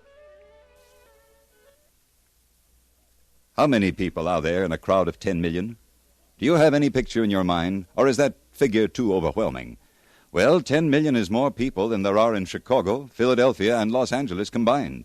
And that's how many men, women, and children in our country are suffering from some form of mental illness. Yes, 10 million.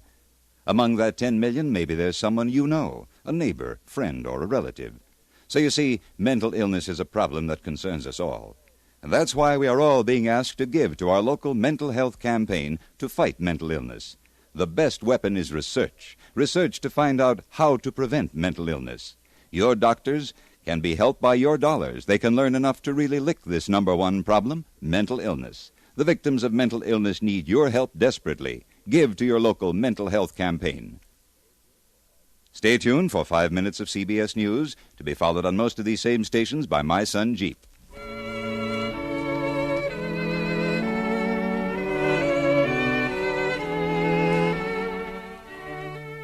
America listens most to the CBS Radio Network.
A writer at work.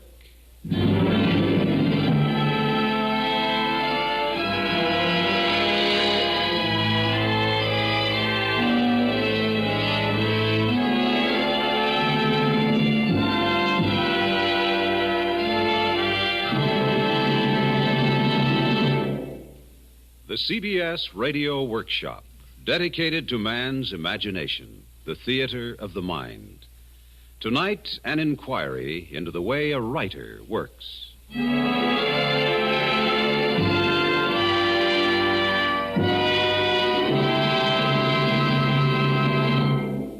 This is Jan Miner. I'm an actress. My work is to speak the lines written by writers, to give expression to their thoughts, to live for the moment the parts they create. Yet I don't know any more than most people do about the way a writer has furnished me with what I say. And as many of you may have wondered, I've asked myself, how does a writer work? Where and how does he get his ideas?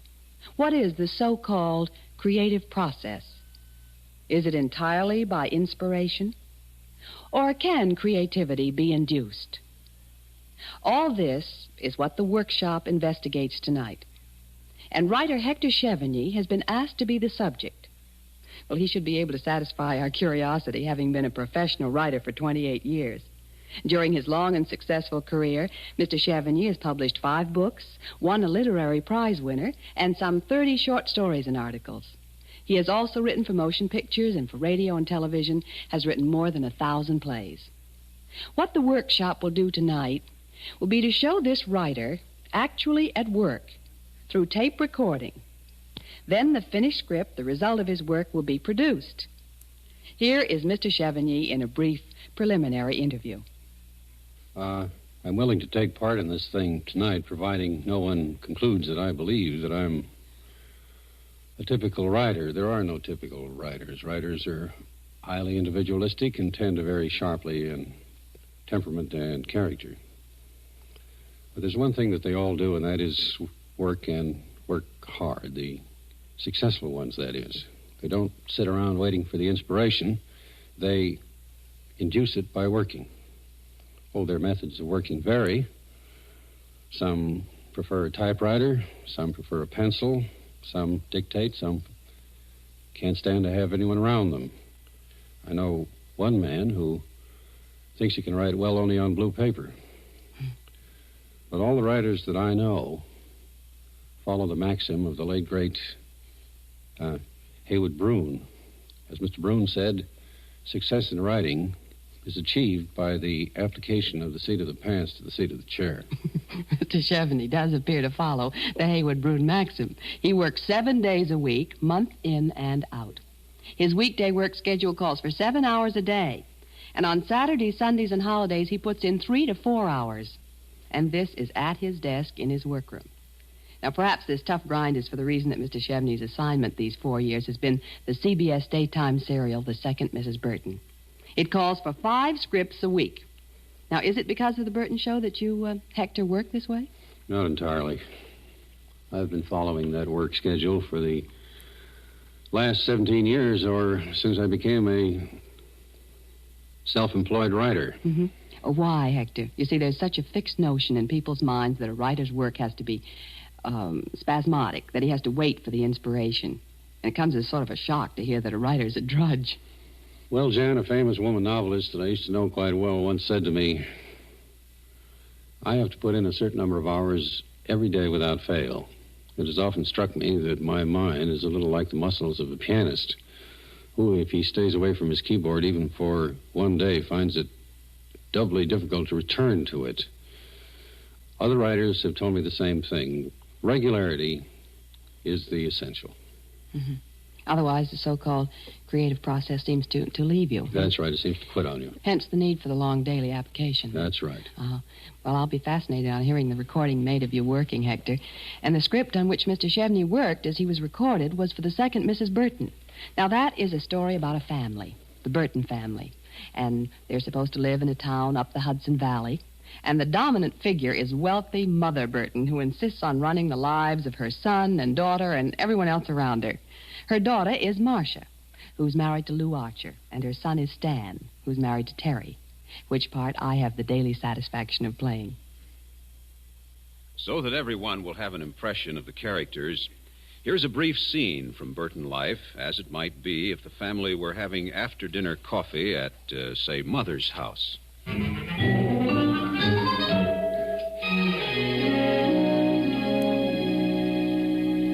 Marcia, I did not say a writer cannot be a gentleman. Well, then what did you say? Sounded to me like that's what you said, Mother. How's about a shade more coffee, please? Hand me your cup. Now, what I said was it's difficult to see how writers can be gentlemen. What they do for a living makes them entirely too inquisitive. Well, Lou's a gentleman, and he used to write me poetry.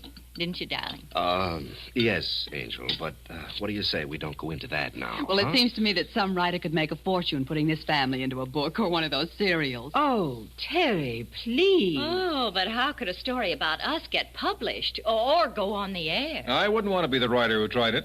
After a while, he'd have to have shock treatments. And would anybody believe it? Oh, really, Terry? At times your remarks are so unsettling. Put us into a book or a serial, indeed. No matter what writer tried it, I assure you that he would be no gentleman.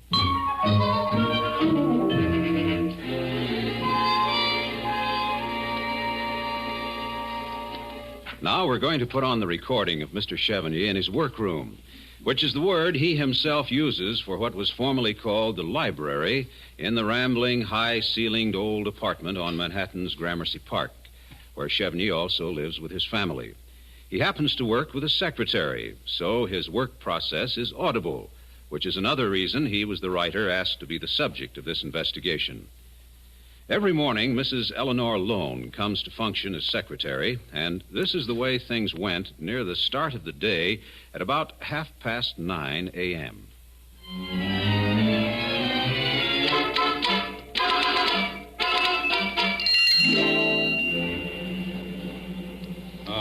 Music, Burton theme down 4. Announcer. In Dixon, New York, today is Thanksgiving Day, period. As usual, Mother insisted the family dine with her, period. Mm-hmm. So they came, Marcia and her family, Stan and his, and here they are, around the great oak table, under the Victorian chandelier in the dining hall at Burton Towers. Sound effects, tableware as wanted. Mother says, and are you ready for more turkey, Terry dear? Terry. Not quite yet, Mother, but, well, see what it is. Mr. Chevigny's office. I'm fine, thank you, Mr. Davis. And you? Our dear director, huh? Good. Yes, he is here. Hold on, please. Stan Davis for you. Well, don't be so cheery with him. He's only the director. Hi, Stan. Yep. I wrote her in that day, and I wrote her in the following day. Yeah, I looked it up, yeah. What, she got a television show? We interfered with the rehearsal. Oh, dear. I feel like asking some of these people what television's got that our show hasn't got unless it's fame and money. Hey, Stan, have you got an idea for a Thanksgiving script? Of course I'm up there. I'm trying to catch up so that we can... I'm not blowing up. I'm just telling you that I'm up there and that I didn't discover until this morning that that's where I am, and I haven't got an idea. What? Hey, Eleanor, he wants to know if we can do a human sacrifice. Yeah. All right. Well, you're going to tape the show. Yeah, all right. Yeah, well, she's in both scripts. Okay, kid. Yeah, see ya. Hang this up. Yeah, sure. Oh, I was on that corny line of Mother's. You want more turkey? Yeah, are you ready for more turkey, Terry? Well, boy, is CBS ready for more turkey if this script goes through. Oh, brother, why do I have to do a dinner? Everybody does a dinner on every daytime serial.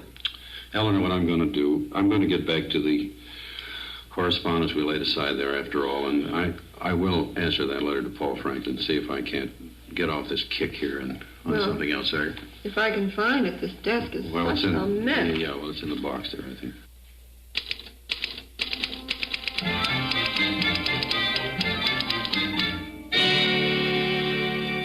Now it's about 2 hours later in Chevigny's workroom, about 11:30.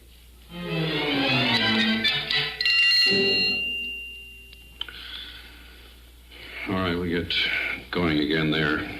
Going to do the dinner thing after all, I guess. Good. Oh, cut it out, will you?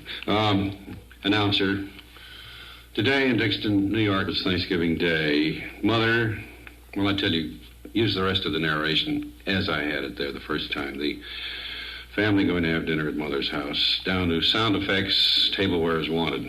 Mm-hmm.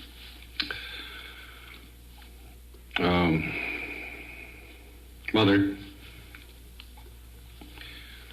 aren't you ready for more of the turkey, Terry, dear? Terry. Not quite yet, no, Mother. Mother. And you, Stan, aren't you ready? Oh, darn these holiday scripts. They always interrupt the plot, and they have to do something special. You didn't do anything special for July 4th. Like fun we didn't. We worked until 9 o'clock the night we wrote that script. Oh, that's right. How did I ever forget that? But doesn't everybody eat Thanksgiving dinner on Thanksgiving Day? They don't have to do it on my scripts. Oh, boy. I wish you had reminded me of this a couple of days ago, kid. I thought you knew. Well, I didn't. Oh, tune in next week in the Pitfall Hour. You know, I came to New York looking for pitfalls, and I hadn't found a good pitfall in a couple of years. Hey, did I ever tell you that I used to work for IBM? No, did you? Yeah, I should have stayed with them, too. That's clear. Hey, well, look, this is just wasting time. All right, let me try it again. Mm-hmm. Music Burton theme down 4. Announcer. In Dixon, New York, today's Thanksgiving Day, etc. Down to the sound effects music again, please. Mm-hmm. Mother. Mother. Yeah, going to start with Mother.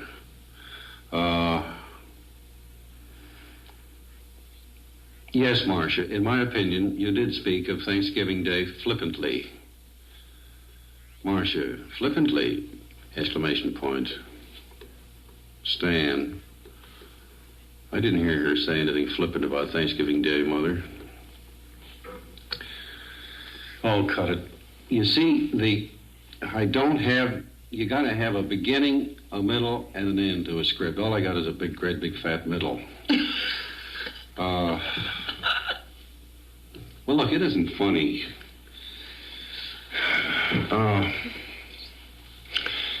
You know, I wish they had Roosevelt back in office. He put Thanksgiving Day off a week every year. Well, keep going. Let me see that flippantly thing there. Oh, yes.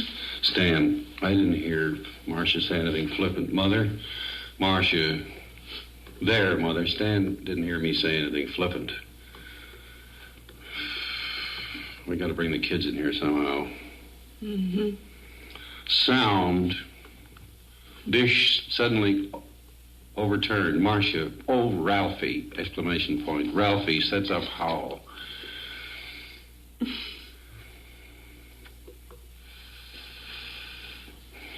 Hey, do I have a lunch date with somebody? No. Music Burton theme down 4. In Dixon, New York. Today is Thanksgiving Day. We had that, didn't we?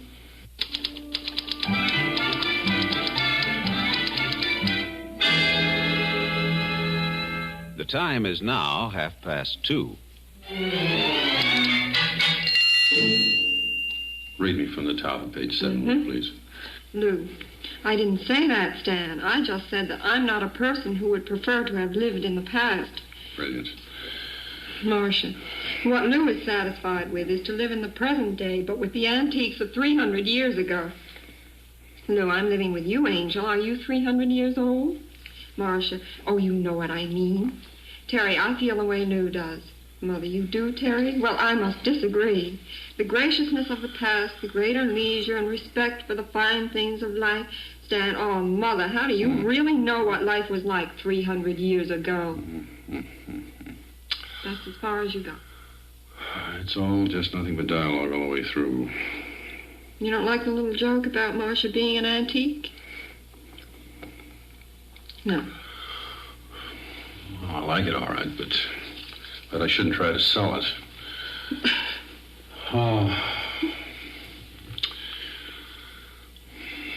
maybe I take these things too hard. But I like to have some kind of an idea, and I like to have it a little bright and cute. Just, that's all. That's all I ask, it's just to be bright and cute. I wonder how it'd be if we had a dream sequence. I know it's done pretty often, but Stan or Terry had to have a dream about 300 years ago, Thanksgiving Pilgrim days, with a kind of a gag about, the thee and thou language. Well, that's not exactly going forward, is it? No, it isn't going forward, but at least it mounts it, as they say in television. Maybe it stuffs it. Hey, let me try it. Well, let's start out Terry and Stan still in bed. They're waked up by Mother. Telephone. She's been invited over to their house for a change. They're trying to get some sleep Thanksgiving morning, that sort of thing. Said, and then go into the throwback. Well, let me try it. You got it? No, wait a minute. No, I'm not going to do this. Mother calling up. Hey, you ready? Burton theme down 4. Aren't you ready? Well, just about. Now I am. All right. The Burton theme down 4. Sound. Alarm clock suddenly goes off.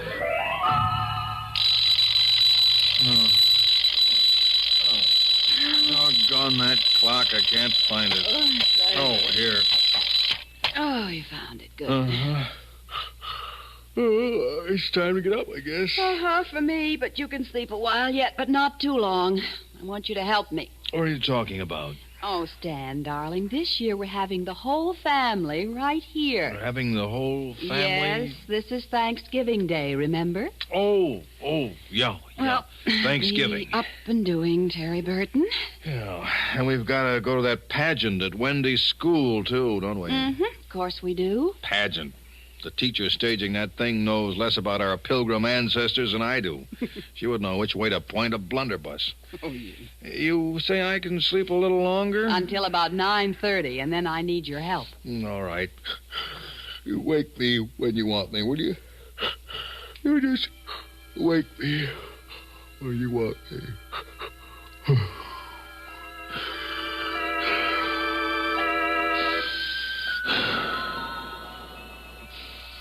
Wake me, Lord and Master. Wake.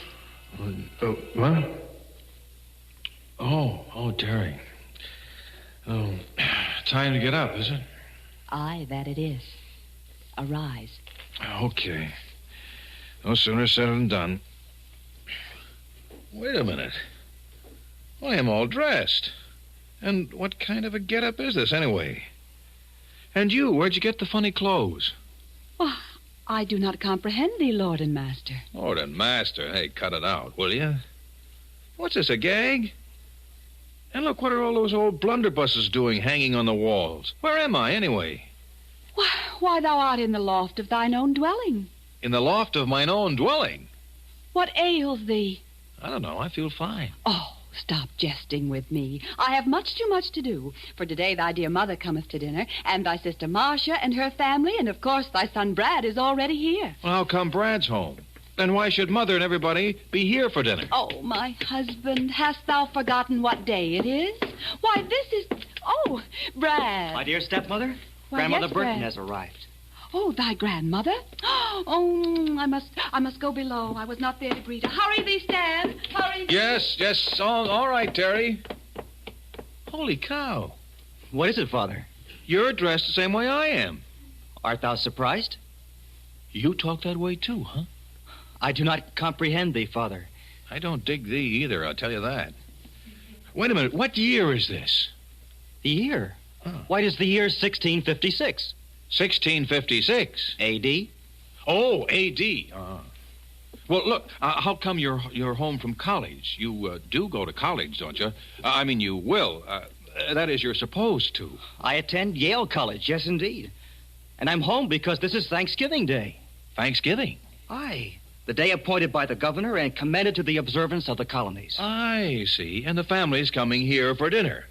Well, I'll tell thee what. Go thou downstairs, help keep thy grandmother company, and I shall follow thee betimes. I obey, Father.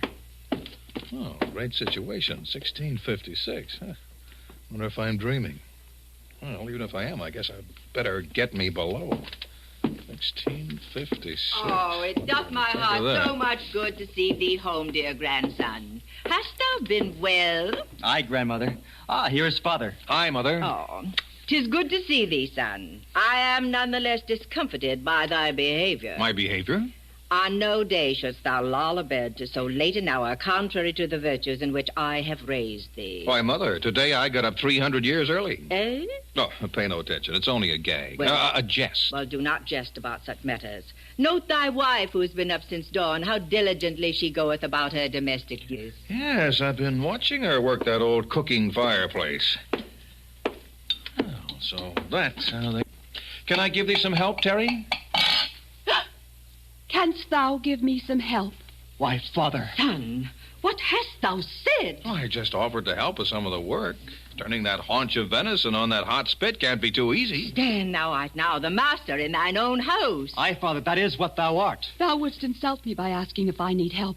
I, who am known as an able-bodied woman whose wits are not exactly addled. All right. Again, I was just kidding. I made another jest. Well, do not jest so freely. People may hear thee. Here, dear husband, sit thee down beside thy mother and thy son, and take thine ease as befits thy station.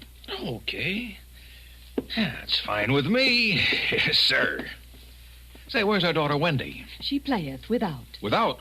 Oh, you mean outdoors, huh? Thou, Brad, how art thou doing at Yale this year? I've addressed myself with diligence to my studies and am becoming proficient in grammar, numbers, philosophy, and deportment. That's fine. How's thy science coming? Science, too, I gain proficiency.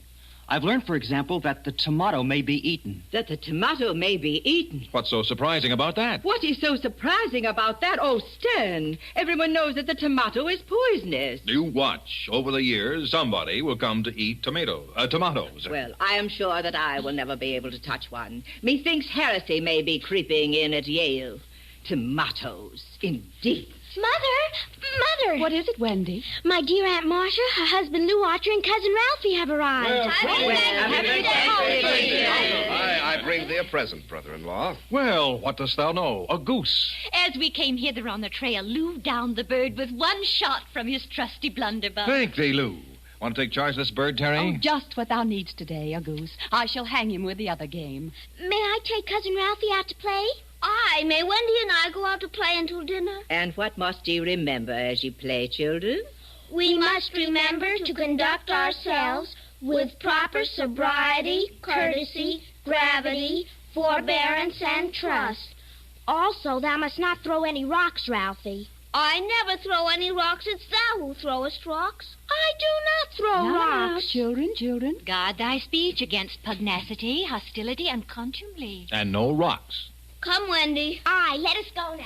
Ah, me. Childhood is such a sweet, innocent, carefree time. Much to be remembered. The odors from that cooking are fair appetizing. Aye, already I'm very hungry. Ask Lou about the tomato, Stan. The tomato? Oh, Lou, at Yale, Brad learned that tomatoes are really good to eat. If thou really wantest to know what is being taught at Yale, dear grandmother, they now say there are no witches. No witches? Brad, thou art not serious. I speak with the utmost seriousness. This is the teaching at Yale, and from no other than the Reverend Mr. Tuttle himself. Oh, this settles it, Stan. Thou must remove this boy from such influences. Oh, calm thyself, Mother. Oh, calm myself. What is causing so much excitement? Oh, Brad is now upset Mother thoroughly by telling her that, of course, there are no witches, Mother. Guard thy Stan! tongue. All we need is for this to be heard, Stan. Forgive my speaking thus, Mother, but I agree with Stan. Thou agreest? Terry, have a care. Look, Mother, Brad told you that this Reverend Mr. Tuttle teaches this. Now, if this is taught at Yale... Mr. Tuttle is himself bewitched. I know there are witches. Thou knowest? How dost thou know, Mother? Do not be too curious as to how I know, but I know. Prove it. Oh, Stan, now please. Thou makest a statement? Prove it. Very well. Stand away from yon door.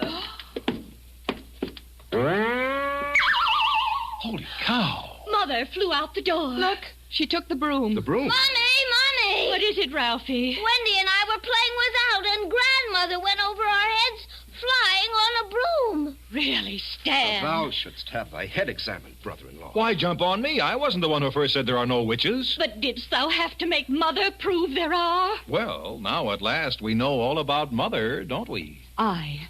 And this had best be kept a secret from the colony. She's coming back. Yes, so she is. Clear the runway. Let's hope she doesn't make a crash landing.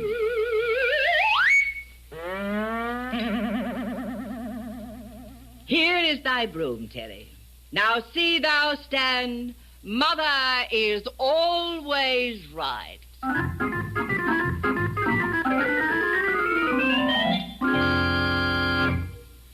That was the dress rehearsal of an episode of the daytime serial called The Second Mrs. Burton, which you heard being composed by the author Hector Chevigny earlier in his home at 34 Gramercy Park. Later, it'll be polished, timed, and retyped and broadcast over the CBS radio network on Thanksgiving Day, Thursday, November 22nd. One day's episode in the 5 days a week program dealing with the Burton family. And now, let's go back to the author and his secretary as they talk to each other at the day's end.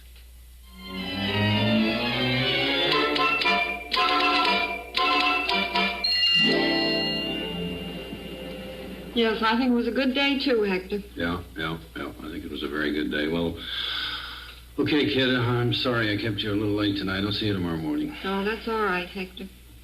What are you going to do for tomorrow? What am I going to do for tomorrow? Tomorrow's scripts. Any ideas?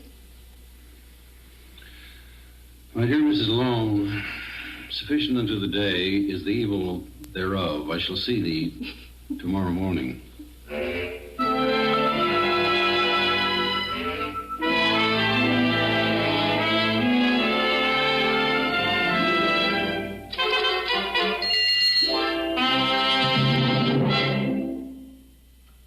You've been listening to the CBS Radio Workshop and A Writer at Work. The writer was Hector Chevigny, and those appearing in his cast of characters were Jan Miner as herself and as Terry, Ethel Owens as Mother Burton, Dwight Wiest as Stan, Alice Frost as Marcia, and Larry Haynes as Lou. Others included Larry Robinson, Lynn Loring, Sarah Fussell, and Mr. Chevigny's secretary, Eleanor Lone. Writer at Work was produced by Paul Roberts and directed by Stan Davis, with music composed by Ben Ludlow and conducted by Alfredo Antonini, with Chet Kingsbury at the organ. This is Bob Hite inviting you to listen again next week when from Hollywood, the CBS Radio Workshop will present an original story ballad by Edmund Brophy, The Legend of Annie Christmas.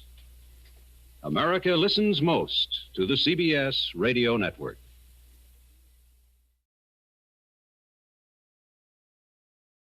From Hollywood, the CBS Radio Workshop. They say one picture is worth 10,000 words. I wonder, is it?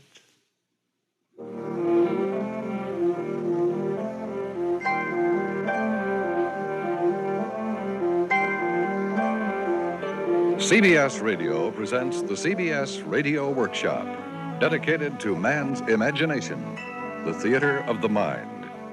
The theater of the mind, where words create pictures.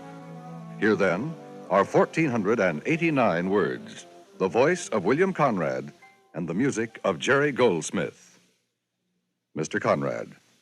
Thank you. With no prejudice against pictures that are worth 10,000 words, we will bring you in the next half hour 1,489 words, which are worth innumerable pictures. Exactly how many only you can tell, for, well, it's the magic of your imagination that will paint them.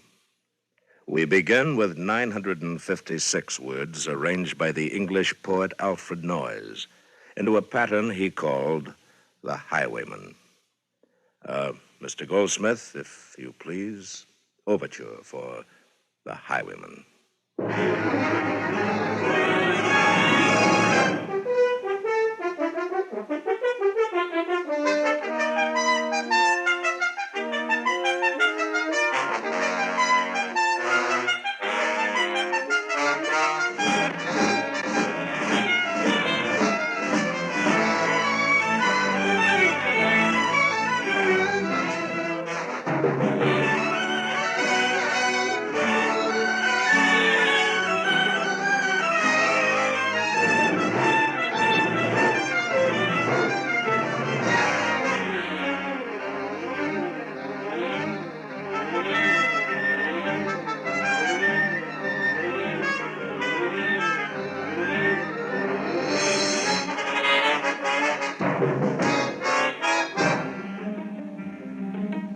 wind was a torrent of darkness among the gusty trees.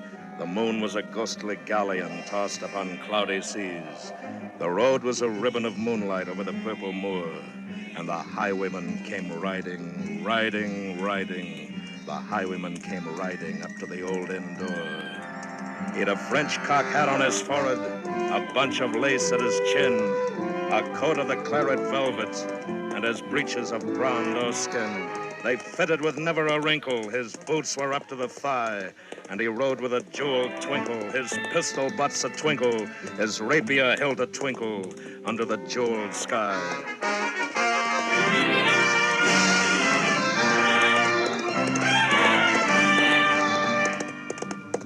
Over the cobbles he clattered and clashed in the dark inn yard, and he tapped with his whip on the shutters, but all was locked and barred.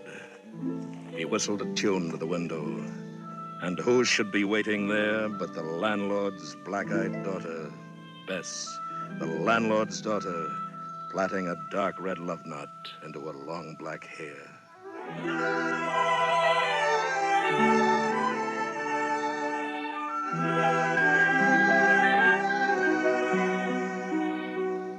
And dark in the dark old inn yard, a staple wicket creaked where Tim the ostler listened. His face was white and peaked, his eyes were hollows of madness, his hair like moldy hay. But he loved the landlord's daughter, the landlord's red-lipped daughter. Dumb as a dog he listened, and he heard the robber say, "One kiss, my bonny sweetheart, I'm after a prize tonight, but I shall be back with the yellow gold before the morning light. Yet if they press me sharply and harry me through the day, then look for me by moonlight, watch for me by moonlight. I'll come to thee by moonlight, though hell should bar the way."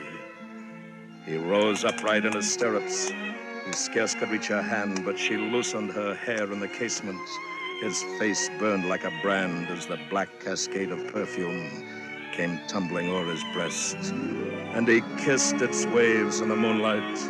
Oh, sweet black waves in the moonlight. Then he tugged at his rein in the moonlight and galloped away to the west.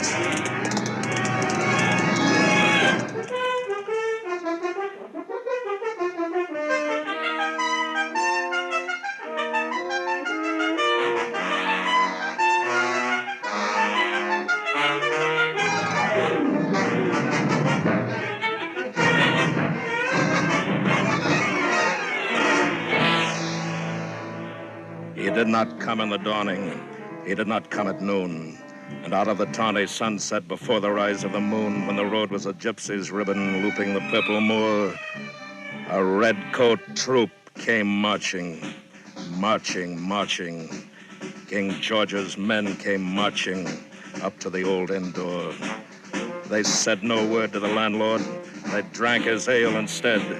But they gagged his daughter and bound her to the foot of her narrow bed. Two of them knelt at her casement with muskets at their side. There was death at every window, and hell at one dark window. For Bess could see through her casement the road that he would ride. They had tied her up to attention with many a sniggering jest. They had bound a musket beside her with a barrel beneath her breast. "Now keep good watch." And they kissed her. She heard the dead man say, "Look for me by moonlight, watch for me by moonlight. I'll come to thee by moonlight, though hell should bar the way." She twisted her hands behind her, but all the knots held good. She writhed her hands till her fingers were wet with sweat or blood. They stretched and strained in the darkness, and the hours crawled by like years, till now, on the stroke of midnight. Cold on the stroke of midnight, the tip of one finger touched it. The trigger at least was hers. The tip of one finger touched it. She strove no more for the rest. Up she stood to attention with a barrel beneath her breast. She would not risk their hearing. She would not strive again. For the road lay bare in the moonlight, blank and bare in the moonlight, and the blood of her veins in the moonlight throbbed to her love's refrain.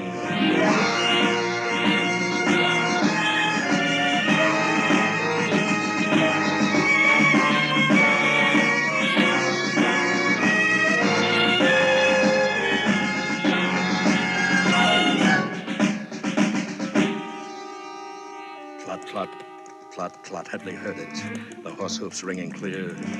Clot, clot, clot, clot in the distance. Were they deaf that they did not hear? Down the ribbon of moonlight over the brow of the hill, the highwayman came riding, riding, riding. The redcoats looked to their priming. She stood up straight and still. Clot, clot in the frosty silence. Clot, clot in the echoing night. Nearer he came, and nearer. Her face was like a light. Her eyes grew wide for a moment. She drew one last deep breath. Then her finger moved in the moonlight. Her musket shattered the moonlight, shattered her breast in the moonlight, and warned him with her death. He turned, he spurred to the west. He did not know who stood bowed with her head or the musket drenched with her own red blood. Not till dawn he heard it. His face grew gray to hear how Bess, the landlord's daughter, the landlord's black-eyed daughter, had watched for her love in the moonlight and died in the darkness there. Back he spurred like a madman, shrieking a curse to the sky, with a white road smoking behind him and his rapier brandished high.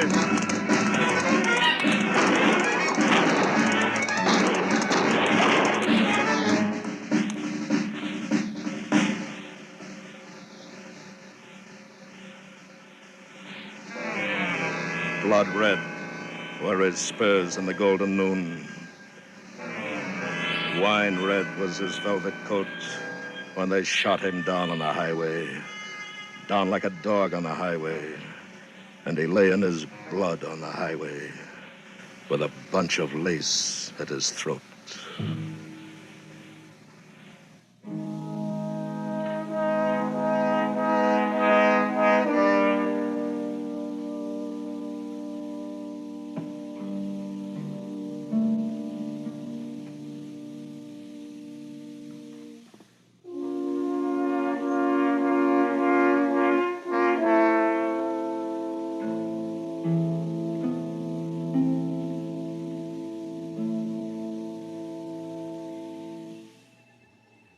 And still, of a winter's night, they say, when the wind is in the trees, when the moon is a ghostly galleon tossed upon cloudy seas, when the road is a ribbon of moonlight over the purple moor, a highwayman comes riding, riding, riding. A highwayman comes riding up to the old inn door. Over the cobbles he clatters and clangs in the dark inn yard, and he taps with his whip on the shutters, but all is locked and barred. He whistles a tune at the window, and who should be waiting there but the landlord's black-eyed daughter, Bess, the landlord's daughter, plaiting a dark red love knot into a long black hair.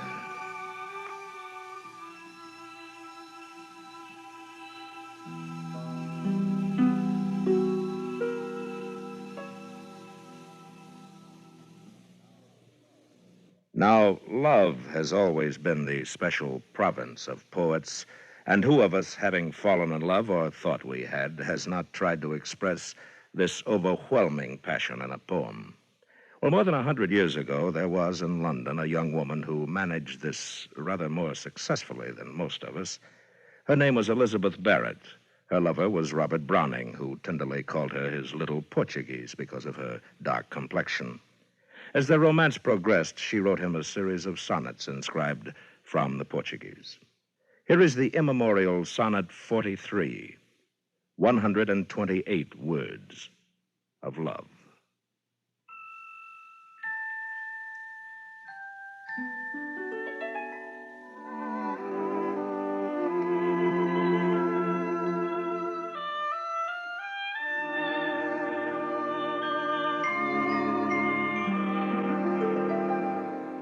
How do I love thee? Let me count the ways.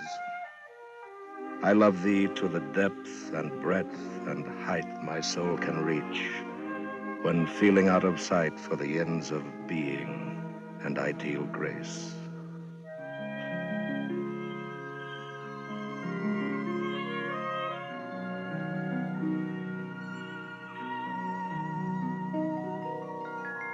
I love thee to the level of every day's most quiet need, by sun and candlelight.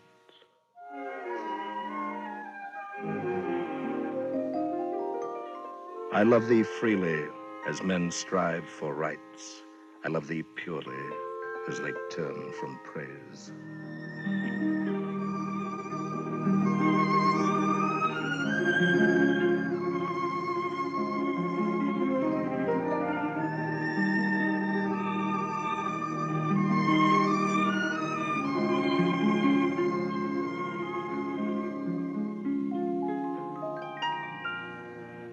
I love thee with the passion put to use in my old griefs, and with my childhood's faith.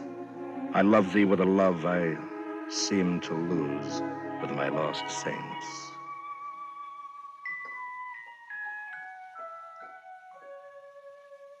I love thee with the breath, smiles, tears of all my life. And if God choose, I shall but love thee better after death.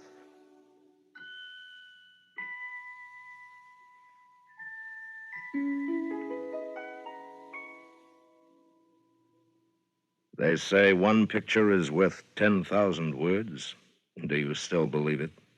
Well, listen then to 398 words from the pen of the late, great Thomas Wolfe, from his book of Time in the River, a passage known as The Thunder of Imperial Names.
Thunder of imperial names. The names of men and battles, the names of places and great rivers, the mighty names of the states.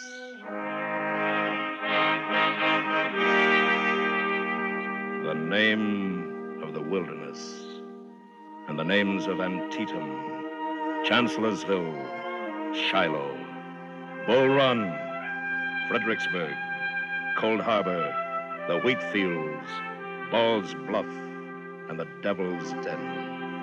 The names of Cowpens, Brandywine, and Saratoga, of Death Valley, the Chickamauga, and the Cumberland Gap.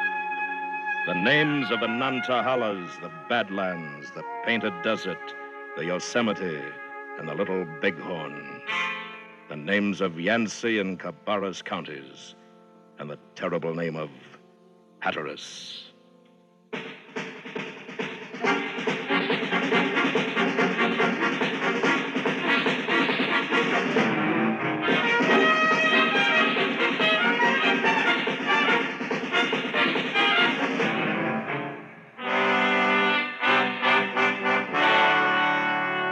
Then for the continental thunder of the states, the names of Montana, Texas, Arizona, Colorado, Michigan, Maryland, Virginia, and the two Dakotas. The names of Oregon and Indiana, of Kansas and the rich Ohio, the powerful name of Pennsylvania, and the name of old Kentucky, the undulants of Alabama, the names of Florida and North Carolina.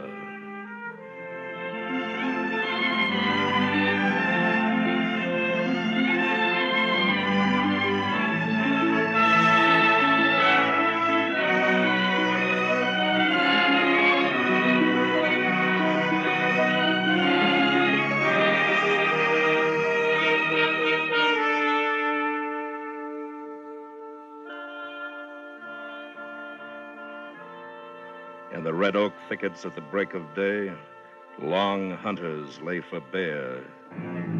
The rattle of arrows and laurel leaves, the war cries round the painted buttes, and the majestical names of the Indian nations, the Pawnees, the Algonquins, the Iroquois, the Comanches, the Blackfeet, the Seminoles, the Cherokees, the Sioux, the Hurons, the Mohawks, the Navajos, the Utes, the Omahas, the Onondagas, the Chippewas, the Crees, the Chickasaws, the Arapahoes, the Catawbas, the Dakotas, the Apaches, the Croatans, and the Tuscaroras. The names of Powhatan and Sitting Bull, and the name of the great chief, Rain in the Face.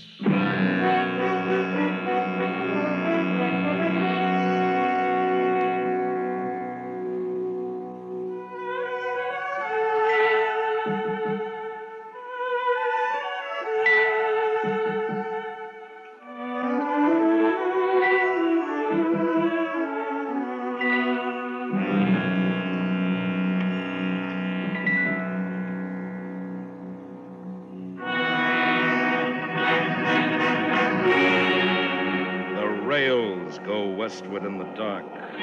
Brother, have you seen starlight on the rails? Have you heard the thunder of the fast express?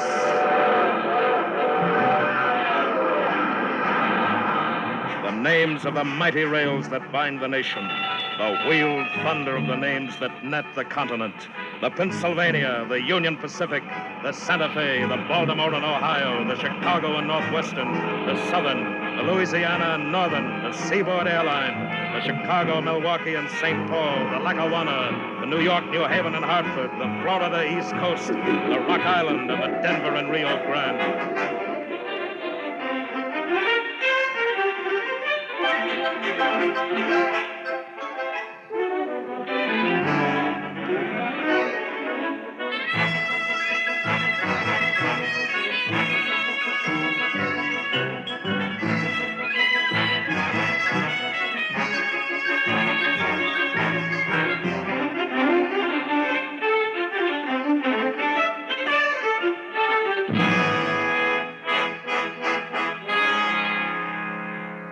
Finally, the names of the great rivers that are flowing in the darkness. The names of the great mouths, the mighty maws, the vast, wet, coiling, never glutted and unending snakes that drink the continent. Where and in what other land will you find others like them, and where you can match the mighty music of their names?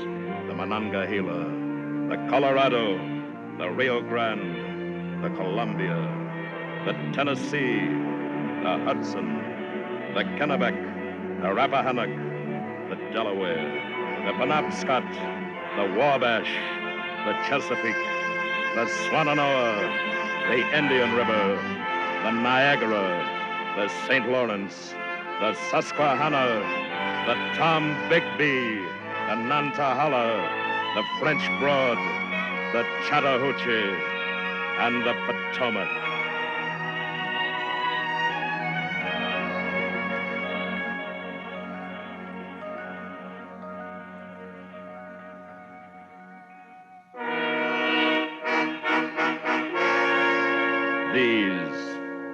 a few of their princely names.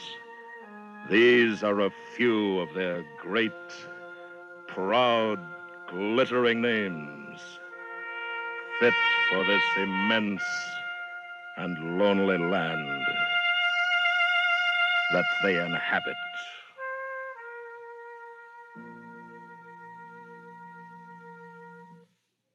Just a few more words and we're done. From the ancient Japanese, a tanka, a poem consisting of only 7 words. A poem called Silence.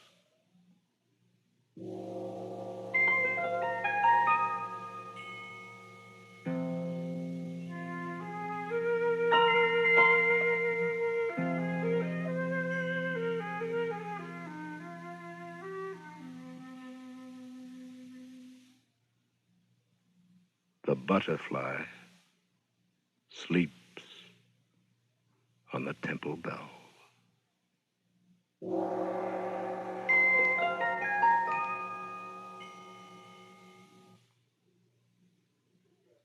The CBS Radio Workshop has presented 1,489 words, starring William Conrad, with music composed and conducted by Jerry Goldsmith. 1,489 words consisted of The Highwayman by Alfred Noyes, Sonnet 43 from the Portuguese by Elizabeth Barrett Browning, The Thunder of Imperial Names by Thomas Wolfe, and Silence by an unknown Japanese poet of antiquity. This experiment in words and the pictures words evoke was directed by Mr. Conrad and produced in Hollywood by William N. Robeson. Next week, from New York, the workshop will present Space Merchants, directed by Paul Roberts.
Come here, you. Let him go. Let go. Please help. George, he's dead. Shut her up, Empty. Shut her up. I got her. Empty his pockets before the cops come. Well, go on. What are you waiting for? He looks like he's dead. No, ain't that shocking? I only stabbed him in the heart. You're too quick with that knife, I told you. Come on, empty his pockets and stop preaching. Can't hold this woman all night. Okay, Lefty. Hey, about the lousy luck. $10 is all he had. You're lying. No, Lefty, honest. Cut out your heart. Come across. Honest, Lefty, you know I wouldn't lie to you. Look, I know you're a liar. Come on. Well, I'll be dogged. 2 more dead presidents stuck in my hand. Yeah. What do you know about that? We gotta get out of here. Hey, what do we do with the dame? If she knows what's good for her, she'll keep quiet and take her old man to the morgue. There's a real good sawbones up at the hospital there, lady. He helped me. Hey. Shut up, you fool, and pick up your feet. Come on, get going, get going. Oh, George. You're not dead. Oh, George, no. Oh, I can still hear your heart, but just a little. It's still beating. Oh, God, let it keep on until I get it to the hospital. Let it keep beating until I get a doctor somewhere. There must be a doctor who can help you. There's got to be one somewhere.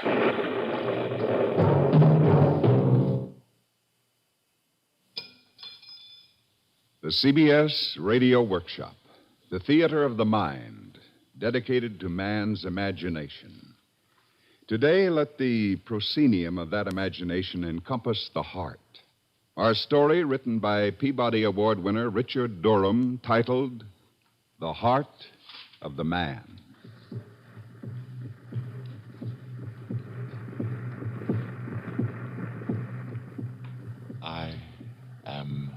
human heart. I am the spirit's rhythm. I am a hollow bag the size of your fist. I live in a dungeon between two lungs, the lonely abode of the soul. I am the timekeeper of human life, fair, impartial, equal, to Turk or Tartar, Roman, Greek, Ethiop, Hebrew. I am old. I circulated blood for Cro-Magnons, Neanderthals, Rhodesians. I am young. I warm the breast of the fresh and the new. I have moods. In some men I have been called cold, in others warm. In some I am the lion, and in others the lamb. In some filled with love, and others full of hate. I have been tame, I have been wild. But if, as among men, the good is oft interred with their bones, so let it be with the blood which I drive through their veins. So let it be with the few men who have mastered me, who have learned the laws of veins and lobes, of arteries and oracles, who have timed my restless writhing and twisting to planet precision, who fought to heal me whenever I was ripped and split, as I was one stormy night in the breast of a dying man, outstretched on a hospital table. Right in here, Doctor. Stethoscope, please, nurse. Doctor. Can't you hear me, Doctor? His lips are moving, Doctor. He's trying to say something. He's too weak. He can hear us, I think, but he's too weak to make us hear him. The stethoscope hardly picks up a sound, but the heart must be beating. Doctor, can't you hear it? Listen, Doctor. Listen. I can hear it. How long has the patient been here? About 3 minutes, Doctor. I called you right away. Checked his pulse, respiration, temperature? Pulse rapid, thready, 130. Respiration 30, temperature 105. If I could have just gotten to him sooner.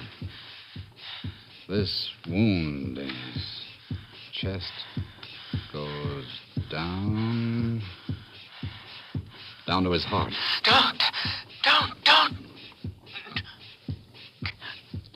Can't you hear me, Doctor? Can't you hear me? His heart is punctured. Doctor, I've been trying to tell you. I was almost home. Some men came after me, wanted me to hold up my hands. I hit one. Then something touched my heart. Felt like a pin. Like a pin. His heart's weakening. Adrenaline. Adrenaline.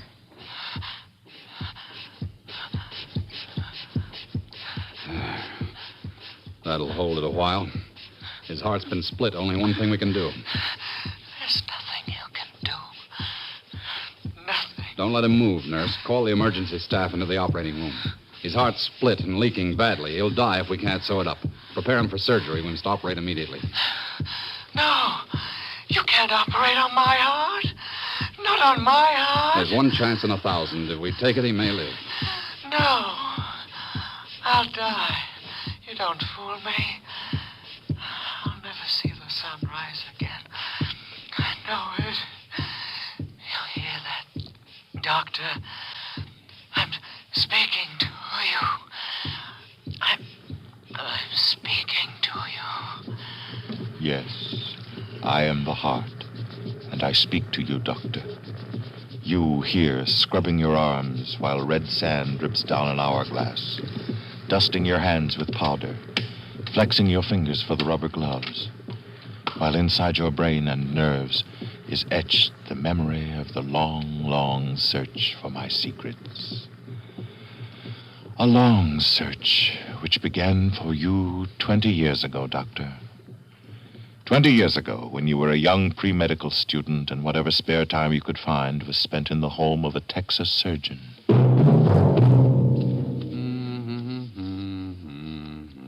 Daly, will you stop that humming, please? Oh, I'm sorry, Doctor. My wife's dead, boy, dead. Let her rest. Rest. Yes, Doctor. I didn't mean to be disrespectful. Oh, I'm sorry. Excuse my gruffness. I just can't get her out of my mind. I'm tired, Ulysses. Tired. I finished marking the class papers for you, Doctor. Would you want to look them over? Yes, where are they? I need something to get my mind off this. Right here, sir. The examinations from your surgery students. I checked over them. Here you are, sir. Good. You've got a fine head on you, boy. Even if you're overly curious. This one's all right. Here's an odd one, Doctor. What's odd about it? Well, I didn't know how to mark it. You see, this student thinks it's possible to sew up the human heart when the fibers are cut. He thinks he can take the needle... Operate on the human heart? He's mad. But he drew a diagram. He thinks that if the pericardial sac can be reached... I said he's mad. It can't be done. If it could, wouldn't I have saved my own wife? Didn't I try it after she stabbed herself? Didn't I try it?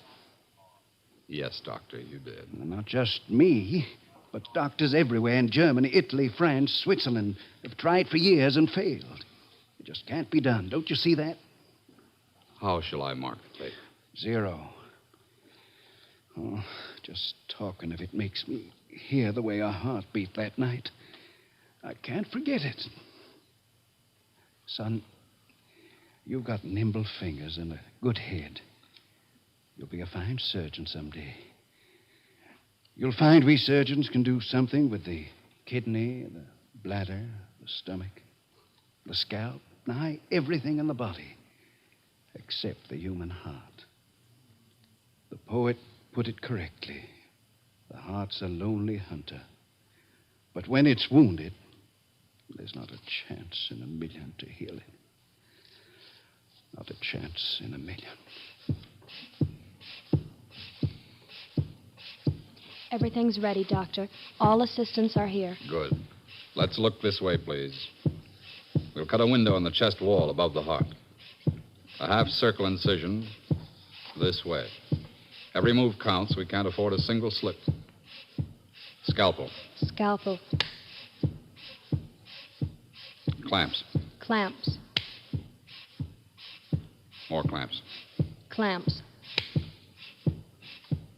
Sponge. Yes, Doctor. Sponge. A single slip, and I stop. Scalpel. I'm speaking to you, Doctor. You with your body bent over a table under the glare of a white light, Clamp. concentrating on a 6-inch half circle. Your fingers demonstrating the meaning of the words you spoke decades back in a college hall when you took an ancient oath. Repeat after me. I, Ulysses Grant Daly. I, Ulysses Grant Daly. Swear by Apollo physician, by Aesculapius, by health, by panacea, and by all the gods and goddesses. Swear by Apollo physician, by Aesculapius, by health, by panacea, and by all the gods and goddesses. Making them my witnesses, that I will carry out this oath and this indenture. Making them my witnesses that I will carry out this oath and this indenture. To use treatment to help the sick according to my ability and judgment, but never with a view to injury and wrongdoing. To use treatment to help the sick according to my ability and judgment, but never with a view You took an to oath, injury and wrongdoing. And you carried it out to the letter. In whatever You went out to house heal I me enter, in homes, in hospitals, in I clinics. shall enter to help You went the across sick, the sea to learn my and I laws shall in Paris, abstain in from Rome. all intentional You stood watching me wrongdoing under the and bright lights while I lay outstretched on a table. You watched French surgeons with shrewd fingers try to suture me in Paris. Son pouls devient plus en plus fibreux, Dr. Daly. Infirmière, avez-vous tressé la transfusion? Oui, docteur. Des crampons. Encore. Oui, docteur. Son corps commence à s'avenir. L'adrénaline, l'aiguille, vite. C'est prêt. Son corps devient plus faible. Trouvez un verre et passez-moi l'adrénaline tout de suite. Je bois maintenant. C'est fini. C'est fini. C'est trop tard. La palpitation a cessé. Nous y étions très loin.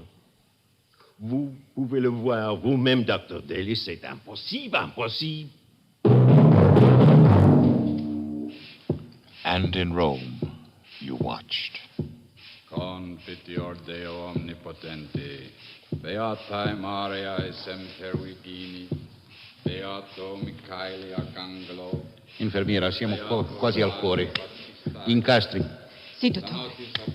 Spero che possiamo giungere il cuore a tempo. È molto debole. La spunga adesso. Eccolo, dottore. Ci siamo. Ecco il cuore. Ora un'acqua, infermiera. Quello lungo. Sì, dottore. Va bene. Vediamo se posso cucirlo innanzi. Che cada insieme. Sì, dottore. Precor beatam Mariam semper Virginem, beatum Michaelum Arcangelum. Dottore! Amen. You saw me stop dead in hospitals in Rome. You probed archives to see if any had survived the prying of a knife into the inner sanctum of the soul. You went to Germany to find new methods to heal my wounds. Der deutschen Herzensgesellschafts willen möchte ich meine amerikanischen Kollegen willkommen heißen. Sie sind alle frei, ihre Untersuchungen in Berlin und anderswo in Deutschland fortzusetzen. Ich danke Ihnen. Or, as I would say in English, I welcome you, American doctors, to Berlin to do your research in surgery. Thank you, Professor Gerhardt. My colleagues and I have been looking forward to seeing your work at Eichelberger Clinic. Ach, jawohl. We've done very good work there. Just until today, we had your American surgeon, Dr. Ulysses Grant Daly, assisting us. Until he heard we're the especially news. keen on your suture methods, Professor. We understand some German doctors have come pretty close to finding a way to operate on the human heart. Oh, yeah, but in America... Our hope is that one day surgeons will be able to sew up the heart as we can suture skin or any other organ. But it has already been achieved, Herr Doctor. Here? Nein, in America. I'm sorry, I should have told you. The news came over the wire this morning. An American doctor, Dr. Dan Williams, completed a successful operation on the heart. Your Dr. Daly has left for Chicago to work with him. Now, surgeons in Germany are waiting to hear the details. How was it done? Oh, it must have been a marvelous thing. But how was it done? So, Dr. Daly, you've come from Germany to work with me. Yes, Doctor. Good. But what can I tell you that you don't already know? But this. This patient got up in 2 weeks and walked. And now he's back at work.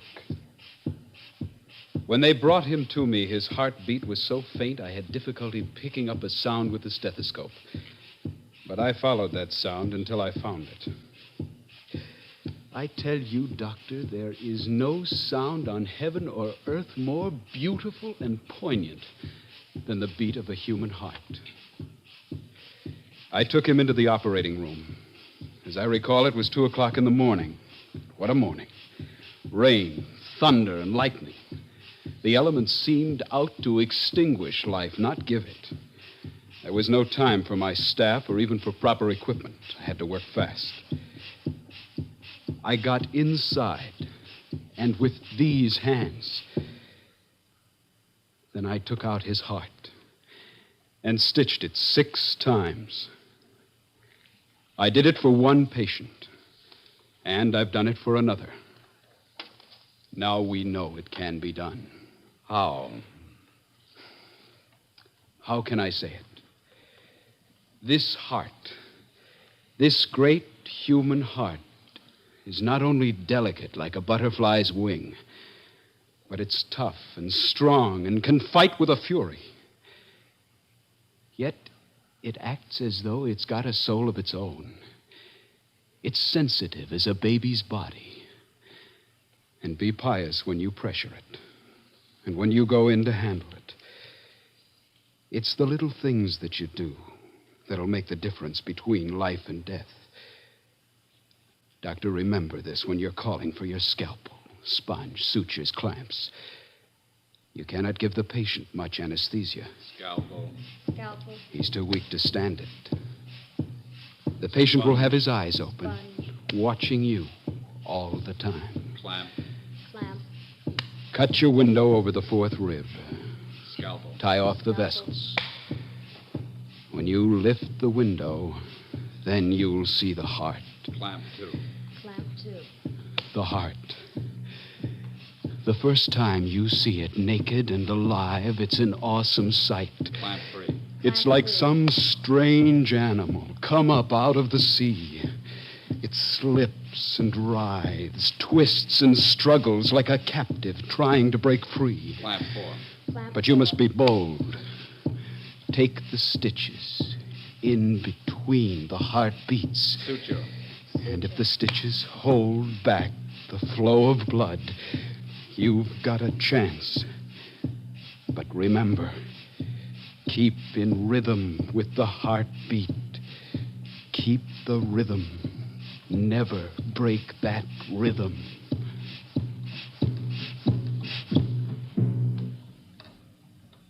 It's ready. We'll lift up the window.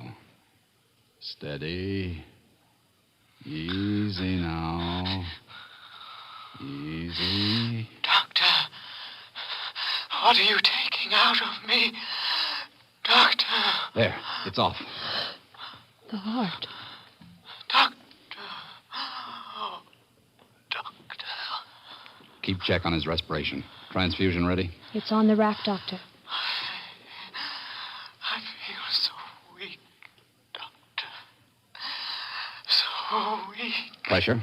He's gasping. He's weakening. We've got to get on. Ready to lift the heart. Lift it out. Out of the body. Not too much pressure. Keep in rhythm with the heart. Doctor, everything's going round. A little more. Round. There. The heart is out. Now to hold it in my hand. Don't break the rhythm. Blood leaking out. Not much time. Nurse, needle, curved needle. Right here. Fine silk. It's threaded ready. If the stitches hold, 3 stitches should stop the leak. 1, 2. It still leaks. Still leaks. 1 more, maybe. 3. It still leaks. Good Lord, let it stop.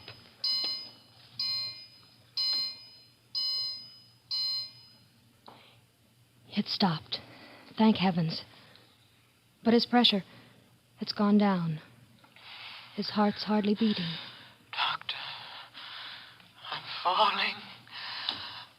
Falling. Falling. Doctor. Adrenaline. Quick, adrenaline. Yes, Doctor.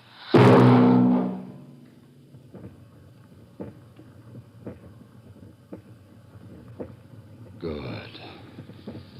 Transfusion set? Yes, Doctor. Then let the blood flow into him. There. It's holding. Give him more. Let it go freely. It's going in.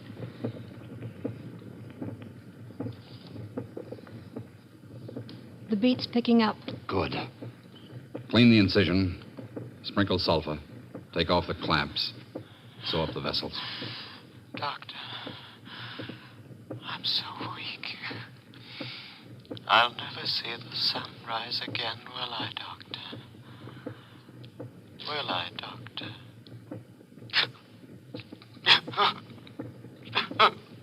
Nurse, keep the blood flowing and let him sleep.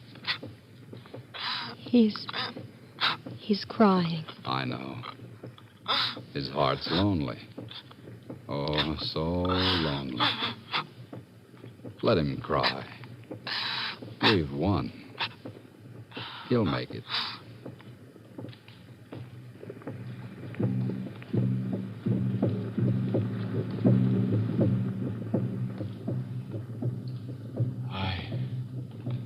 I did make it.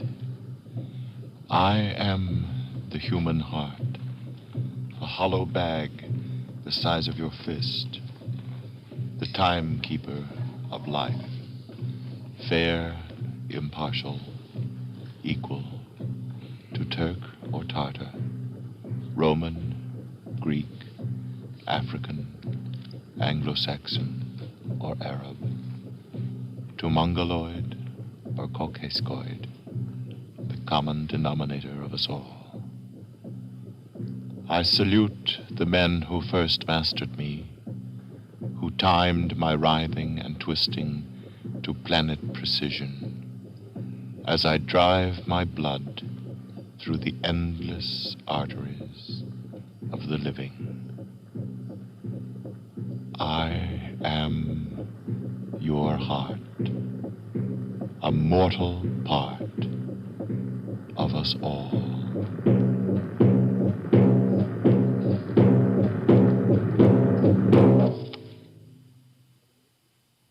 You've been listening to the CBS Radio Workshop. Today's venture, Richard Durham's The Heart of the Man, produced and directed in New York by D. Engelbach. Percussion, Saul Gubin. Our cast, Martin Blaine, Barry Kroger, Louis Van Ruten, Ralph Camargo, Guy Rep, Bill Mason, Joanna March, Lester Fletcher, Danny Acco, Inga Yolas. Next week from Hollywood, Malihini Magic, a satire on a vacation in Honolulu. This is Ted Pearson speaking. You hear America's favorite shows on the CBS Radio Network.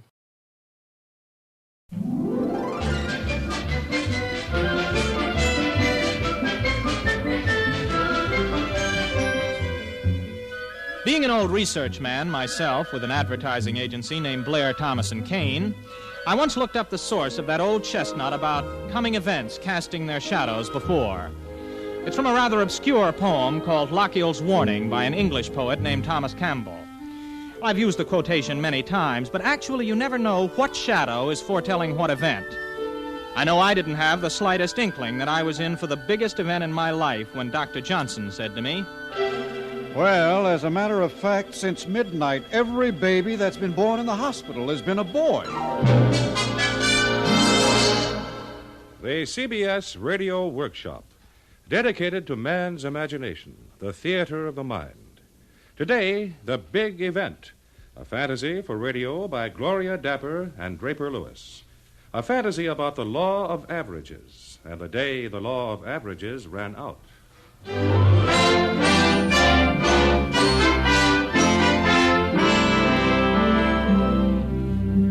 It may seem like ancient history going over that day now, but everyone else has had a chance to tell what happened to them, so why shouldn't I? I was in the waiting room of the maternity ward of a hospital when it all started. There were 4 or 5 other guys sweating it out with me. We'd been there most of the night. It was close to 1:30 in the morning. But it wasn't quiet like it usually is at that time in a hospital. Mr. Blair, my boss, had arrived around 10 to keep me company. At least that was his excuse for bending my ear for 3 solid hours. I kept saying to him, look, Mr. Blair, you don't have to bother waiting with me. It may be hours before anything happens. It's my pleasure, Danny, my complete pleasure. Now, just relax. Old E.C. Blair is quarterbacking this play. There's no reason in the world why we can't improve each shining hour with a little business for Blair, Thomas, and King. Well, Mr. Blair, I told you my dad wouldn't be interested in that kind of a deal. If you're interested, Danny, he'll be interested. Well, you don't know him the way I do. He never wants to... Oh, just a minute, Mr. Blair. No, I'm sorry, Mr. Noel. Not yet. Mr. Vance? Yeah, I'm Vance. It's a boy, Mr. Vance. You just follow me. Another boy? Well, what are you going to do? So maybe we'll end up with a basketball team. Calling Dr. Johnson. Dr. Johnson, please. Oh, I wonder what all this excitement's about anyway. I wish Adele were here. Adele? Maggie's mother. She was due in from Europe tonight on the Washington. She said she'd come straight to the hospital. Well, maybe she was held up going through customs or getting a cab from the pier. Danny, look. You don't want to spend the rest of your life in research. You're cut out for bigger things, boy. There's no reason why you couldn't end up being captain of the team. But you've got to get in there and fight. You can't just sit around waiting for Lady Luck to hand you the ball. You make your own luck, boy. You grab that ball and run. Now, that's all I'm asking you to do. Well, I don't know how I could explain it to him. Oh, well, there's nothing to explain. Just ask your dad to get on the phone with that chain of drugstores he's got and tell him to duck every other headache pill except Banish. Make sure Banish is right there where everyone can see it. And buy it. Get the clerks to push him a little. Just a little push, that's all. What about the new ad campaign on Banish? We'll use that, too. But you need a little something extra riding for you if you want things your way, my boy. If your dad gets Banish started up the field, no one can stop us. Nobody has to wait for the brakes if he's smart, my boy. And you're smart, Danny. And boy, for you, Mr. Moran, the nurse will be out in a minute to take you into your wife. Danny? Any news yet, Doctor? Not yet. Might as well go home and get some sleep. I could use some myself. Come on, I'll walk you down the hall. Mr. Blair? Coming, Danny boy. Maggie's okay, isn't she, Doctor? She's fine. Be nice if it's a girl. We sort of planned on a little girl. You'd better keep your fingers crossed. We'll see. You mean you think it's going to be a boy? Well, as a matter of fact, since midnight, every baby that's been born in the hospital has been a boy. Calling Dr. Johnson. Dr. Johnson, please.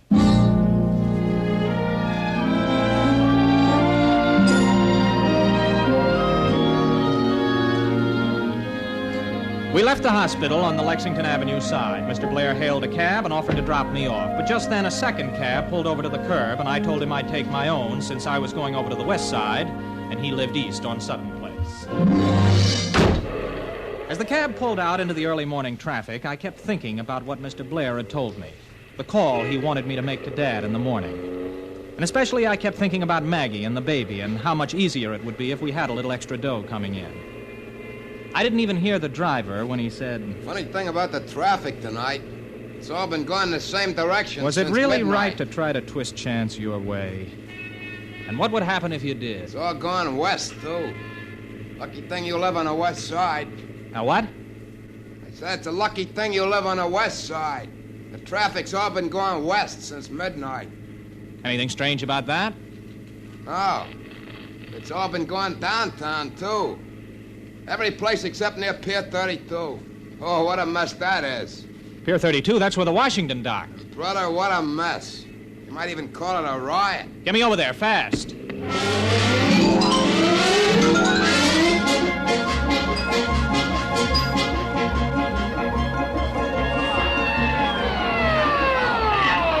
Hey, mister, if I was you, I'd stay in a cab. You'll never get on a pier to that crowd. Now, wait for me here. All right, you heard what I said. No one else is allowed on the pier. Now just keep moving and no one will get hurt. Officer, please, I've got to get on the pier. There's a member of my family getting off the Washington. I don't care if it's Marilyn Monroe.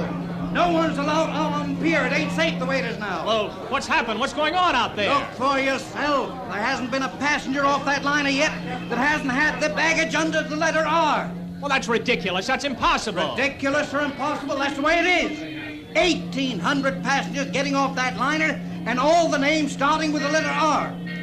Figure it out for yourself, mister.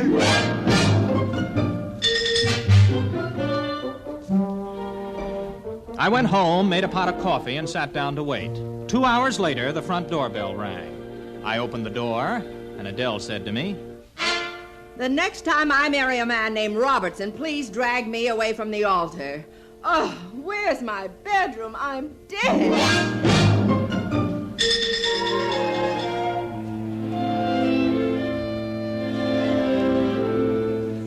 The next morning, Adele and I decided that everything that had happened the night before, the babies, the traffic, the mess at the pier, everything had just been one of those freak accidents. Well, what else could it be? I had done a lot of thinking about more important things. I decided that maybe E.C. Blair was right after all. Why should I spend the rest of my life in research? It wasn't much fun being a permanent little fish in a big pond. I'd been waiting too long for Lady Luck to toss a little extra loot my way. And now, for the first time, I had the chance to make things work the way I wanted them. I went into the living room and picked up the phone.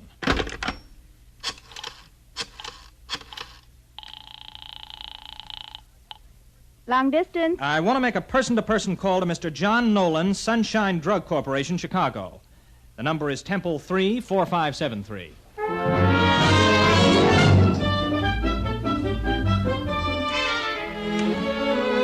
It wasn't until I left the apartment that I started to find out what was really going on. At first, it just seemed like one coincidence after another.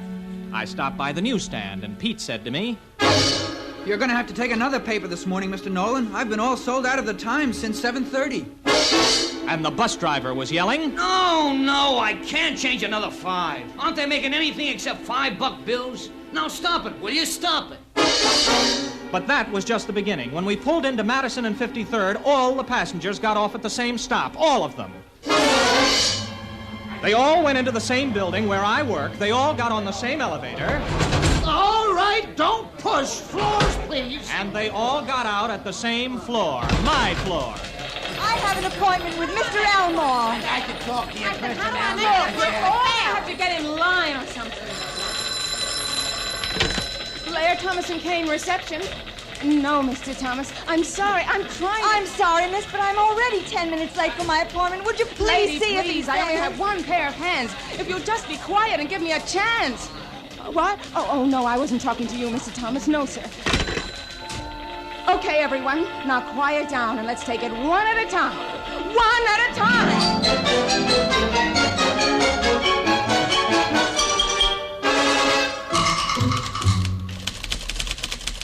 Mr. Nolan. Morning, Elaine. Some madhouse out there. It's getting worse all the time. You know, everything has gone real goofy this morning. Have you noticed anything strange going on besides the riot outside? Oh, I certainly have. The teletypes are coming in by the bushel. Hope we have a profit-sharing bonus this Christmas. Huh? What do you mean? Our sales. They're fantastic in 10 major cities. Every Blair, Thomas & Kane product is suddenly booming. Well, I've been around long enough to see a product catch fire, but 32 of them. Never. Well, let me see those teletypes. Oh, this is incredible. And Banish is right in there with them. Banish is leading the field, as Mr. Blair would put it. Looks like our lucky day, huh? Well, I'm not so sure it's luck. What else is world shaking? Call Bill Paris about lunch today. I'll do that right away. Funny thing happened out in Jackson Heights this morning. Every dog on our block bit the poor mailman. He was a wreck. Hastings and Cole, good morning. Bill Paris, please. Yeah, well, remind me to tell you what happened on our bus. Hello? Bill, Danny Nolan. Oh, yeah, Danny. Look, I can't make lunch today. I'll be lucky if I ever get anything to eat again. Oh, things jumping at your place, too? Aren't those teletypes the kind you have daydreams about? Nightmares, you mean? You've got a funny sense of humor today. What do you mean? I mean, we're practically wiped out. If this trend doesn't reverse itself in an hour, we'll have to throw in the towel. Oh, Bill, I don't get it. Hey, what sort of practices are you guys using over at your shop? Everything you're handling is turning to gold. The rest of Madison Avenue is getting ready to move to the Bowery. You mean our products are the only ones that are moving? Well, if you call Grease Lightning moving, not a recorded sale in the country for anything except Blair products today. Danny, we've been friends for a long time. You sure there isn't anything under the counter going on over there? Bill, look, I'll call you back. If I'm still here. If not, try Welfare Island. Mr. Blair has just called a special conference. You want it right now in the Lion's Den.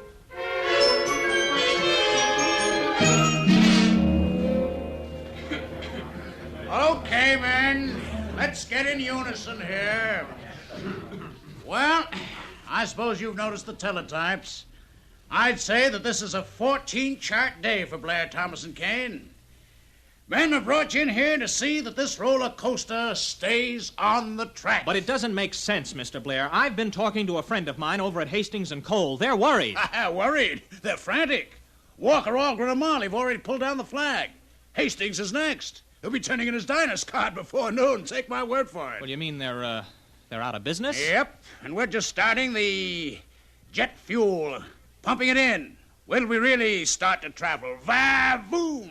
Like that. Right through the gold barrier. But it doesn't make sense. I did the research on all our products, and we ought to have about 1/8 of the market, not all of it. I planned the campaign for Banish, but I didn't think it would sell like it's been going all morning. Why, 2 stores in Brooklyn are sold out already. You know what? Something is wrong with the law of averages. You just can't figure on 100% of all sales. And you can't figure on traffic going all the same way, and all boy babies, and all baggage all dumped under one letter. Oh, don't give me that talk about law of averages. That's just another law made to be broken. We're going to stock the shelves of every store in this country shoulder high. The other agencies can pass out severance pay. We'll have a Christmas bonus that'll put a caddy in everyone's garage. And, Danny, you're in for a very pleasant surprise when you pick up your paycheck on Friday. If you know what I mean.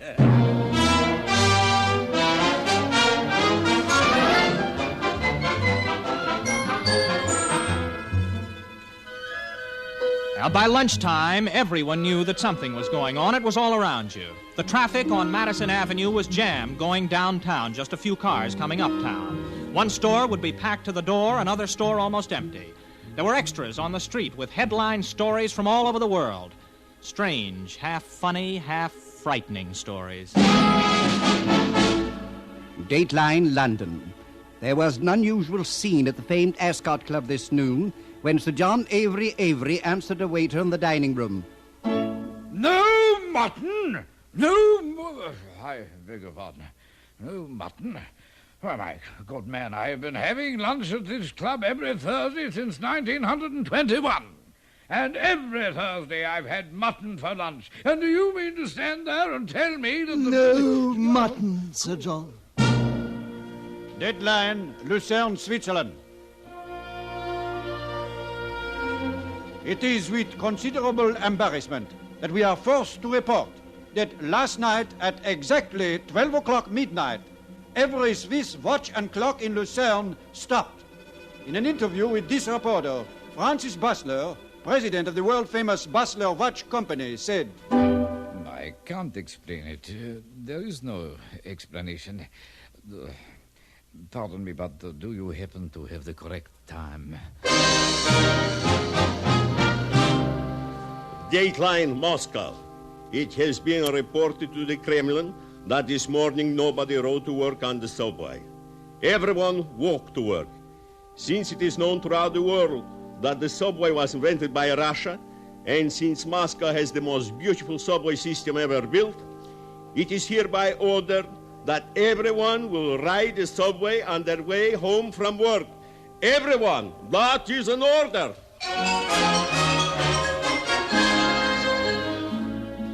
I went back to the office after lunch. The place was still spinning like a king-size squirrel cage, and most of the executives were walking around with dollar signs in their eyes. And then I heard a sound which seemed a little out of place in all the money-making merriment, and I saw Elaine dabbing at her eyes and trying not to let me see her face. Well, look, anyone interested in a gray flannel shoulder, it's available at the moment. It's nothing, Mr. Nolan, please. I'm sorry. I'm just being very foolish. A woman's prerogative and privilege. Nothing I can do to help? Not unless you'd like to go down to Washington and blow up the Pentagon. I just got a cable from Jerry. He's my fiancé, stationed in Germany. His Christmas leave has been canceled. We were going to be married. Well, any reason for his leave being canceled? The wire didn't say. It just said, all leaves canceled.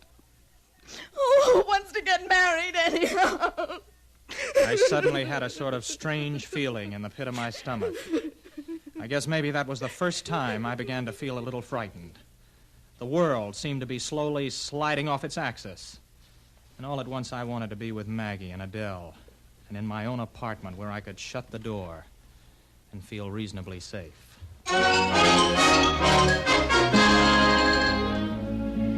I walked home, and as I turned the corner into our apartment, I saw a lot of equipment spread all over the pavement, hoses and pumps and things. The super was talking to a bunch of workmen as I passed. How do you like this, Mr. Nolan? Believe it or not, every one of them washing machines in the basement overflowed. Almost floated the whole place off the block.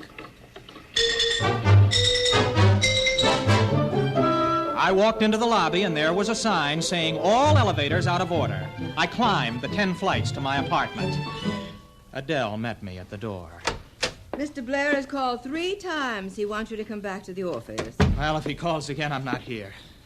I don't want to talk to him. Danny, what's happening? What's going wrong? I went to the supermarket this afternoon, and there wasn't a clerk in the place. They all stayed home. Yeah, that figures. And there was a Santa Claus near Herald Square. He had to have an armed guard escort him to the bank. He'd collected so much money. But none of the others had collected a cent. You know, this is what I told Mr. Blair at the meeting, but he wouldn't listen. I told him that something has happened to the law of averages. Has the hospital called yet? Not yet. Oh, I'll get it. Telegram for Mr. Nolan. Sign here. Okay. Here you are. Thanks, mister.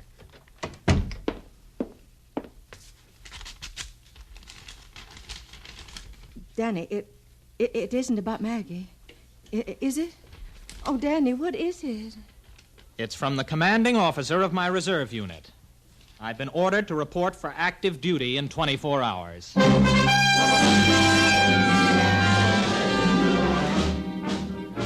And so, tonight, a special emergency session of the United Nations has been called to deal with the present world crisis. The issues are these. If war should come, the casualties could very easily happen only to one side. Our side or the enemy's. In every country, orders for total mobilization have been issued. By dawn, the world will be an armed camp, waiting. The enemy powers have sent their ultimatum to the United Nations. Surrender or perish. Will we call their bluff, or can we afford to take a chance and oppose them? Tonight's vote will answer that all-important question. So, stay tuned. Well, there's the answer for the telegram, and the reason why Elaine and her soldier in Germany won't be getting married this Christmas. Oh, this is what I've been afraid might happen. All of a sudden, something which is very funny becomes very serious. As serious as survival of the fittest. Or the luckiest. Oh, Danny, don't talk like that. Yeah, the day the law of averages ran out. That's what they'll call it in the history books. If there is any history after tomorrow. Well, I hope Maggie and I don't have a boy. Hello? Yes? Danny, it's the hospital.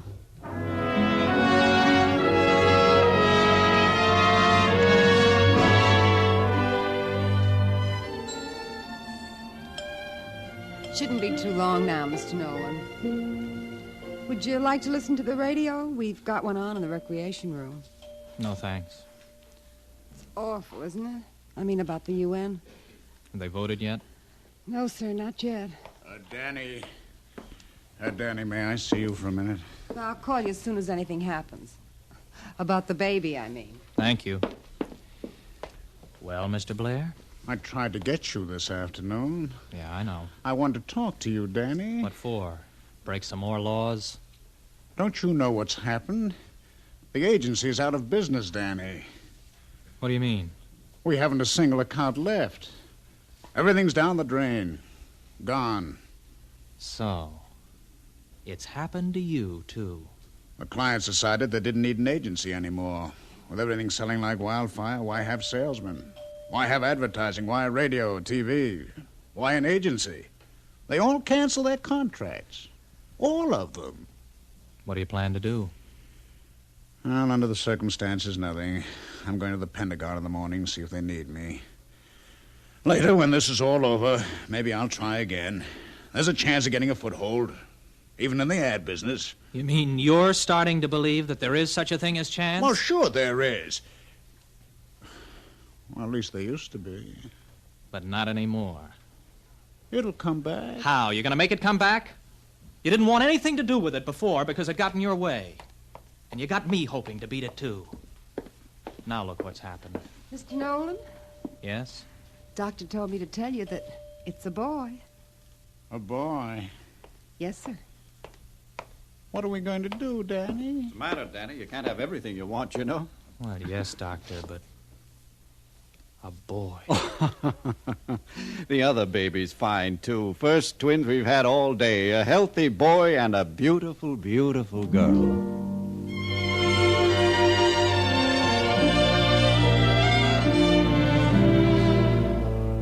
After I'd seen Maggie and the twins, Mr. Blair and I left the hospital together. And I can't tell you how good it was to see the traffic running in both directions again on Lexington Avenue. I was even happy when we couldn't get a cab. Mr. Blair walked east, and I started west across town. I really didn't understand everything that had happened, what it meant.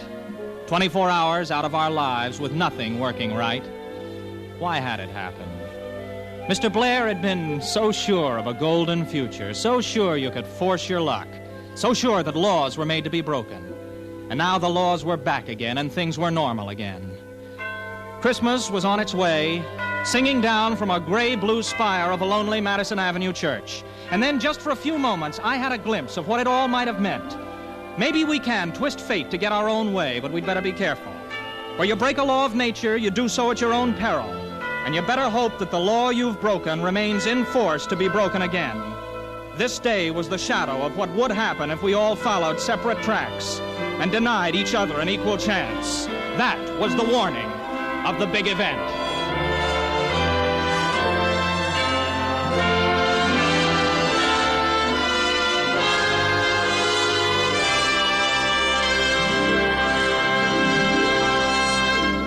You have been listening to the CBS Radio Workshop and The Big Event, an original radio fantasy by Gloria Dapper and Draper Lewis. Musical score composed by Ben Ludlow, conducted by Alfredo Antonini, and produced and directed in New York by Paul Roberts. William Redfield was heard as Danny Nolan, Ralph Bell as Mr. Blair, Ethel Owen as Mrs. Robertson, and Roger de Koven as Dr. Johnson. Others in the cast included Elaine Rost, Ivor Francis, Herm Dinkin, and Ruby Dee.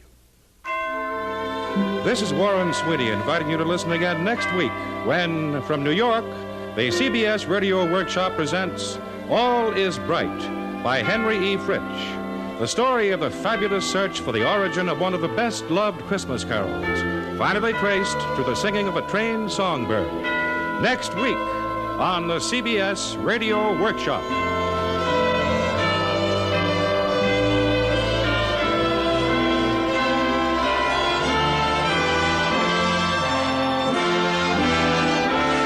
This is the CBS Radio Network.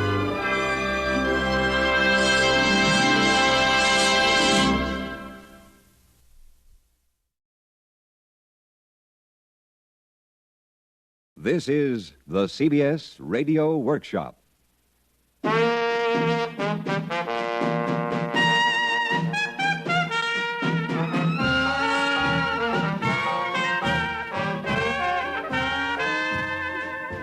Blues is a woman, and a woman is the blues. Sometimes she paints like a pair of tight shoes. 'Cause blues is a woman, and a woman is the blues. Sad news and glad news, but mostly bad news.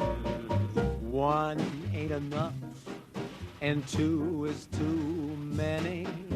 Life is rough stuff if you ain't got any.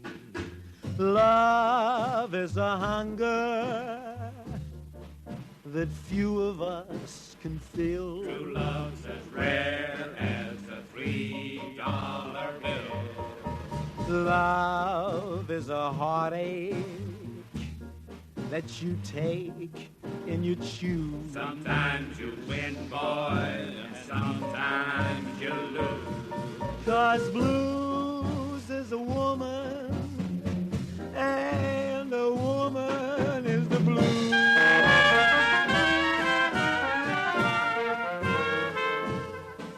CBS Radio, a division of the Columbia Broadcasting System, and its 217 affiliated stations present the CBS Radio Workshop, radio's distinguished series dedicated to man's imagination, the theater of the mind. 'Cause blues is a woman, and a woman is the blues.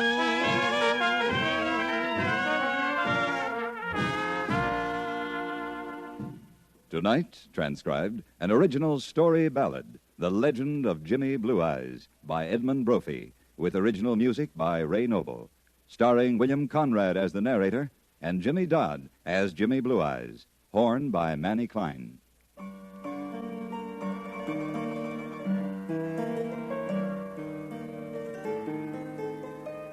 In Storyville, where blues were born, there's a legend of the Golden Horn and a hot-lipped kid, blue-eyed and fair, who tried for a note that wasn't there. So come along Perdido Street, where the hot licks tickle dancing feet that shuffle in patent leather shoes, where Jimmy Blue Eyes blew the blues. Now, Jimmy Blue Eyes came on earth a child of hunger from his birth. He played all day around the streets of sin, and they spiked his milk with Old Tom Gin.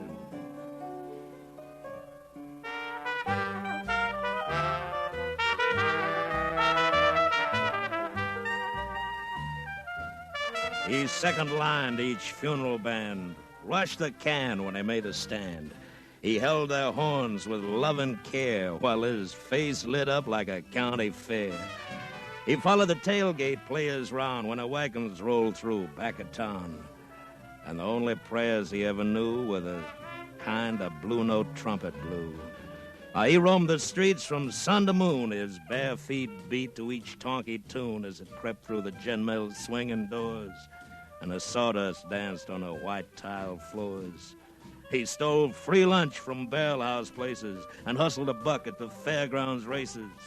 He talked to dice like a lover can, and he aimed for the life of a sporting man.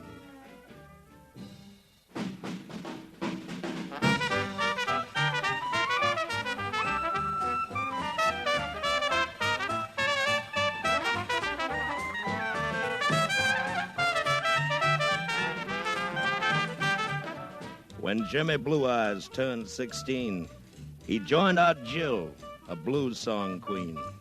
Jill dressed him like a special prize, this Dixie kid with his soft blue eyes. He'd 20 suits and a Stetson skimmer, a box-back coat and a diamond glimmer. A gold chain draped his fancy vest. He went first class. He was the best. Now, Jimmy Blue Eyes loved to dally at a card room down along Pig Alley. He could riffle a deck with gambler's ease and clean a cotch game like a breeze. One night, a player met his raise with a silver horn from better days. I guess that's it, boys. I don't see no more money on the table. I'm folding up. Hold on, Jimmy Blue Eyes. I got me some grouch bag dough. Deal out one hand a stud. One hand and I quit, win or lose. No good, Chippy. You blowed plenty of horn on the riverboat for that. I don't want no grouch bag money. Who says you're going to win me? Deal the cards. King, tray. King bets. 20. Queen, 6. King, queen bets. 20. 10, 8. King's high. 20 again. Jack, deuce. Possible straight bets. 20 more. I'll raise you 20. I'm 20 shy. I'll put up my horn. Oh, that's a pretty beat-up piece, man. She blows plenty sweet. Got a tone like a silver bell. It's a go. What do you got? King high. You? Deuces.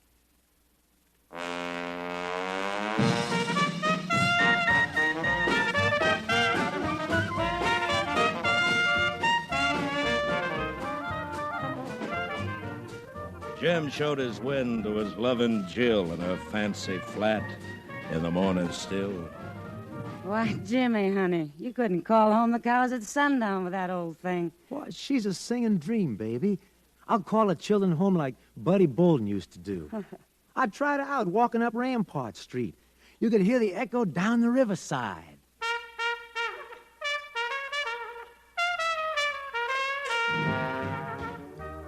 But you never blew horn before. I was top horn in a reform school band. Well, that don't make for playing Tom Anderson's saloon. And you're not filling in alongside King Oliver in a funeral band. That's a cinch.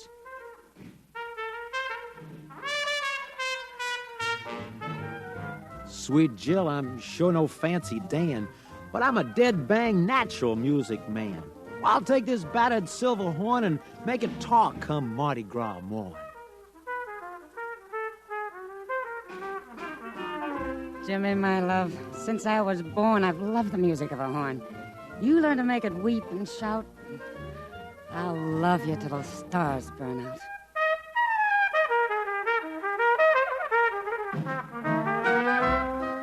While me and the blues are Kid and Candy, or St. Louis and Memphis and Mr. Handy. If you stuck a pin in my heart, it's true, a drop of my blood would come out pure blue. But summers came and winters went, and Jimmy's loving heart was bent as before he hit that master blow. His sweet Jill blew with Hot Lips Joe. Now, Hot Lips Joe, he had no peer. He could shave the head from a glass of beer with the wind from his educated horn, just as sure as you were born, just as sure as you were born.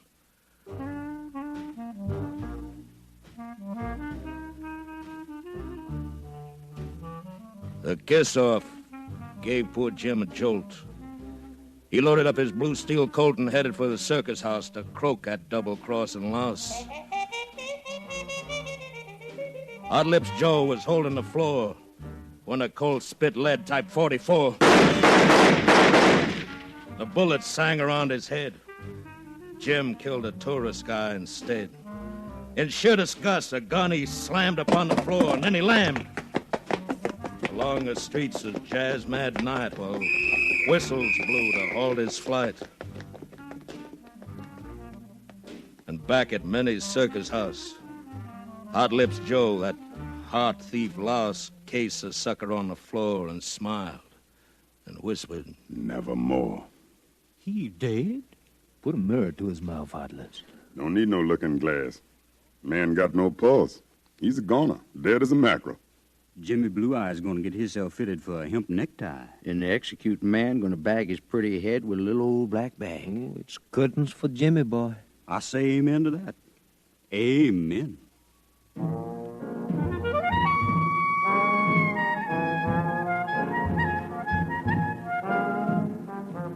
No, nevermore will Jimmy Blue Eyes catch me with a lead surprise. This hog wild kid is through for fair, a cinch to dance upon the air. Before he ever got a mile, poor Jim was nailed and brought to trial. The old judge burned him with a look and up and hit him with a book. In a cell where Jimmy locked, steel secured, and granite blocked, he played a music rich, a part, a gift God gives a contrite heart.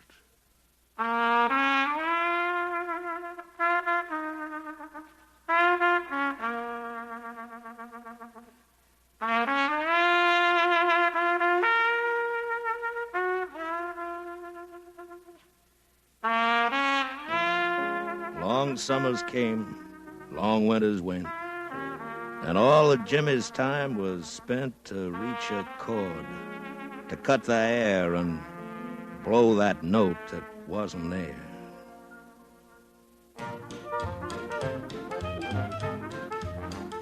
The sun went down in Storyville when love went out with Jim and Jill. First war came, then Prohibition, and a district went to quick perdition. The diehards died on bathtub gin. But the music lived like hidden sin that tickled toes in northern lands with the advent of the Dixie bands. But New Orleans was much alive in the year of 1935. Jim took the long road home at last. The dark and bitter days were past. Now, when Jimmy Blue Eyes hit the bricks, he was master of hot licks. His trumpet clawed and tore the air in search of a note that wasn't there. He played the hottest spots in town, nearly blew the ceilings down. When his encores all were done, they said, "Oh, that man is Gabriel's son."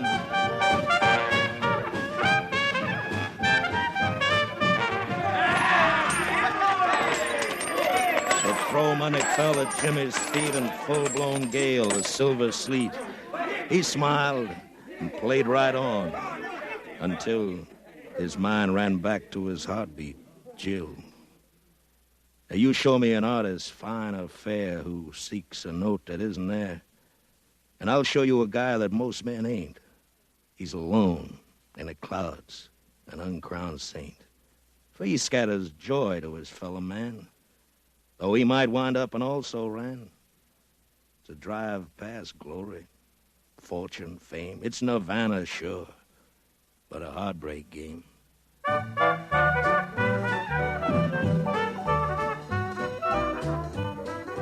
And Jimmy's heart and soul sent out the soft, sweet tones of his trumpet shout. He blew it hot and low and high. He hit the fringe of heaven's sky. The multiplying strains made naught. He couldn't reach a peak he sought. He blew until the notes were vain, elastic stretches of his brain. He tried hongan and mambo pills, but they wouldn't bring a trumpet trills. He killed a quarter rye each day, and it didn't help for his high note play. Jimmy, boy, your case is tragic. You'd best resort to Mammy Magic. She cooks a pot like jungle stew. There's conjure in her devil's brew. Where's this Mammy Magic live? Where? Tell me where. 2 miles north of nowhere. 1 mile south of someplace. Look over your shoulder, man. The old hut in the wood? The old hut in the wood. Now, Mammy Magic was her name. A voodoo witch of power and fame, whose spells were famous as the blues from New Orleans to Newport News.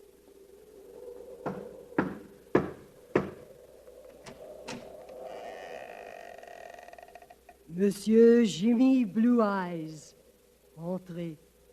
You know me, Mammy Magic? You know my name? Few things are secret to one who has a third eye. You are troubled. Speak. Some walls and windows have ears. I read your thoughts. Well? Your desire is beyond my power. You lie, witch. I got the price, woman of darkness. I'm desperate. Do you hear me? Desperate. Level with me. I tell you, Jimmy, on the level. You got to see my boss, the devil.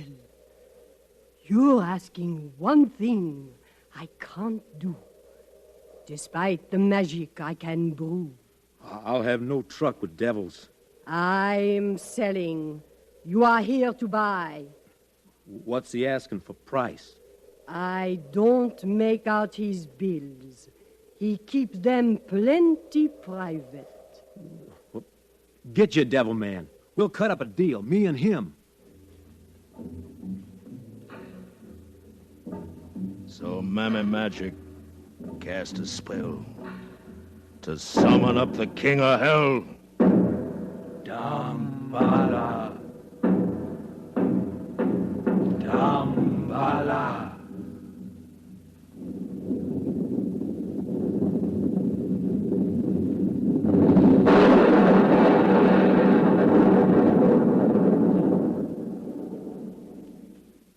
He came in a flame of smoke and thunder that almost tore the town asunder.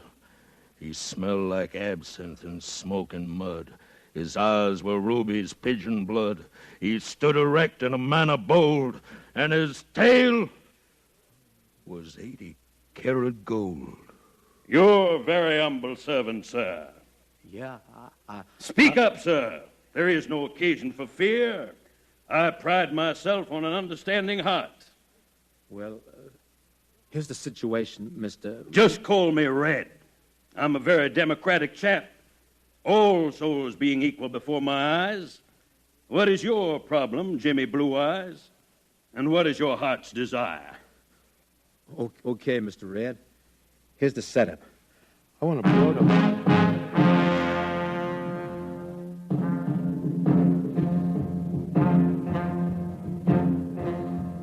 So the Red King made a deal with him, had a secret locked inside of Jim.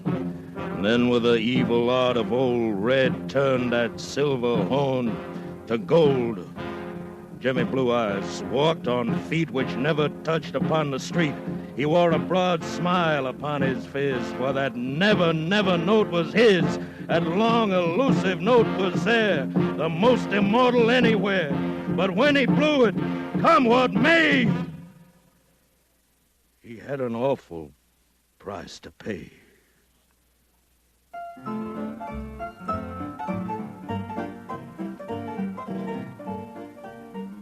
Old Hot Lips Joe had just come down from a long run in Chicago town. He'd been the world's top trumpet king for 20 years come one more spring.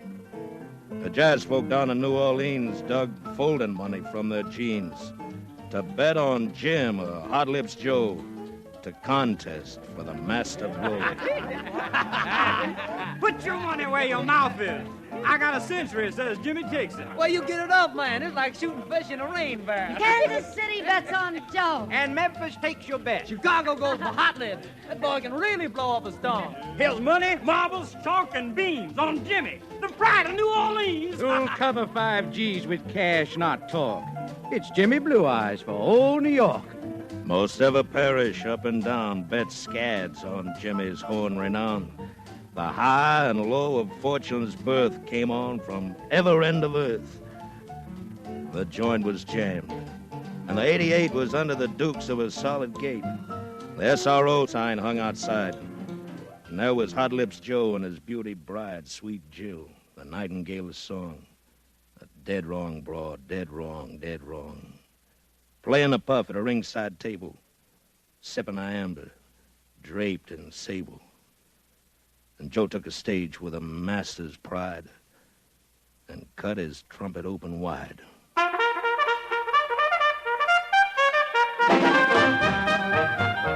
He blew hot notes heard round about. He turned that trumpet inside out.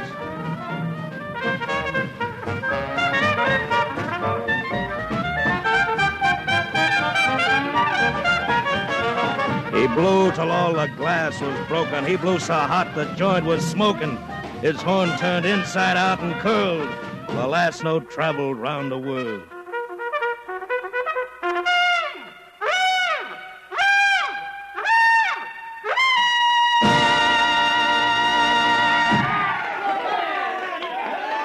When Joe sat down, the cheering sounds bust tombstones in the burial grounds.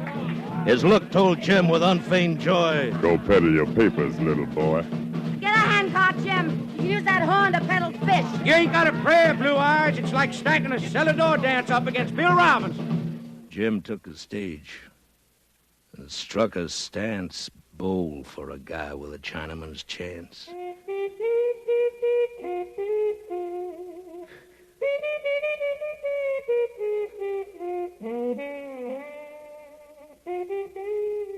He warmed the hot notes, let 'em fry to a whisper tone, like strong men cry.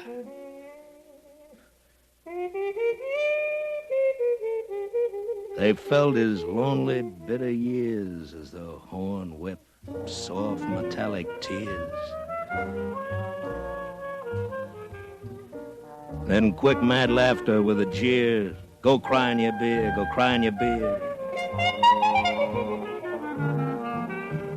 And now, switchblade gashes and razor slashes blend with whiskey bottle crashes, culminating in a wail from the foul, deep bowel of a tall-walled jail.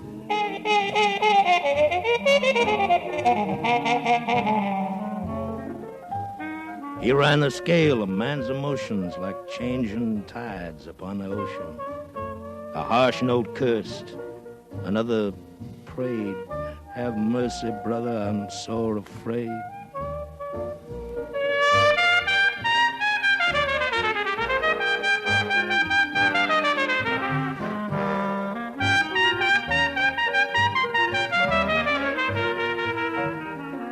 His horn sang smooth and educated, and blue and true and dedicated. The music of that Dixie man was greater than a pipe's of pan. The high, soft sigh of a trumpet's cry can tell what magic words can't try. For the horn sings true as it only can, unmatched by nature, bird, or man. Man sings his heart with tongue or pen. Words give and live through time again, but his very heart and soul ring clear when a true horn speaks for all to hear. And the crowd sat frozen round the gaff. Jim split the ceiling right in half. He blew the walls down and the doors. He raised the carpets off the floors.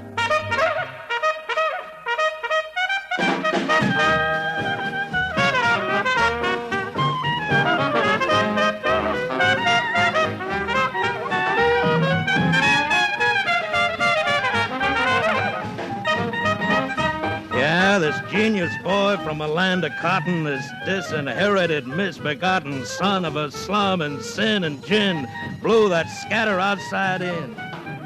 And yet, he seemed like a tired life going home from a weary earth and a heartbreak roam to that promised land of a fairer clime out there on the other side of time.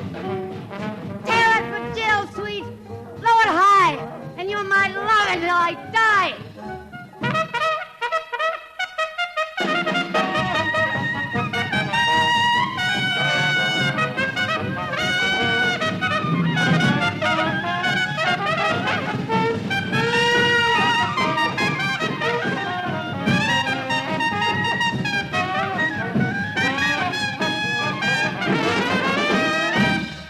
So Jimmy Blue Eyes hit some bars that blew out 500,000 stars.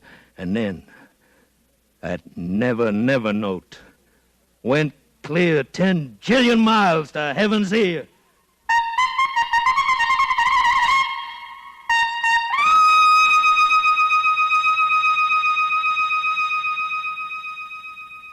And when it faded, died and broke, that blue-eyed kid went up in smoke.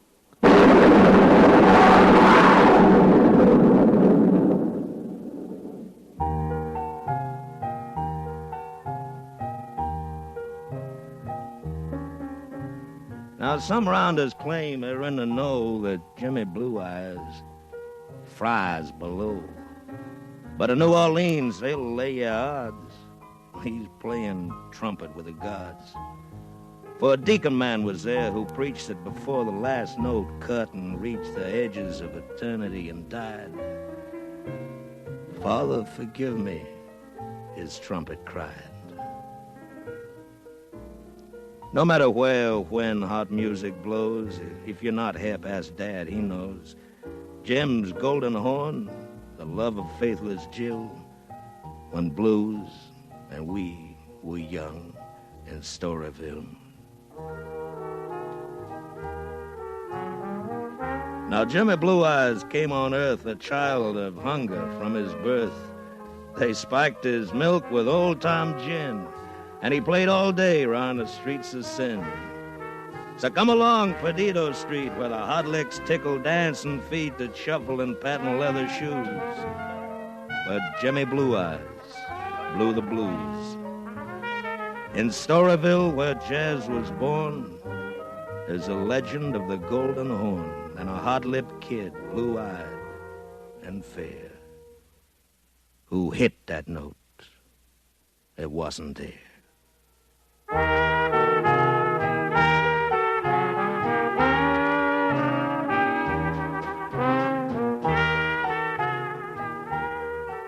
Tonight, transcribed from Hollywood, the CBS Radio Workshop has presented The Legend of Jimmy Blue Eyes, an original story ballad by Edmund Brophy, with original music by Ray Noble, and starring William Conrad as narrator, with trumpet by Manny Klein. Adapted and directed by Sam Pierce. Jimmy Dodd, in the part of Jimmy Blue Eyes, appeared by arrangement with Walt Disney, producer of the full-length motion picture in Technicolor, Song of the South, starring Uncle Remus and the Critters. Song of the South will be released nationally Easter week. Also featured in the cast were Roy Glenn, Georgia Ellis, Sam Edwards, Lou Merrill, Nan Boardman, Jack Moyles, and Tony Barrett. Featured in the all-star band were Tom Peterson on trombone, Matty Matlock on clarinet, Sammy Weiss drums, Nat Farber piano, and Larry Breen bass. The Workshop is produced in Hollywood by William Froug.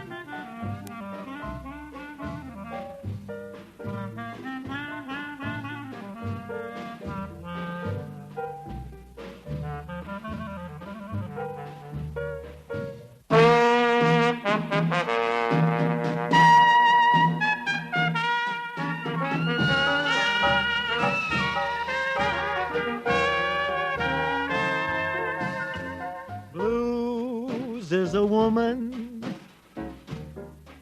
and a woman is the blues. Things like a pair of nice shoes. 'Cause blues is a woman, and a woman is the blues. Sad news and glad news, but mostly bad news. One ain't enough, and two is too many. Life is rough stuff if you ain't got any. Love is a hunger that few of us can fill. True love's as rare as a $3 bill. Love is a heartache that you take and you choose. Sometimes you win, boy, and sometimes you lose. 'Cause blues is a woman, and a woman is the blues.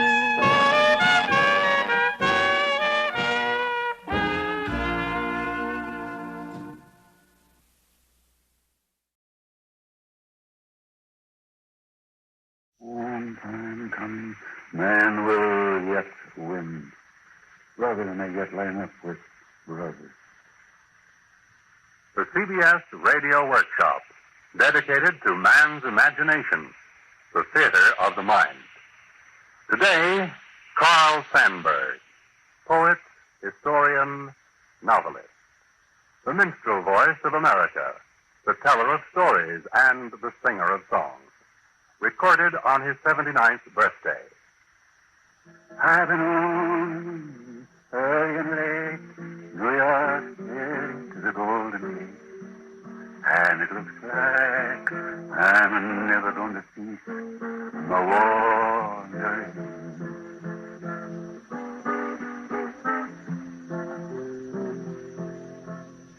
There's a human stir throughout our American songs, with the heights and depths to be found in Shakespeare.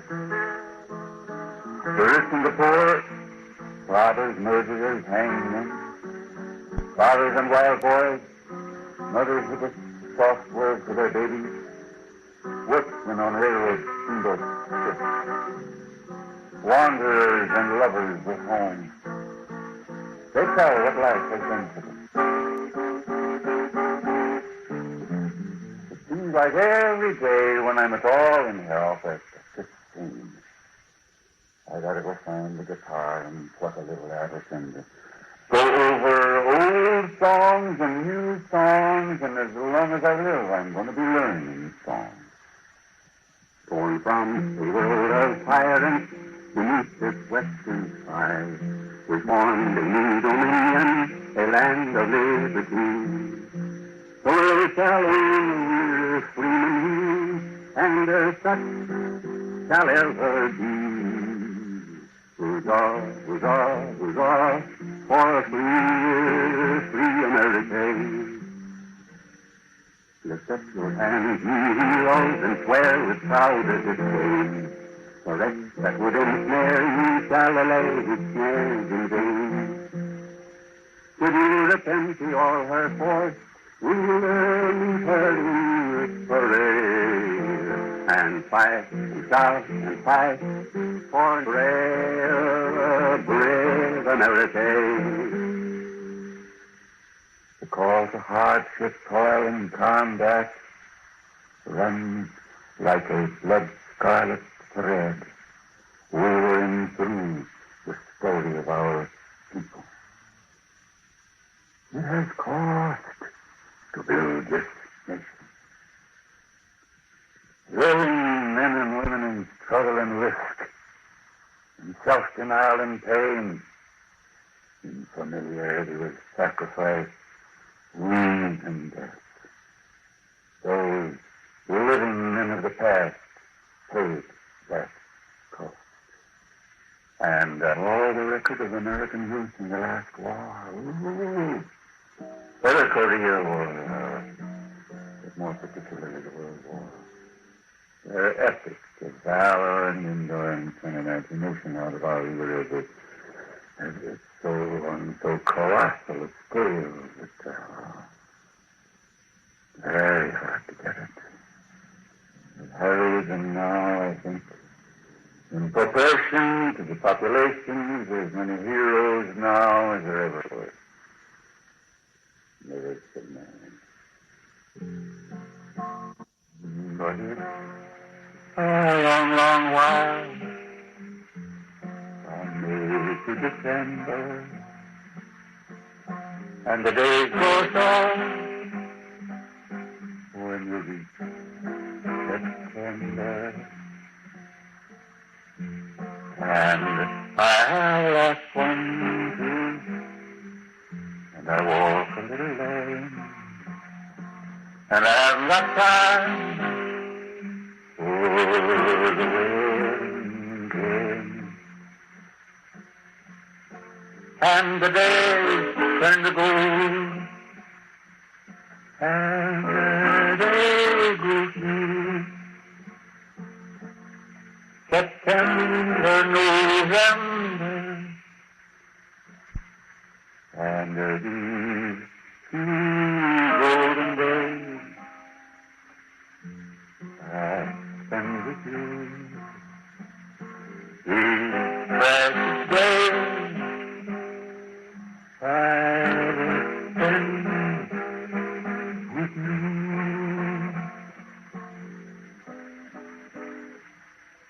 Of course, I've been asked lots of times, what do you mean out of life, Carl? What do you want most of all? They're kind of cold. Well, I've been thinking about it, of course. All my life I've been thinking about what I want out of life. And I guess I could say mainly 5 things. To be out of jail, first of all, to be out of jail. This is a free country. Something pretty nice about being out of jail. Second, to eat regular. Why not? And third, to get what I write printed. And fourth, we'll say, a little nice affection hither and yon over the American landscape. And then, maybe the fifth. Maybe the fifth thing that I need. It seems like every day when I'm at all in health, I've got to sing.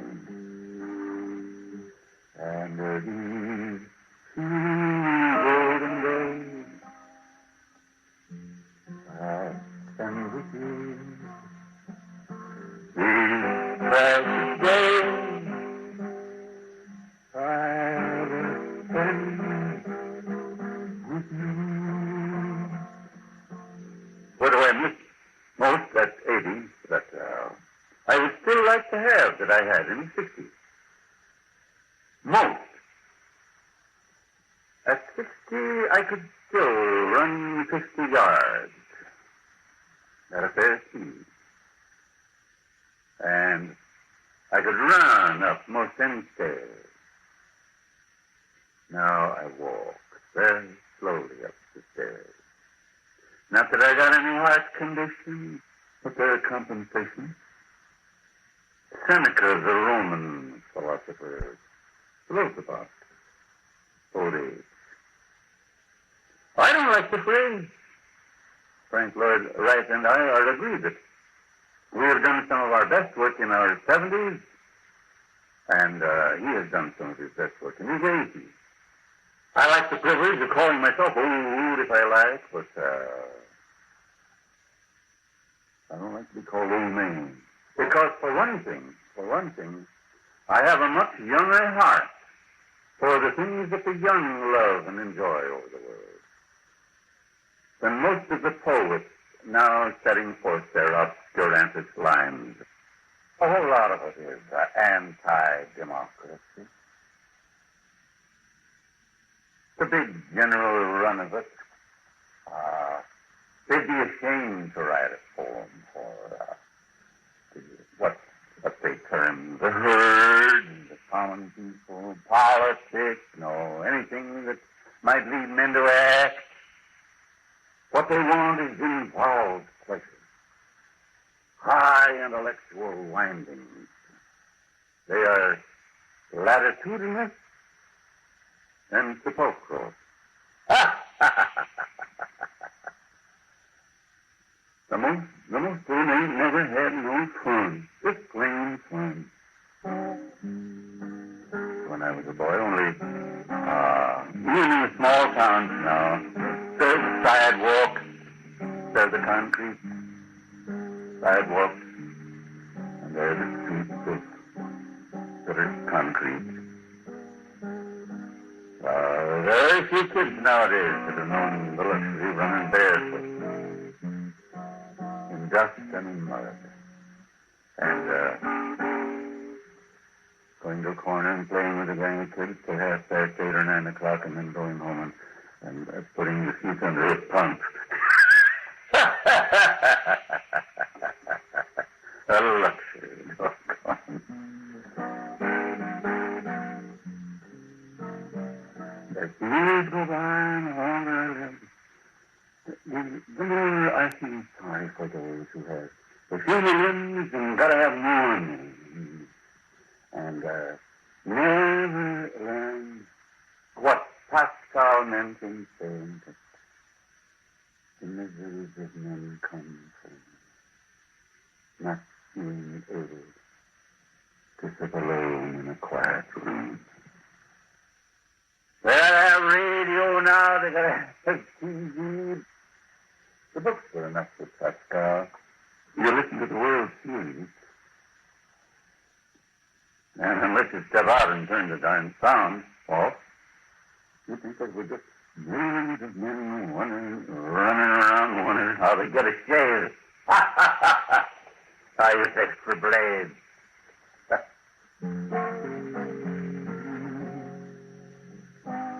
Cigarettes will spoil your life, ruin your health, and kill your baby. Poor little innocent child. Just a mild. All cigarettes are milder than all other cigarettes. It's the wonder of the age.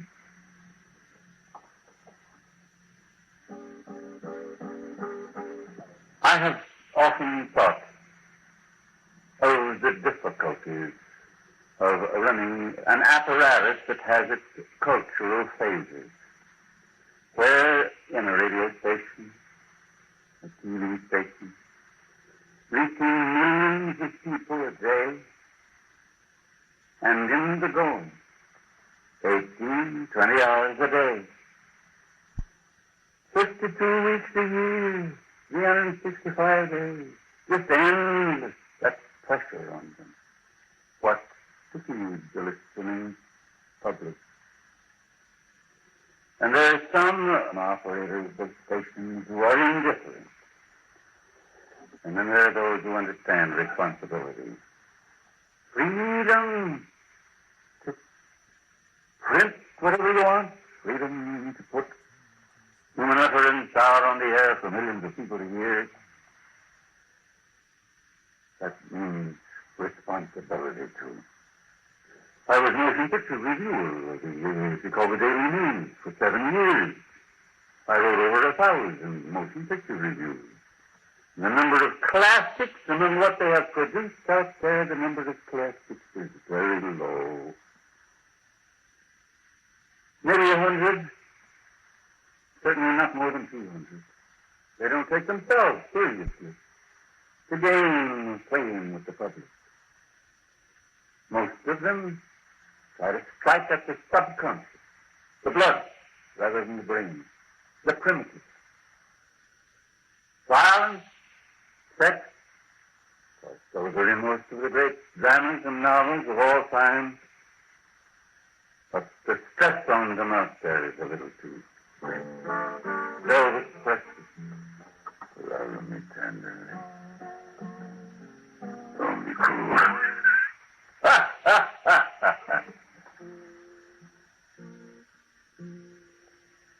Oh, Lincoln comes out of Weldon. out of the wilderness. Oh, Lincoln, come out of the wilderness. Down in Illinois. Oh, Lincoln, come out of the wilderness. Out of the wilderness. Out of the wilderness. Oh, Lincoln, come out of the wilderness. Down in Illinois.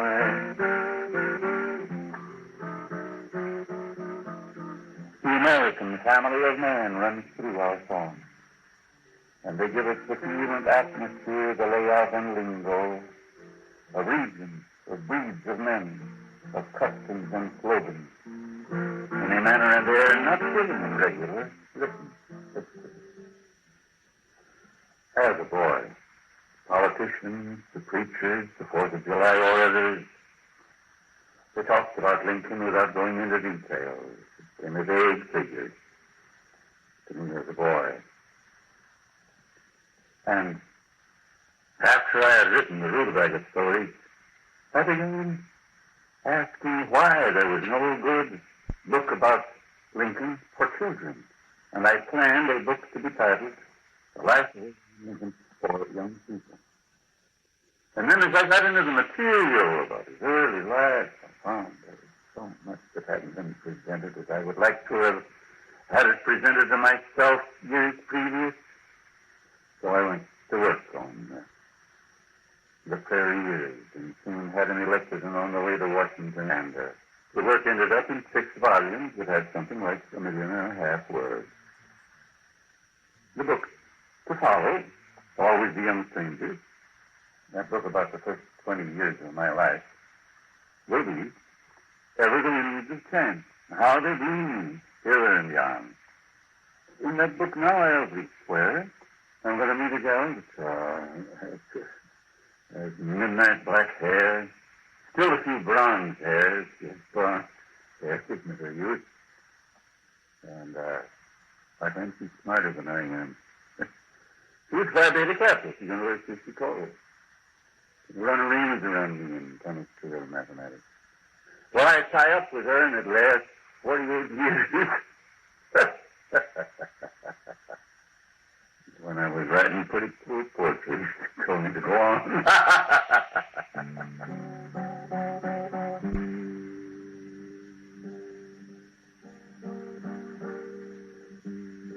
When Israel was in Egypt now, let my people go. A prayer to a heart they could not stand. Let my people go. Go down to Moses, way down Egypt land. Hello, let my people go.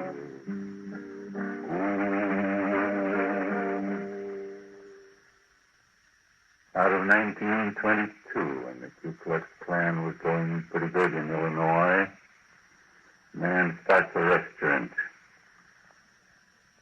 I was told in Peoria, Illinois, puts a sign in front, 100% American.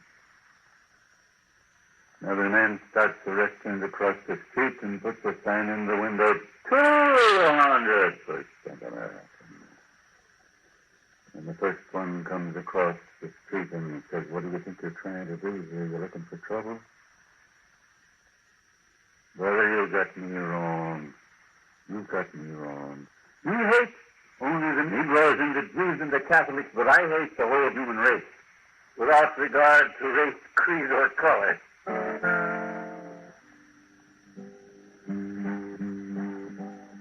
One of these days I'll travel back. This whole world going to be in love. Till I'm just down there. Oh, don't you The family of man. The family of man. There have always been egotists and madmen in the history of mankind. It's not beyond possibility that there will be the atomic war that will obliterate human life on the planet. The question is baffling. This is one crisis, the latest one.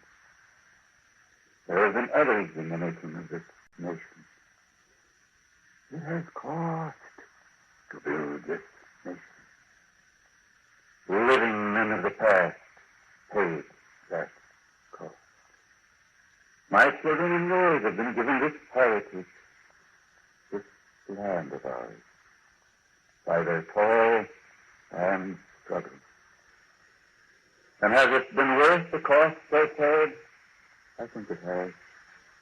To do it took men willing to throw in with all they had, and they did, yes. And we've got to let those who now are to shape the future know what the present time came from and what it's worth as a heritage. For we know when a nation goes down and never comes back, when a society or a civilization perishes, one condition may always be found. They forgot where they came from. They lost sight of what brought them along. The hard beginnings were forgotten, and the struggles farther along. When the question is asked, why do you favor the democratic system when it holds so much waste, corruption, demagoguery, and other evils? We answer, because we have looked over all the other systems, found that they too have waste, corruption, demagoguery, and other evils, and we take our chances on the democratic system because of what it has that the other systems don't have. And in no other system can a man be so many different kinds of a fool and get away with it, and get paid for it. So long as he isn't interfering with other fools, he always has the alibi. This is a free country, ain't it? Personal freedom, a wide range of individual expression, with complete respect for the human mind and the human personality. This is the ideal of the democratic system. In all the literature, the documents of democracy, you can find this respect, this hope, this attitude of reverence towards the fullest possible flowering of each human personality. President Lincoln enjoyed quoting the Irishman who said, "In this country, every man is as good as the next one, and for the matter of that, a little better."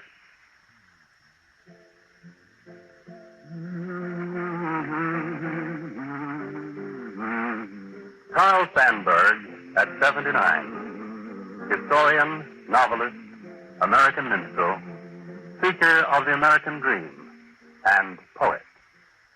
His favorite poem, it's a whole book called The People Yet.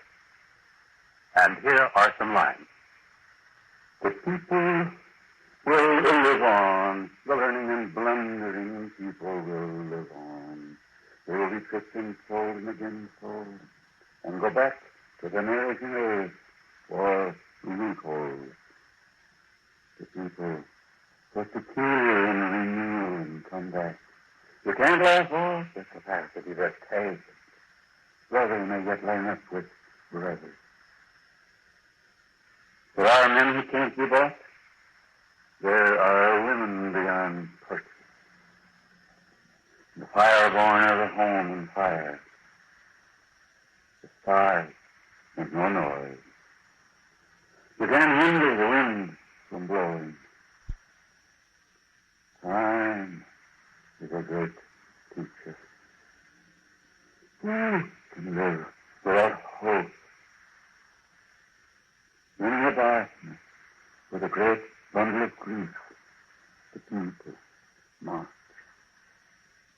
In the night, and overhead a shovel of stars for peace, the people march. Where to? What next? Where to? What next? You've been listening to the CBS Radio Workshop and Carl Carl Sandburg, American Minstrel, recorded for Mr. Sandburg's 79th birthday by Joseph Werschba, edited in association with Tom Perkins, and produced in New York by Paul Roberts.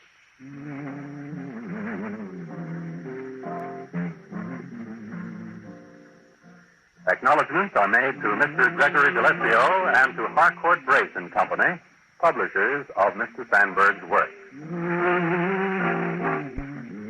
This is Dan McDonnell, inviting you to listen again each week at this time to the CBS Radio Workshop. Love, oh love, oh, careless love, careless love, careless love. See what love has done to me. America listens most to the CBS Radio Network.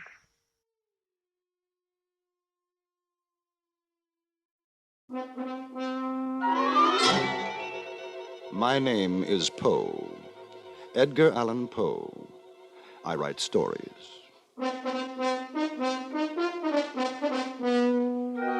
Charges have been brought against me by certain ignoramuses that I have never written a tale with a moral. By way of mitigating these ridiculous accusations, I offer the following unusual history, a history about whose moral there can be no question whatsoever. For you can see the moral in its very title, Never Bet the Devil Your Head. And note, please, that I do not bring in the lesson at the tag end of the fable, as others are wont to do. Very well, here then I denounce my critics and beg no favor other than your close attention.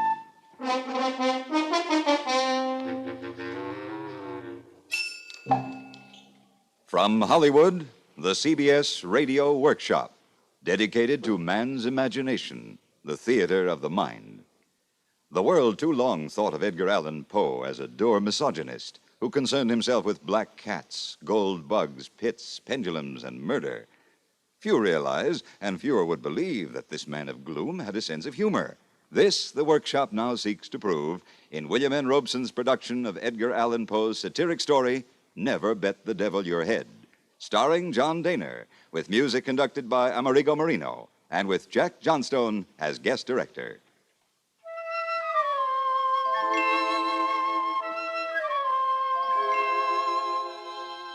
It is not my design to vituperate my deceased friend, Toby Dammit. He was a sad dog, it is true, and a dog's death it was that he died.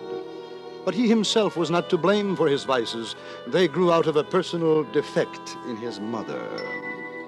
I recall a conversation I had with her when Toby was a mere babe in arms. Duties to a well-regulated mind, Mr. Poe, are always pleasures. It is my duty, and therefore my pleasure, to see that as quickly as possible my son learns the difference between right and wrong.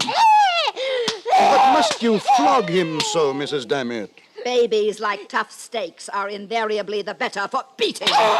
It drives the evil propensities out. But my dear woman, you have the misfortune to be left-handed.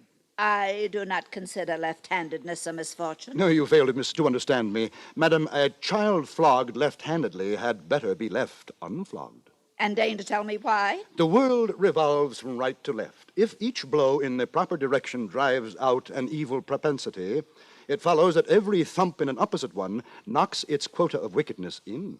Ha! That is a specious argument that does not warrant a reply, except perhaps this. I was all too often present at Toby's chastisements, and even by the way he kicked, I could perceive that he was getting worse and worse every day. At last I saw, through tears in my eyes, that there was no hope for the villain at all, and one day when he had been cuffed until he grew black in the face, and no effect had been produced beyond that of making him wriggle himself into a fit, I could stand it no longer, but went down on my knees forthwith and, uplifting my voice, made a prophecy of his ruin. For the fact is that his precocity in vice was awful. At 5 months of age, he got into such passions that he was unable to articulate. At 6 months, I caught him gnawing at a pack of playing cards. At 7 months, he was in the constant habit of catching and kissing female babies. At 8 months, he peremptorily refused to put his signature to the temperance pledge. No, no, no. Thus he went on increasing in iniquity month after month, year after year, until in his youth. Mama, it is my desire to wear mustaches. And furthermore, I'll bet I can grow them. By the bill, book, and candle, by Job's comforter, I'll bet I can.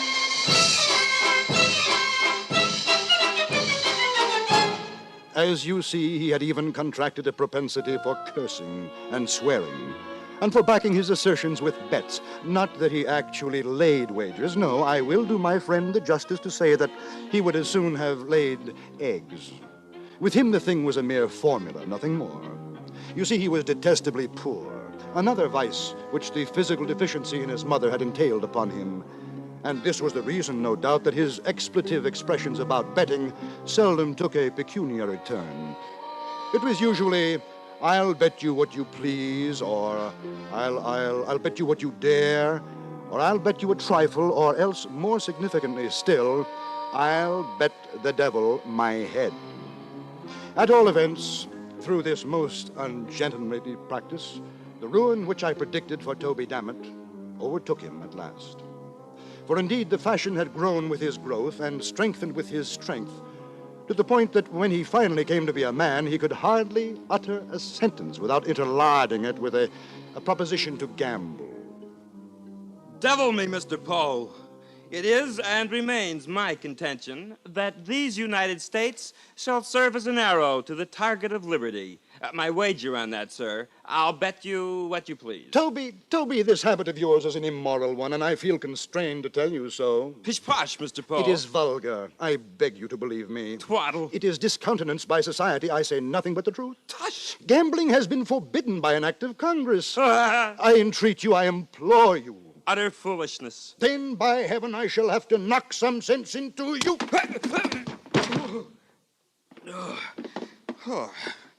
That, sir, was a dastardly thing to do.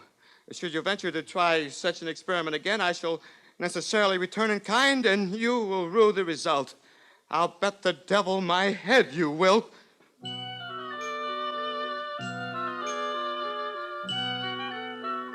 Yes, there it was again. The quintessence of his abominable expressions. "I'll bet the devil my head." But there was nothing more I could do. I quit the scene in desperation and in sorrow. However, I could not evade the fact that Mr. Toby Dammit's soul was in a perilous state. I resolved to bring all my eloquence into play to save it. I vowed to serve him as St. Patrick, in the Irish Chronicle, is said to have served the toad. That is to say, awaken him to a sense of his situation. So, I addressed myself to the task. I remonstrated with him, but to no purpose. I demonstrated in vain. I entreated, he smiled. I implored, he laughed. I preached, he sneered. I threatened, he swore. I pulled his nose. He blew it. And once again... I'll bet the devil my head that taught you a lesson. Toby, have you considered the gross impropriety of a man betting his brains like banknotes? You have adopted this mode of wager, "I'll bet the devil my head," with a pertinacity and exclusiveness of devotion that displeases me no less than it surprises me. Now, the truth is... I'll bet the devil my head I'm going to get another lecture from you. The truth is, there is something in the air with which you are wont to give utterance to this offensive expression, something in your manner of enunciation which, for want of a more definite term, I must be permitted to call queer. Oh? It is your soul I am considering, Toby. Otherwise, you must believe this. I would not be speaking to you of these matters when I am so aware of your distaste for them.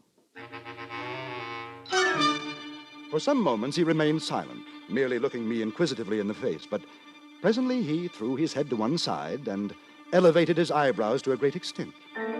Then he spread out the palms of his hands and shrugged up his shoulders. Then he winked with the right eye. He repeated the operation with the left. Then he shut them both up very tight. Then he opened them both so very wide that I became seriously alarmed for the consequences. And applying his thumb to his nose, he made a disgusting, indescribable movement with the rest of his fingers. Finally, setting his arms akimbo, he condescended to reply. Mr. Poe, I would be obliged to you if you would hold your tongue. I wish none of your advice. I despise your insinuations, equivocations, adumbrations. In short, sir, your entire peroration. I am of sufficient age to take care of myself. Or is it your misconception to consider me still an infant? Sir, do you mean to impugn my character? Is it your intention to insult me? Are you a fool, sir? Tell me, is your maternal parent aware of your absence from the domiciliary residence? I beg you. I put this question to you as a man of veracity, and I will bind myself to abide by your reply. I demand, once more, does your mother know you're out? Your confusion betrays you. I'll bet the devil my head she does not. And so I bid you, Mr. Poe, good day.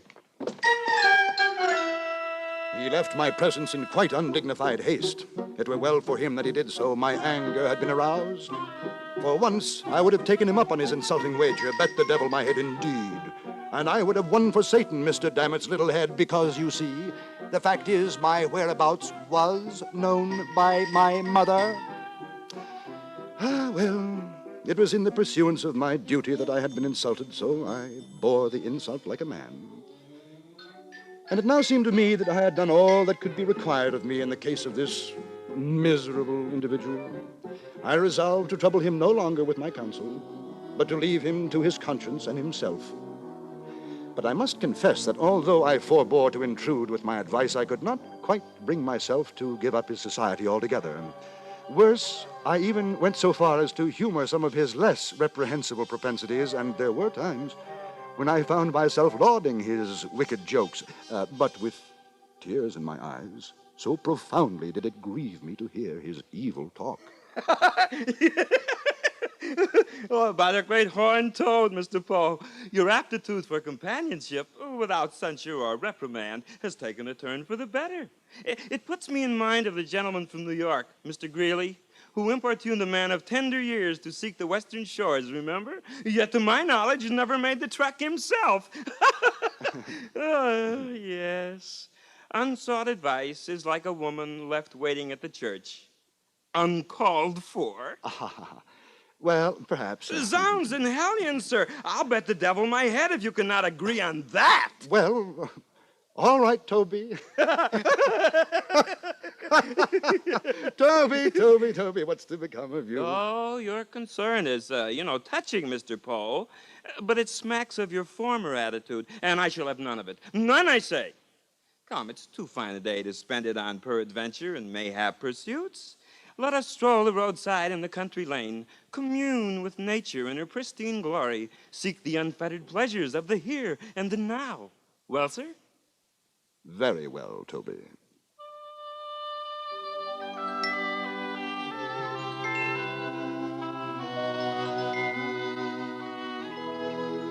Thus it was that we strolled out together, arm in arm, our route leading us in the direction of a river. Ah, there, Mr. Poe. You see, beyond the stream, that field of fluorescence. Would not the Roman goddess herself exclaim over its perfection? It is beautiful. Beautiful? By the sons of Saul, your words make a beggary of faultless grandeur. My friend, your jaundiced eye requires closer appraisal, and your stopped-up nose a clearer whiff. But it's only a field of trees and flowers. I can see it very well from here. Stuff and nonsense. If you possessed a wit of perspicacity, that same jaundiced eye would indicate a covered bridge within a stone's throw. We shall cross it, go beyond it, and wander lonely as a cloud, to steal a phrase from one of the English greats. Come now. The bridge was roofed over by way of protection from the weather, and the archway, having but few windows, was thus uncomfortably dark and echoed resoundingly. As we entered the passage, the contrast between the external glare and the interior gloom struck heavily upon my spirits. Not so upon those of the happy Dammit, who offered to bet the devil his head that I was hipped. He seemed to be in unusual good humor. He was excessively lively, so much so that I entertained I know not what of uneasy suspicion. A certain species of austere Merry Andrewism seemed to beset my friend, and caused him to make quite a tomfool of himself.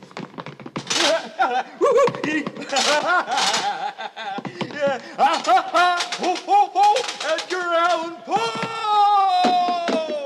Up here, on the railing. I'm a bird. I fly. Nothing would serve him but wriggling and skipping about under and over everything that came in his way, now shouting out and now lisping out all manner of odd little and big words. I really could not make up my mind whether to kick him or to pity him. Antediluvian transcendentalism! Whee! Anti-disestablishmentarianism! At length, having passed nearly across the bridge, we approached the termination of the footway when our progress was impeded by a turnstile of some height. Through this, I made my way quietly, but this turn would not serve the turn of Mr. Dammit. Hold. This mechanism, Mr. Poe.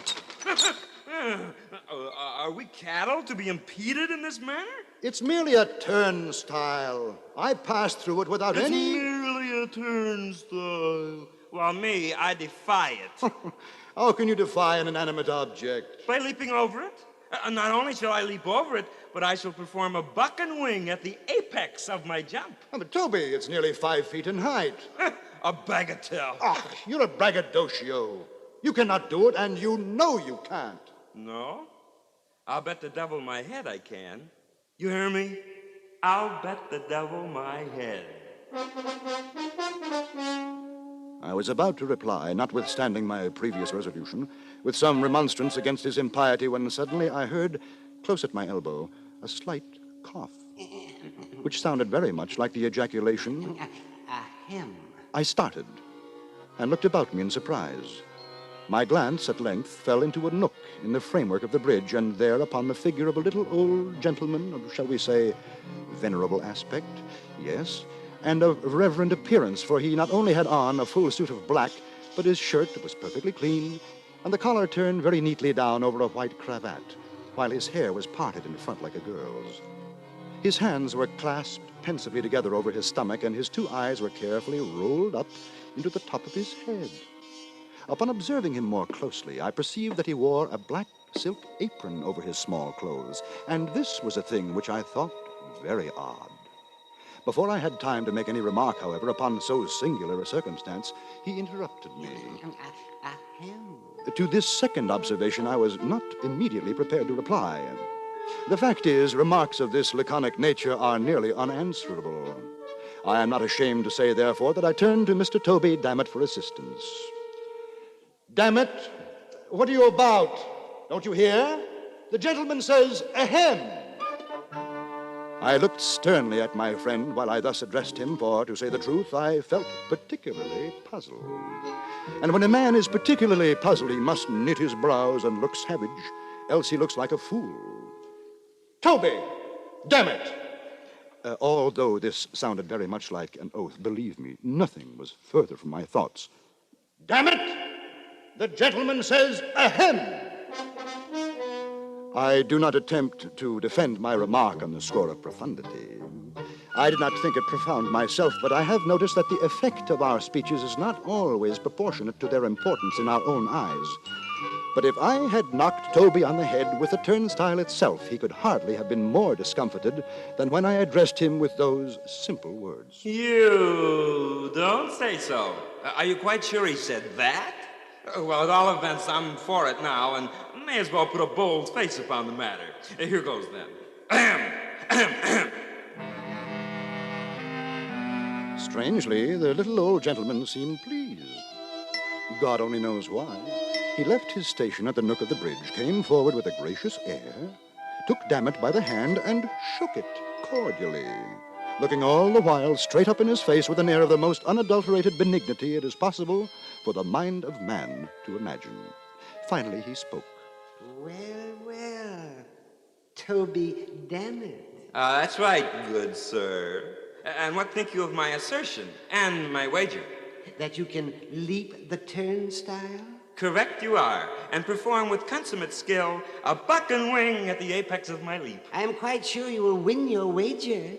damn it, but we are obliged to have a trial, you know, for the sake of mere form. A trial, you say?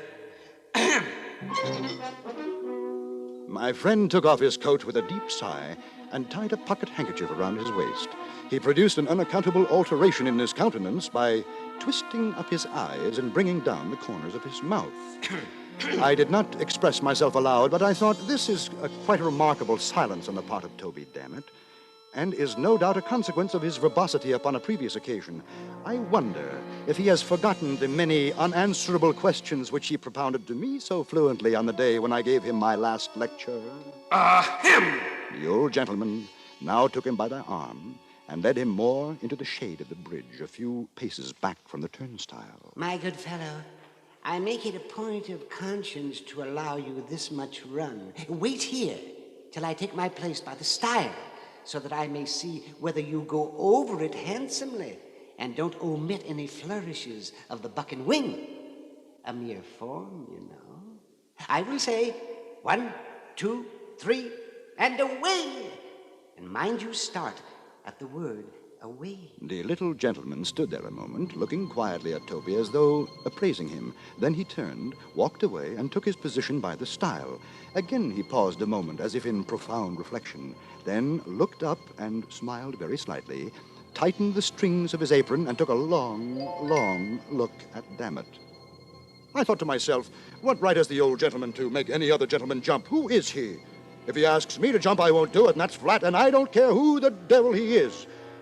The devil, But what I said, or what I thought, or what I heard, occupied only an instant. The black-suited little man gave the word as agreed upon.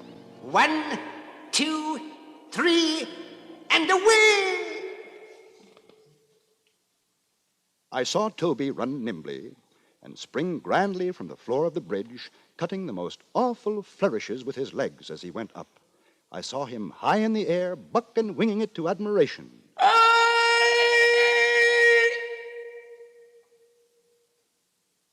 I thought it a singular thing that he did not continue to go over, but the whole leap was the affair of a moment.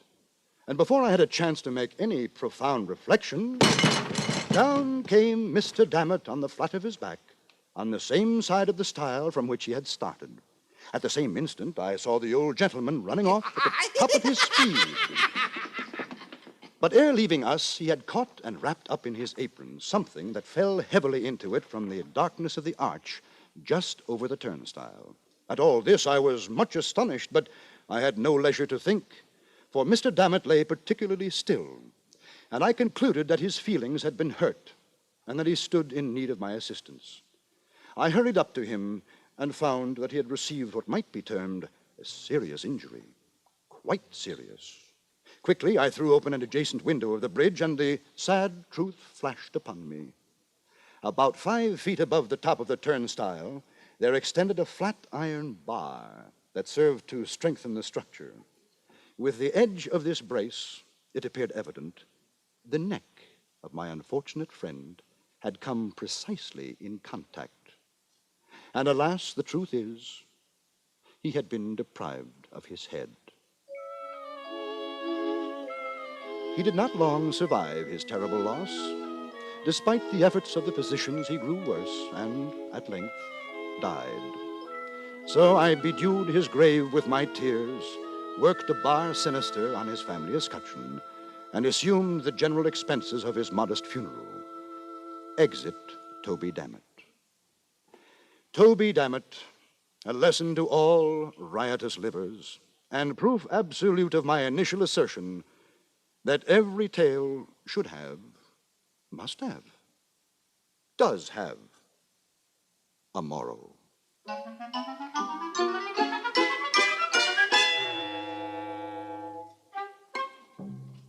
You have just heard John Daner in the CBS Radio Workshop's production of Never Bet the Devil Your Head, under the guest direction of Jack Johnstone. It was adapted for radio by Alan Botzer, with music composed and conducted by Amerigo Marino. Heard in the supporting cast were Eleanor Audley, Leon Ledoux, Dawes Butler, Richard Beals, and Howard McNear. Next week from New York, the workshop will present The Heart of Man, a dramatization of a surgical operation in which the heart itself is the principal actor. Hugh Douglas speaking. This is the CBS Radio Network.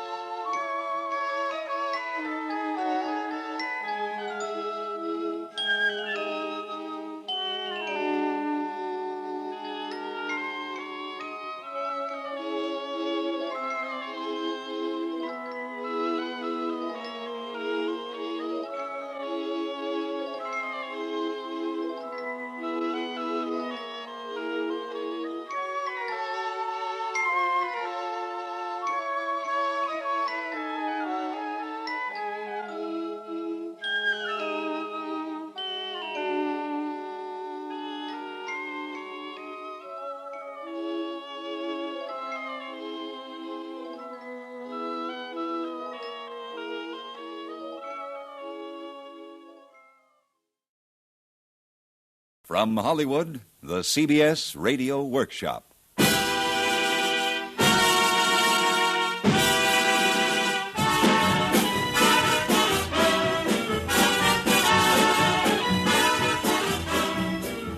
CBS Radio presents the CBS Radio Workshop, the theater of the mind, dedicated to man's imagination. And today, on her birthday, dedicated to one of the show business greats of all times, Miss Sophie Tucker, starring in No Time for Heartaches, written and directed by Sam Pierce, with Margaret Whiting playing Sophie as a girl. I don't suppose it's ever happened to you, Miss Tucker, but, well, I can't figure it out. What's that, honey? Well, I mean, I'm young, and people have told me I'm pretty, or at least I'm kind of pretty. And I've been singing ever since I was about 5 or 6 years old. But every time I get to You sit in your room at the Beverly Hills Hotel listening to the girl. You listen and you look. And she is young. She is pretty. And you find it hard to concentrate on her story because it takes you back 10, 20, 30, 40, 53 years to Sophie Abuser. It's a long way back, Sophie, from this plush room in the svelte Beverly Hills Hotel. But the girl's voice pushes you back, and you wonder how it happened, how you got from there to here. You remember that first time you left your home in Hartford, Connecticut, with $100 in your pocket and a note to several of the top Tin Pan Alley songwriters from your friend Willie Howard. You were young then, Sophie, and you knew you had it. You had it in you to be big in show business, but you were scared too. And you had to take a deep breath before you knocked on the door marked Harry Von Tilzer. It took 2 or 3 knocks to get an answer, but then it came. Yeah, come in. Mr. Von Tilzer, I'm a friend of Mr. Willie Howard's. Oh, fine, good. Oh, that Willie Howard, he kills me every time I see him work. He told me I should talk to you about a song. Song? What song? Wait Till the Sun Shines, Nellie? Bird in a Gilded Cage? Both of those are good songs. I wrote them. Well, those are wonderful songs, Mr. Von Tilzer, but, well, I meant I was to talk to you about singing a song. Well, I sing very badly. About me singing a song. About you singing? Well, how do you like that? You're a singer. What do you sing? Well, I don't have any songs of my own, but I've sung some of yours in my mama's restaurant in Hartford, and Mr. Howard thought maybe if you heard me sing, you could help me get a job here in New York. Well, if Willie says you're good, who knows? I see, now what'd be good for you? I know the one that people always like in Hartford, on a Sunday afternoon. Oh, fine song. Yeah, I liked it the minute I wrote it. How do you do it? Well, sort of la-da-da-dee-dee-dee-dee. Hey, good. Fine. Come on, let's try. On a Sunday afternoon, in the merry month of June, take a trip up the Hudson or down the bay, take a trolley... No, I don't know about that song for you, honey. It isn't quite right. Well, I wasn't singing it the way I did... No, I know the one. You try this one. Mm-hmm. Now, here, the words are here in the sheet music. I'm gonna afford to leave you. Well, you know when I go that I was the fella with the dough. No, that's not it. Yeah. Well, I used to sing Wait Till the Sun Shines, Nellie. That's one of yours, Mr. Von Tilzer. Yeah, but I don't think that's right for you either, honey. I tell you what, I'm kind of busy right now getting my new songs into shape for a show. And after I get through with them, in about 6 months or so, you come on back and we'll see what we can find for you, huh?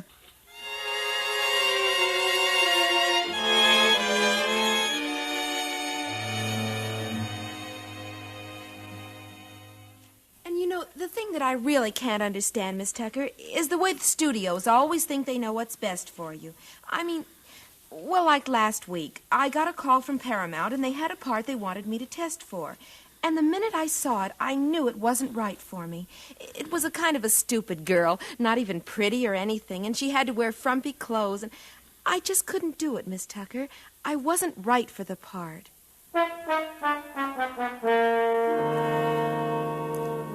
Not right for the part. Not right for the part. Does that ring a bell? A kind of a sour bell at that. And yet, a bell that rang out the start for a lot of wonderful things for you, Sophie. You've been working at the German village, singing from 50 to 100 songs a night for a salary of $15 a week. And you know that you've got it. You know the folks like you. You also know you can't make big time singing 100 songs a night for $15 a week. Then some of the boys at the music publishing houses tell you about the amateur nights at the 125th Street Theater. And the next amateur night, you're lined up with 50 other girls and waited your turn to see the head man, Mr. Chris Brown. All right, girls, don't be in a hurry. Listen, we got all the time in the world. We'll get to every one of you before the night's over. Now, you, what's your name? Gladys Folly. What do you do? Oh, I act. I do imitations of people and birds. All right, Gladys. Let's hear something. Sure. This is an imitation of a bird. That's a bird? Oh, sure. This is an imitation of a donkey. All right, Gladys. All right, thank you. Next. I'm next. I know. What do you do? I sing. And my name is Sophie Tucker. I've got some songs here with me. Okay. All right. Try these three. Hey, Charlie, take these and play them for this girl here, will you? All right, Mr. Brown. Here they are, Mr. Charlie. Now, I do this first one sort of free on the verse, and then I hit it on the chorus.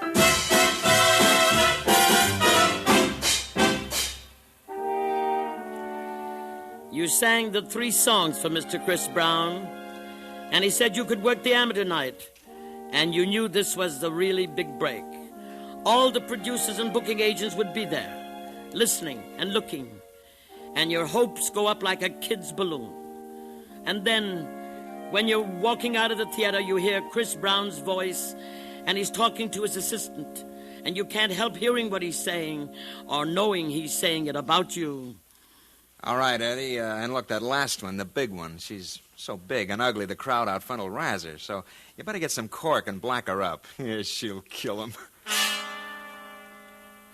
So Eddie got the burnt cork and blacked you up, and you went out on a strange stage with the smell of cork in your nose and the sting of Chris Brown's words in your heart, and you sang everything you knew how to sing.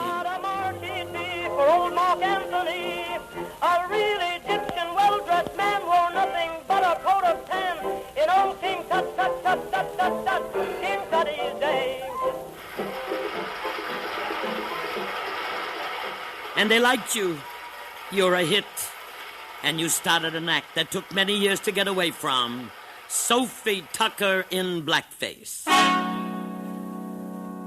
But your blackface act did lead you to the second Ziegfeld Follies. You won't forget that one, will you, Sophie? You stopped the show. You held up the $40,000 closing production number for 40 minutes while they kept calling you back to sing another song. And when you walked off the stage a hit, you hear the star of the show in the manager's office, and you learn something new, something you didn't know before. I will not have her in the show with me. I'm the star of the show and a singer. One singer's enough.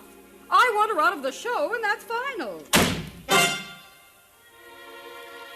Yes, you learn, Sophie, you've got to be good.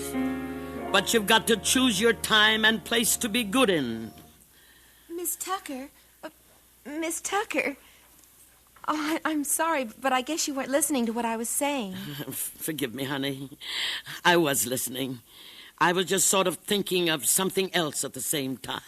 Well, actually, I didn't mean to take up so much of your time when I came over today, but, well, there's so much I don't understand about show business. And you were in it for so long.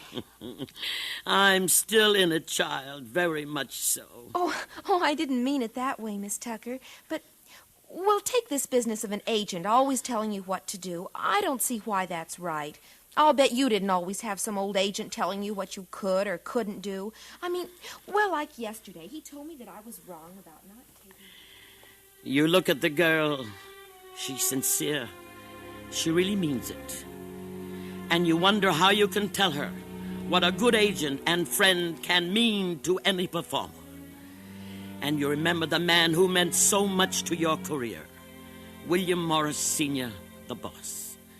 He gave you your first booking in Chicago at the American Music Hall, and you promised yourself to make the people like you.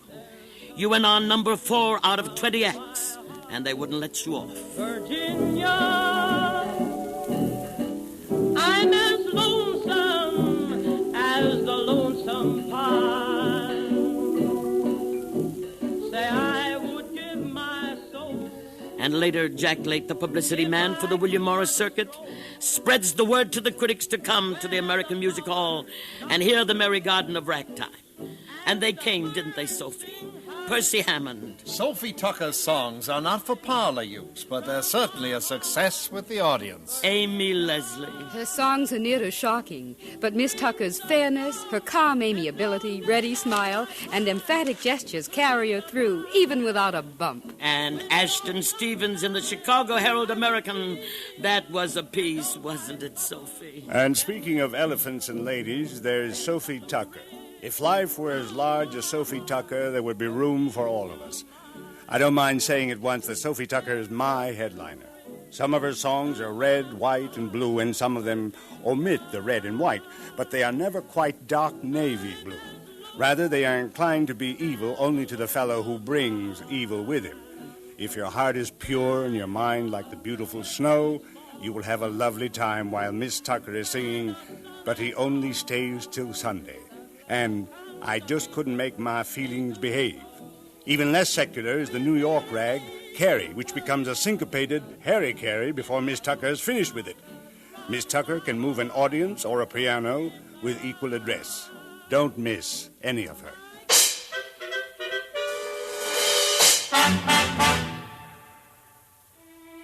Yes, the critics came, and you learned one more thing about show business. It isn't always what they say, but the way they say it. They might laugh, and plenty of them did, but it's all right, as long as they're laughing with you.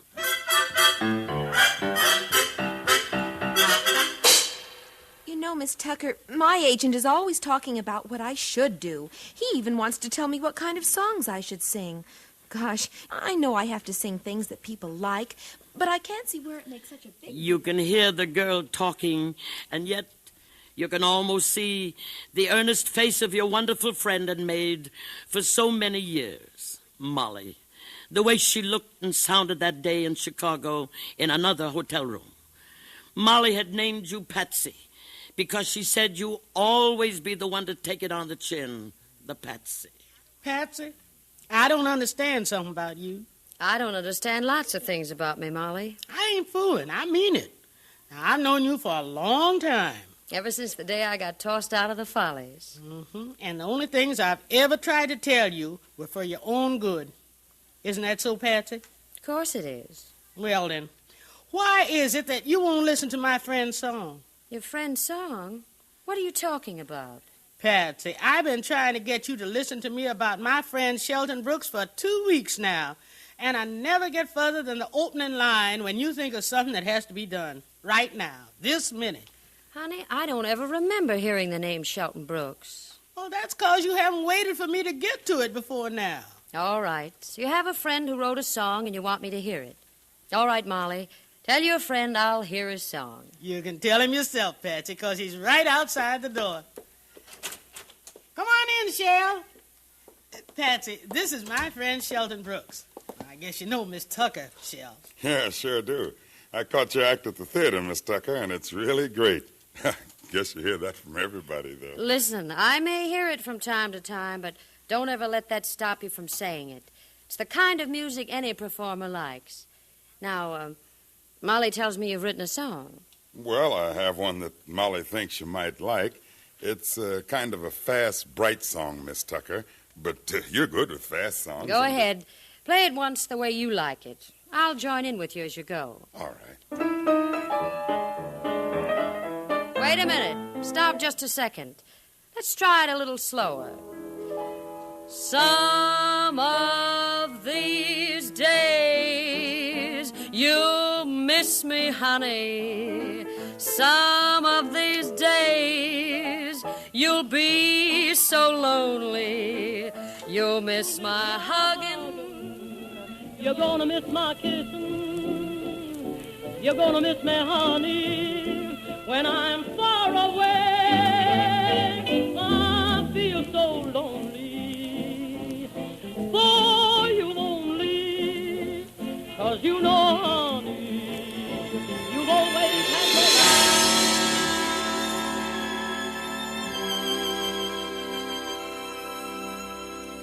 Yes, that's a day you'll never forget, isn't it, Sophie? The day you almost let the big one get away. You've sung it ever since, and you've sung it in almost every theater and club in the world. And it's still a great song. Some of these days, a song with the promise that you've had locked up inside of you all your life. A song that helped make that promise come true for you, Sophie.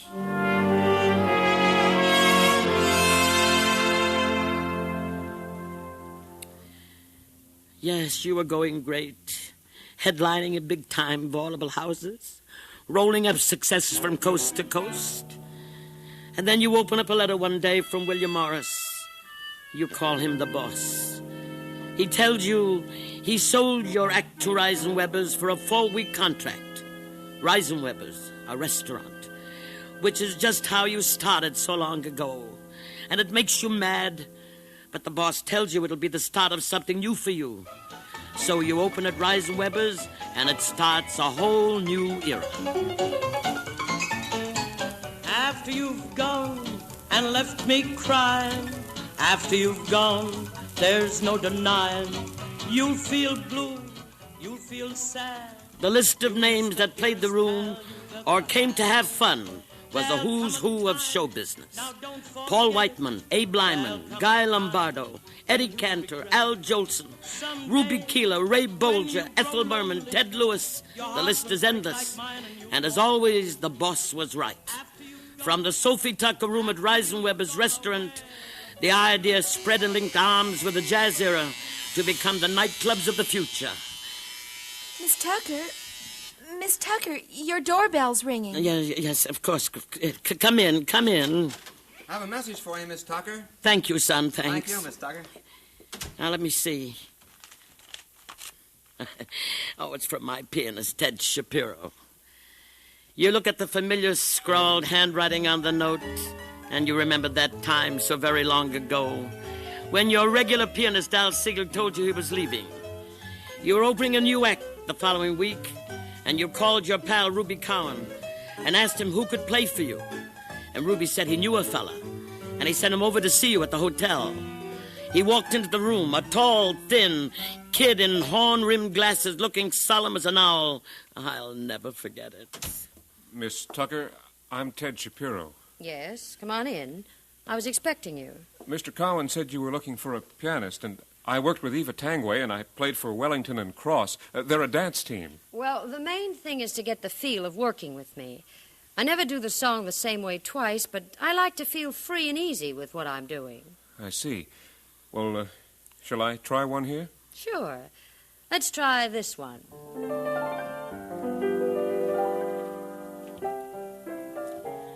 You worked with Ted that day for several hours, and as rehearsals went, this one was pretty bad. Poor Ted couldn't transpose, and you couldn't sing the original keys, but you told him to work out the routines, and you'd use them next week at the Jefferson Theater. Remember how it went, Sophie? You played the bill, and when you closed after a big week, you were in a hurry because you were leaving for London next week. You were just leaving the theater when he stopped you. Excuse me, Miss Tucker, but I wondered... Well, I sort of wondered if you were satisfied with my piano playing. I'll let you know later.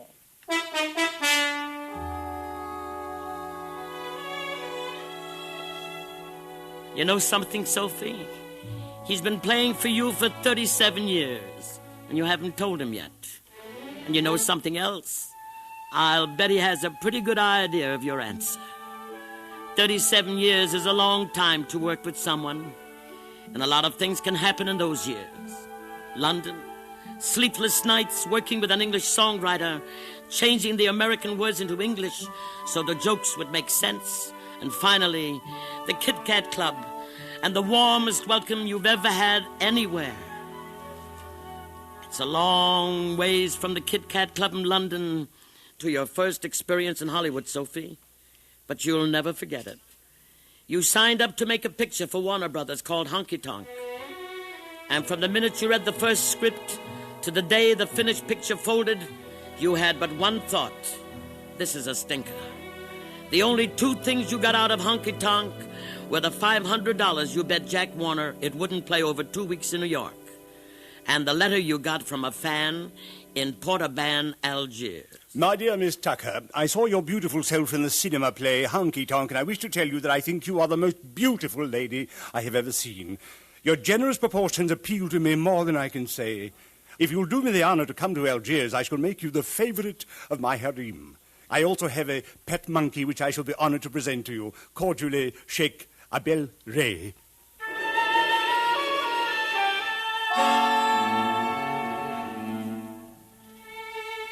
But you did come back years later, Sophie, and you made Broadway Melody at MGM with Eleanor Powell and Robert Taylor, and a young vaudeville girl by the name of Judy Garland. And to you, it wasn't the greatest picture of the year, but it helped you to forget Honky Tonk. And it taught you another lesson about show business, Sophie. Stay with what you know best, and you know vaudeville, and the clubs better than anything. And you went back to the cabarets and the clubs, and you're playing them now. And when you look around and see all your friends at ringside tables wherever you play, you know you're in the right business, Sophie. You know it for sure.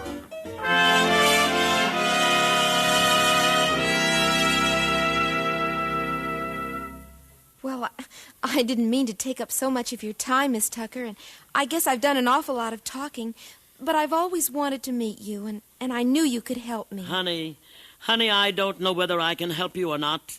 I've been asked for advice from people who became stars before you were born. Mama Dolly used to ask me what was good for her kids. The Dolly sisters they became. Harry Richmond's mom brought him to me when he was wearing short pants. And Minnie Marks and her boys, they became the four Marx brothers, and so many others. And I've told them the same thing I can tell you. Never be late. A headliner is always on time. Be sure you look right. You never know who you may meet. Never let down on a show, and remember, when you're on stage, you're in character. Don't ad-lib. Don't be smart alecky. You may think you're being funny, but comedy doesn't come that easy. And be yourself. Don't be a carbon copy. And remember that first, last, and always, it's your work that counts. It isn't easy, and there's no time to be sick or to make any excuses. There's no time for heartaches. But if you make good in show business, it's something to be very proud of.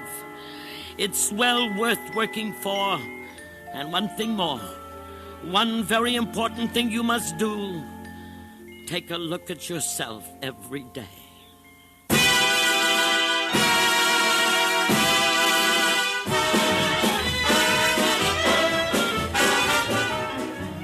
You have heard the CBS Radio Workshop production of No Time for Heartaches, starring Miss Sophie Tucker, with Miss Margaret Whiting playing Sophie Tucker as a girl.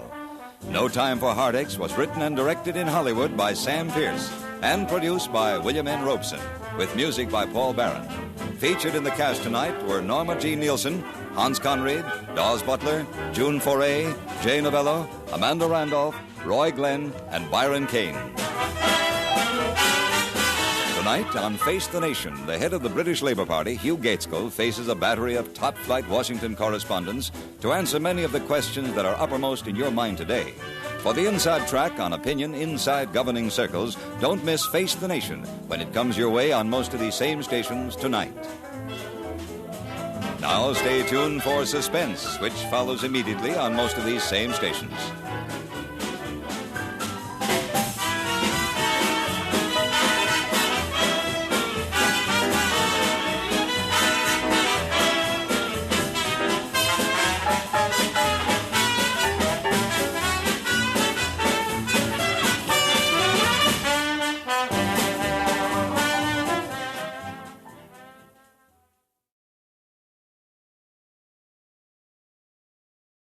From Hollywood, the CBS Radio Workshop, dedicated to man's imagination, the theater of the mind. Cherries, sweet cherries, cherries ripe, ripe, ripe, I cry, so sweet, so full, come and Sweet Cherries in Charleston. The author, Richard Durham. The director, William N. Robeson. The star, Roy Glenn. The story, a saga of Denmark Vesey, who lived and died in Charleston more than 100 years ago. But they still remember Denmark Vesey down in South Carolina. They still talk about him, and this is what they say.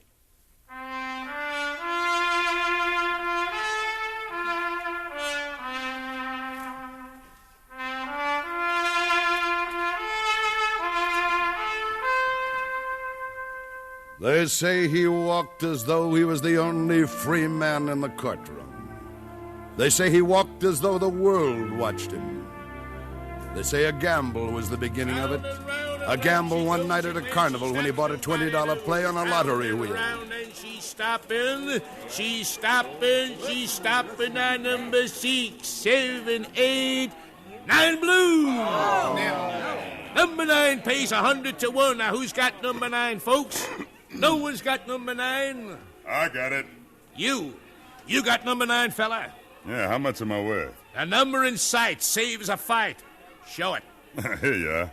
A name goes with it. Denmark Vesey. Vesey? Say, you're Captain Vesey's slave, ain't you? I am. Now, I wonder what'd happen, say, if I just refused to pay off a slave. And I wonder what'd happen, say, if I should take a barker's neck between my fingers like this broomstick and snap it.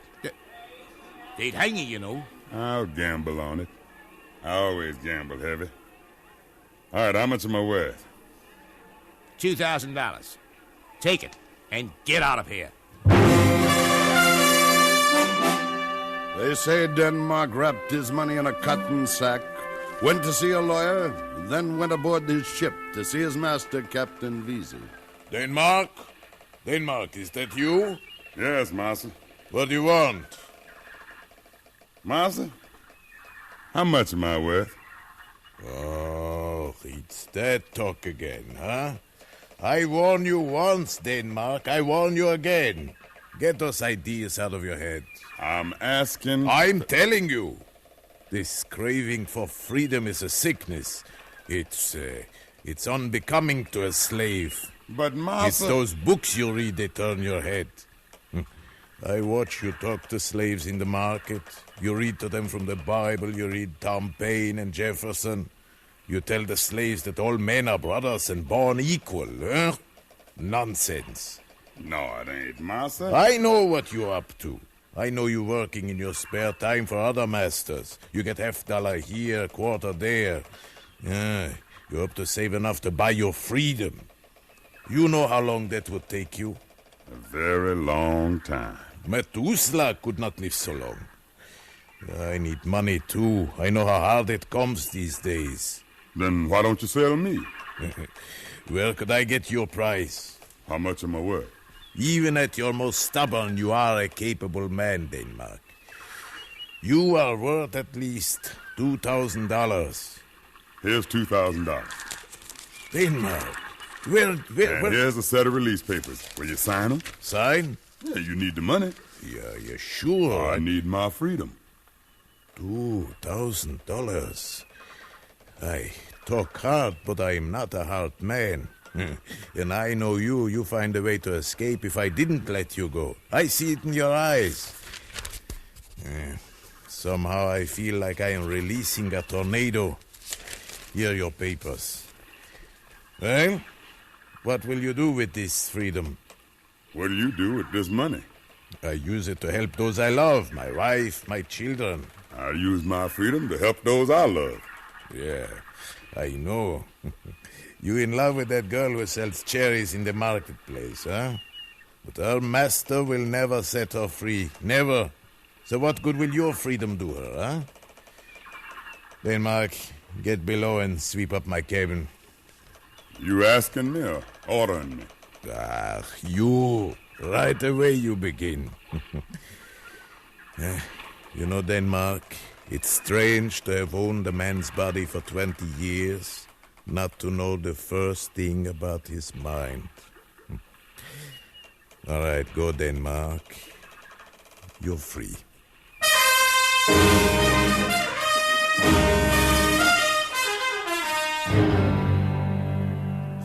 Cherries, sweet cherries,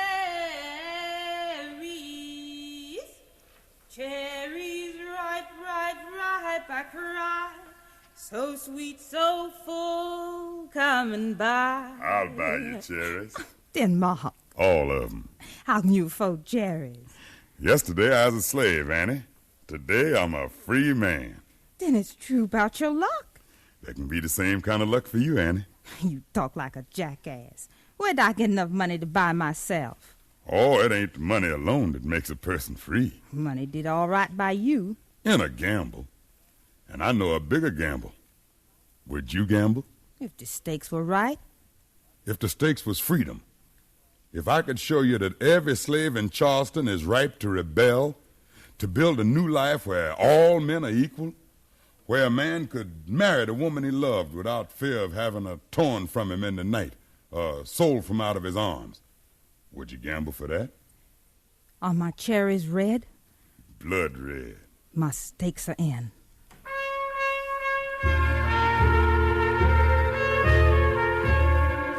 They say Denmark's disease hit the slaves in the marketplace like a plague. They say he believed no slave was immune to it, and so he risked telling his plan to the well-kept and contented foreman of slaves of Colonel Potter, who had never been hungry, never been whipped, but had never been free. Why do you come to me, Denmark? The master leave me alone, I leave him alone. I do my work and I mind my business. You know everything that goes on. I've heard you tell a slave when the train was coming on the underground track, and once you even told him how to board it and get to free land in Canada. I remember how your own sister escaped to Canada. I heard... Don't you talk that way around here. Rolla, you've worked well for your master. Now work well for yourself. You know every slave that handles a horse. The day'll come when we'll need 'em. Will you be with us? How'll I know when the day come? When we're strong enough. If you come and bring all those that follow you, we'll have more than 1,000. If I go to them, they'll come, but there are others who only follow the leader of the slave called Peter Poyas. He's a man of the gospel and a man of peace. If you could get Peter, it would be worth a chance. I'll come if he come. You go to your friends. I'll go to the slave called Peter.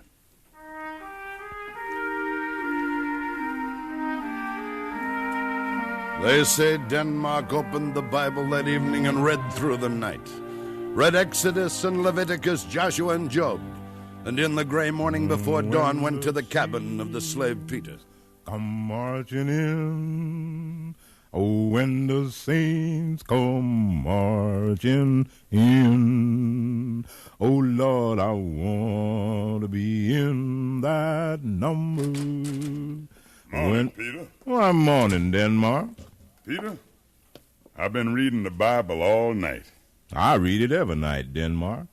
I've been reading the words of Ezekiel and of Zechariah. Yeah, I know the words of Zechariah. Then you know he said, Behold, the day of the Lord cometh, and thy spoil shall be divided in the midst of thee. For I will gather all nations against Jerusalem to battle, and the city shall be taken. Charleston is Jerusalem. Is that why you bought your freedom? That's why I live. That's why I come to you. Denmark, I'm against violence. My God and I are against bloodshed. Are you against slavery? I'm against destruction and hatred. My God is against setting one man against another. Is your God against slavery? God's against it. Then how's he going to cure it? Can he reach the hearts of the slaveholders? Their hearts are made of stone. Don't it say somewhere that the Lord helps them that helps themselves? Denmark, the Lord warned Gideon once to be careful about the men he picked to lead his army. There may be a Judas among the slaves. You ain't no Judas. You just pick out those you can trust. My followers will come, but there are those who don't follow me. There are the superstitious ones who follow Gullah Jack. Gullah? That witch doctor that sells spells and charms? My son, in a revolution, one looks for the honest, not the honored. Some say Gullah Jack is crazy. Some say he's wise, but I know he's honest. Go to him.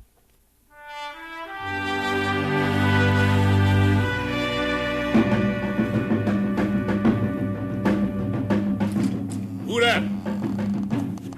By a charm you should come at night. Cast a spell, come only in the twilight. Who that? Oh, it's you. Denmark Vesey, the disbeliever. Why do you come here? Gullah, I want you to cast a spell that'll make the slaves know the land is theirs as much as their masters. Tie together black men and white men in a common fight to free every man in Charleston. Cast a charm that'll bind them together like a Gideon's army to strike when the hour comes.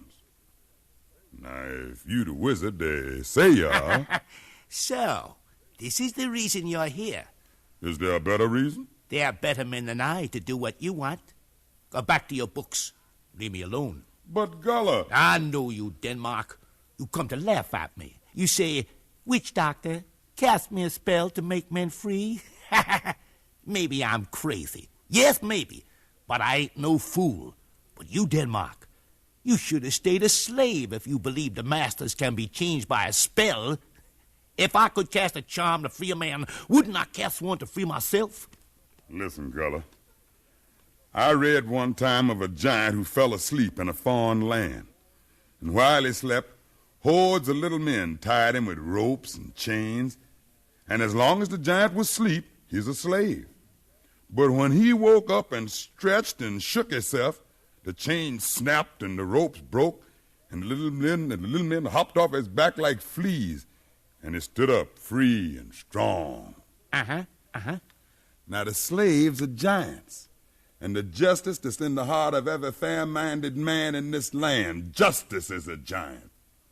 The masters are the little men. When the slaves wake and stretch, they'll be free. And you can help them waken. I see.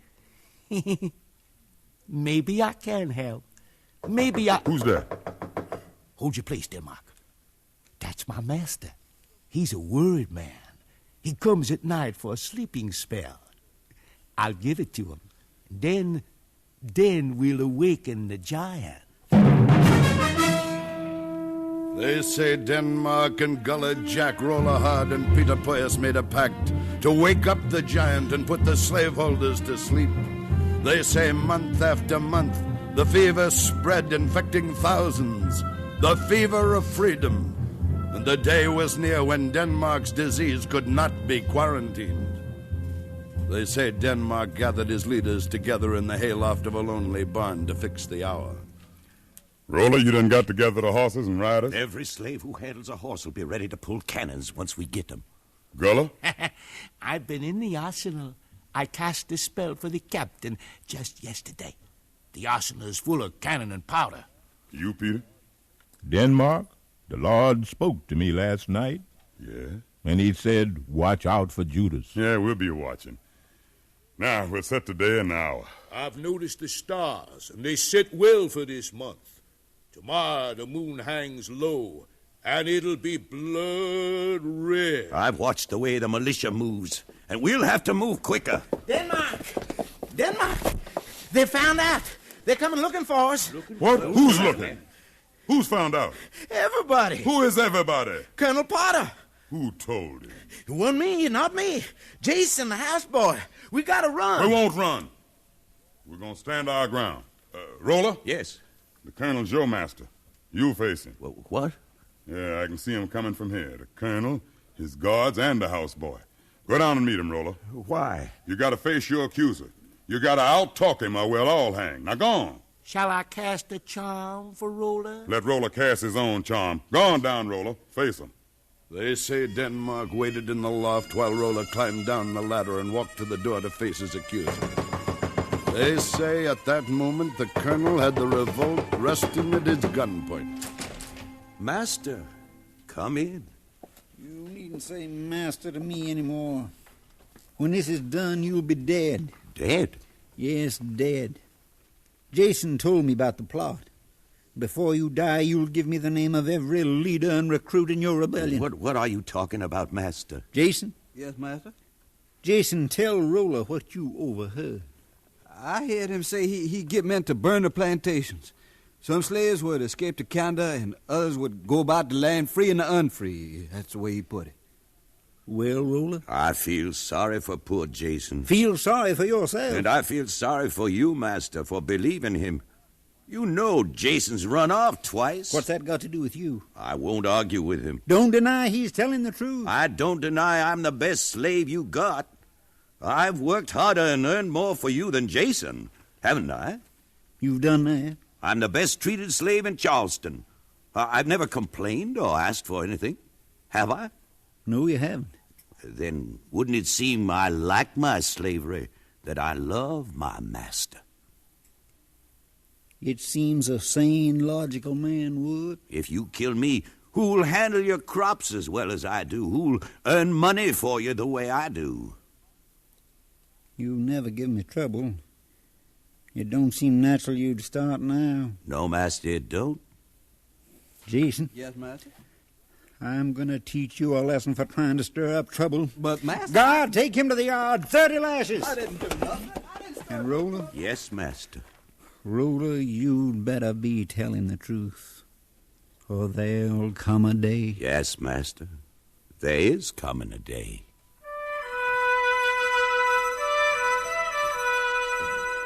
They say the Colonel lowered his gun and left the barn. And Denmark, Peter, and Gullah came together and pushed ahead the day of deliverance. We can't wait no longer. They'll call up the militia for show now. We gotta beat them to the arsenal. We move tonight. If the militia gets there first, should we turn back? This road leads only one way, to liberty or death.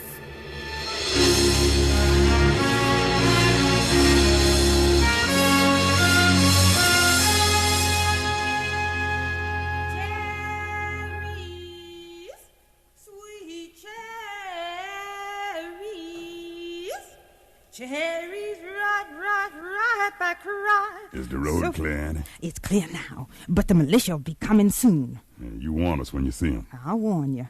I'll stand in their way selling cherries. When I call blood red, they're coming up the hill. They may take your life for this. My life is your life, Denmark. Now let me sell my cherries. We'll see what we can buy over to Arsenal. Peter, you ready? The Lord has spoken. Gullah? Twist your neck, tap your knee. When the moon goes down, we'll be free. All right, let's move.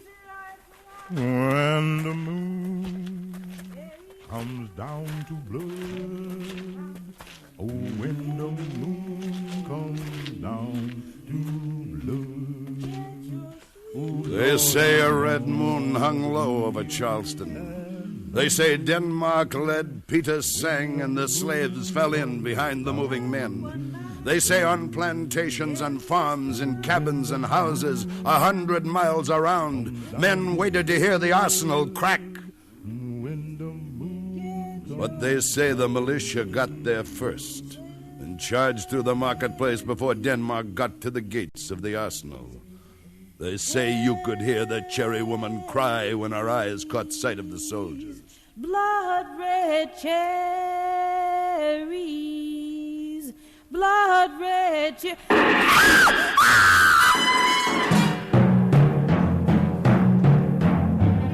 They say the shots tore her down like a vine off a tree. Red cherries jumped into the gutter. Red blood shot from the wounded and the dying. Red cherries rolled under the feet of the fighting, the straining, the reaching to be free. They say the reaching fell short.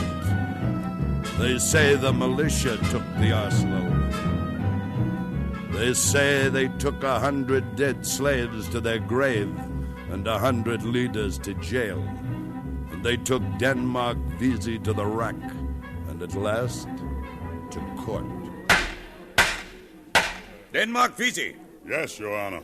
Before I pass sentence, do you have anything to say to explain your crimes? I have a word, Your Honor. Speak and be brief. You speak of my crimes, Your Honor.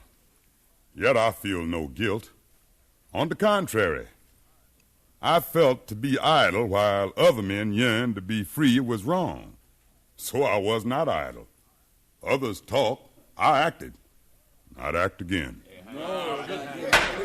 Order! Is that all you can say to explain your treachery? Your Honor, what you call my treachery began when I read the Declaration of Independence, when I read what Benjamin Franklin, Thomas Paine, Lafayette, and Jefferson said and did. And their words warm my blood. They said, each of us belong to each other, even you to me and I to you. Therefore, is there a man born of woman who is not my brother? Is there a woman born of suffering who is not my sister? Is there a price for such humanity? When I was a slave, I discovered my price and I paid it. If today my life is the price I must pay, I shall pay. For somewhere there's another life and another day. Such a day when justice becomes a giant, when to be human becomes a habit.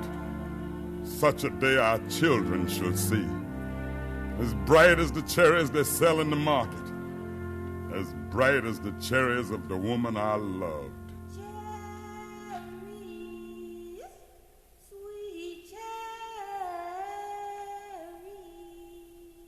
They say the clerk stopped writing and put away the record. The court called for the highest price. The hangman's hand tightened, then relaxed on the rope. Denmark paid, and the masters went home to bed. But they say Gullah Jack in his cell cast a spell, and no master slept well. For they say the giant was awake, and the giant never slept again, till all the slaves were free. That's what they say about Denmark Vesey.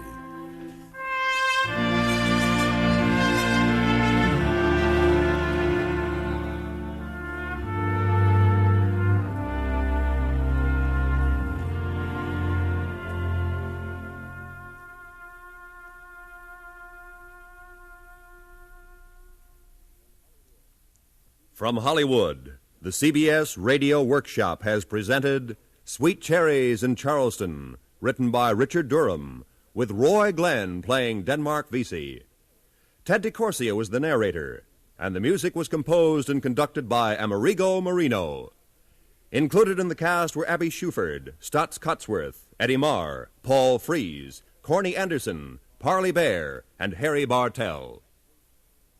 Next week, the Workshop will present from New York a study of a hit-and-run driver. Death drives a black sedan.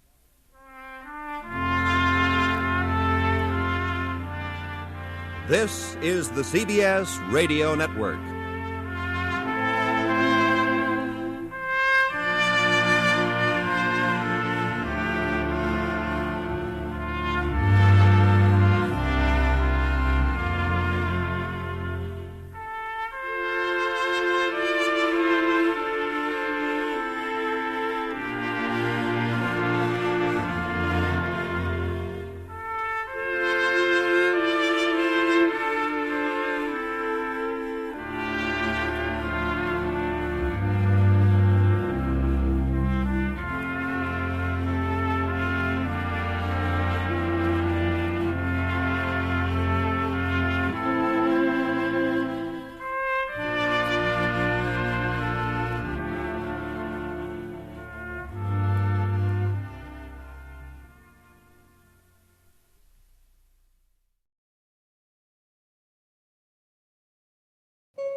Children died, had no money, had no corn.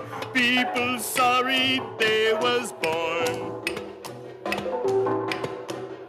Pedro Pierre, you are tired. Only today, Padron. Tomorrow I again break the rock like a lion. Come the road, lead round and round.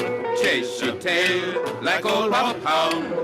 Work for pay, whole family sleep. No more worry, no more weep. You, Diego Jack, avante, vámonos. The road she has the road. May the bonjour bless every foot of it.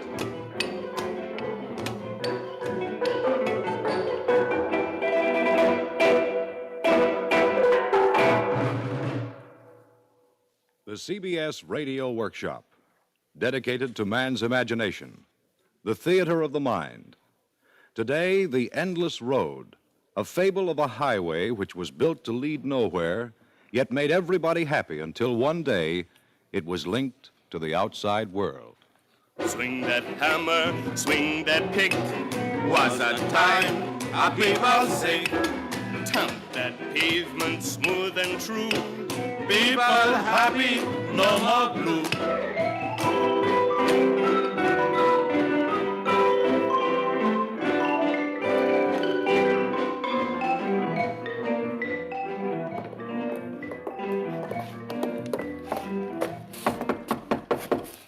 Grâce, entrez.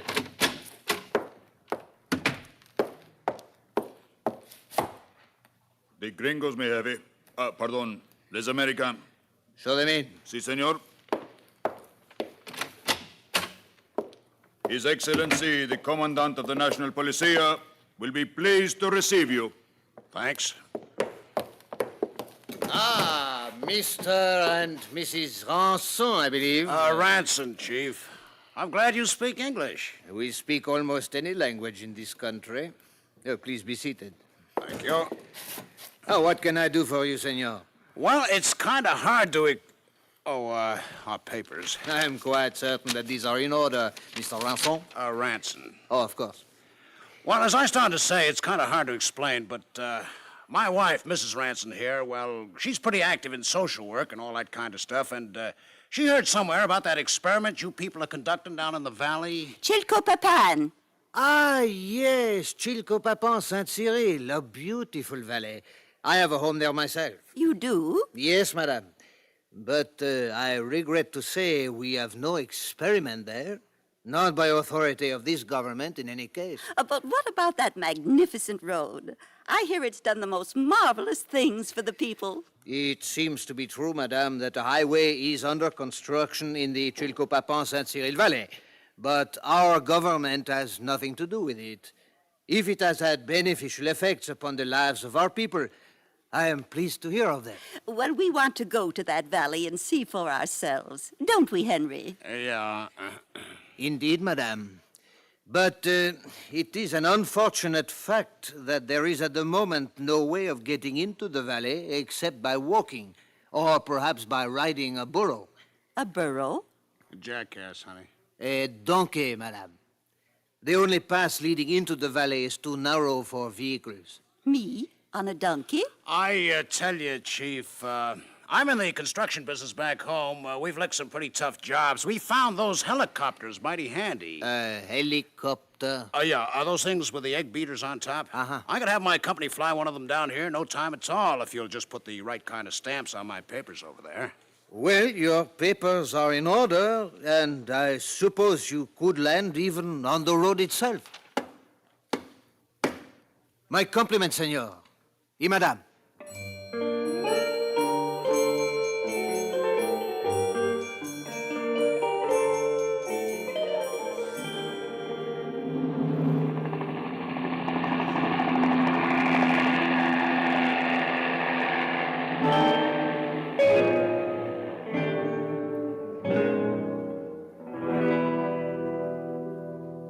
Take that rock right out of ground.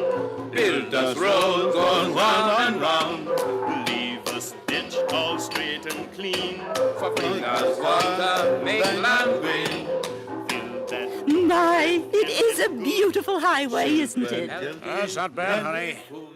I see they have sense enough to build an irrigation ditch right alongside. Saves a lot of work and money doing it that way.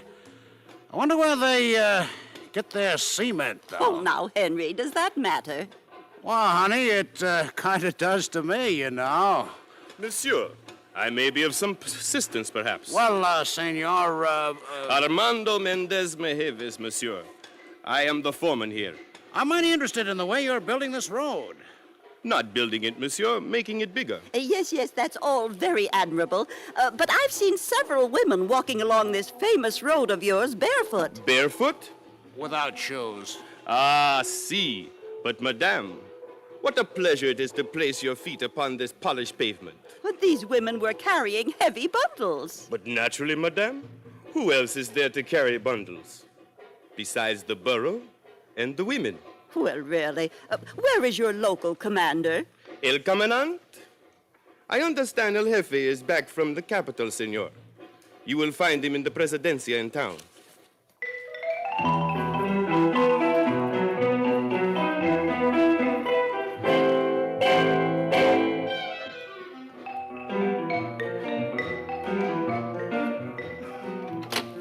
Senor El Commandant. Oh, no. Not you. Henry, isn't he the same man we met at the Capitol? Never mind, honey. Monsieur El Commandant. You have a retentive memory, Senor Ranson. So this whole thing is your idea. You're the guy they call El Commandant, eh? I thought you were chief of police back in the capital. So I am, Senor Ranson. Yes, but you're also running this valley and this boondoggle road. Which leads nowhere. It leads around the valley, madame. But whoever uses it. Our people use it, madame. And I'm certain that many burros find their burdens lightened when they march on its polished pavement. A 4-lane concrete highway for donkeys? No, madame. For our people. Who's paying for it, if it's all right for me to ask? Perfectly all right. I am, senor. With what? With these, monsieur. Uh-huh. Look, they've got his own picture on them. But of course, madame, I print them myself. Ain't that slightly illegal? Illegal? In the capital, perhaps. Here in the valley, as long as the people accept these bills for their work, and as long as the merchants exchange them for their goods, and as long as the local administration then accepts these same bills in payment of taxes, and constructs schools and hospitals and a sanitation system with their aid, who, monsieur, is to say whether they are legal or not? Why, this is preposterous. Is madame perhaps objecting to my picture on these notes? Does she think perhaps that I am not handsome enough? You're a dictator. Honey, easy. No, that I am not, madame. I have been honestly elected by my people. I have not even a bodyguard. Still, Mr. Commandant. Yes? You need some things from the outside, like the cement for that road of yours. How you paying for it? I see, Mr. Ranson, that I shall have to reveal a secret to you, in all confidence, of course. But I happen to know of a modest, although adequate, gold mine. Oh, gold mine, eh? Yes. One of my great-grandfathers discovered it. And you've been using the gold from that mine to pay for your imports, eh? But of course, Mr. Ranson. Can you think of any better way in which I could have employed it? All right, Mr. Commandant, I follow you this far, but what's going to happen in the end? In the end, I shall be shot, naturally, as an enemy of the state. But it will have been a man's life. Yes, a man's life. But what about the women? You could give them so much if you'd only let them be civilized. Are you so certain, Senora? Well, if you men don't think so, wait until you hear from the women. That road is going to connect with the outside world.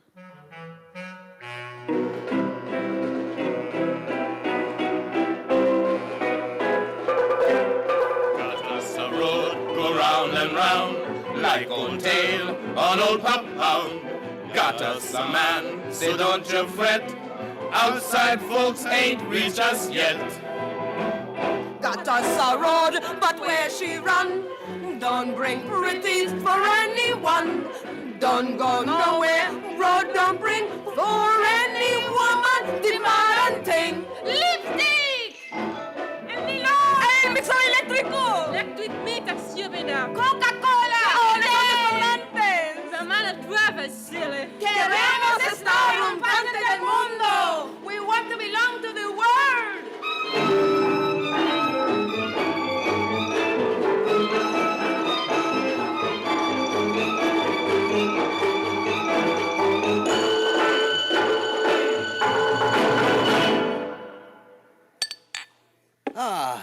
I always look forward to this first glass of beer at noon in the shade of the plaza. Senor Ranson, your charming lady has been giving our women ideas. Yes, I know. The people of this valley were content, senor, until you and Madame honored us with your visit. Believe me, Monsieur Commandant, my wife means no harm. I am aware of that. But as of this moment, I can no longer keep my constituents happy without giving them a link to the outside world. Can you build me such a connection? There is a pass, I take it. Yes, one. How far across? About 3 kilometers, I believe. Like 2 miles, eh? Something like that. How steep and how narrow? Not too steep, but very narrow. It is really only a burro trail between cliffs reaching up 200 or 300 feet on either side. Well, I'll probably have to bring some men and equipment down from the States. Give me 3 or 4 months. Agreed. I just wish I knew. Do you really want this job done? No, senor. I don't. But the people of my valley do, and I will give them what they want.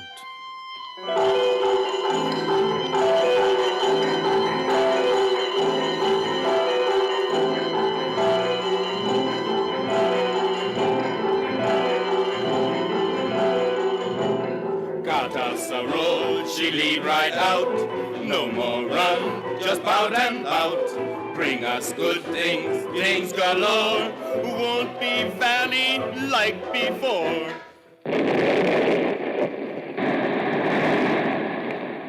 There she goes, the last rock blocking the pass. Oh, I'm so happy I was able to watch this, Henry. Yeah. Hold on to your hat, honey. Here comes civilization.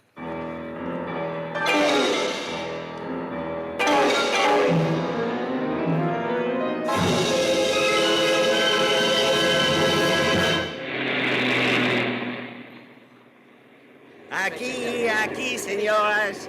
Nylon stockings, beautiful, almost perfect. Only one pair to each lady. Unless you visit us twice, of course. The original Paris lingerie for distinguished ladies. Yes, try a look. The only place in the valley which guarantees that everybody... Ladies, why wash your family soil clothes with your delicate hands? Why waste your beauty over a tub of hot sudsy water? See our new washing machine, especially built for you. Only 25 colombinos down. Mesdames, why you soap at all? Our new exclusive product, lose, amigos. You cannot lose. Every client is guaranteed a prize.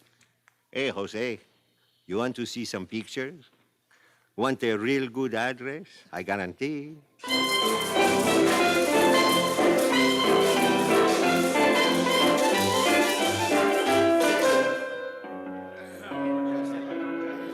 I am sorry, senor, but I cannot pay you this sum in the kind of money you desire. You see, my wife... That is none of the company's concern. You cannot meet your payments. But I have money, senor. Look you here. That stuff is no good.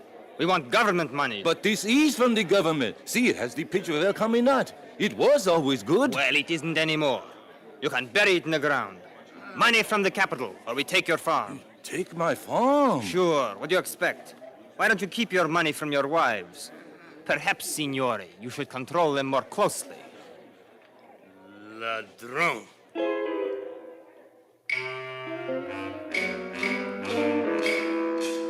How you like your nylon stocking, Anita? Aye, where ones have long holes all the way up to here. Good thing when they see you. No danger. The men now all at gambling place to make money to pay bills. Government money. Oh, from the capital? Your electric, miss. No good. Wrong electricity. But you just got new eyes. See, but machine made for different kind.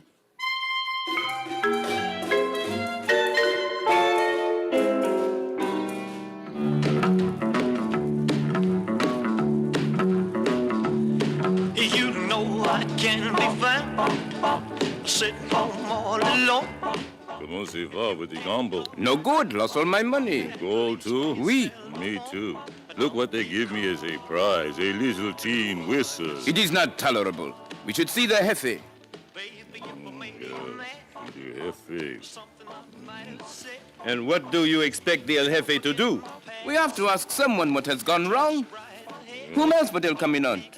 One among us must discuss this matter with El Caminant. Who goes, Armando? Oh, naturally. I agree. D'accord. D'accord. Very well. I will go.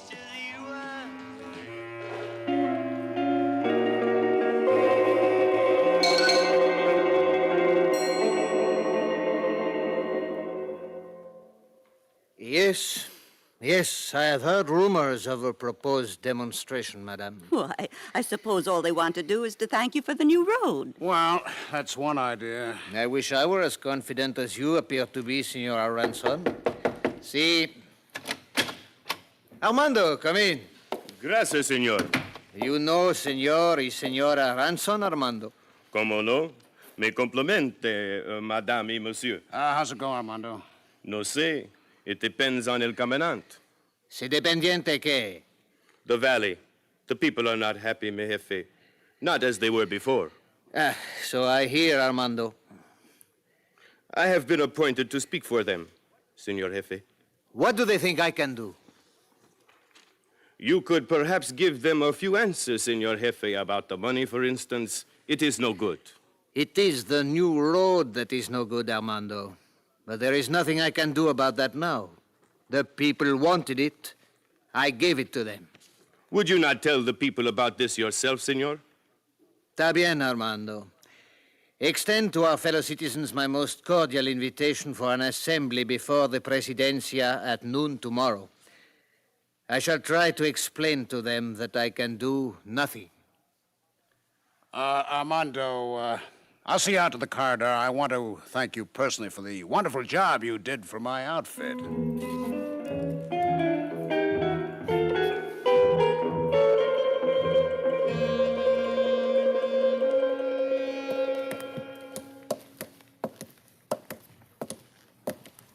You did do a fine job for me, Armando, especially with the explosives when we were blasting our way through that pass.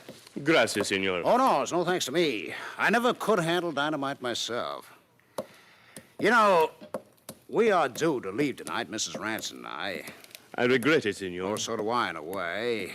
Still, I guess my job is done, for better or for worse.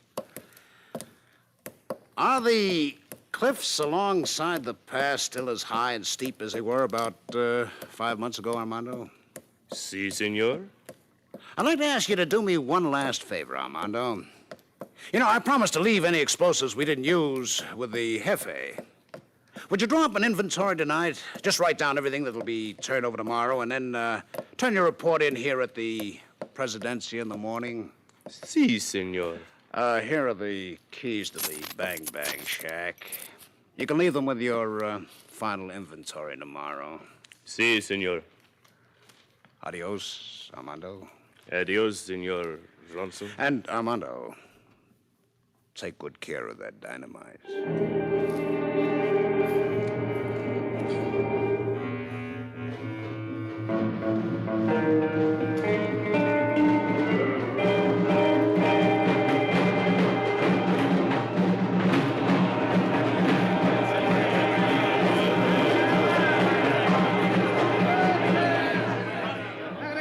Caminante! El jefe, lo comandó.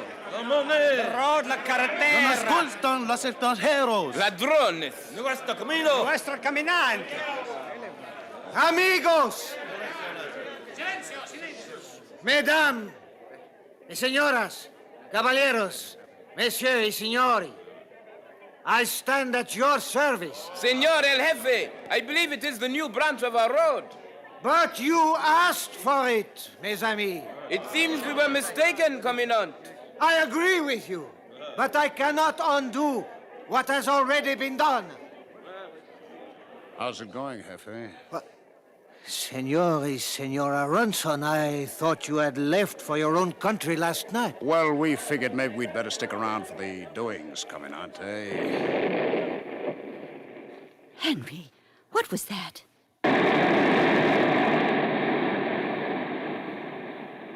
Enfin, mes amis. Perhaps we do not need to trouble El Commandant with our problems after all.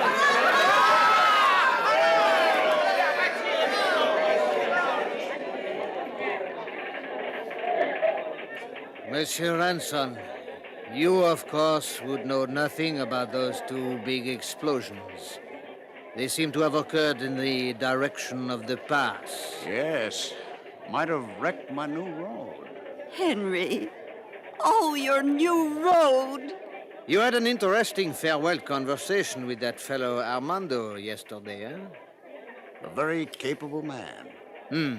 Isn't he? In any case, I appreciate your leaving us whatever explosives are still on hand. We shall appreciate them when we get back to work on our old road. Got us a road, lead round and round. Chase she tail like old pop-pound. Women back where they belong. No more sad in our song. Got us a road, now all our own. Happy like hound dog with big bone. Got us work and got us food. Die on to heaven, feeling good.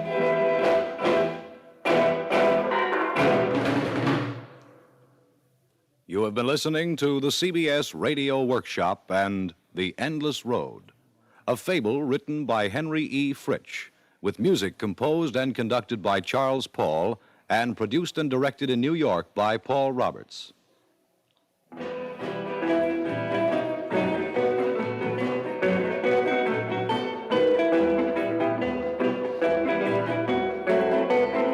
Featured in the cast were Ralph Bell as Ranson, Bert Kelton as Mrs. Ranson, Bob Dryden as the Commandant, and Leslie Scott as Armando. Others included Ruby Dee, Simeon A. Benjamin, Maurice Ellis, Ralph Camargo, Ronald Dawson, Guy Rep, Francis Foster, Daniel Ocko, Richard Shepard, Roscoe Brown, Janine Jabon, and Viney Burrows.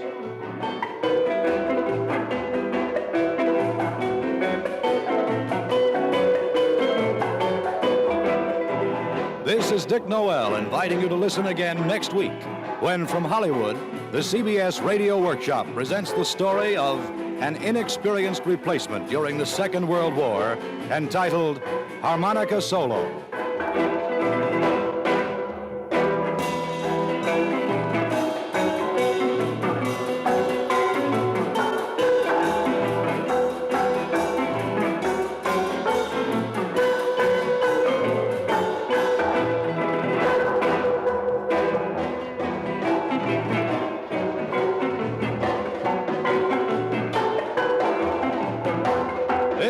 CBS Radio Network.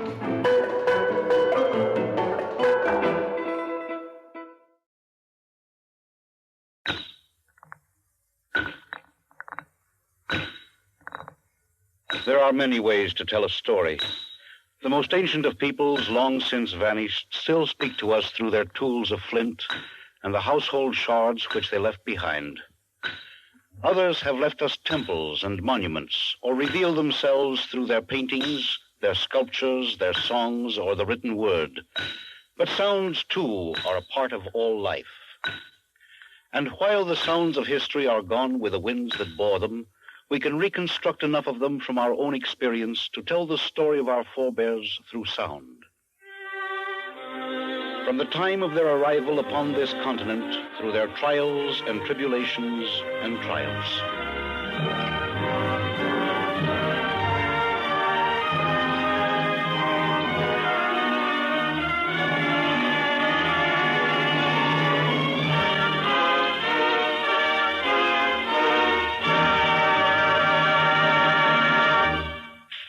The CBS Radio Workshop, dedicated to man's imagination, the theater of the mind. Today, a re-evocation through sound of some of the significant themes in the development of our country. The title, Sounds of a Nation.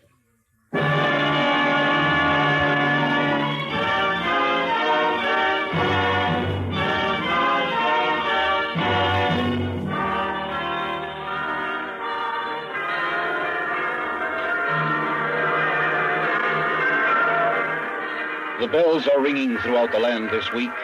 Hundreds of bells, thousands of bells, tens, perhaps hundreds of thousands of bells. From the clear, joyous village bell, as pure as virgin landscape, to the majestic choirs cast in bronze of the big city cathedrals.